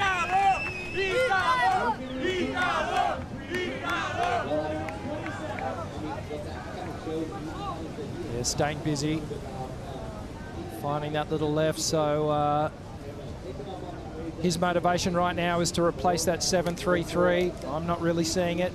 No, I'm with you. I think that wave was smaller. It lacked that X factor that the other waves had, you know, that critical section right off the bat. Great surfing, but I don't see that coming in a 733 and better his score. And he did not, a 5.33, so the situation remains the same for John John Florence, looking for an 8.16. And in the Red Bull Athlete Zone, John John's wife, Lauren, along with his manager, Brandon, and his coach, Ross Williams. And in Brandon's hands is young Darwin, born in May, John's little baby boy that's been giving John some dad power throughout the year and completing the Florence family there. But it is a tense time there. Taking a look here. Here goes John. Pops it up, Nose pick, air reverse. Slashing turn to follow. One more slash, a little bit of a buried rail. Taper on this one. He's gonna stick with it. Fairly similar to his 7.17. He needs an 8.16. And you can see even with the body language, kicking out of that one, he can feel the number himself. What do you think, Jesse? This is a tricky one. I don't think he should be needing an 8.16 right now, but I also don't see that wave coming to an 8.6. Like, as much as progressive as he was, like the wave lacked maybe a little bit of energy. You can see it right here. It's a bit of an A-frame, but this is beautiful turn, but a bit catchy right there. Got the tail high. And then this one, he pushed hard, but as you see, he had to force through those turns the whole time. This is another great turn. But I don't know. I don't know if it's going to come in an 8.16. I'm reluctant to give a score at this point. I'm just going to talk through what John did on this wave. It was great surfing. All those maneuvers were connected. So again, a high-risk maneuver to start. Gets the grab rail. Nose pick gets so low right here. All that body transition, the weight going from the tail to the front foot. Now he powers up again, straight into a layback power hack. It's a tiny bit of tail release there. As you said, Jesse, just gets caught on his heel side rail ever so slightly. And it wasn't really his fault, just the wave didn't have that energy going forward, so he had to really push through. It was excellent surfing in my eyes, but I think the wave lacked a little bit of quality maybe. That's just personal opinion on how everything has been unfolding so far in this heat. Well, the two waves that John has surfed, I don't know that there's anything more he really could have done with it. I feel like he surfed both those waves to their entirety. You know, he started strong and then just performed beautifully all the way through to the inside. Well, we're down to a minute and no scores yet presented to us by our 5 judges. 8.16 is the mark for John John Florence. Ferreira now with priority. Wants to guard the peak. No matter what happens, it's going to be a turning point in confidence, either for Italo or for John. This is a massive exchange right there for both of them. And it looks like they might have another opportunity right there. Italo uses his priority. Ferreira stomps on the tail. Waiting for a ramp. Builds up speed now. Flat spin, gets on his toes, goes down. So we're still waiting for that John John score for wave number 2 that is going to decide title match heat number 1. John John needs an 8.16. Here come the numbers. 2 up from our judges, 3 more. Needs an 8.16. Will John John turn this heat? Anticipation, waiting for judges. 1 down, another 1 up. I think he's going to get it here. 8.16 is the mark. 1 more judge to decide. This is unbelievable. Comes in, 8.33, John John. Heat 1 of the title match is his. Early advantage to John John Florence. He did that with just 2 waves ridden in Heat 1 of the title match. That was crazy turning point for John. I guess as much as what he could said, maybe that 7.17 should have been higher and he would have been requiring a less score as he was needing at the time. So close heat, completely different strategy. Talk about climbing a mountain and conquering it. That's what John John Florence just did. He was oppressed through the entire heat, Richie, and pulled it off with just 2 waves ridden. It was pretty unbelievable, really. You know, the way John John just muscled his way back into that heat, only riding 2 waves. You can see here, got the nod right on that final moment in the opening exchange, but this thing ain't done yet. There's another big matchup coming our way. Another huge matchup coming as we are in our title matches. Heat number 1 goes to John John Florence. It's got to be a good feeling after some nervousness. Heat number 2 for the title match for the women when we return.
Katie Simmers and Caroline Marks setting up for their second battle in the title match. They went blow for blow in the first edition, and Caroline Marks broke her own personal record in the finals format. 17 plus total, big 9.6 with 6 seconds left on the clock. And the number 2 seed takes the lead and needs one more heat win to become a back-to-back world champion. Let's see if Katie Simmers can answer back. Joe Turpel, Flick Palmatier, and Rosie Hodge. That performance heat that we saw between these two was one of my favorite clashes I've seen all season in 2024. For Caroline to keep her head in the game, to throw down that 9.6 was nothing short of remarkable. Oh, it wasn't, and we kept saying it, that she had a couple more gears to click into, and she really left it to that last minute and just came out of the, just left nothing on the table basically, and just went straight up vertical, 2 big hits. And I just love that it was a seesawing battle between, you know, number 1 seed and Caroline trying to defend that world title. But we just saw John Florence come through with a clutch victory over Italo Ferreira as he leads 1-0 in the title match. John's with AJ.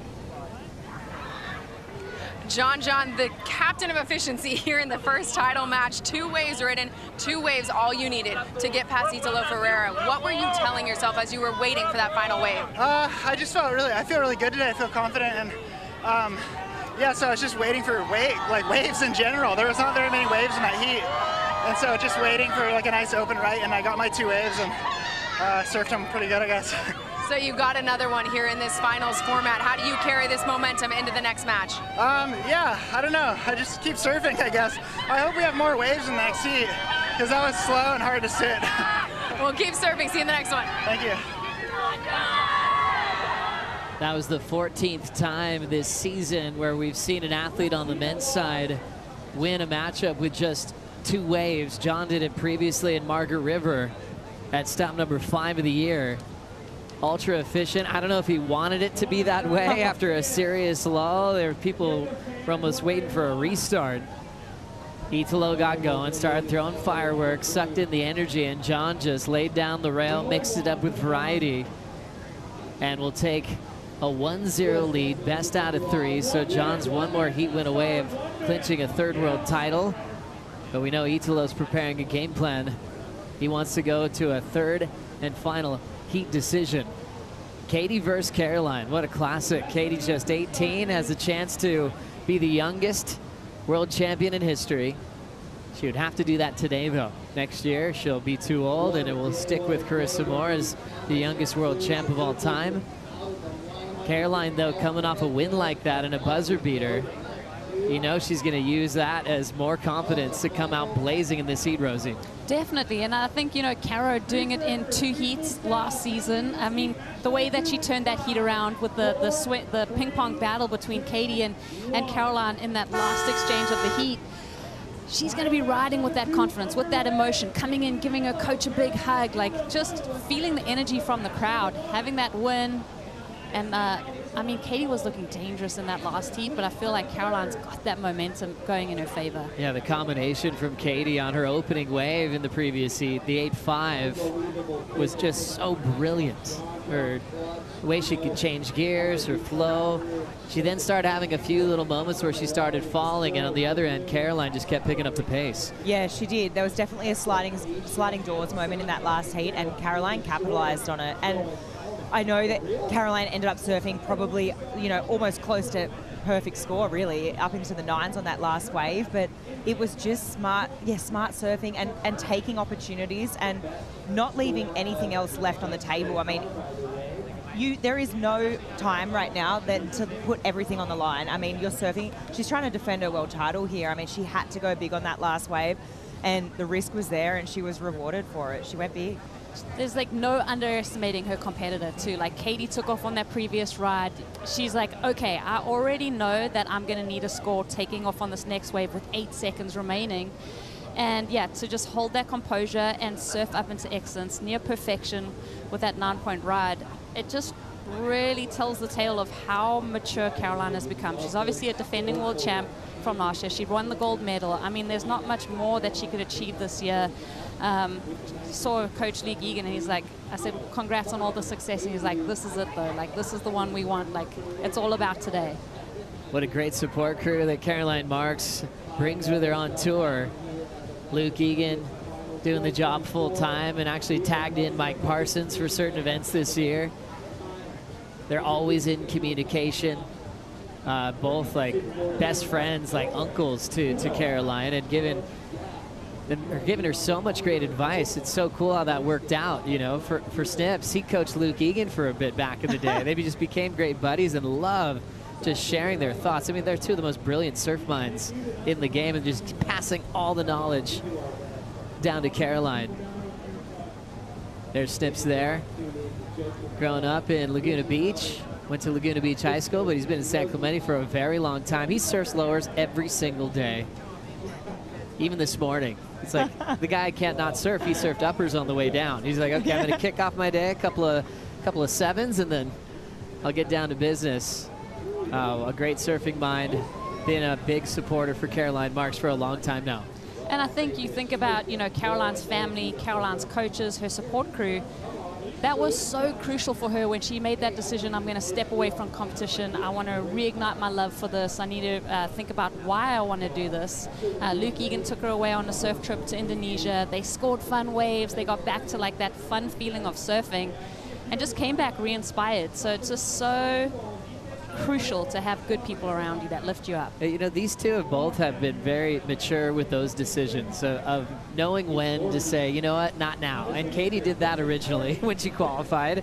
Shocked the world saying, you know what, I'm not going to take my spot on tour, and I'll wait one more year. I don't need a wild card. Went to the Challenger Series, easily qualified again. That was massive. And then like what you mentioned, Rosie, Caroline stepping away after everything coming so quickly to her. You know, Jessie Miley Dyer called her up when she was 13 and gave her a wild card into lowers when this was a regular season event. I mean, talk about a phenom. Like, you're still a little kid putting on a professional jersey. Yeah, you know, to your point, Joe, I think that speaks volumes about just where these two women's, or, you know, they were basically teenagers at that time, where Katie still is, you know, where their head's at, because they're big decisions to make for your career, and knowing that, hey, I've probably got a lot of years left in this sport, and to make that decision, to hold back, to wait, to take a year off, I think it speaks volumes to their character, the kind of people that they're surrounding themselves with, and also it speaks volumes to the younger generation, because I feel that so many people are obsessed with achieving things at such a young age that, and we do get obsessed with that, but it's just, it speaks volumes, and I think it's a very smart and a very mature look on the rest of the year, and a bigger look, greater look at the rest of your life. Well said, Flick. Katie Simmers, Caroline Marks still scoreless at the moment, but remember, Caroline leads 1-0 in the title match, best of 3. So Katie Simmers in a must-win situation. Just her second season on the championship tour. Already has 5 championship tour wins to her name. Winning at Pipeline, won at the buzzer, at Bells, and also went back-to-back in Rio de Janeiro. Trip down to Oceanside from here, about 20 minutes to the south. She loves where she comes from, wears the number 76, because she wanted to get close to the area code, which is 760 for Oceanside in North County, San Diego. She's got a brother that rips as well. Yeah, kind of similar to Caroline, a lot of really talented siblings. But we've got Timo. He's such a classic character, always backing his sister Caitlin in the big events around the world. He's gotten to travel to a lot of great locations this year, Rosie.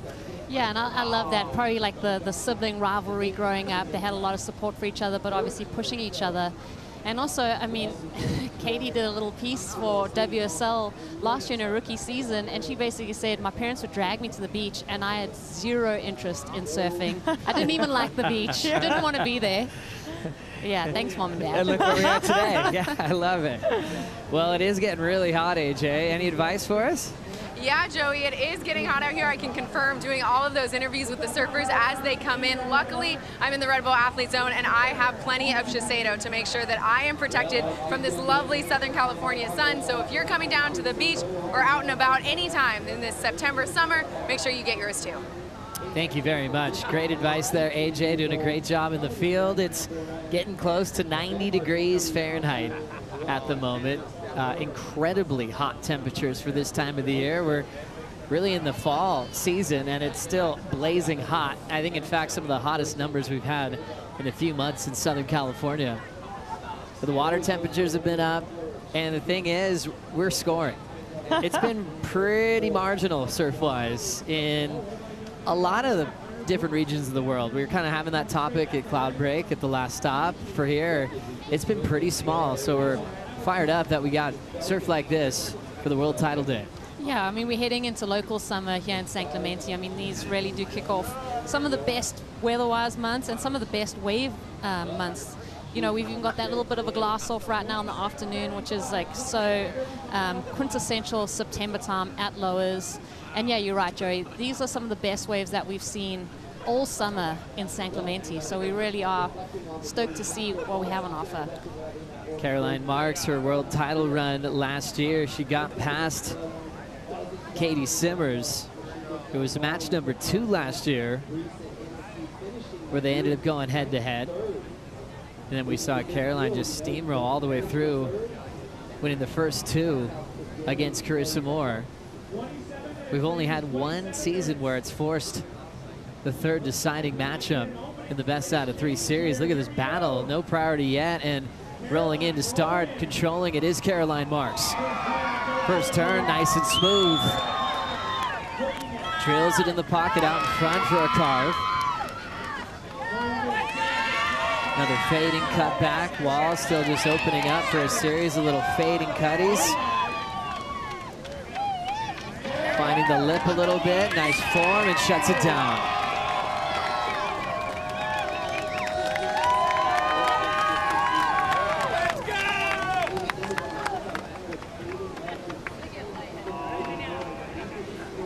Grabbing a lift on the Red Bull ski, driven by Ryan Hardgrave, and she'll have the opening score against Katie Simmers as we take a look from the start flick. Yeah, so coming from behind the section, she goes up into the lip, and again, from behind the section, that has been her go-to out here. It's her strength on her backhand too. This wave gets a little bit slower through this inside. You can see she's just doing the dance, just playing with it here, biding her time. The wave sort of starts to steepen up here on this inside. Another little crack here. She gets the finish. Started off really strong. Probably not the finish she was looking for, but you can see it was critical for her to get that first opening wave over Katie. She was positioned deep, and this is going to feel good for her confidence. I mean, she's just rolling through. Confidence from the 9, straight into this opening wave of the heat. Just so much flow too, like those 2-turn combo out the back, just in the critical section of the wave, getting the opening exchange over a competitor, like setting the scoreline for the rest of the heat. It just shows that you're in complete control and just adds the pressure to your competitor. I really like that second maneuver right there, just beautiful. And then the flow, even through the middle section, she was so engaged on the wave.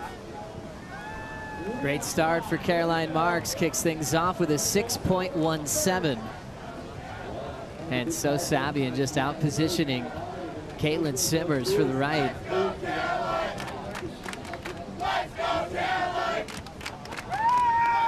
There's the support for Caroline, but now it's Caitlin's turn. Simmers on a fun lowers right, punches the pocket quickly out in front for the wrapping turn. Now with some speed, she'll coast and lay that rail down and drill the rebound section. Big whip in the pocket, looking nice and loose. Slides out the fins on the wrap and does it again. Pops out the fins on demand. You're looking at one of the most freest surfers in the world, just expressing herself on her opening ride against Caroline Marks. Oh, there were a couple of hero moments on that wave. There were a couple of very nice timed maneuvers. There were a couple of little baubles too, but she pulled it together, and I mean, I'm really looking forward to seeing this score come through. I mean, let's have a look here. What did you think, Rosie? I love this wave. This opening maneuver, you can tell that she just wants to get vicious with it, just absolutely dismantles that lip. And like we saw earlier, she wants to stay tight in that pocket. She does that first turn and then really gears up towards that section.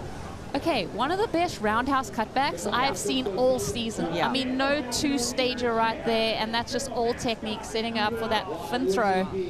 Man, I mean, are we variety, flow, power, speed? Definitely not burning off any speed to anticipate a section. Like, she's going at it as fast and as hard as she can. So creative in this approach. I love how she has stretched it out. A little bit of old school tribute right here. Oh, look, the figure 8, the roundhouse cutty, that was like a second move in its own. I mean, you know, your average surfer's going surfing, you do a backhand re-entry like that, you're stoked. I mean, this was a roundhouse cutback. Weren't we comparing her to Karen earlier? Like, just that style and composure and technique, and then straight into that maneuver. 9.17 for Caitlin Simmers. Big separation over Caroline's 6.17. Well deserved. So much variety, so much flow. Spontaneity at 18, ruling the world right now. More waves to come. Caroline looking for an answer. Nice chip to start in the pocket. She'll throw down the backhand float, nice and easy. Frames it in the pocket again. Throwing some water on the carve. Blasting it off the top as she'll chase down the pocket again. Quick whip through the white water, creates some space. And just hammering every single section, and finally slips off. Katie on the answer. Speed move off the top. She is flying into that section on the open face. Belts it in the pocket again. Throws a nice little wrapping cutback. Now the wall is opening up and just chips the finish. It goes down. Wow. Did Katie just drop back-to-back excellent scores? I'm feeling it. It feels that way, doesn't it? You can see how fired up she was. Yeah, let's talk about feelings. I mean, there's something that you get when someone rides a wave when they're in sync, and Caitlin's really given us that real good connectivity as we go to the IC replay. Look at her. She's fired up. You can see the energy. The feeling is there. Sets up this first turn. Plus beautiful, seamless, float-like transition there. Carves into that second one. And then just, she's weightless, right? It looks effortless. It's beautiful surfing. And, I mean, yeah, let's talk about those feelings. They're good ones. They're really good feelings, Joe.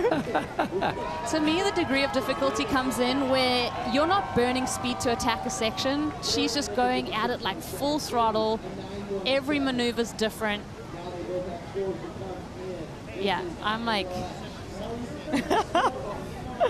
Oh, it was great, wasn't it? You can't peg her, though. Like, she's such an enigma. You're like, you can't...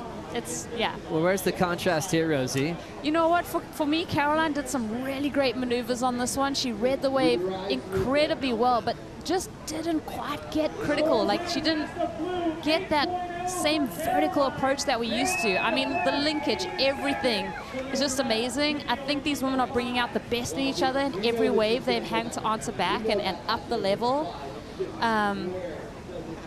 Yeah, I mean, I can't really say too many bad things about that wave. Obviously the finish, but after watching Katie's wave and how fast she was going, that really stands out to me. Caroline locks in an 8, so Katie now chasing a 5 as we wait for that last score. Let's check in with Strider's feelings at the moment.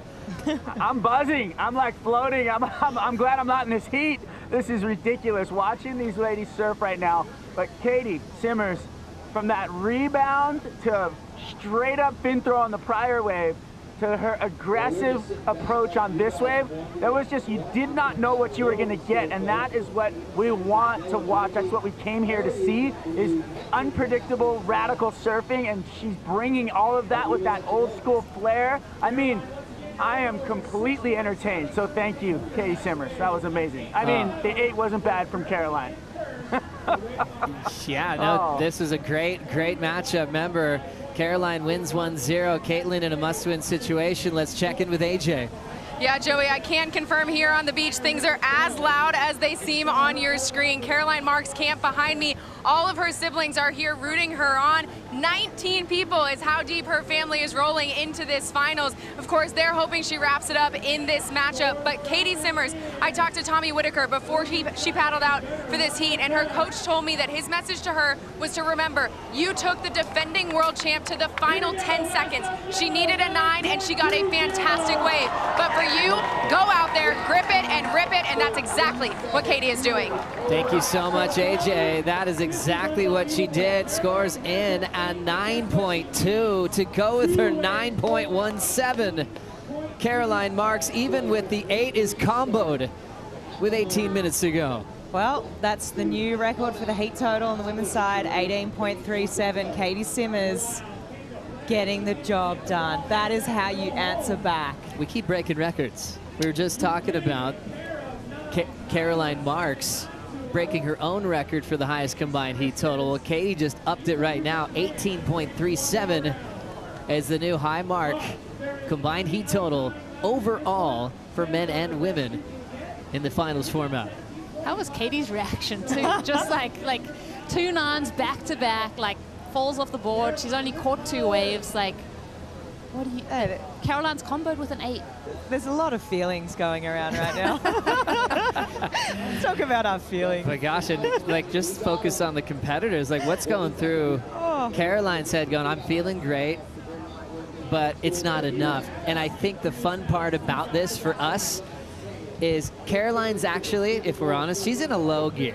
You know, she rips. She can do that kind of backside surfing all day. She never falls. She can go carve, kind of hold it just under vertical. But now it's like, okay, game on. We want to see you throw some serious risk on this wall, and it might be actually decided in the 3rd heat of the title match. Right now, that's the way it's looking, right? I mean, Caroline's comboed. It's not over. It's really not over, but... Here's the theory. Caroline's got just under 17 minutes remaining. Katie has very clearly got the 2 best scores. She's comboed. Do you come in, conserve your energy, or do you just keep swinging for those 9s? Well, I feel like it's still within reach for I feel like it's still within reach. And just by you being out there, being in her space, making her question things is a smart decision. I don't know, but I understand that as well, like knowing you're going to have to surf again.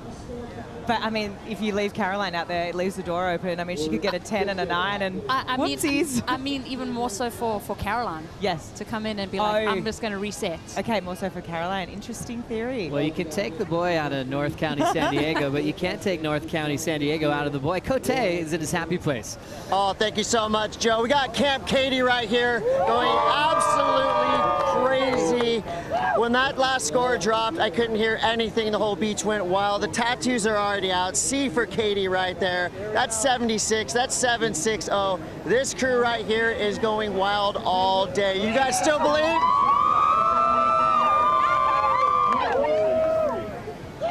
A lot of belief down there. Good man, Chris. Cote comes from Encinitas, a little further south of Oceanside.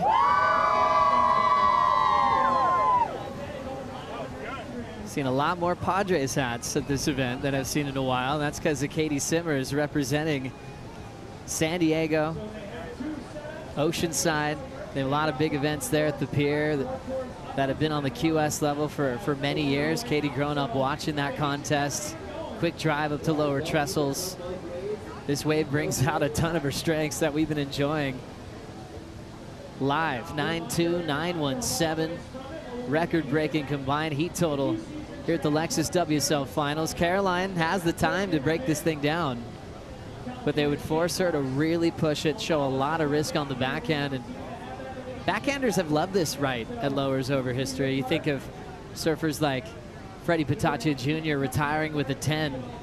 It was one of his most consistent events, and once you figure it out with a power-based type act, you can really get a lot out of the scale.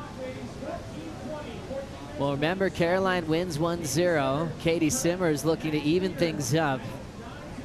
World #1 with 3 big championship tour wins this year. In a short period of time, she's actually almost equaled Caroline with just single event wins. Katie with 5, Caroline with 6.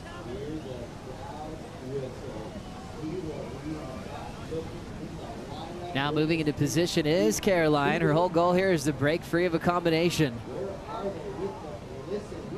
Not liking where she's sitting on the peak. And just fans on the beach around the world mind surfing these walls. Really put them out of position quickly. Caroline is not going to go.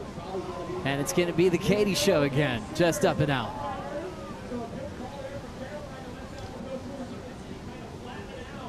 So Simmers still has a heavy total over Caroline Marks, wanting to even things up here in title match number 2. We'll take a Bonsoy brew break.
You're watching title match number 2. Caitlin Simmers has done a complete takeover of the lowers lineup, breaking a record, having the new highest combined heat total in finals history in just her second appearance, as she still has the reigning world champ absolutely comboed in front of this incredible crowd we have right here on the beach at Lower Trestles in Southern California.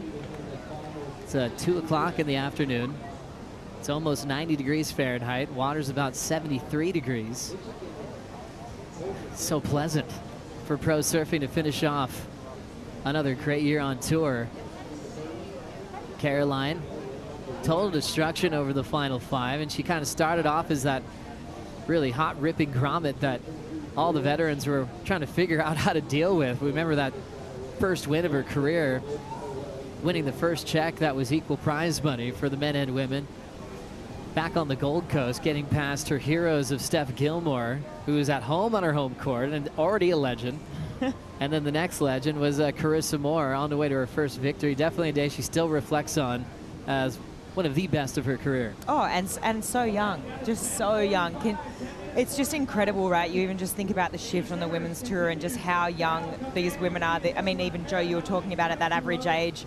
You know, before Tatiana jumped up into that final 5, you're saying the average age was 24 or something, was it? Or 23, younger? Oh, when we were at Cloudbreak, yeah. You averaged it out. 21.4. Yeah. I mean, radical. That is just crazy, right? Kids, exactly. Still figuring out the world, but they're still, I don't know, conquering the world in their own ways. It's absolutely amazing. Gosh, so much fun talking about the whole youthful takeover that we've been enjoying this year, and some great, brilliant performances from the veterans in the mix. As Italo is catching his breath. 15.33 total with a loss to John John. They're at opposite sides of the Red Bull Athlete Zone. And Ross Williams is texting me the game plan. Let me just open that up.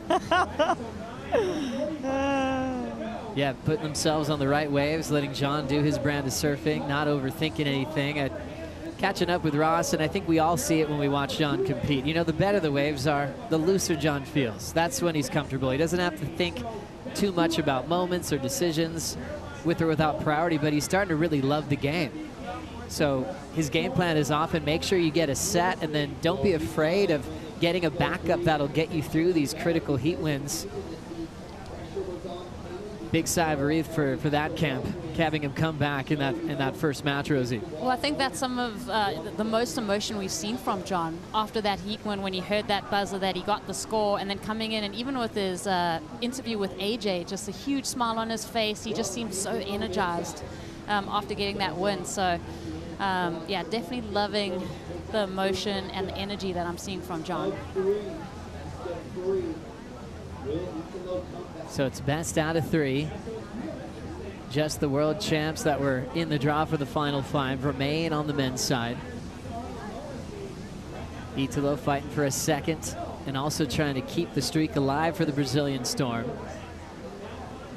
John's been the only one in the mix to break up the last decade of world titles. Last 9 world titles, 7 of them for Brazil, and we're still on a streak of 5 in a row. Paddling for this wave, Caroline goes to her front side to blast the first section. Nice clean trim off the top, but it's going to shut down. The combination will remain the same with 8 minutes to go. Yeah, this is interesting, right? I mean, time's ticking down. It's seeming less and less likely that Caroline's going to get this job done. I mean, she's still chasing a combination of scores, 2 excellent rides, and I mean, less than 8 minutes on the clock. That's less than 4 minutes per wave. So she also looked a little bit disinterested when she was kicking out of that wave too. Just the body language tells me that maybe she's just not quite feeling it. This event is obviously insane for the surfing we get to see, with a different type of pressure, but it's also a great one to honor all the world champions from the past and all the ones representing America. Kim Merrick winning a title representing the Santa Barbara region back in the 80s. We have Debbie Beecham on there. She was present for the opening ceremony. Is here watching this match right now here at Lower Trestles. She won back in 1982. We also had Frida, went on an absolute tear and kind of in a relatively short period of time. Did about a decade on tour, but still had a lot of surfing left in her. I believe she's living in Costa Rica these days, still surfing a ton. Lisa Anderson, 4-time world champ. Caroline Marks getting a big title for the United States. A lot of titles coming out of that area in Florida, Melbourne Beach. As we see both of them duck dive this wave. Last score for Caroline, just a 3. And now Simmers with priority is starting to really have some fun now. Yeah, you think she's going to be hanging pretty close to Caroline, and just to make sure that she's not going to open up the door, give that opportunity to her, because it's still semi within reach. It's almost becoming unattainable, but you don't want to give her that space. She needs this win to even the score to make it go to that 3rd title match. And even just thinking about getting in the headspace for that 3rd title race, you want to get underneath that person's skin. You want to be like listening to the beach announcers over and over again that you've comboed your competitor, that you've got 2 9s in your scoreline, and just make that burn a little bit more. Fun year for Caroline in a world title defense. Some surfers say that the year after that first world title sometimes could be your worst. Our good friend Martin Potter said that. He won in 89, and 90 he was still celebrating. And you know, Derek O had the same kind of role, won a big world title, and then it's sometimes hard to wonder where your incentive is, because that was the big dream. We saw a little bit of that from Adriana de Souza, where you kind of let off the gas, and then you're, oh wait, I do want more, and have to try to regroup. For Caroline, there wasn't really any hesitation. Oh, no. And she said it was hard actually to take time off in the off season. And she just all of a sudden was like, okay, I'm ready to go back to work again. You don't want to lose it, right? You don't want to lose that momentum. You've just won the world title. You're feeling good. You're riding on a high of confidence. You know, sometimes people want to take that break. They want to take that little bit of time off and celebrate that. But I think for Caroline, she just wants to carry on that momentum. She's like, she's got a hunger for it.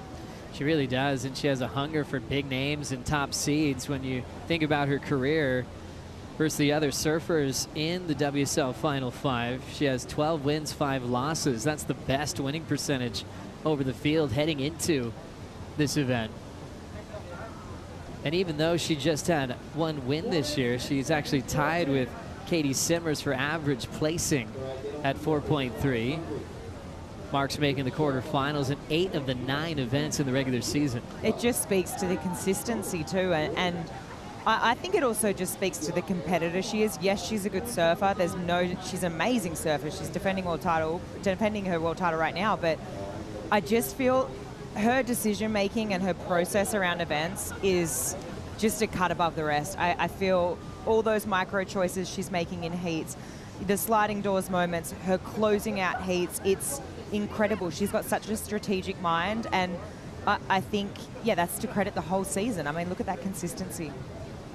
3:30 to go in title match number 2. Caitlin looking to even things up. Best of 3 series as we enjoy the 9s from Caitlin Simmers, Rosie.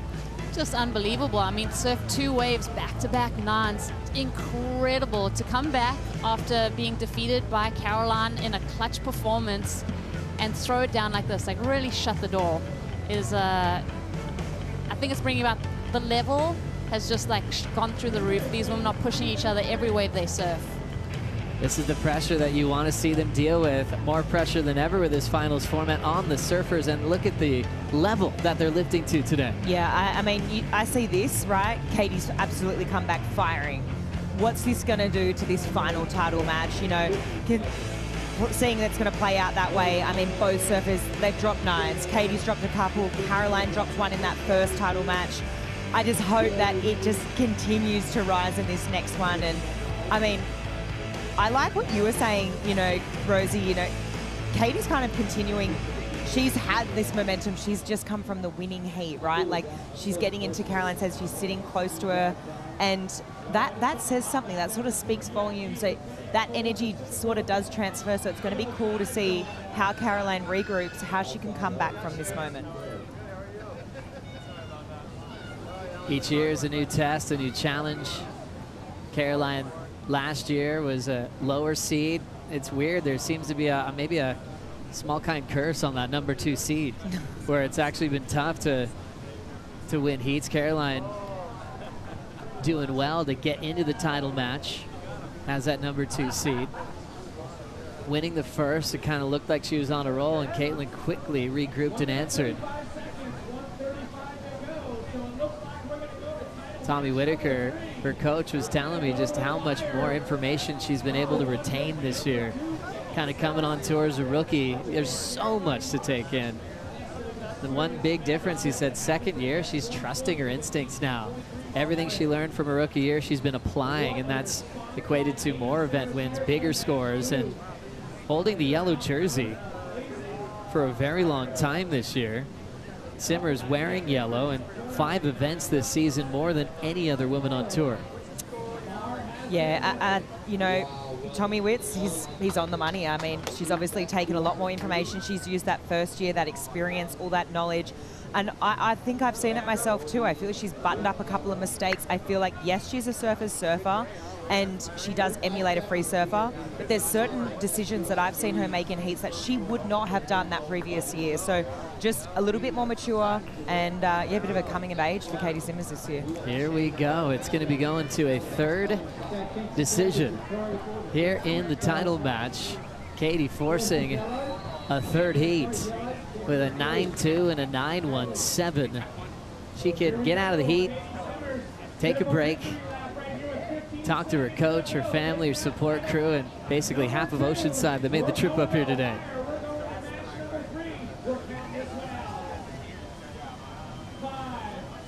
Nice victory lap for Simmers. She'll still have a chance to be the youngest world champion in history.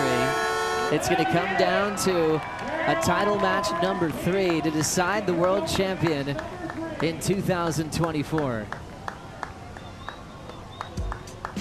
Let's check out the bracket. We saw Katie Simmers lose match number 1, but came back and just broke the new record for highest combined heat total with a couple of big 9-point rides. Their next matchup, we will have a world champion.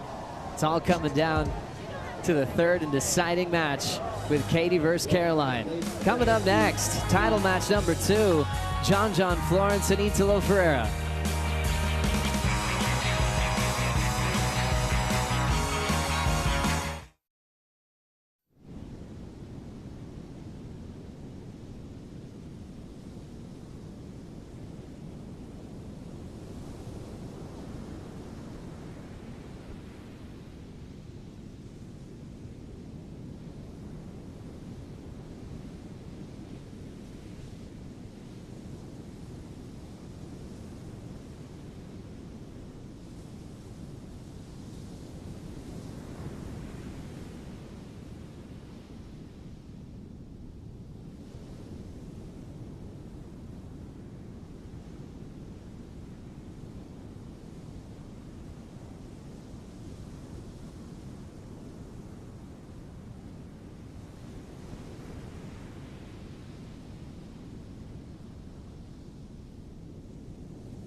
John John versus Italo, 2 world champions going head-to-head. Italo was spring-loaded in the first title match.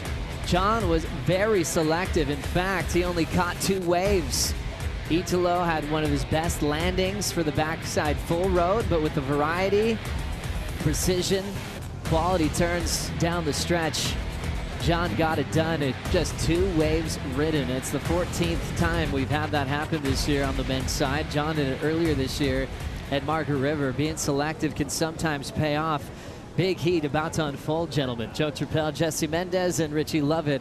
Richie, welcome back. It's hot out there. John was able to get the job done in match number 1. What does he have to do to close this out and be a 3-time world champion today? I think more of the same. Just keep to that formula. You know, he was pushing hard. The opening turns were both really critical. I mean, that was a pretty lackluster heat in terms of the amount of swell and the amount of waves that they got the opportunity on. John only riding 2 waves. But I think they got the result right for that first exchange. I think John did the more complete surfing on the waves that he had. Italo was certainly explosive, and he'll be bringing more, but maybe adding some more turns. That would be the takeaway from Italo. Jesse, can we even question the energy of Italo? I mean, now he's going to be in a position where he's surfing in another matchup here. Matchup number 2, best out of 3 series, where he needs to win the next 2 if he wants his 2nd world title. On a day like this, how many waves he's caught, how would you anticipate he's feeling right now? I mean, obviously you expect him to actually have a lot of energy, but I would almost like for him to pace himself a little bit. Like Richie mentioned just a little bit ago, if he can combo it up, those big maneuvers, those big airs with some turns on the right, he's going to be getting massive scores, even more than what he's been getting. And for that, I think he's going to need to be a little bit more patient, select a little bit more the waves, and yeah, put in the work, because John now, with the first heat win, is going to be very confident. Yeah, well, this is the first time there's been somewhat of a roadblock for Italo as well. He's had it all his way from the opening heat this morning, and we just heard the siren then. We're off and running in heat number 2. But, you know, it didn't go his way that last heat. So whether he can cope with that and really just absorb it and reset again and then come back firing. But let's check the energy level on this first wave. Already grabbing the start and taking control is Italo Ferreira.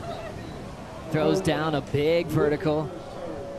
Nice, solid carve, perfect transition, belts it again, nice pace. Nice snap to slide over the coping, big whip vertically again. Really drilling all his targets. Now he's got a final fin ditch. He'll lose that wave, but it was only half a foot. Damage was done. Brilliant start for Italo. Yeah, it was a good start and a more conservative, restrained approach from Italo on that wave. I felt like he surfed it perfectly, really just positioning those maneuvers on the backhand. Just incredibly tight in the pocket. It's a good opener for Italo. A lot of times these athletes try to change gears. They'll work with different types of coaches. And I remember he came to Lowers a couple of years ago, and one thing he was working with Mike Parsons was actually maybe not doing 8 turns and doing 3 quality turns on certain sections. As we look at this wave, Jesse. Let's just break this down. Look how last he's moving his board off the bottom turn. See how he's engaging the rail and driving through those fins, getting the speed, and that's just giving him a perfect setup to explode the lip 5 times. Obviously, the last 2 were a little less critical. The wave was a bit smaller, but that was excellent surfing from Italo, and that's a great way to start the heat. Yeah, he's definitely lost that twitchiness off the bottom where he's sort of double, triple pumping on the bottom turn. Way smoother on that last wave. You can see he's just dialed it back a little bit. I like the look of it. Well, Italo has just tied his record of wave count. Back in 2022, Italo caught 32 waves in the finals. We just watched his 32nd wave ridden. So no doubt he'll have a new record this year. And then you could have an extreme comparison. 32 waves ridden for Italo, 2 waves ridden today for John. That's crazy. Like, both of them in a huge amount of pressure. Italo starting off very strong as we see a healthy score for him. Italo, what a great start, 8.17. And that was really the pace that you were talking about, Jesse. Yeah, but the crazy part about it, you expected it's going to be a little bit of a slower start, but right off the bat, first, 5 seconds of the heat, he takes off in a wave. But the good thing about it is just he kept the pace throughout the wave a little bit more in a flow, like we just mentioned, not double or triple pumping on the bottom, engaging that rail, engaging those fins, and getting the drive, which it sets you up to get massive turns. The skill set, Richie, of just getting position on a lower's peak to really show your dominance, because a lot of times on the right, you do want to take off behind it to set up the first turn. And John's maybe the best paddler on tour. You know, he's paddled in the Molokai Challenge in the past. The guy is brilliant, but for that one, Italo had the perfect spot to take off. Yeah, and it's in both this heat and the heat prior, these world title heats, Italo's taken the inside track and had the first wave for the right-hander. And it's predominantly been right-handers that have been scoring today. As we look at the replay again, so Italo settles into the wave from this moment here, goes really vertical, straight off the top. Nice slashing turn, bit more open face on that one, and again, gets really critical on the third, jams through the lip again. So great rhythm to this wave. Put it together really well, just placing those maneuvers exactly on the part of the wave that called for it. Didn't over push, and I actually liked that restraint, and so did the judges. 12 o'clock on that first turn. Yeah, that was beautiful. Driving off that back foot, he's able to get so tight always because he just pushes through the fins and cuts short the rail right there and getting tight and vertical, which the judges have been loving all day today. As you're going to see again right now, kind of like this setup third turn, and he's going to set up for a very nice vertical turn as we're going to see it on this next one. He's going to get vertical, going to push the back foot, get some good release on it, and actually finish the turn. He's not looking down the line and cutting them short. This is a great way to approach the heat now for Italo compared to the previous heat. Such a fun character on tour. Came on and finished in the top 10. I think he actually overperformed for all the expectations from his support crew. Ended up having a final with Felipe in Portugal, doing giant punts. Went through an injury and then came back, and you could tell he had world title type form. Can you roll it? Let's catch up with Katie Simmers with AJ. Katie, talk about some resilience between the title match number 1 and title match number 2. How did you regroup after losing in the final seconds of that first one to do what you did in the second? Just a little bit of like calming music and a little reminder that it's not the end of the world. It won't change the universe whether I win or you lose, but it would be, I mean, this means a lot to me, so I'm gonna definitely try to go for it the next one. We saw how much it meant to you with those para 9s that you had. What did you see in the waves that you were able to execute those scores? I mean, it's like pretty perfect out there, so I just try to find the wave I want and then go. That's pretty much all it is out there. And it's worked so far. We'll see you in the next one, Katie. Thank you. Thanks everyone on the beach and at home. Love you guys. We love you too, Katie, as we watch a big blast there, throwing the fins out. John Florence with his signature move.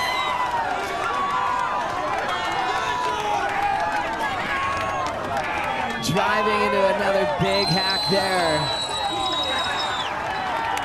And now laying it down to shut it down. There's a lot of emotion coming out of the big man. Yellow Florence hats all over the place. It's got a lot of support globally, a ton of support here in Southern California. From surfers like Pat O'Connell, Bob Hurley, all cheering him on and supporting every decision he makes in his career as we take another look at John's explosive start. Streaking down the line here, pressure on the front foot, jams that backhand into the wall, and that is that trademark layback hack that we've seen John John Florence lean into so often, and it's a turn that he's got so many variations of. Does some great work down the line here. Here's that sort of swivel effect that he gets off the lip and flexing. You don't see John John Florence do that too often, so you know that he's stoked with the result of this wave. Great angle from the water here, Jesse. I mean, what a great way to start a heat, and actually to answer from Italo's, and great first turn. That was massive. He pushed as hard as he could on that first wave, finished it off strong as we can see right here on the screen, and he's gonna get rewarded. Oh, look at that. That is just, wow. They went super excited about this one. One judge even giving it a 10, a 9.70.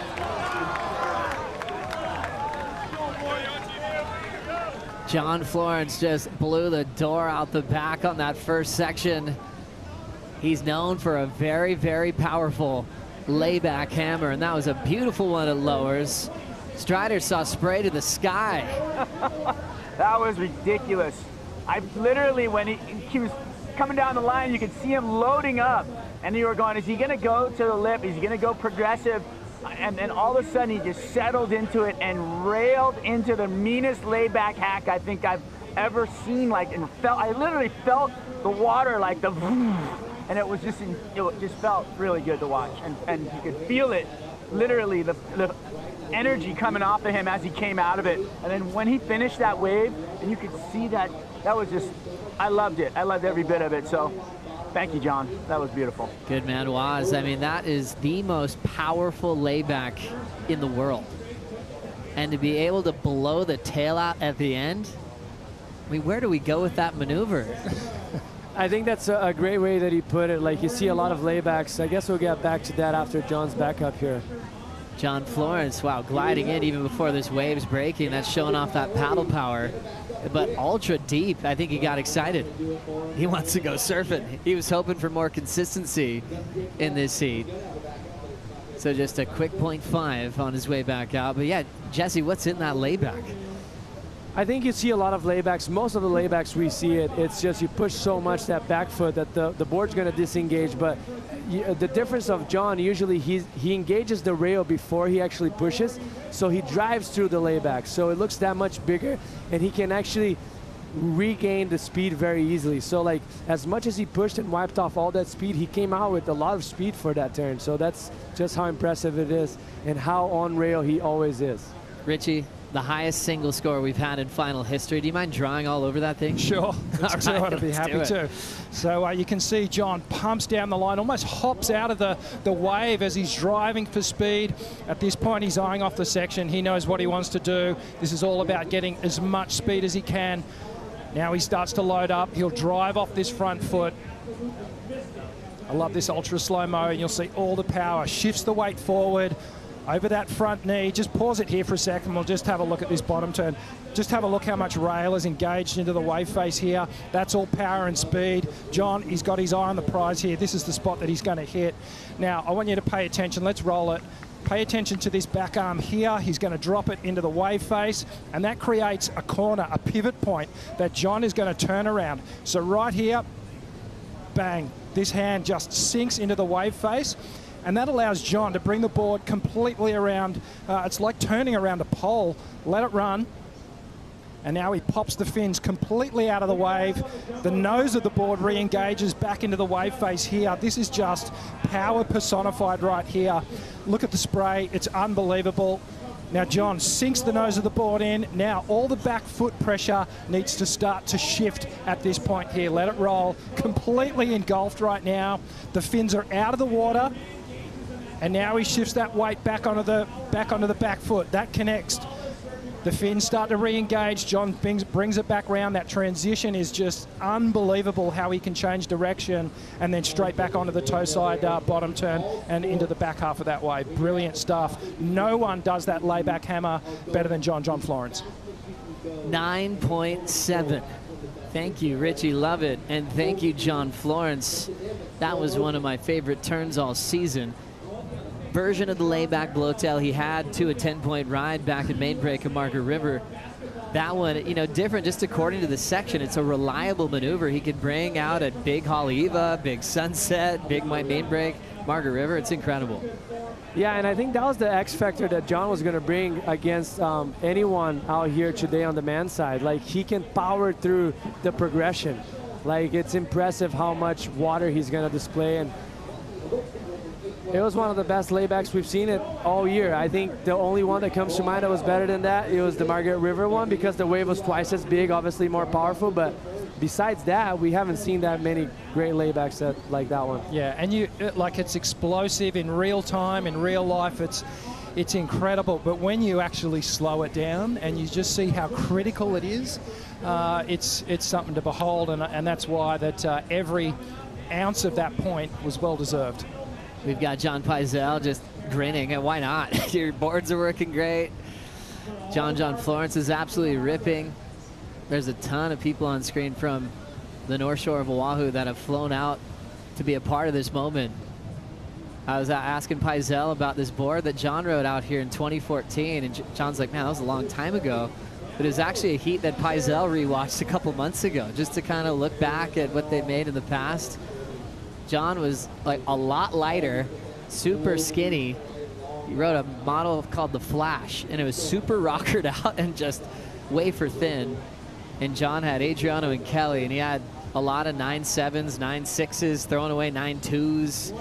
He was doing laybacks, but that turn has evolved because he's a lot bigger with his body mass. The one thing he said, he's like, well, the volume's obviously gone up. We've had to make boards that can withstand the power that he executes in the water. Yeah, and it's great to see like how actually the board helps him out glide through those turns, you know, because you're wiping up so much speed off that turn, pushing your back foot, and then all of a sudden he stands back up again, like Richie mentioned, transfer all the body weight to the toe side, and the board's just gliding through. Like, it's a great board and an amazing athlete on top. That's a good combination for us. When we look at finals history, it's been absolute domination for the #1 seed in the men's side, as they've been reigning supreme ever since this format was released in 2021. That's when Gabriel Medina did that giant back roll and took out his 3rd world title. Then we saw Toledo go back-to-back. See that runner up there, Italo Ferreira. He came from match #1 that season and came close to what would have been a 2nd world title. Italo was missing last year because he had the terrible injury doing a backhand float at Jeffreys Bay. Recovered in the offseason, and look where he's put himself in the title hunt with priority.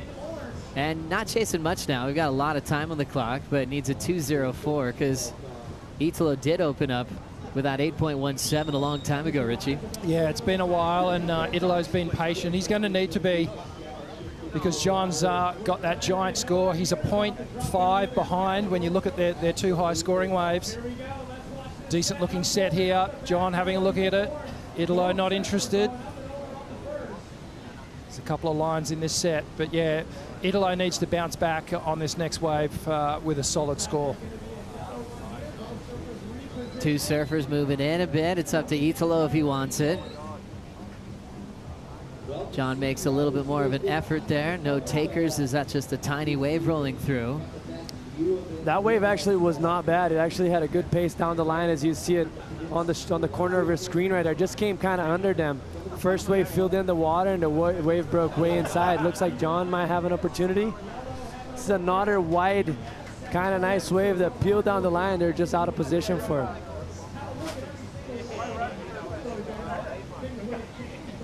Third time lucky, maybe. Italo taking a look.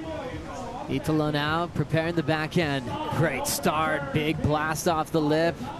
Finding a lot of speed. He loves a big backhand full road. Goes for it, tail high, and lays down out the back. That is one of his favorite maneuvers. It can get him out of tough positions all the time. His 2019 world title, he saved himself so many times with a backhand full road. It's quicker than anyone else's rotation on tour. I almost feel like a couple of tiny cracks are starting to form in Italo's arsenal here. You know, he looked beautiful on the opening turn on that ride, and then he was really pumping down the line. We knew what he was thinking. He wanted to go to the air. Perhaps he should have gone to turns and then looked for the air. That wave just sort of stretched out on him a little bit, so his read just marginally off on that last wave. As we have 17:45 to go, Strider, we're used to seeing Italo just nail those backside rotators. What are you noticing about him as he paddles by? Well, you know, before the horn blew, I would have figured I would have seen a lot of like energy coming flying out of him. After that last air attempt and after he came off the back of the wave, he just looked beat up. I mean, his shirt was up, his jersey was up a little bit, and his hair was disheveled, and he's looking around for the jet ski, and then he's like, oh, okay, I'm just gonna paddle. But you can see that he's gonna turn it on when the waves come. But he's fatigued and he's been through a battle today. You can feel it, which, you know what, hats off to him. He's been going hard all day and it's been amazing to watch. Yeah, it's a good point. You know, you never actually imagined that Italo could run out of gas at any stage because he lives through these moments. Likes high energy, likes to feed off a crowd. Remember when he was winning Karamas, he's like getting everyone around him. When he's running back and forth, he tapped into the energy of the crowd in Brazil for his second win this season.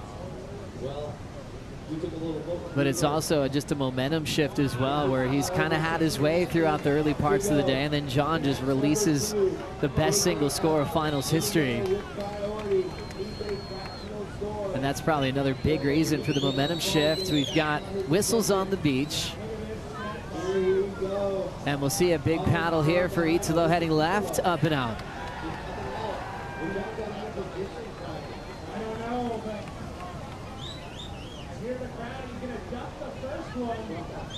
Set pouring through here at Lowers. You can see the left draining by. Another decision to make for John out the back. Looks like he is spinning. It's a no-brainer. World number one, nice easy roll-in. Lays down a nice clean wrapping cutback on the wind up. Big fin throw reverse.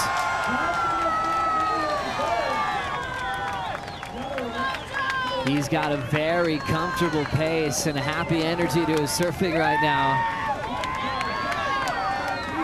Driving through another wrapping cutback. Throwing the fins out, creating more space. Lays into it again. What a show from Florence. I've never seen John with that much energy and claiming that much in my life. That shows how much he wants that and how hard he works for it.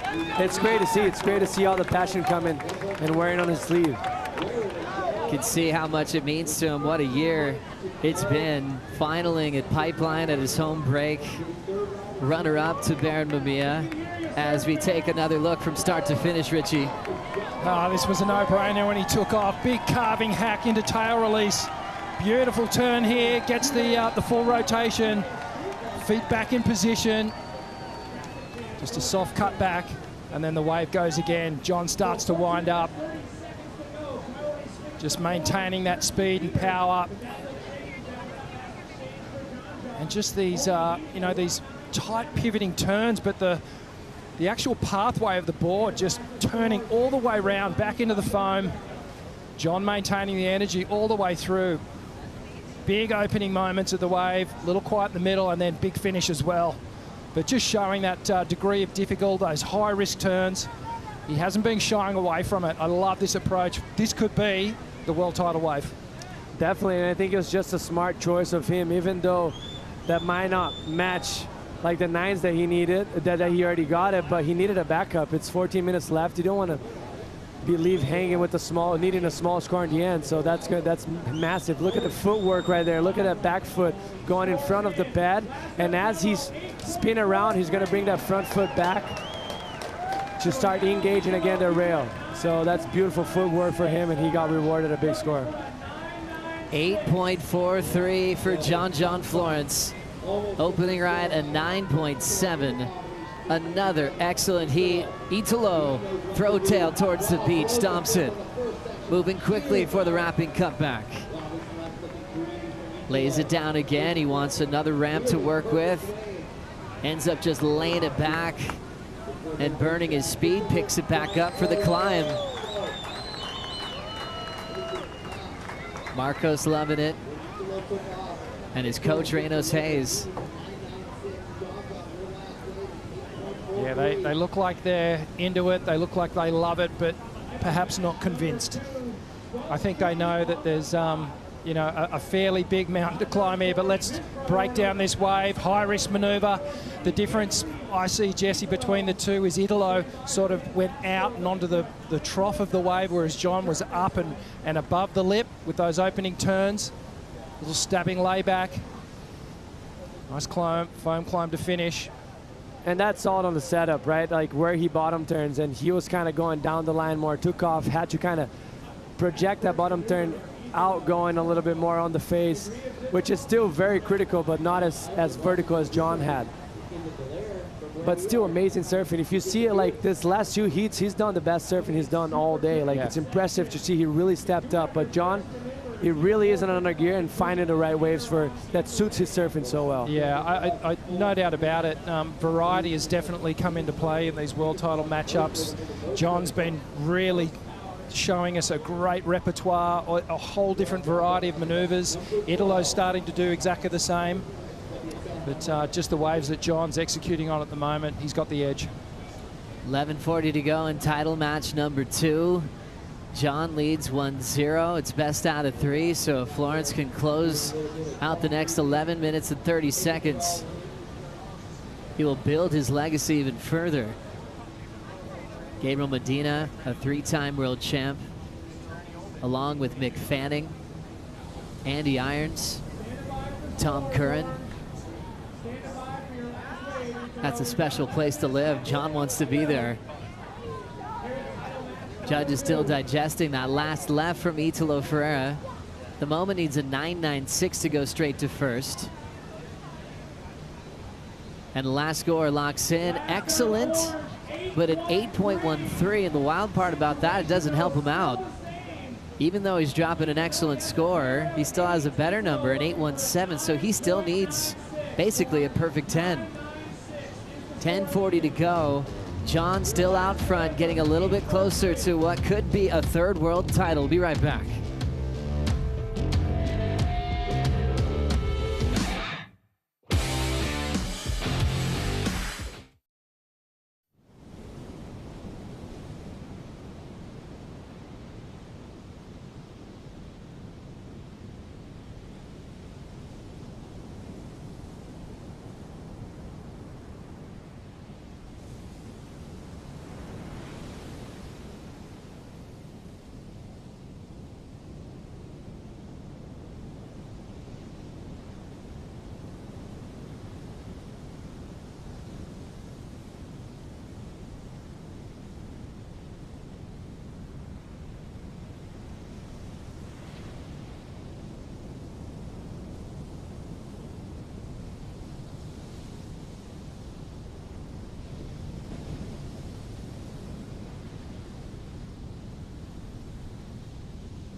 Welcome back to the title match number 2. John Florence leading over Italo Ferreira. Italo with a couple of big excellent numbers, 16.3 total, but still needs almost a 10 to take the lead. As we go back in surfing history and look at the giants of the tour, we just mentioned the 3-time world champs that John wants to join. That's Medina, Fanning, Irons, Tommy Curran. MR has 4 world titles. Then you go to the GOAT, Kelly Slater, with 11. Those are the all-time greats right there on that one page. Been great celebrating the GOAT all season long. Guy who dominated lowers, and all kicked off here for Kelly with a big win in 1990. His first real pro career. Tom Curran's breakthrough performance was also at lowers when he was getting underway. And the great MR representing Meriwether Beach, Newcastle in Australia. Still shaping boards. MR spends a lot of time in San Clemente, really close with Matt Violas. They team up in the shaping bay quite often. 27 world titles. That little 6-pack right there. Unbelievable. I remember when we were thinking, oh, is there anyone ever going to eclipse Mark Richards' 4 world title record? And then Kelly got that silly number 11. It's quite unbelievable. Almost 3 times more. Yeah. But I think someone that will be looking at that very closely and might get some fire on it's Gabriel. You know, like same generation, someone that's going to match him. Like, I think they're 1 year apart or something. So maybe he's going to come back fired up. And not to mention, next year's finals actually suits Gabriel and John's surfing very well at Fiji Cloudbreak. It's true. John and Gabe have a lot of respect for each other. Part of the same rookie class. It's radical. Strider, what a moment right now for John Florence, still with 7:20 to go. Yeah, I mean, I just feel like John is obviously he's come into this with a lot of confidence. He's got you know, the fact that all the champions in the past at the #1 seed have been there and held it on the men's side. And then, you know, for him coming into this, you know, he had great surfboards from Pizel. He had a bunch of epic stuff. And then all of a sudden he's jumping on this new board that he got, that Ross Williams told me about, and just elevated his confidence. And his training is surfing. His training is in the water. He's always, you know, he's foiling or paddling, or he is just a pure waterman, and you can see it out here, and you can see his joy of the moment that he's having right now, and he's just elevating all the way through this. So congratulations at the moment to John Florence for feeling and riding that high into the finals. Good man, Strider. I mean, the big story for John, when we look back, has just been all the injuries that's taken him out. He went back-to-back for his world titles, 2016, 2017. And then it was just a series of injuries, and sometimes he'd have to step away from the tour wearing yellow. He was leading the tour, and it was actually heartbreaking to see him more recently limping away at G-Land. You're like, this can't be happening again. Then everything went together with his program to work out and never give up. He surfed a complete year last season, and the family are starting to dance a little bit. Wife Lauren there with little Darwin. Lauren said that Darwin did really well on the flight over from Hawaii. And they started getting compliments on the flight. But I said, wow, we didn't even realize there was a baby here. And right then, Darwin on cue just sent it. Started throwing out some screams and hollers on the landing. But what a great time. Lauren said, gosh, there's no way I wasn't flying over to see her husband do surfing like this. Glassy perfection here at Lowers. 2 world champions duck diving that one. 5:15 to go. Italo basically needs a 10, a 9.96 to send this into a 3rd heat. We can do it in 2 waves, but he needs to pull the trigger fairly quickly in order to get back out with enough time to pick up that 2nd wave. He's also somehow got a wrestle priority back off John John Florence. So in the box seat here with under 5 minutes to go, staring down the barrel at a world title. And you just get the feeling that that first heat, it almost sort of broke Italo's spirit a little bit, and it really fueled John John's momentum. And let's just say, John has his back against the wall in both heats. Yeah. Because Italo started off, John sat for about 20 minutes, and Italo had a solid total result already. And on the second one, Italo started with an 8.17, which is an excellent wave. But John just, it looks like it's his day. He's on form right now. So cool, checking out the family and the friends in the Red Bull Athlete Zone. Got John Pizel in there. Gavin Klein making the trip over. Looked like Thatcher Johnson as well.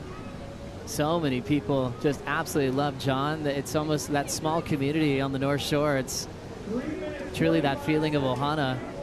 And John's just such a great ambassador of the sport, of being a good human being, of putting your head down and doing it the hard way if you need to through those injuries, and just loving surfing purely. And I think for John, what really stands out the most is his respect for surfing in general. You know, and I think that comes from that upbringing on the North Shore of Oahu.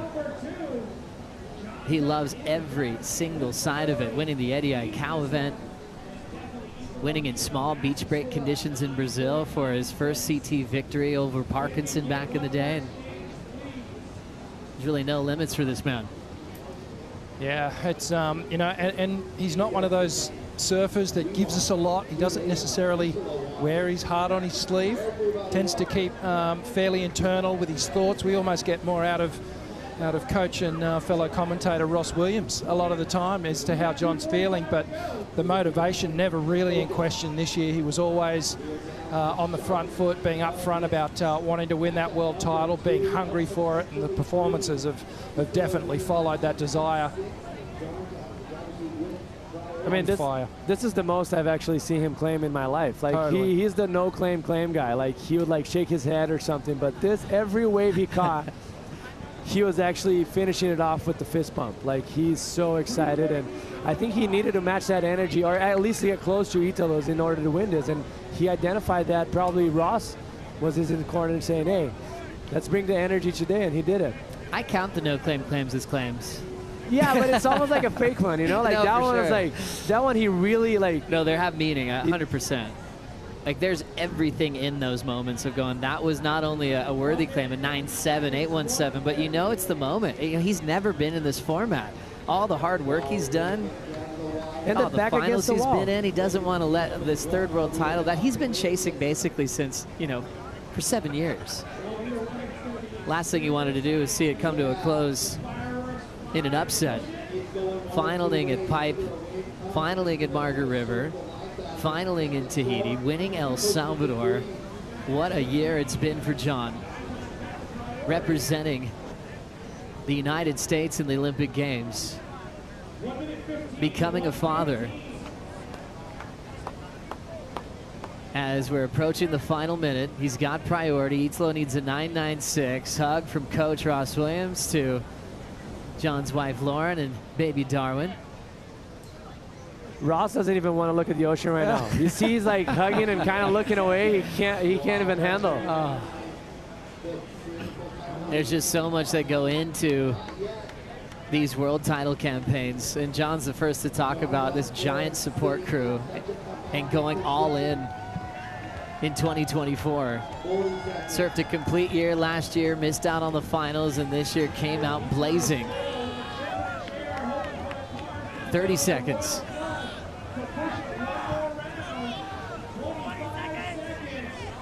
And a wave popping up to close out title match number 2. Italo doesn't have priority. John's gonna take it off him here and head left. Just into the closeout, so a defensive play, 9 seconds. John's starting to realize the moment.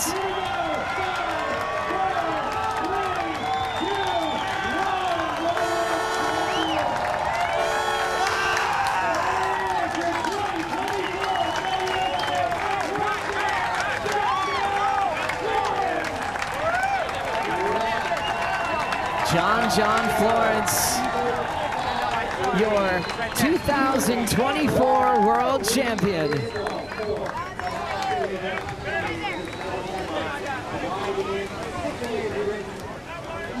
Building his legacy, joining Tom Curran, Andy Irons, Mick Fanning, Gabriel Medina, who all have 3 world titles. That's a special list. John's a big part of that.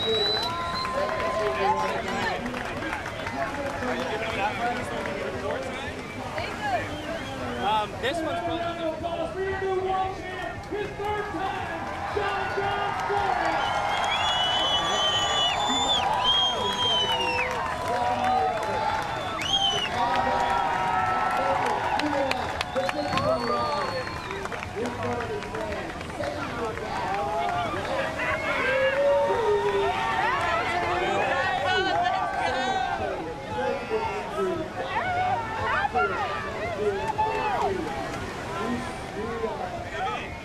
John always quickly thanks his mom, Alex, for all she sacrificed for himself and his younger brothers. Alex, from New Jersey, saved up money and moved to the North Shore of Oahu when she was really young. Was embraced by the community. Boys growing up on the 7 Mile Miracle, right at Pipeline. John getting cover shots, and always had this kind of future. The congrats there from Glenn Micro Hall and also Leandro Dora, Julia, the wife of Jack Robinson and baby Zen, and now a big embrace from the Waz in the water. John's with the champ. Strider's with the champ. Yeah. John, congratulations, WSL 2024 World Champion. You're third, baby. How's it feel? Oh my God, I'm like tearing up. It's, I don't even know, like so much. This was hard. And yeah, it was just a tough year and just really fun and challenging. And this event is like, you know, winning the world title at this event, there's so much pressure. And oh, but I couldn't have done it without my family. Just like, I love you guys and my whole team, everyone there, my wife, my new son. I can't believe it. Congratulations. You know what? You got 3 world titles, 1 for each brother. Yeah, 1 for each brother. Oh, I can't believe it. Oh.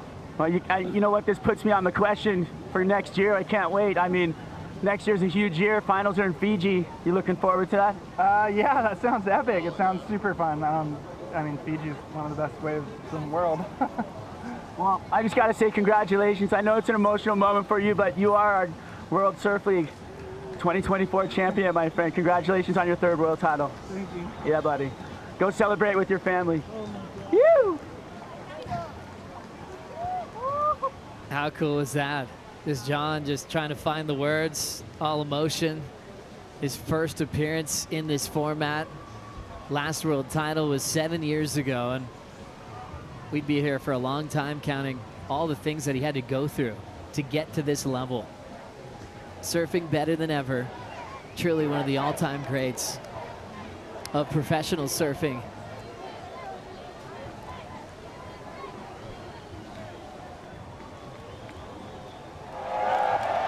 There's the big celebration. Hands to the sky. Join us in celebrating our world champion, John John Florence. John John yanks on the rail, over the foam ball, bucks through there, and he's going to take the lead. I think the mindset and the confidence for me ebbs and flows. Last year, I struggled with it.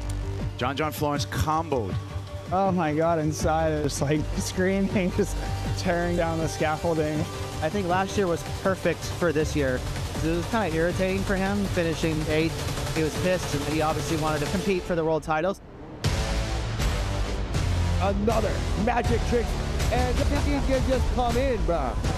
Wall standing up, and he just blows the tail right through it. That's a perfect 10 for John John Florence. Yeah. I think if I were to win another world title at this stage of my career, it will definitely be different.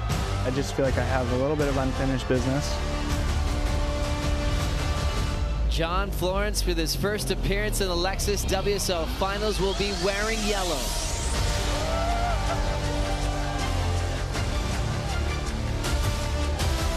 John Florence has never done it like this before. Let's celebrate your world champion.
Celebrations already starting downstairs. John Florence, now a 3-time world champion, getting cheered up.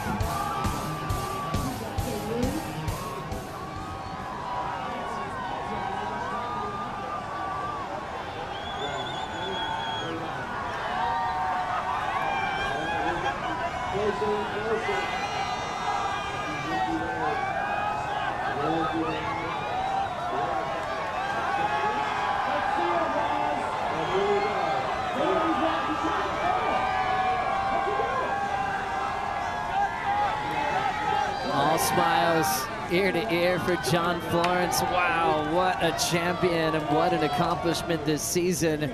Getting himself into great physical shape last year. Surfed a first complete season in a very long time, but it didn't feel right. He missed out on the final 5, came back even stronger, and now officially is a 3-time world champ. Flick, if you could talk to John right now, what would you say? Oh, you should be proud of yourself because that's quite a long chunk of, you know, sorry, like a long hiatus, right? Between those those other 2 world titles that he had, 2 now, so much time has passed. So for him to get the job done here in a format where we haven't seen him before, no one knew what to expect. Oh yeah, John, you should just be proud of yourself. And you know what, those shots of Lauren and little Darwin, like Rosie and I were both looking at each other like, oh my goodness, this is giving me like goosebumps, it's making me tear up, just what it means for the family too.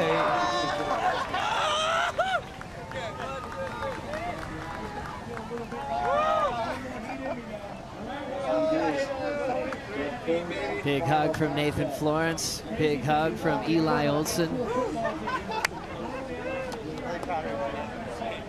Super proud coach Ross Williams. John Pizell next in line.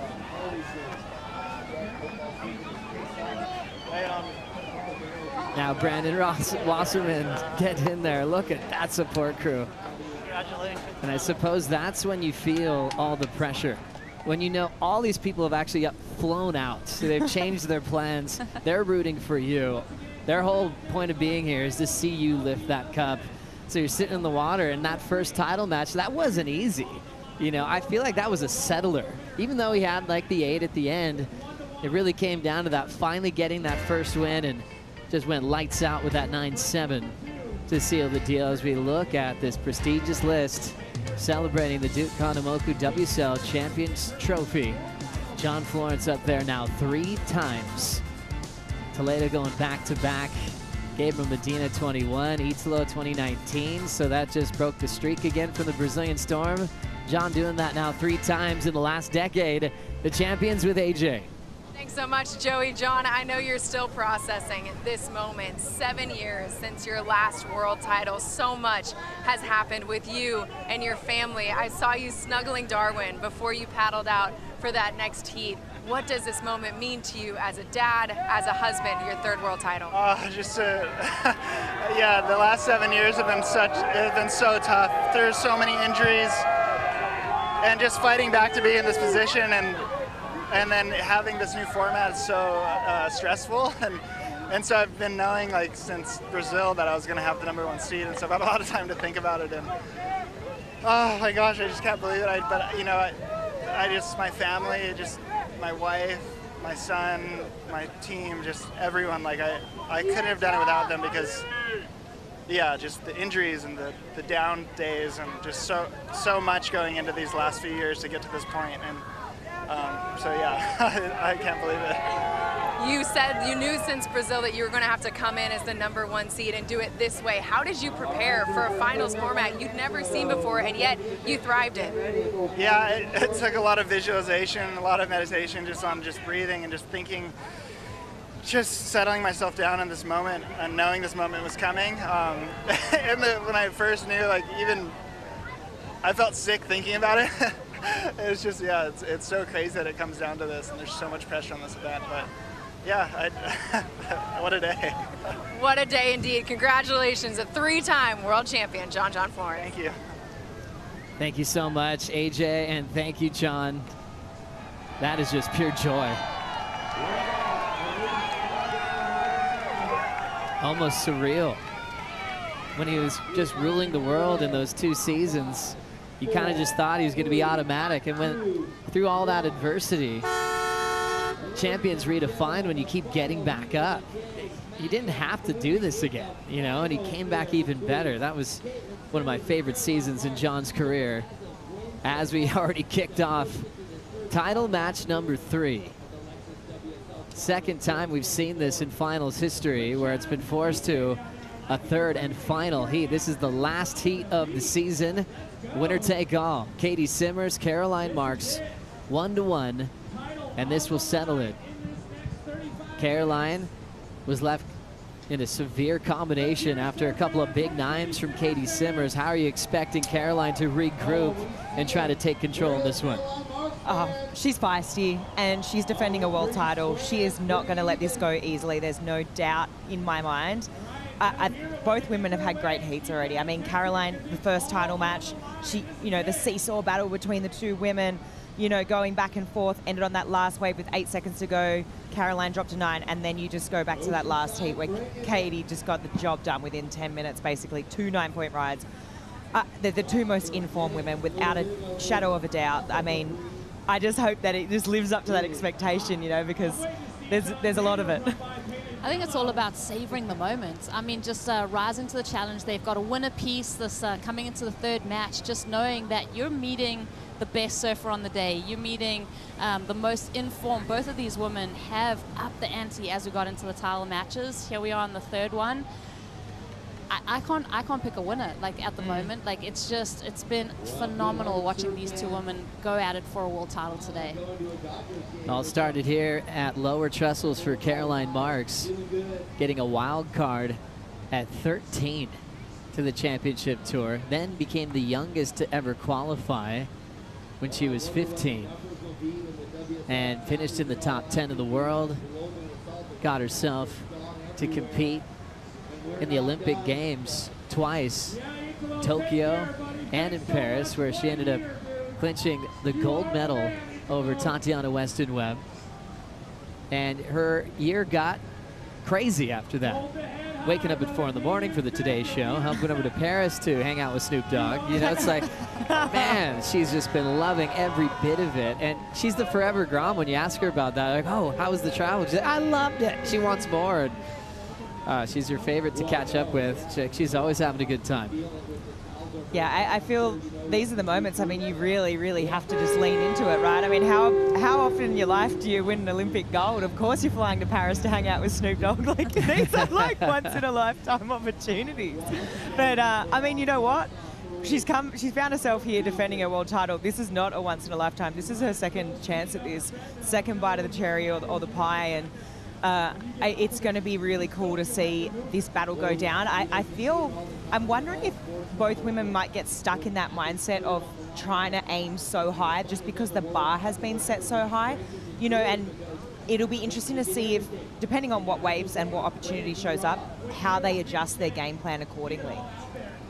It's true. It's a crazy adjustment. And for these two, it's like they're rivals, but they were also teammates for the United States.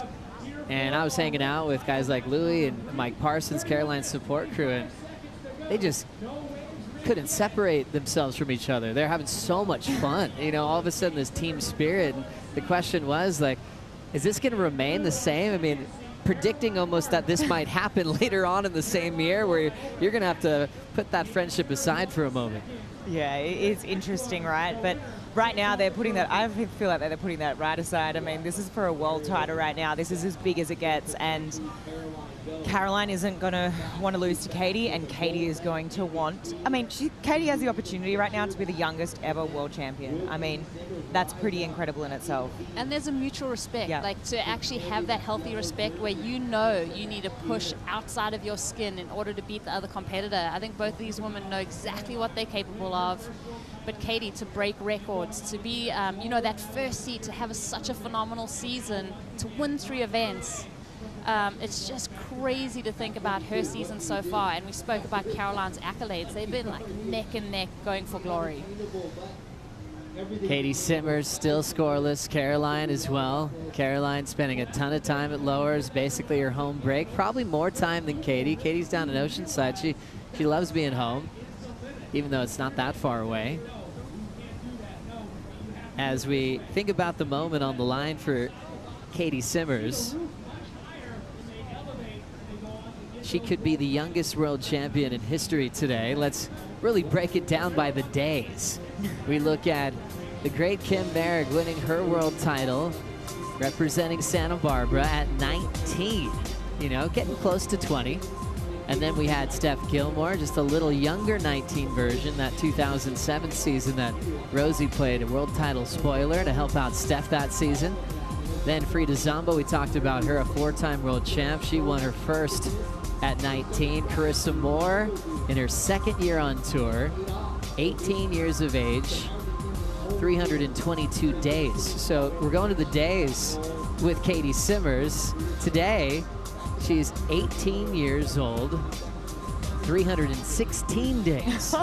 That's really, really close to Carissa Moore. So you think about it, I mean, if her family was worried about that record, if this went deep in the waiting period, that might not have been a possibility. That's so true. Oh. So it's still a shot. If she wins this heat, it's official. And I mean, Carissa Moore has been carrying that record for a very long time now. Yeah, and I mean, Carissa, what an incredible surfer, right? So one of the greatest, you know, one of the greatest to ever do it. I mean, 5 world titles. She's also got an Olympic gold. And, you know, not only an incredible competitor, but a more incredible person. And so genuine. And I think, I mean, if anyone's going to do it, it'd be cool to see Katie do it, no doubt. Katie walks to the beat of her own drum. She's not afraid to, you know, be herself. She's very authentic. And, I mean, it would be awesome. And awesome for her community in Oceanside and all of Oceanside that are down here today to watch that and witness this in her home state of California. Pretty awesome moment to have the finals here in Southern California for athletes like Katie, like Caroline, knowing that they'll have incredible support. When we parked in the dark up there on the hill, there were so many shirts with marks on the back, and you're like, oh, the whole family's here, but there's new members I haven't even met yet that came from Florida. They were the first ones down here. They were the first ones on the sand, like traveling in a pack, obviously, and just like so hyped, carrying that optimism. Yeah, it's just good to see the support. But for Katie, I mean, there's so many young girls, so many young Groms that are in her support crew when we flash to the shots of the crowd, and so many, just this next generation of surfers that both of these women are inspiring. Caitlin's a big name in sport in the United States. Caitlin Simmer is the one we're close to. Caitlin Clark, the WNBA. Broke so many records. University of Iowa, then to the Indiana Fever. Simmers looking at the ocean, staying really comfortable and quiet. And even though she is a kid, she's spicy.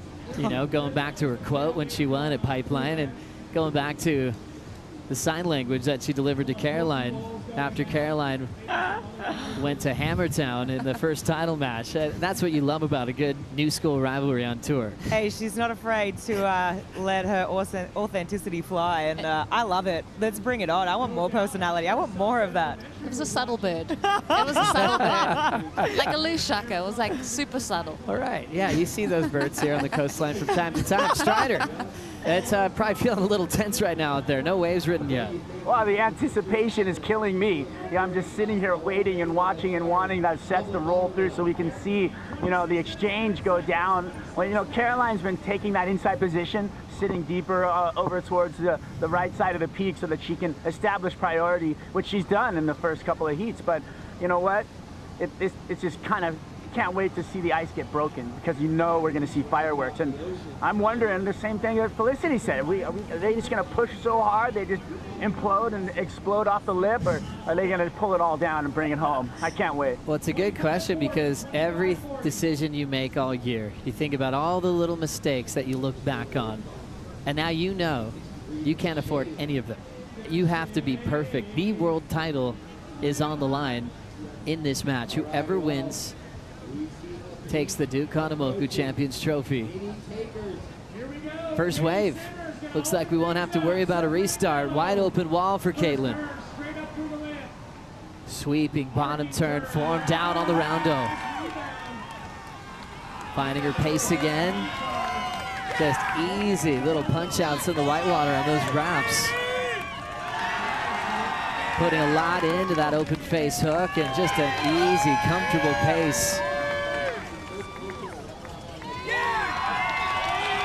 Another clean wrapping cut back, just looking so casual. World #1 steps off of the opener in title match #3.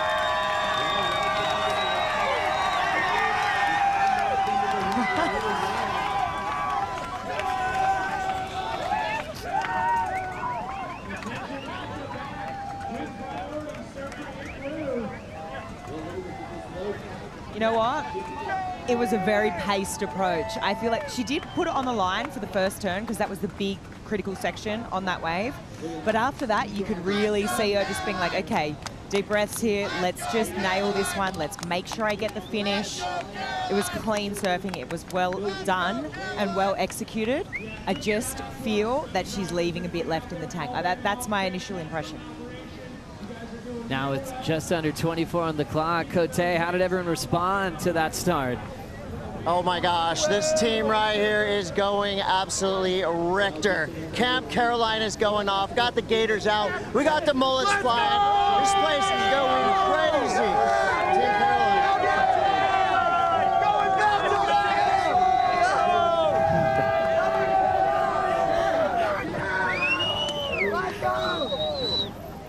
That was one of the best mullets I've ever seen.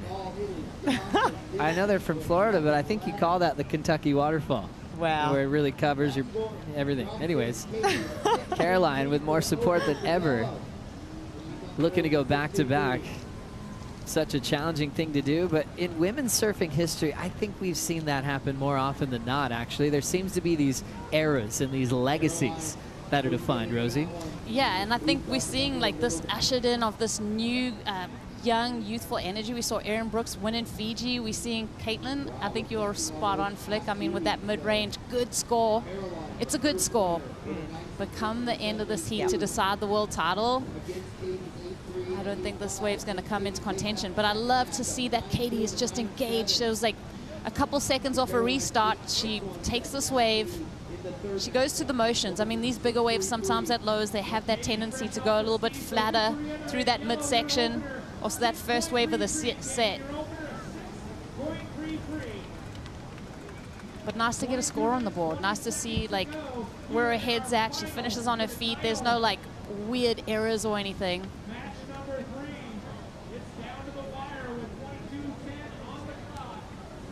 It's interesting when you want to really finish with a big wall section. She did well here, though, Flick. Yeah, and like I said, it was the only big critical section, and she did, you know, there was risk there, and she went for it.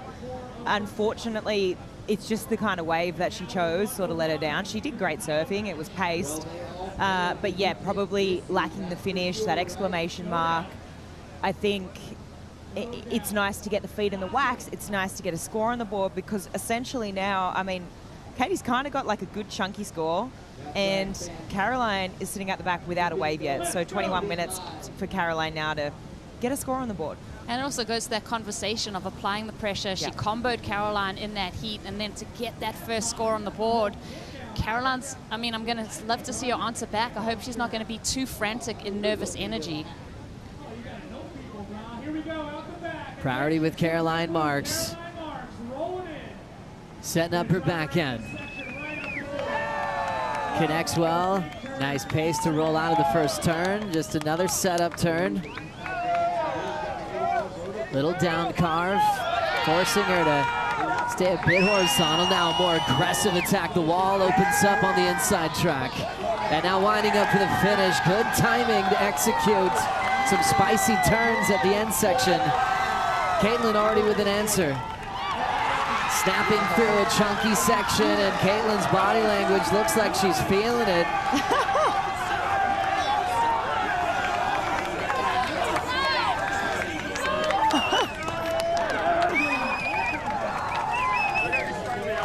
Little O-side mosh pit on the beach. There's a lot of different ways to express that you're happy. That's one of them right there. I think there's a few lubricated humans down there just having a good old time. A few tsunamis have maybe gone down. What happened out the back from Caitlin Simmers' flick? Oh, I mean, it looks like she's found her flow. She's got confidence from that first wave. It's evident to me. I mean, she gets the fins out here, and I think again on this last turn, yeah. To me, she's clicked into gear. She's clicked up one notch. You can tell body language, she's psyched. And this was Caroline, Rosie. I think both of these women are going to go, you know, touch that excellent range. Like Caroline, just an extra little bit of oomph on that tail as she releases it there. Unfortunately, the wave gets a little bit slopey right here through the midsection. But Caroline just pedal to the metal the whole way. I really, really love this finish from her. I was like wondering what she was going to get on this inside section. And she dismantles it. I think it's going to be a touch lower than Katie's last wave. That's my opinion. We'll see what happens. But yeah, I think that's going to be a really good settler for Caroline.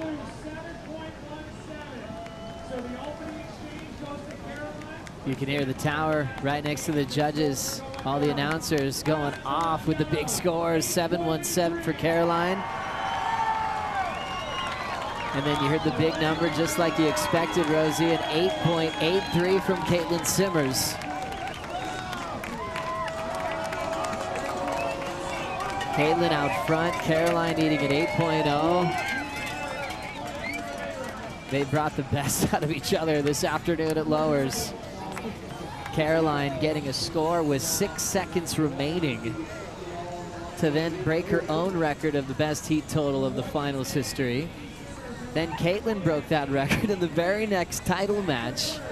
This is the way you settle a season, right here. It truly is, right? And I think, I look at that 8 that's required from Caroline, and I'm thinking, okay, this is actually quite achievable, considering the surfing we've seen from her, the ease she's surfing at, the comfortability level that she has here. On the right at Lowers, it's so achievable, and she's sitting at the back, she's got priority. As we now focus in on the numbers, Caroline needing an 8. The support crews are probably feeling very tense.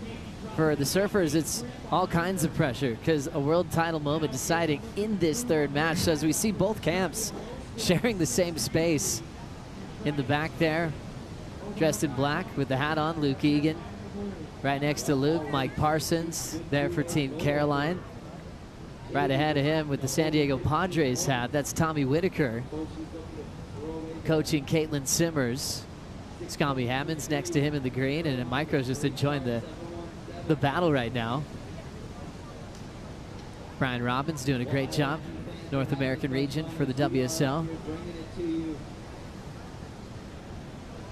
But fun how they've got to find a way to share the same space and celebrate when they can. But there's a lot of respect for that entire crew upstairs, so they'll give each other a little room if they need it.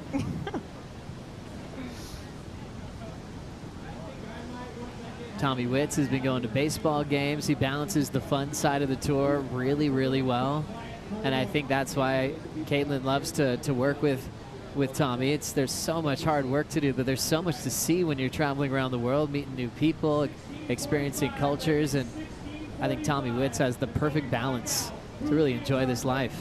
And that's like right up Katie's alley. I remember one of the first years she was going on the qualifying series. Like, what are you excited about? She's like, I'm excited to see a whole bunch of different skate parks and go skate different locations around the world. Like, she had her skateboard first thing off the conveyor belt. So it's like so good to have that balance when it comes to competing, because it can be the be-all, end-all and really define your worth. So I think having someone that's got that level head keeps the fun up. World title on the line. Will Caroline go back-to-back, or will Caitlin Simmers be the youngest world champ in history? We'll find out after this Bonsoi brew break.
The Caroline Marks support crew, loud and clear. Caroline holding priority, already has a 7.17 and just needs an 8 to take the lead. She's basically been 8s or lates all season, especially when she competes at Lower Trestles. So even though it sounds like a big number, it is a big number. We still have a lot of surfing to watch to close out the season. Glassy conditions prevailing throughout the day. Nice south-southwest swell. A little bit of northwest wind swell in the mix. The score on opening day of the waiting period for the Lexus WSL Finals. We got past the tidal push. High tide peaked at about 11:20 this morning.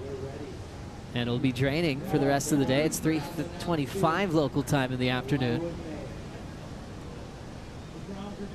I mentioned that stat to Katie last year on the press conference, if she was aware that she could have been the youngest world champ last year. Have you put a lot of thought into it? And she took a deep breath and just said, nope.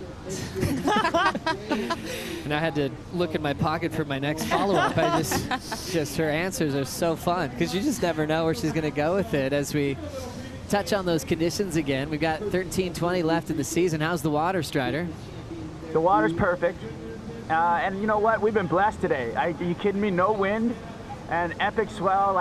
You don't want blowers too big. You don't want it too small. You want it about that head-high range, and that's what we've had, pretty much all day. Almost a little bit bigger, which I feel like has just been, we've been blessed all day with epic conditions, the right size waves, a good pace of waves as well. A couple of long lulls, but for the most part, we've had really an amazing day today, and I just wanted to say thank you, Mother Nature, for producing. It's like, look at this. It's almost perfect, like my hair. Yeah, well, we're used to seeing you get smoked and caught on the inside. How has your day been? The office has been amazing today. I haven't had to worry about a thing. A couple of, little pebbles coming in on the inside.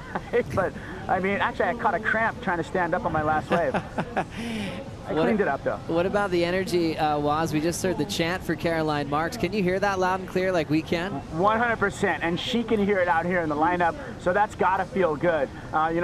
That bigger set that just came through was kind of a teepee, didn't have a lot of wall on it, so no takers there, and they know the wave they're looking for, and all that energy that they're getting from the beach, from the cheers, from when they finish the wave, and from the chants that we heard for Caroline, that's all just building up for that next wave, and they know which one it is, and I just can't wait to see the wrath that gets unleashed on the lip line on this next wave. Gosh, yeah, look out, lip line. Thank you, Waz. Great job throughout the day and this season. Still more to come as he'll be hanging out with our world champion this year. We could see the record broken if Katie wins, being the youngest world champ of all time. Or will Caroline go back-to-back? It's something that's happened quite often. Margot Oberg and Lynn Boyer did it back in the day. We're talking late 70s, early 80s. Frida Zamba did that quite a few times. Big shout out to Wendy Botha as well. From my hometown. East London. East London. Then moved to Australia.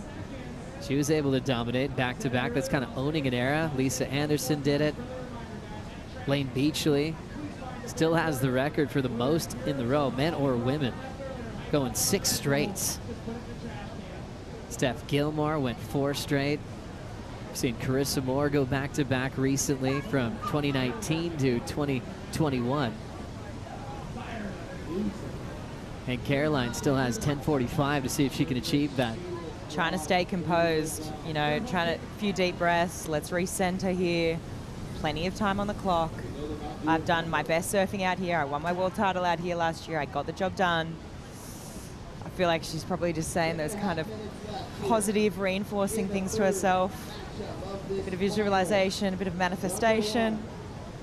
Quieten the mind. And will is set to come her way. That last one, unfortunately, was just super teepee, really A-framey. Definitely not what Caroline's looking for, so let that one go.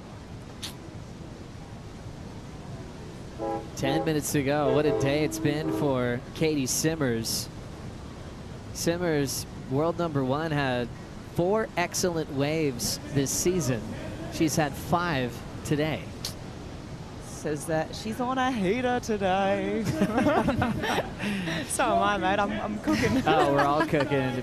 Big shout out to the entire broadcast team doing a great job throughout the season, traveling around the world, working in the heat to bring you these visions across the planet. Big thanks to our chief content officer, Milby Shannon, our showrunner, Ted Chavanis, who's been diving into crazy research topics throughout this year and this event. Chad Weber working hard on the graphics, and all of our great camera operators. Leah Dawson is one of my favorite surfers, and capturing all these live images and also these big celebrations on the sand right here, Flick. Yeah, there will be some celebrations go down in about less than 9 minutes on either camp, depending on what way this goes. They're going crazy, right? They're going ballistic. They already are. I mean, you can hear them just chanting right now. I mean, these women are going to be able to hear this in the water. I mean, Strider said it. They are manifesting that wave, that opportunity. They're going to go back to back. They want, you know, that two-wave set, just that seesaw battle that we've seen from pretty much every encounter. Gosh, the camps are huge, and they're trying to outdo each other with different chants. Good comparison with Florida and Oceanside. They've got a lot in common. They love pro surfing. They're passionate. They're going to be here to celebrate every single moment. Big commitment for the Florida crew to get across the country. Nice, easy drive for Oceanside, who are having a lot of watch parties down by the pier right now. You think, you know, these two here and those chants are like, okay, no, we're ready. Just give us a wave. They got to sit so close to each other. That's what you love about pro surfing. You just got to react on the fly. We'll be using that word, adaptability, forever. No. Just waiting for your chance. You know, no other sport it teaches you this kind of patience and grit. No, there's no other sport with this many variables. Like constantly forever changing. No two waves are ever the same. No 2 days are ever the same. It's just, unless you're in a wave pool, maybe. But it really is, and that's the thing that makes the sport so amazing too. I mean, you take that away and sometimes you're like, oh, where is that spontaneity? Where's that last 5 seconds? And you don't know if a set's coming or not. So, I mean, that's why we love it, and that is also why we hate it sometimes at the same time. It's cool to see that nice calm celebration of John Florence. Just recently took his 3rd world title. Chatting with his coach, Ross Williams, his wife, his manager. Just letting it all soak in, all those hard years of being injured and having to leave the tour. Sometimes he'd just even leave the world. He'd just go sailing out into the middle of the ocean to not only recover, but just change his mindset. But it was all just building blocks into creating the form that we got to see this year. Let's go, Caroline! Let's go, Caroline!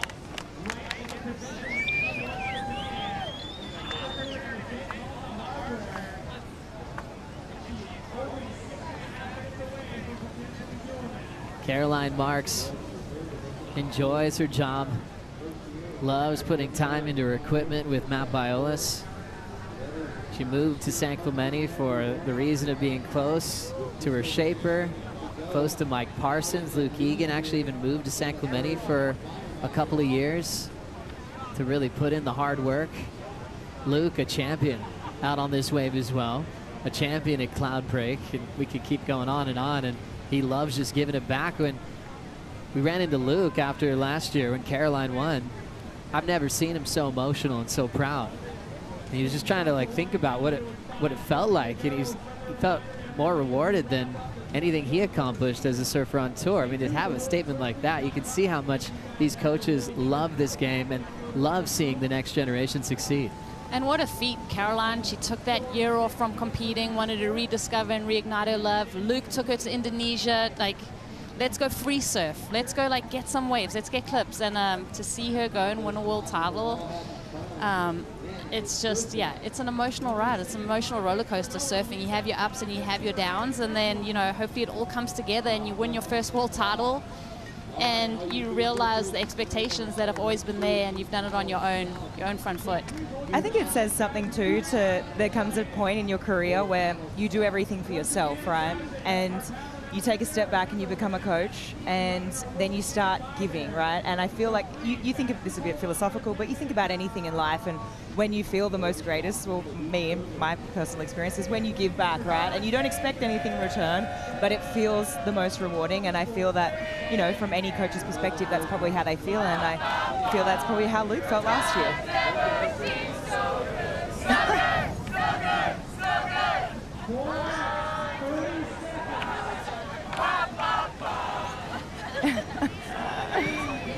Oh.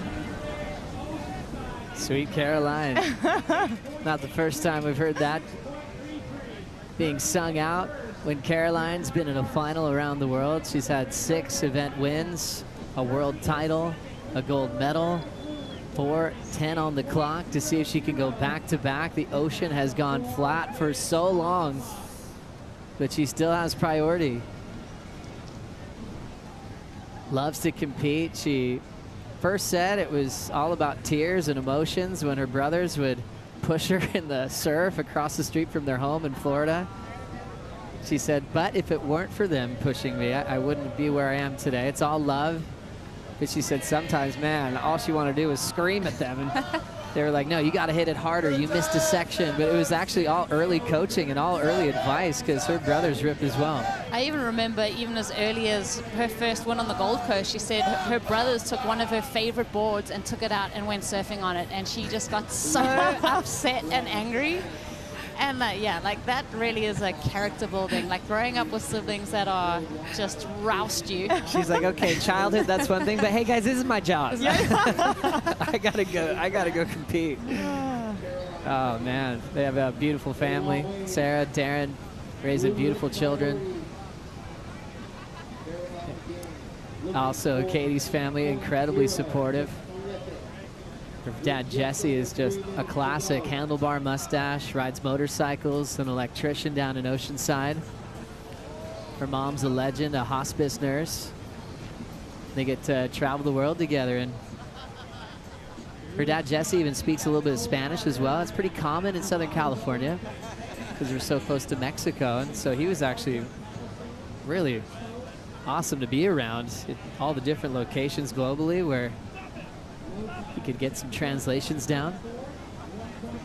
I think WSL did a post on their socials, and the top 10 had to put in a hat like who inspires them, and out came Katie's, and it said her mom. Like that's one of her heroes and someone that she definitely like attributes a lot of her personal success to. 2 minutes in the season, you guys. And we're looking at the Pacific Ocean. It's gorgeous, but I would just love a big A-frame peak, multiple waves in it. See Katie and Caroline close out the year for us.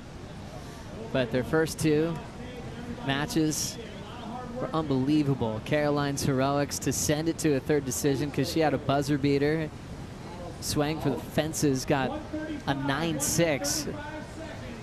I wouldn't even been surprised if it went higher. It was so dynamic and powerful. Katie got upset and just turned in a couple of big 9s, and now we're here into the countdown of the season. Minute 20 on the clock. She only needs 6 seconds. I mean, all you need is for your hands to leave the rail as it's counting down. She has priority. We'll see if we can have, I mean, even that boat going through the lineup now, that could cause a little bit of a wake and the ripple on the wave. That was... Well, sometimes the ocean it giveth and sometimes it taketh. And right now, I'm just, you know, we're all willing for a set, but I'm not sure. This almost may be that last roll of the dice. Katie Simmers, 3 wins this season. 2 in her rookie year where she featured in the finals. Already 5 already, getting close to Caroline, who has 6 event wins. So moving quickly in a short period of time of dominating the sport. 22 seconds to see if we will officially have a new record and a new youngest world champion in World Surf League history. Carissa Moore holding that record for a very long time, and we will close this one out with 5 seconds to go. Katie Simmers your little weapon. She's taken the 2024 world title and now the youngest ever world champion.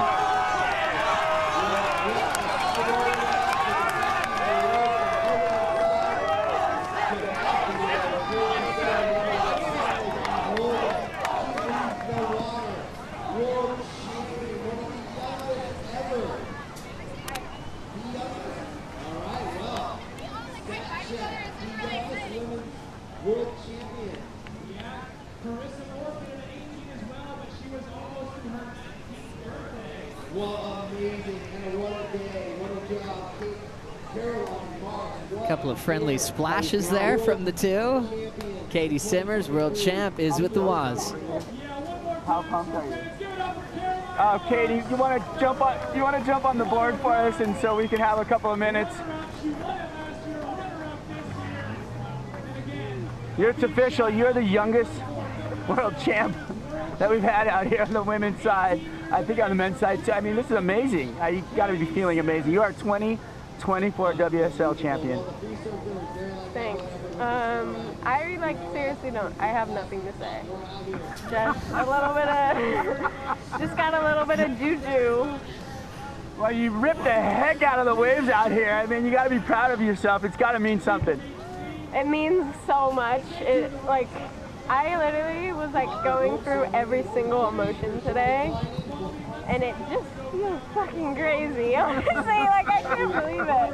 I literally have no words. I've just been like this today a million times and cried.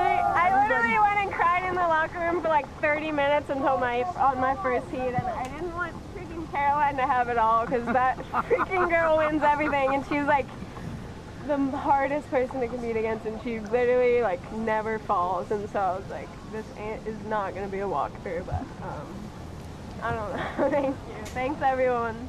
Thank you. Congratulations. I just want to say it's been 40 years since we've had, since Kim Merrick has won a title from California, so thanks for bringing it back to California.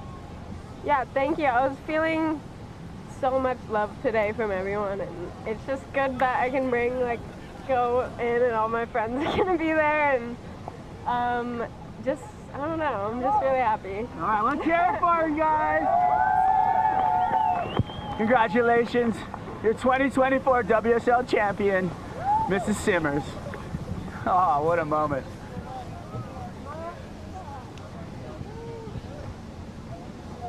Congratulations to Katie Simmers, our 2024 world champion and the youngest world champion in the history of surfing. Katie Simmers doing it just 2 years on the championship tour, and she made fast work of it in 2024.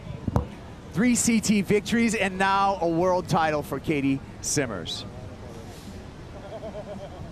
So incredible. I mean, she's broken records today. I mean, the highest heat total so far on the women's side at finals, and now to be the youngest ever world champion, 40 years since the last Californian female to win.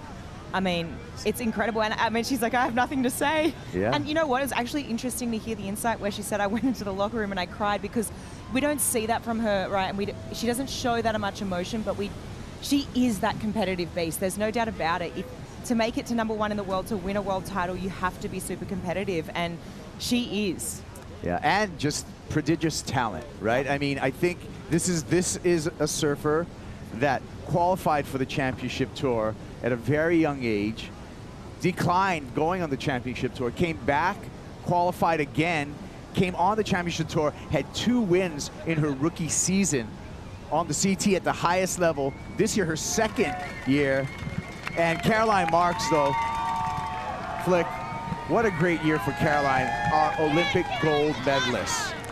She can hold her head high. I mean, Olympic gold medalist, what an incredible year. And incredible year from a world title to an Olympic gold, and the performances she's put in today, it's nothing short of amazing. And she's still so young, both these women so young. This is the first of many battles, I feel, for world titles, for CT event wins. This is only the beginning. Such a big career in front of her. Now, we talked about the new school, Rich. We talked about, the changing of the guard. Last year, Caroline Marks. this year, Katie Simmers. Can we say there's a new chapter in women's professional surfing? Yeah, I think it's undeniable now. You know, this is an exciting time. We've got, we saw Erin Brooks over in Fiji just a couple of weeks ago as well. So add her name to the list. Sierra Kerr coming up through as well. So there's so many of these young ladies that are coming up. The future of women's surfing looks absolutely incredible. And yeah, we've talked about the phenom on the screen right now. Katie Simmers, the first of many world titles to come for her. And if you're a young female surfer, Flick, what inspiration we're seeing right now. So inspiring. And I think it speaks, you know, Katie is authentically herself, and that is very inspiring to see for the younger generation, that you don't need to be anything else but show up and be yourself. And yeah, I mean, it's so I love that. Let's listen in.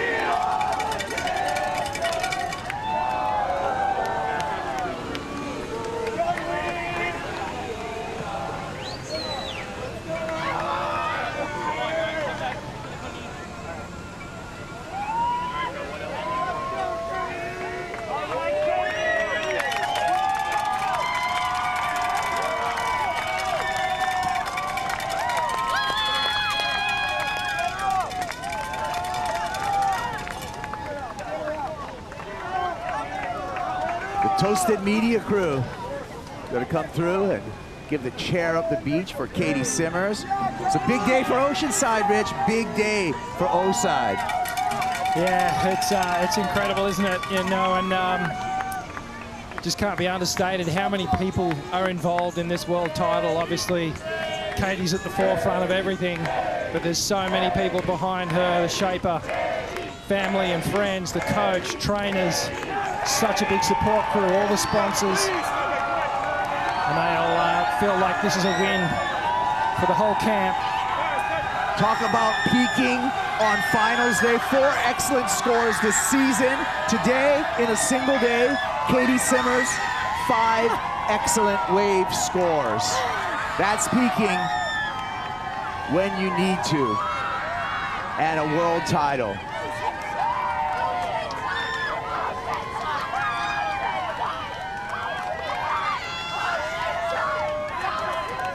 You can hear the Oceanside chants.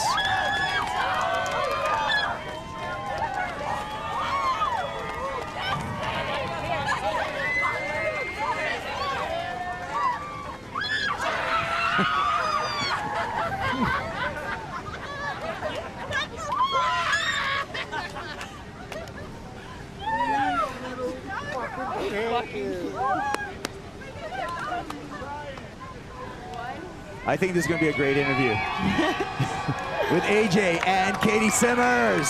Thanks so much, Kaipo. Katie, you told Strider in the water you didn't have any words. You just see your coach, your entire support squad here on the beach. Has it sunk in yet?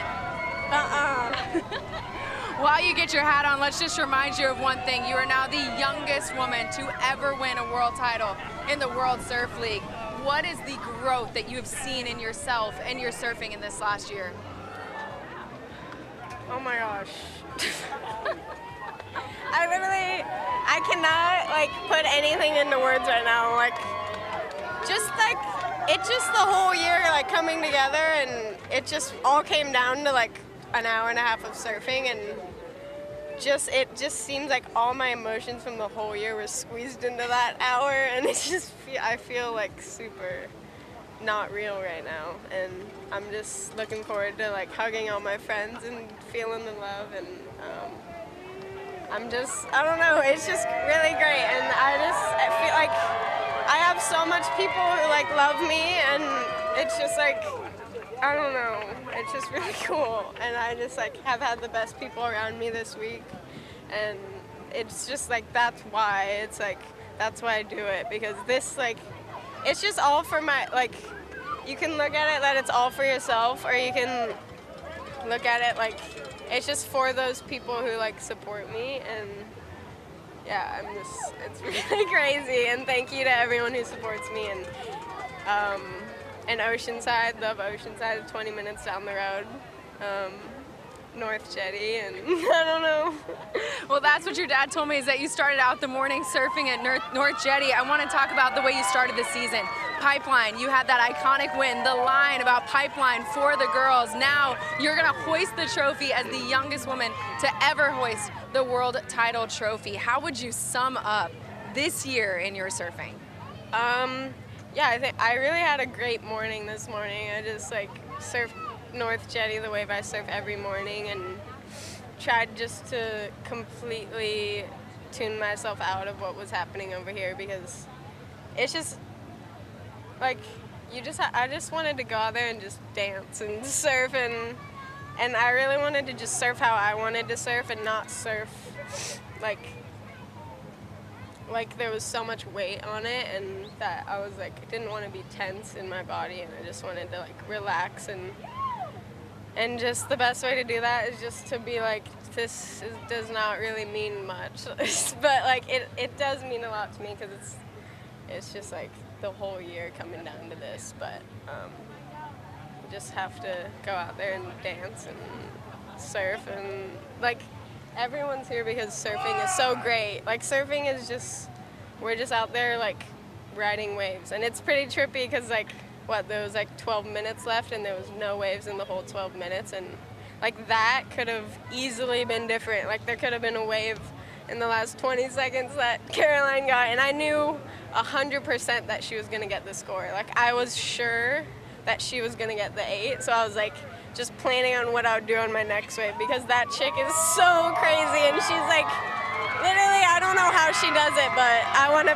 kind of be more like her, because I like was kind of tripping, because it's like if this whole year comes down to 2 heats, and I've had heats where I go out there and I don't get any waves, because the ocean is just, sometimes these heats go by like literally you like, it ends before you realize it's happening. So I just wanted to like go out there and like touch the water and just put myself in the moment and make sure I could see the way, like pick the waves I wanted and do the best I could. And I feel like I'm really proud of myself for doing that today, and yeah. So Lower Trestles, the best dance partner you could have asked for today, huh? Yeah. Congratulations, Katie Simmers, your 2024 Lexus WSL champion. There goes Katie Simmers. Katie pulling in, huge backdoor section, and she reappears. Pipeline for the girls. The biggest story in 2024 is the youthful movement, but out of that youth, it's Katie Simmers. Katie's just different, the way she carries herself. She draws different lines. She's not about the show. She's not about the talk. She just quietly goes on her way with radical surfing. Katie Simmers has just been a breath of fresh air, bringing a whole new bag of tricks. I feel nerves so intensely. I don't really show it maybe physically, but it's definitely there. You lock in with world #1, Katie Simmers, still traveling. One more second, and Simmers just locked up the #1 seed. Let's celebrate your world champion, Katie Simmers.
Crack them open.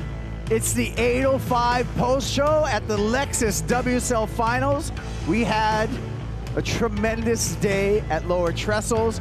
It outperformed size-wise, wave-wise, and Katie Simmers, an 18-year-old surfing phenomena from Oceanside, California, has just won the women's world title. Thank you for joining us. I'm Kuiper Guerrero, along with Flick Palmentier and Richie Lovett. And Flick, I'm going to go with you first. I mean, what we just saw from Katie Simmers, exceptional. This is a hallmark day in women's professional surfing, what we're seeing. History on the women's side of the tour is once again being made. This is the narrative. The women keep pushing the barriers. Katie pushed it again today, youngest ever world champ. And she was just surfing effortless. It was different lines. It was beautiful surfing, and she should be so proud of herself. Yeah, title match, heat number 2, Rich, a 9.2, a 9.17 for Katie Simmers, 18.37 heat total. That was outstanding. Yeah, huge score. And that just speaks to the talent that we're looking at here. And you said it, it's a different line that she's taking. It's a new approach to the wave that we haven't really seen before on the women's side. I remember, you know, Dane Reynolds, when he came on the tour on the men's side, he brought something new, and this is a whole new era of women's surfing, and we're all privileged to watch it all go down. Yeah, and think about this. John John Florence. 3 world titles, Rich, for John John Florence, and he did it again with a sweep. Back-to-back heats in the title matches and a 3rd world title for JJF. Yeah, perfect record out here for John John. His first appearance at Lowers in several years now. His first crack at a world title in this Final 5 situation, and he got the job done. And it's almost a bit of poetic justice there. You have to think that, you know, he got the win, got the 3rd world title, new father this year. All the momentum was with him, and some of the most amazing surfing that we've ever seen in pro surfing before. A deserved world champion. Let's make it official for the official awards presentation. Let's go down to Joe Turpel at the main stage. Thank you so much, Kuiper. Thanks, everybody here on the beach at Lower Trestles. How good was that? How amazing is pro surfing? Sunny day, waves delivered. Absolutely incredible. This is the official award presentation for the 2024 Lexus WSL Finals. One day, winner take all. And we got to see 2 big world championship titles go down right here just moments ago. What a big season it was, though. A lot led into getting to our Final 5.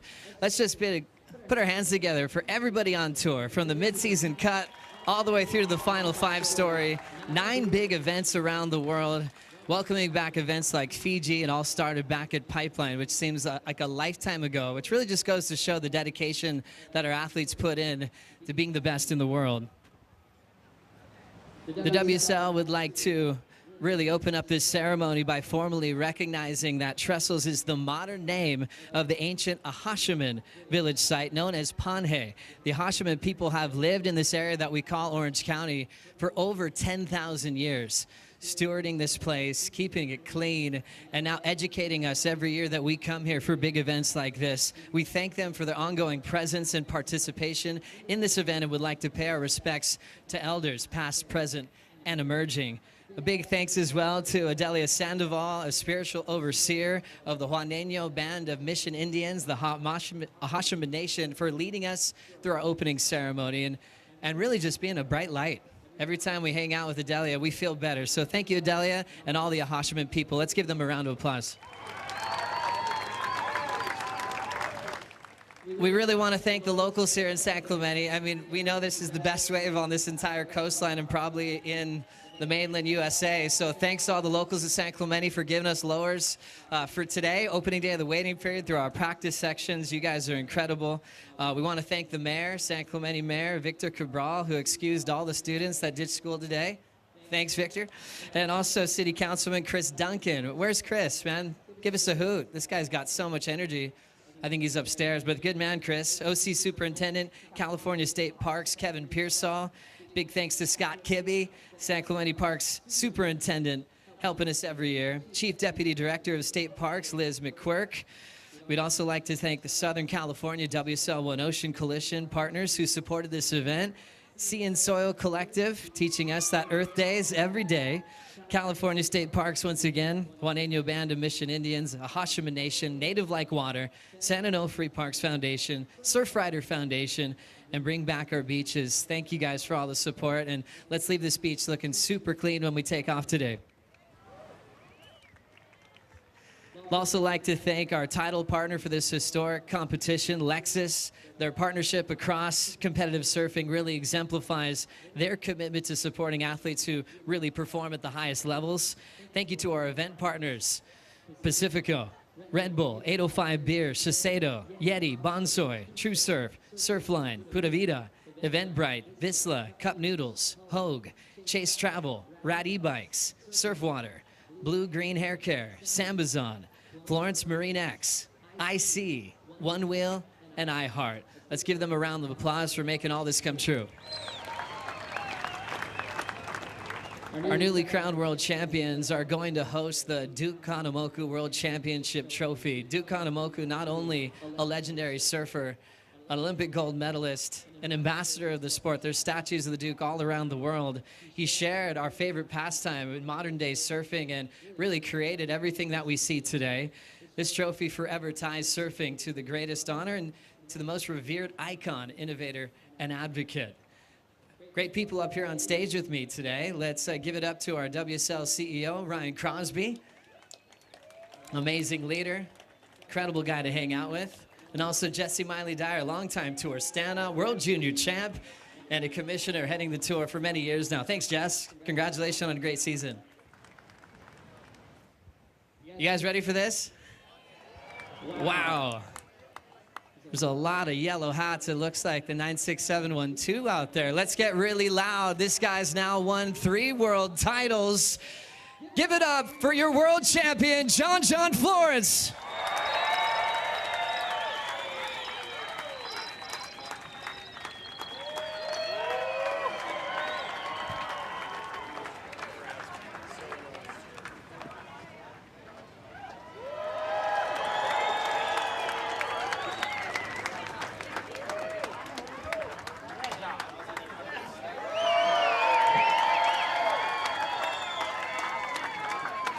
'16, 2017, and now 2024. Can you find your name in there, John? It's pretty far back. So 7 years in between world titles.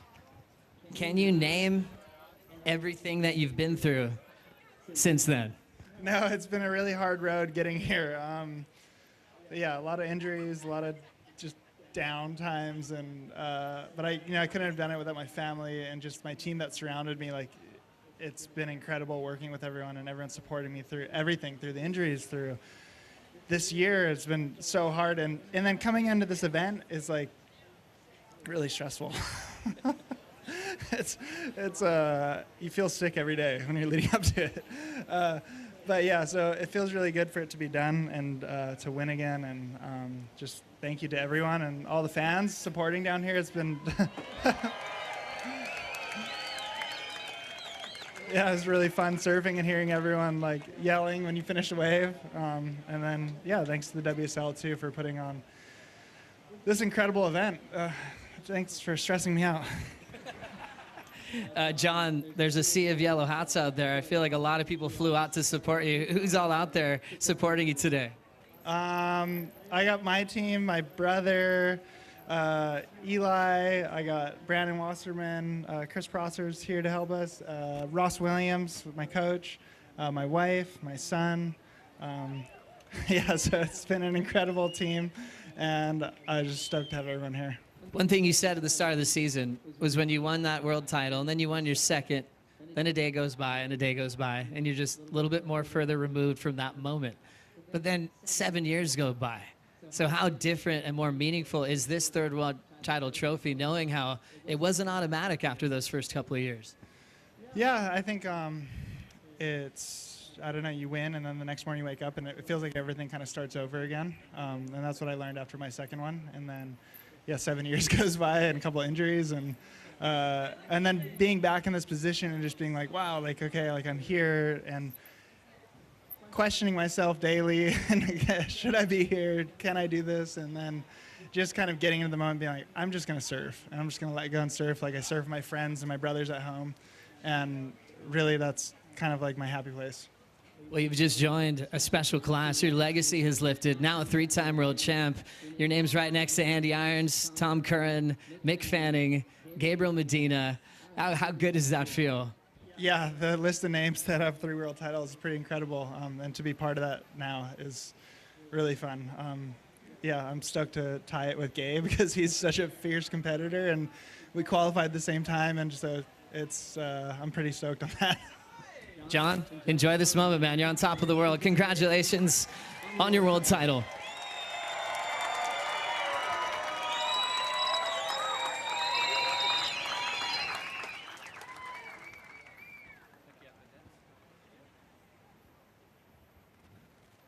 One more time for John. That was an insane season. So many finals. Big win at El Salvador. Big 9-7, best layback on tour. That thing was out of control.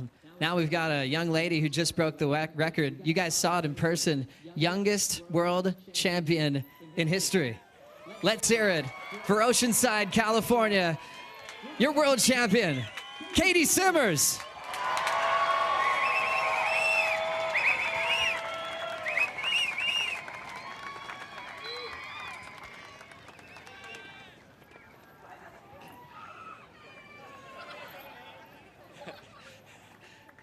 Yeah, Katie. You want me to team up on the assist? You're good, you're good. Just hold it. You're a champ, you could do it. Okay, no, for sure. Katie, what a year. But I just want to go right to what we just saw, because that back and forth with Caroline, her getting the score at the end of your first title match, that really irritated you. I could tell you're splashing some water. You guys exchanged some sign language, and then you came back. Take us through that feeling and what really inspired you to come back.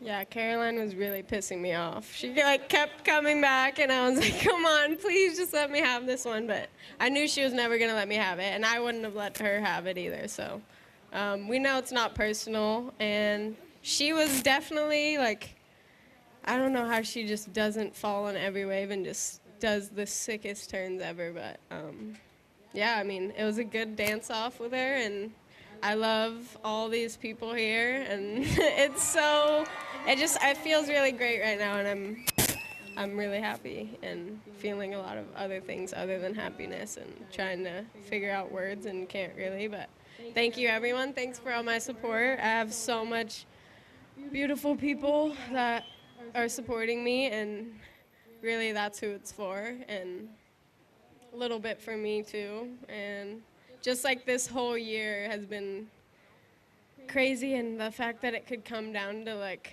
an hour and a half of surfing is wild, and yeah. Love it, Katie. You are the youngest world champ. I haven't talked to you about that yet. Carissa Moore held it for a very long time. You actually beat it by just a few days. So if this contest went late in the waiting period, it couldn't have happened. So how does that make you feel that you hold the record now as the youngest ever? It feels good. Yeah, give some time to soak that in. Looking at the year in review, though, what are you most proud of? 3 big wins this season and all that you gave us on the championship tour. I'm honestly most proud of like the last 2 hours, because I'm really excited to just not cry 4 times a day every day, because I've really been having the craziest emotions every day ever since Fiji, and now I'm just ready to kind of go and do, like, just hang out with my friends and do stuff that, like, do the stuff I want to do. So, yeah, I mean, this has been great. This has been, like, the most amazing day ever. So, yeah. Enjoy your moment. You're the best in the world, Katie. Best of luck in the off-season. Can't wait to see you do your thing again. Let's hear it for Katie Simmers. Let's hear it for John John Florence. Congratulations to all of our fans that got to witness history today here at Lower Trestles. We'll continue the presentation party on the stage and send it back to the 8:05 post show with Kaipo Guerrero. Thank you so much, everyone. Congratulations, Katie. Congratulations, John John. And rightfully so. They were both leading the ratings coming into this WSL Finals. Coming in at #1 seeds, and now world champions. And that's what the Lexus WSL Finals is all about. The surfers talked about, Flick, the pressure. You know, even though you're #1 in the rankings, a world title is not guaranteed you.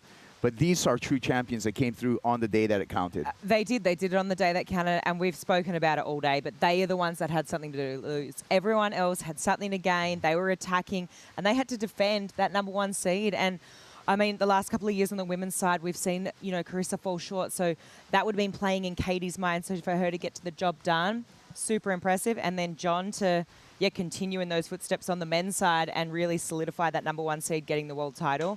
I mean, today really impressed me, and first finals day, I'm stoked. Yeah, let's take a look at Katie Simmers, our youngest world champion, and her road to a world title. Didn't come easy, Rich. She lost the first heat in the title match, but came back in heat 2 and 3. Yeah, heat 2 and 3 were quite amazing. 2's the standout performance, you'd have to say, and Katie just sort of found another gear, didn't she? It was all Caroline in the first one, but she started to open up with these really crazy rail turns, that more electric, progressive approach, different lines, and really started to attack and found some really nice waves as well. So Katie finishing off every turn, just flaring the tail out, and you could feel her just starting to build that momentum through that second heat, and then she really dominated the third. Just 18 in a world title. How many more world titles do you think she's got in her, Flick? Oh, man, the world is her oyster right now. I'd dare to say she has at least another 15 years on tour if she wanted it, maybe even 20. I don't know. It's absolutely incredible to think about the longevity she's still got in this sport, and to win at such an early age is amazing. And with surfing like this, it just looks so effortless and free-flowing. I mean, the final, she picked the eyes out of it. She only caught 2 waves, and it was all she needed, right? I mean, once she'd won that second title match, she was only 2 waves away from that world title, and that's all she got, and it's all she needed. The moment she realized that she's a world champion. Yeah, I truly don't think it's quite sunken in yet for her. No it's going way. to take a little while for her to realize just what she's done, even just given her age. She'll probably take a few years to actually let it sink in, and she'll probably have a couple by that stage. But yeah, there's going to be some pretty big celebrations tonight, that's for sure. The fresh approach and just the angles that she takes, Flick, we got to, on the men's side, we have John John Florence. It's John John-ish, where she has that quiet upper body, but an extreme rail control. Yeah, she does, and we've spoken about it too. She emulates the free surfer within the contest, and that's the goal, right? You want to surf unshackled, you want to be free, you want to be flowing. It's so much easier said than done, and both her and John did that today. Making it look effortless, and just the realization that all year long, what you were going after, you finally accomplished, and at such a young age. There's our women's youngest world title. She's beating Carissa Moore by just 6 days. The 2 18-year-olds taking out world titles. But if there's anything to be learned about Carissa Moore's outstanding long professional surfing career, Katie Simmers right at the start of that road, Rich. Yeah, it's really impressive, isn't it, when you actually think about her talent. At 18 years of age, she even, got the win over Kelly, who was also very, very young, but 20. So, yeah, she got the job done. Made history today. Yeah, well, on the men's side of stuff, we have more of a veteran, a 31-year-old dad, a new dad, brought that dad power into 2024 all the way through the Lexus WSL Finals. John John Florence with his 3rd world title, Flick. This was really impressive for me because he was the question mark, right? We haven't seen him here in this format. I mean, what's he going to bring to the table? Something really, really exciting. I mean, these lines of John haven't been seen out here today in this format. It was something new and it was something fresh. And I mean, the way it started off with that first title match, I mean, we just knew it was going to be 2 completely contrasting styles. You know, Italo was going to go for it. He was going to catch, so many waves. He was going to really, emulate that Energizer Bunny. But John just sat there and was patient and picked the eyes out of it. And we actually saw emotion from John like that. We haven't seen him claim waves, show that emotion. Even in these post-heat interviews, with AJ, he's pumped up. And I mean, this turn right here, I mean, trademark John, right? We saw that at the beginning of the year at Sunset where he got that 10-point ride. I mean, he, you know, that's his, you know, weapon of choice, really. I mean, 9.7 there. Beautiful way from John, but yeah, I mean, just two contrasting approaches between himself and Italo. Yeah, that one turn, it was the turn of the event, no doubt, and then this was the backup score. But you can see John just surfing the waves perfectly. There was no placement of maneuvers that was off. He did the right maneuver that the wave called for. So his heat management was totally on point. And yeah, he was just on. And as I said before, it sort of feels like justice that he was so dominating this year and came through and got the win. Well, 100% conversion rate for the men in the last 4 years. The #1 ranked male surfer coming into the WSL Finals also turned into the world champ. And speaking of world champs, let's take a look at our world champions, the Teahupo'o Kahanamoku WSL Champions Trophy. The list, John John Florence now finds himself on there 3 times, along with 3-time world champ Gabe Medina, Mick Fanning, Andy Irons, and Tom Curran. He's in rare company there. Yeah, he is. It's exclusive company is what it is. And, you know, will forever be remembered as one of the greats and not quite done yet, I don't think. You know, you'd have to say that little carrot of having the final showdown at Cloudbreak in Fiji next year, that would be somewhat of an incentive to keep going. But, you know, who knows what's going to happen next year. But we'll celebrate John John and the win in 2024, the deserving champion. Let's celebrate Darwin as well. John John's son fits perfectly in the Duke Kahanamoku Trophy along with his wife Lauren. Congratulations, John John, the whole Florence family. Oh, man, that was a lot happening. And you know what, John John, we're not done with congratulating him because the Nissan Cup Noodle Wave of the Day flick goes to 9.7 for John John Florence. Oh, it has to be, right? Without a shadow of a doubt. I mean, it's undeniable the kind of surfing that he did out here today at John. It's trademark John. I mean, lays into that section. You know, the back foot completely comes off that tail pad, releases the fins. We've seen him go to this all year from Sunset Beach to Margaret River main break on those right-handers and now using it here at even El Salvador.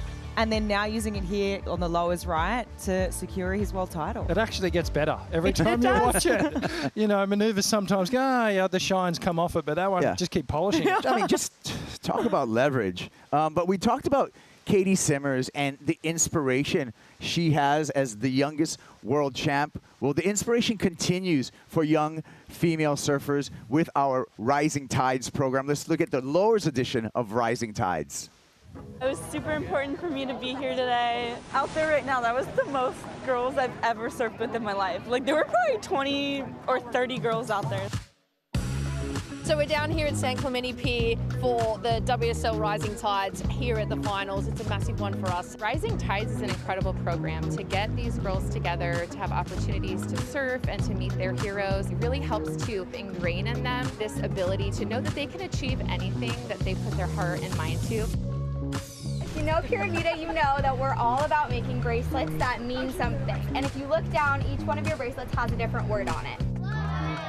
So when you go out on the water today, or when you're at school, or whenever else for the rest of the year, I want you to think about your word and just know and think of today of everything that you did here. We've got Sawyer and Lakey, and they're both local. We have the local middle school and high school kids down here, so it's really special to be here with the community. There's a group of girls who went to the middle school that I went to, so it's super cool. To see that level of stoke for surfing, these girls fired me up today, really. I'm inspired by them. I would love to be on the championship tour. To be on there with some of my other friends, too, would be one of my biggest dreams. WSL Rising Tides is a really special way for us to interact with the communities that we come into. This is all about building up our next generation of young women. There's going to be a few of them that'll be on the championship tour. Someone's going to win a world title, and we're going to have these photos to look back on. Rising Tides, such a good time and an inspirational activation that we do at every event. Another thing that we did this year was we gave props, we gave our flowers to the guys who shape, sand, glass. We're talking about the 2024 Vizsla CT Shaper rankings. And again, Rich, it was the crew over there at Mayhem and Loss that are the champs. Yeah, they back-to-back years. Yeah, had an absolutely amazing year. You know, we could go through the team, obviously, but, you know, Griff at the top of the list, and then Brother Cross, and then, you know, you think of Kate and all the other guys that were on the team, and then on the women's side, Caroline as well. So deserving champions at Lost. They'll win a day out at the Surf Ranch again. So a pretty special day, and yeah, I'm available if they need colour spots. I talked to Matt Biolas here at Lowers. He says everyone's been asking me that already. You know, can you imagine how many friends he's got right now? I've always been his friend, but I don't think I'm going to the Surf Ranch. You guys enjoy it. Hey, you know what? You think it's over for the World Surf League? It's not, Flick. We got more stuff coming up on the calendar. We're going to go to the Miracle in the Middle East, Abu Dhabi Longboard Classic. That's going to happen, as well as Sarah for the CS to continue on. Yeah, I mean, it's super, super exciting. I mean, I'm excited to see my first look at an event in Abu Dhabi. That's going to be really cool. And then Challenger Series, see who's going to, you know, itch up into those spots. Top 5 women and top 5 men are going to, you know, get a crack at the CT. So, yeah, exciting times. Yep, World Longboard Champs happening at El Sunzal. That's in Surf City, El Salvador. And our qualification, that's going to happen when we go back to Itaúna Beach to Saquarema, Brazil, and we're going to learn who are going to be some of the new faces or returning faces to the championship tour. Well, you guys, it's almost that time. Nearly there? Actually, it's that time. Okay. Richie, let's get into top 5 moments for the Lexus WSL Finals, and it all starts, Flick, with the support squads for all of our surfers. Oh, how can you go past this? I mean, with every heat, the intensity just kept rising. One thing I will note is at 10:30, when I think it was Caroline was the first Californian to enter the water, that energy was noticeably bigger. I mean, we had the big Griff energy down there too. I mean, all the cheer squads. It was awesome to see. And then right at the end, between Katie and Caroline, the chanting that could be heard out in the water. I mean, these are the reasons as to why these crew are doing it. So super important. Thanks for watching. Number 4, Rich, a comeback. Caroline Marks, this was a 9.6 to take Heat 1 in that title match. Oh, this was just beautiful surfing from Caroline. Textbook. A sort of world champion surfing really on the backhand, and what she's famous for out here at Lowers. Pinpoint accuracy, all the power and precision. And, well, Caroline Marks, she got the job done here and just came up a little bit short this year, but we cannot take away from just how amazing she is as a surfer. The attitude is there. She does it all with a smile on her face. And we're going to see plenty more 9s from her. And number 2. At number 3, sorry. You think he was going to get cut? No. You think he was going to miss the final 5? No. Italo Ferreira surfs all the way to number 2 in the world in 2024. Talk about a comeback. Yeah, this was incredible, right? I mean, he surfed his way all the way through from that 5th seed right to the title match, and he had hard opponents. I mean, hard-fought heats. He just never said die. And we've said it so many times. I mean, this amazing moment between himself and Jack, just really showing what it means, like what these matches mean to them. And I mean, Italo, for me, just impressed me with not only the physical resilience of this, but also mentally, and what that takes to keep reframing, to keep recentering, heat after heat, and keep showing up. I mean, tomorrow he's going to be one sore man. I mean, he's going to be tired, not just physically, but mentally. And maybe he's going to have a sore hand after that. Number 2, Katie Simmers, our youngest world champion, Rich. Yeah, incredible stuff. She started with a bang in Hawaii, and then she finished with a bang here at Lowers and walks away as the world champion for 2024. Just amazing performances all year, regardless of the location. You know, Katie brought something new, something special, and, you know, we're going to see her grow in the next sort of 5, 10, 20 years on the tour. She's going to get bigger and better. There's more world titles to come, but she's the new benchmark for women's surfing.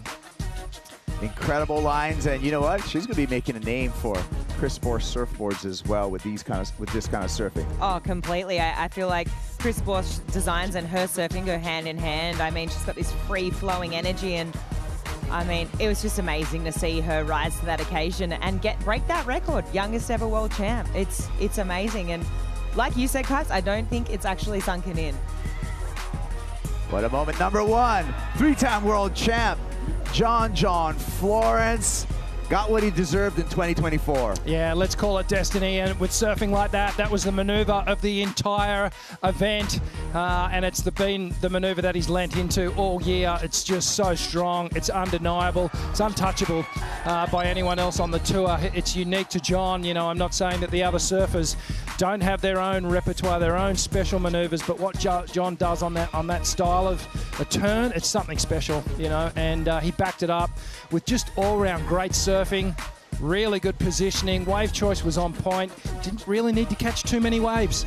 No. He got it all done, I think, in about 5 or 6 waves for the entire event. North Shore of Oahu is going to light up when John John Florence returns with another Duke Kahanamoku Champions Trophy. I almost hate to say goodbye, you guys. Well, let's just say till we meet again, okay? Ahui ho. So thank you, Rich.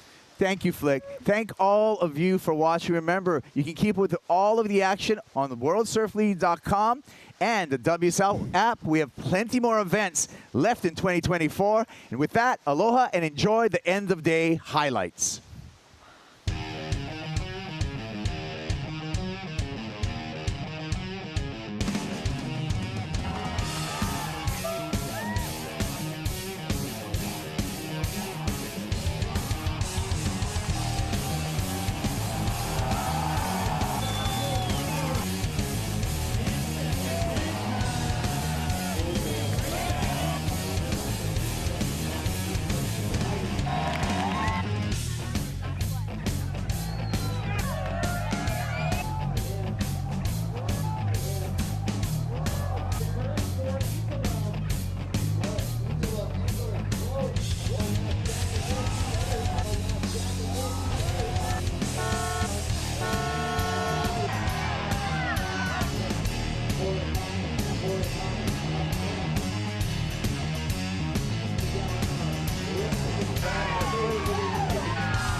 copyrighted event broadcast is produced by the World Surf League for broadcast around the world and may not be retransmitted, reproduced, rebroadcast, or otherwise distributed or used in any form without the written consent of the World Surf League.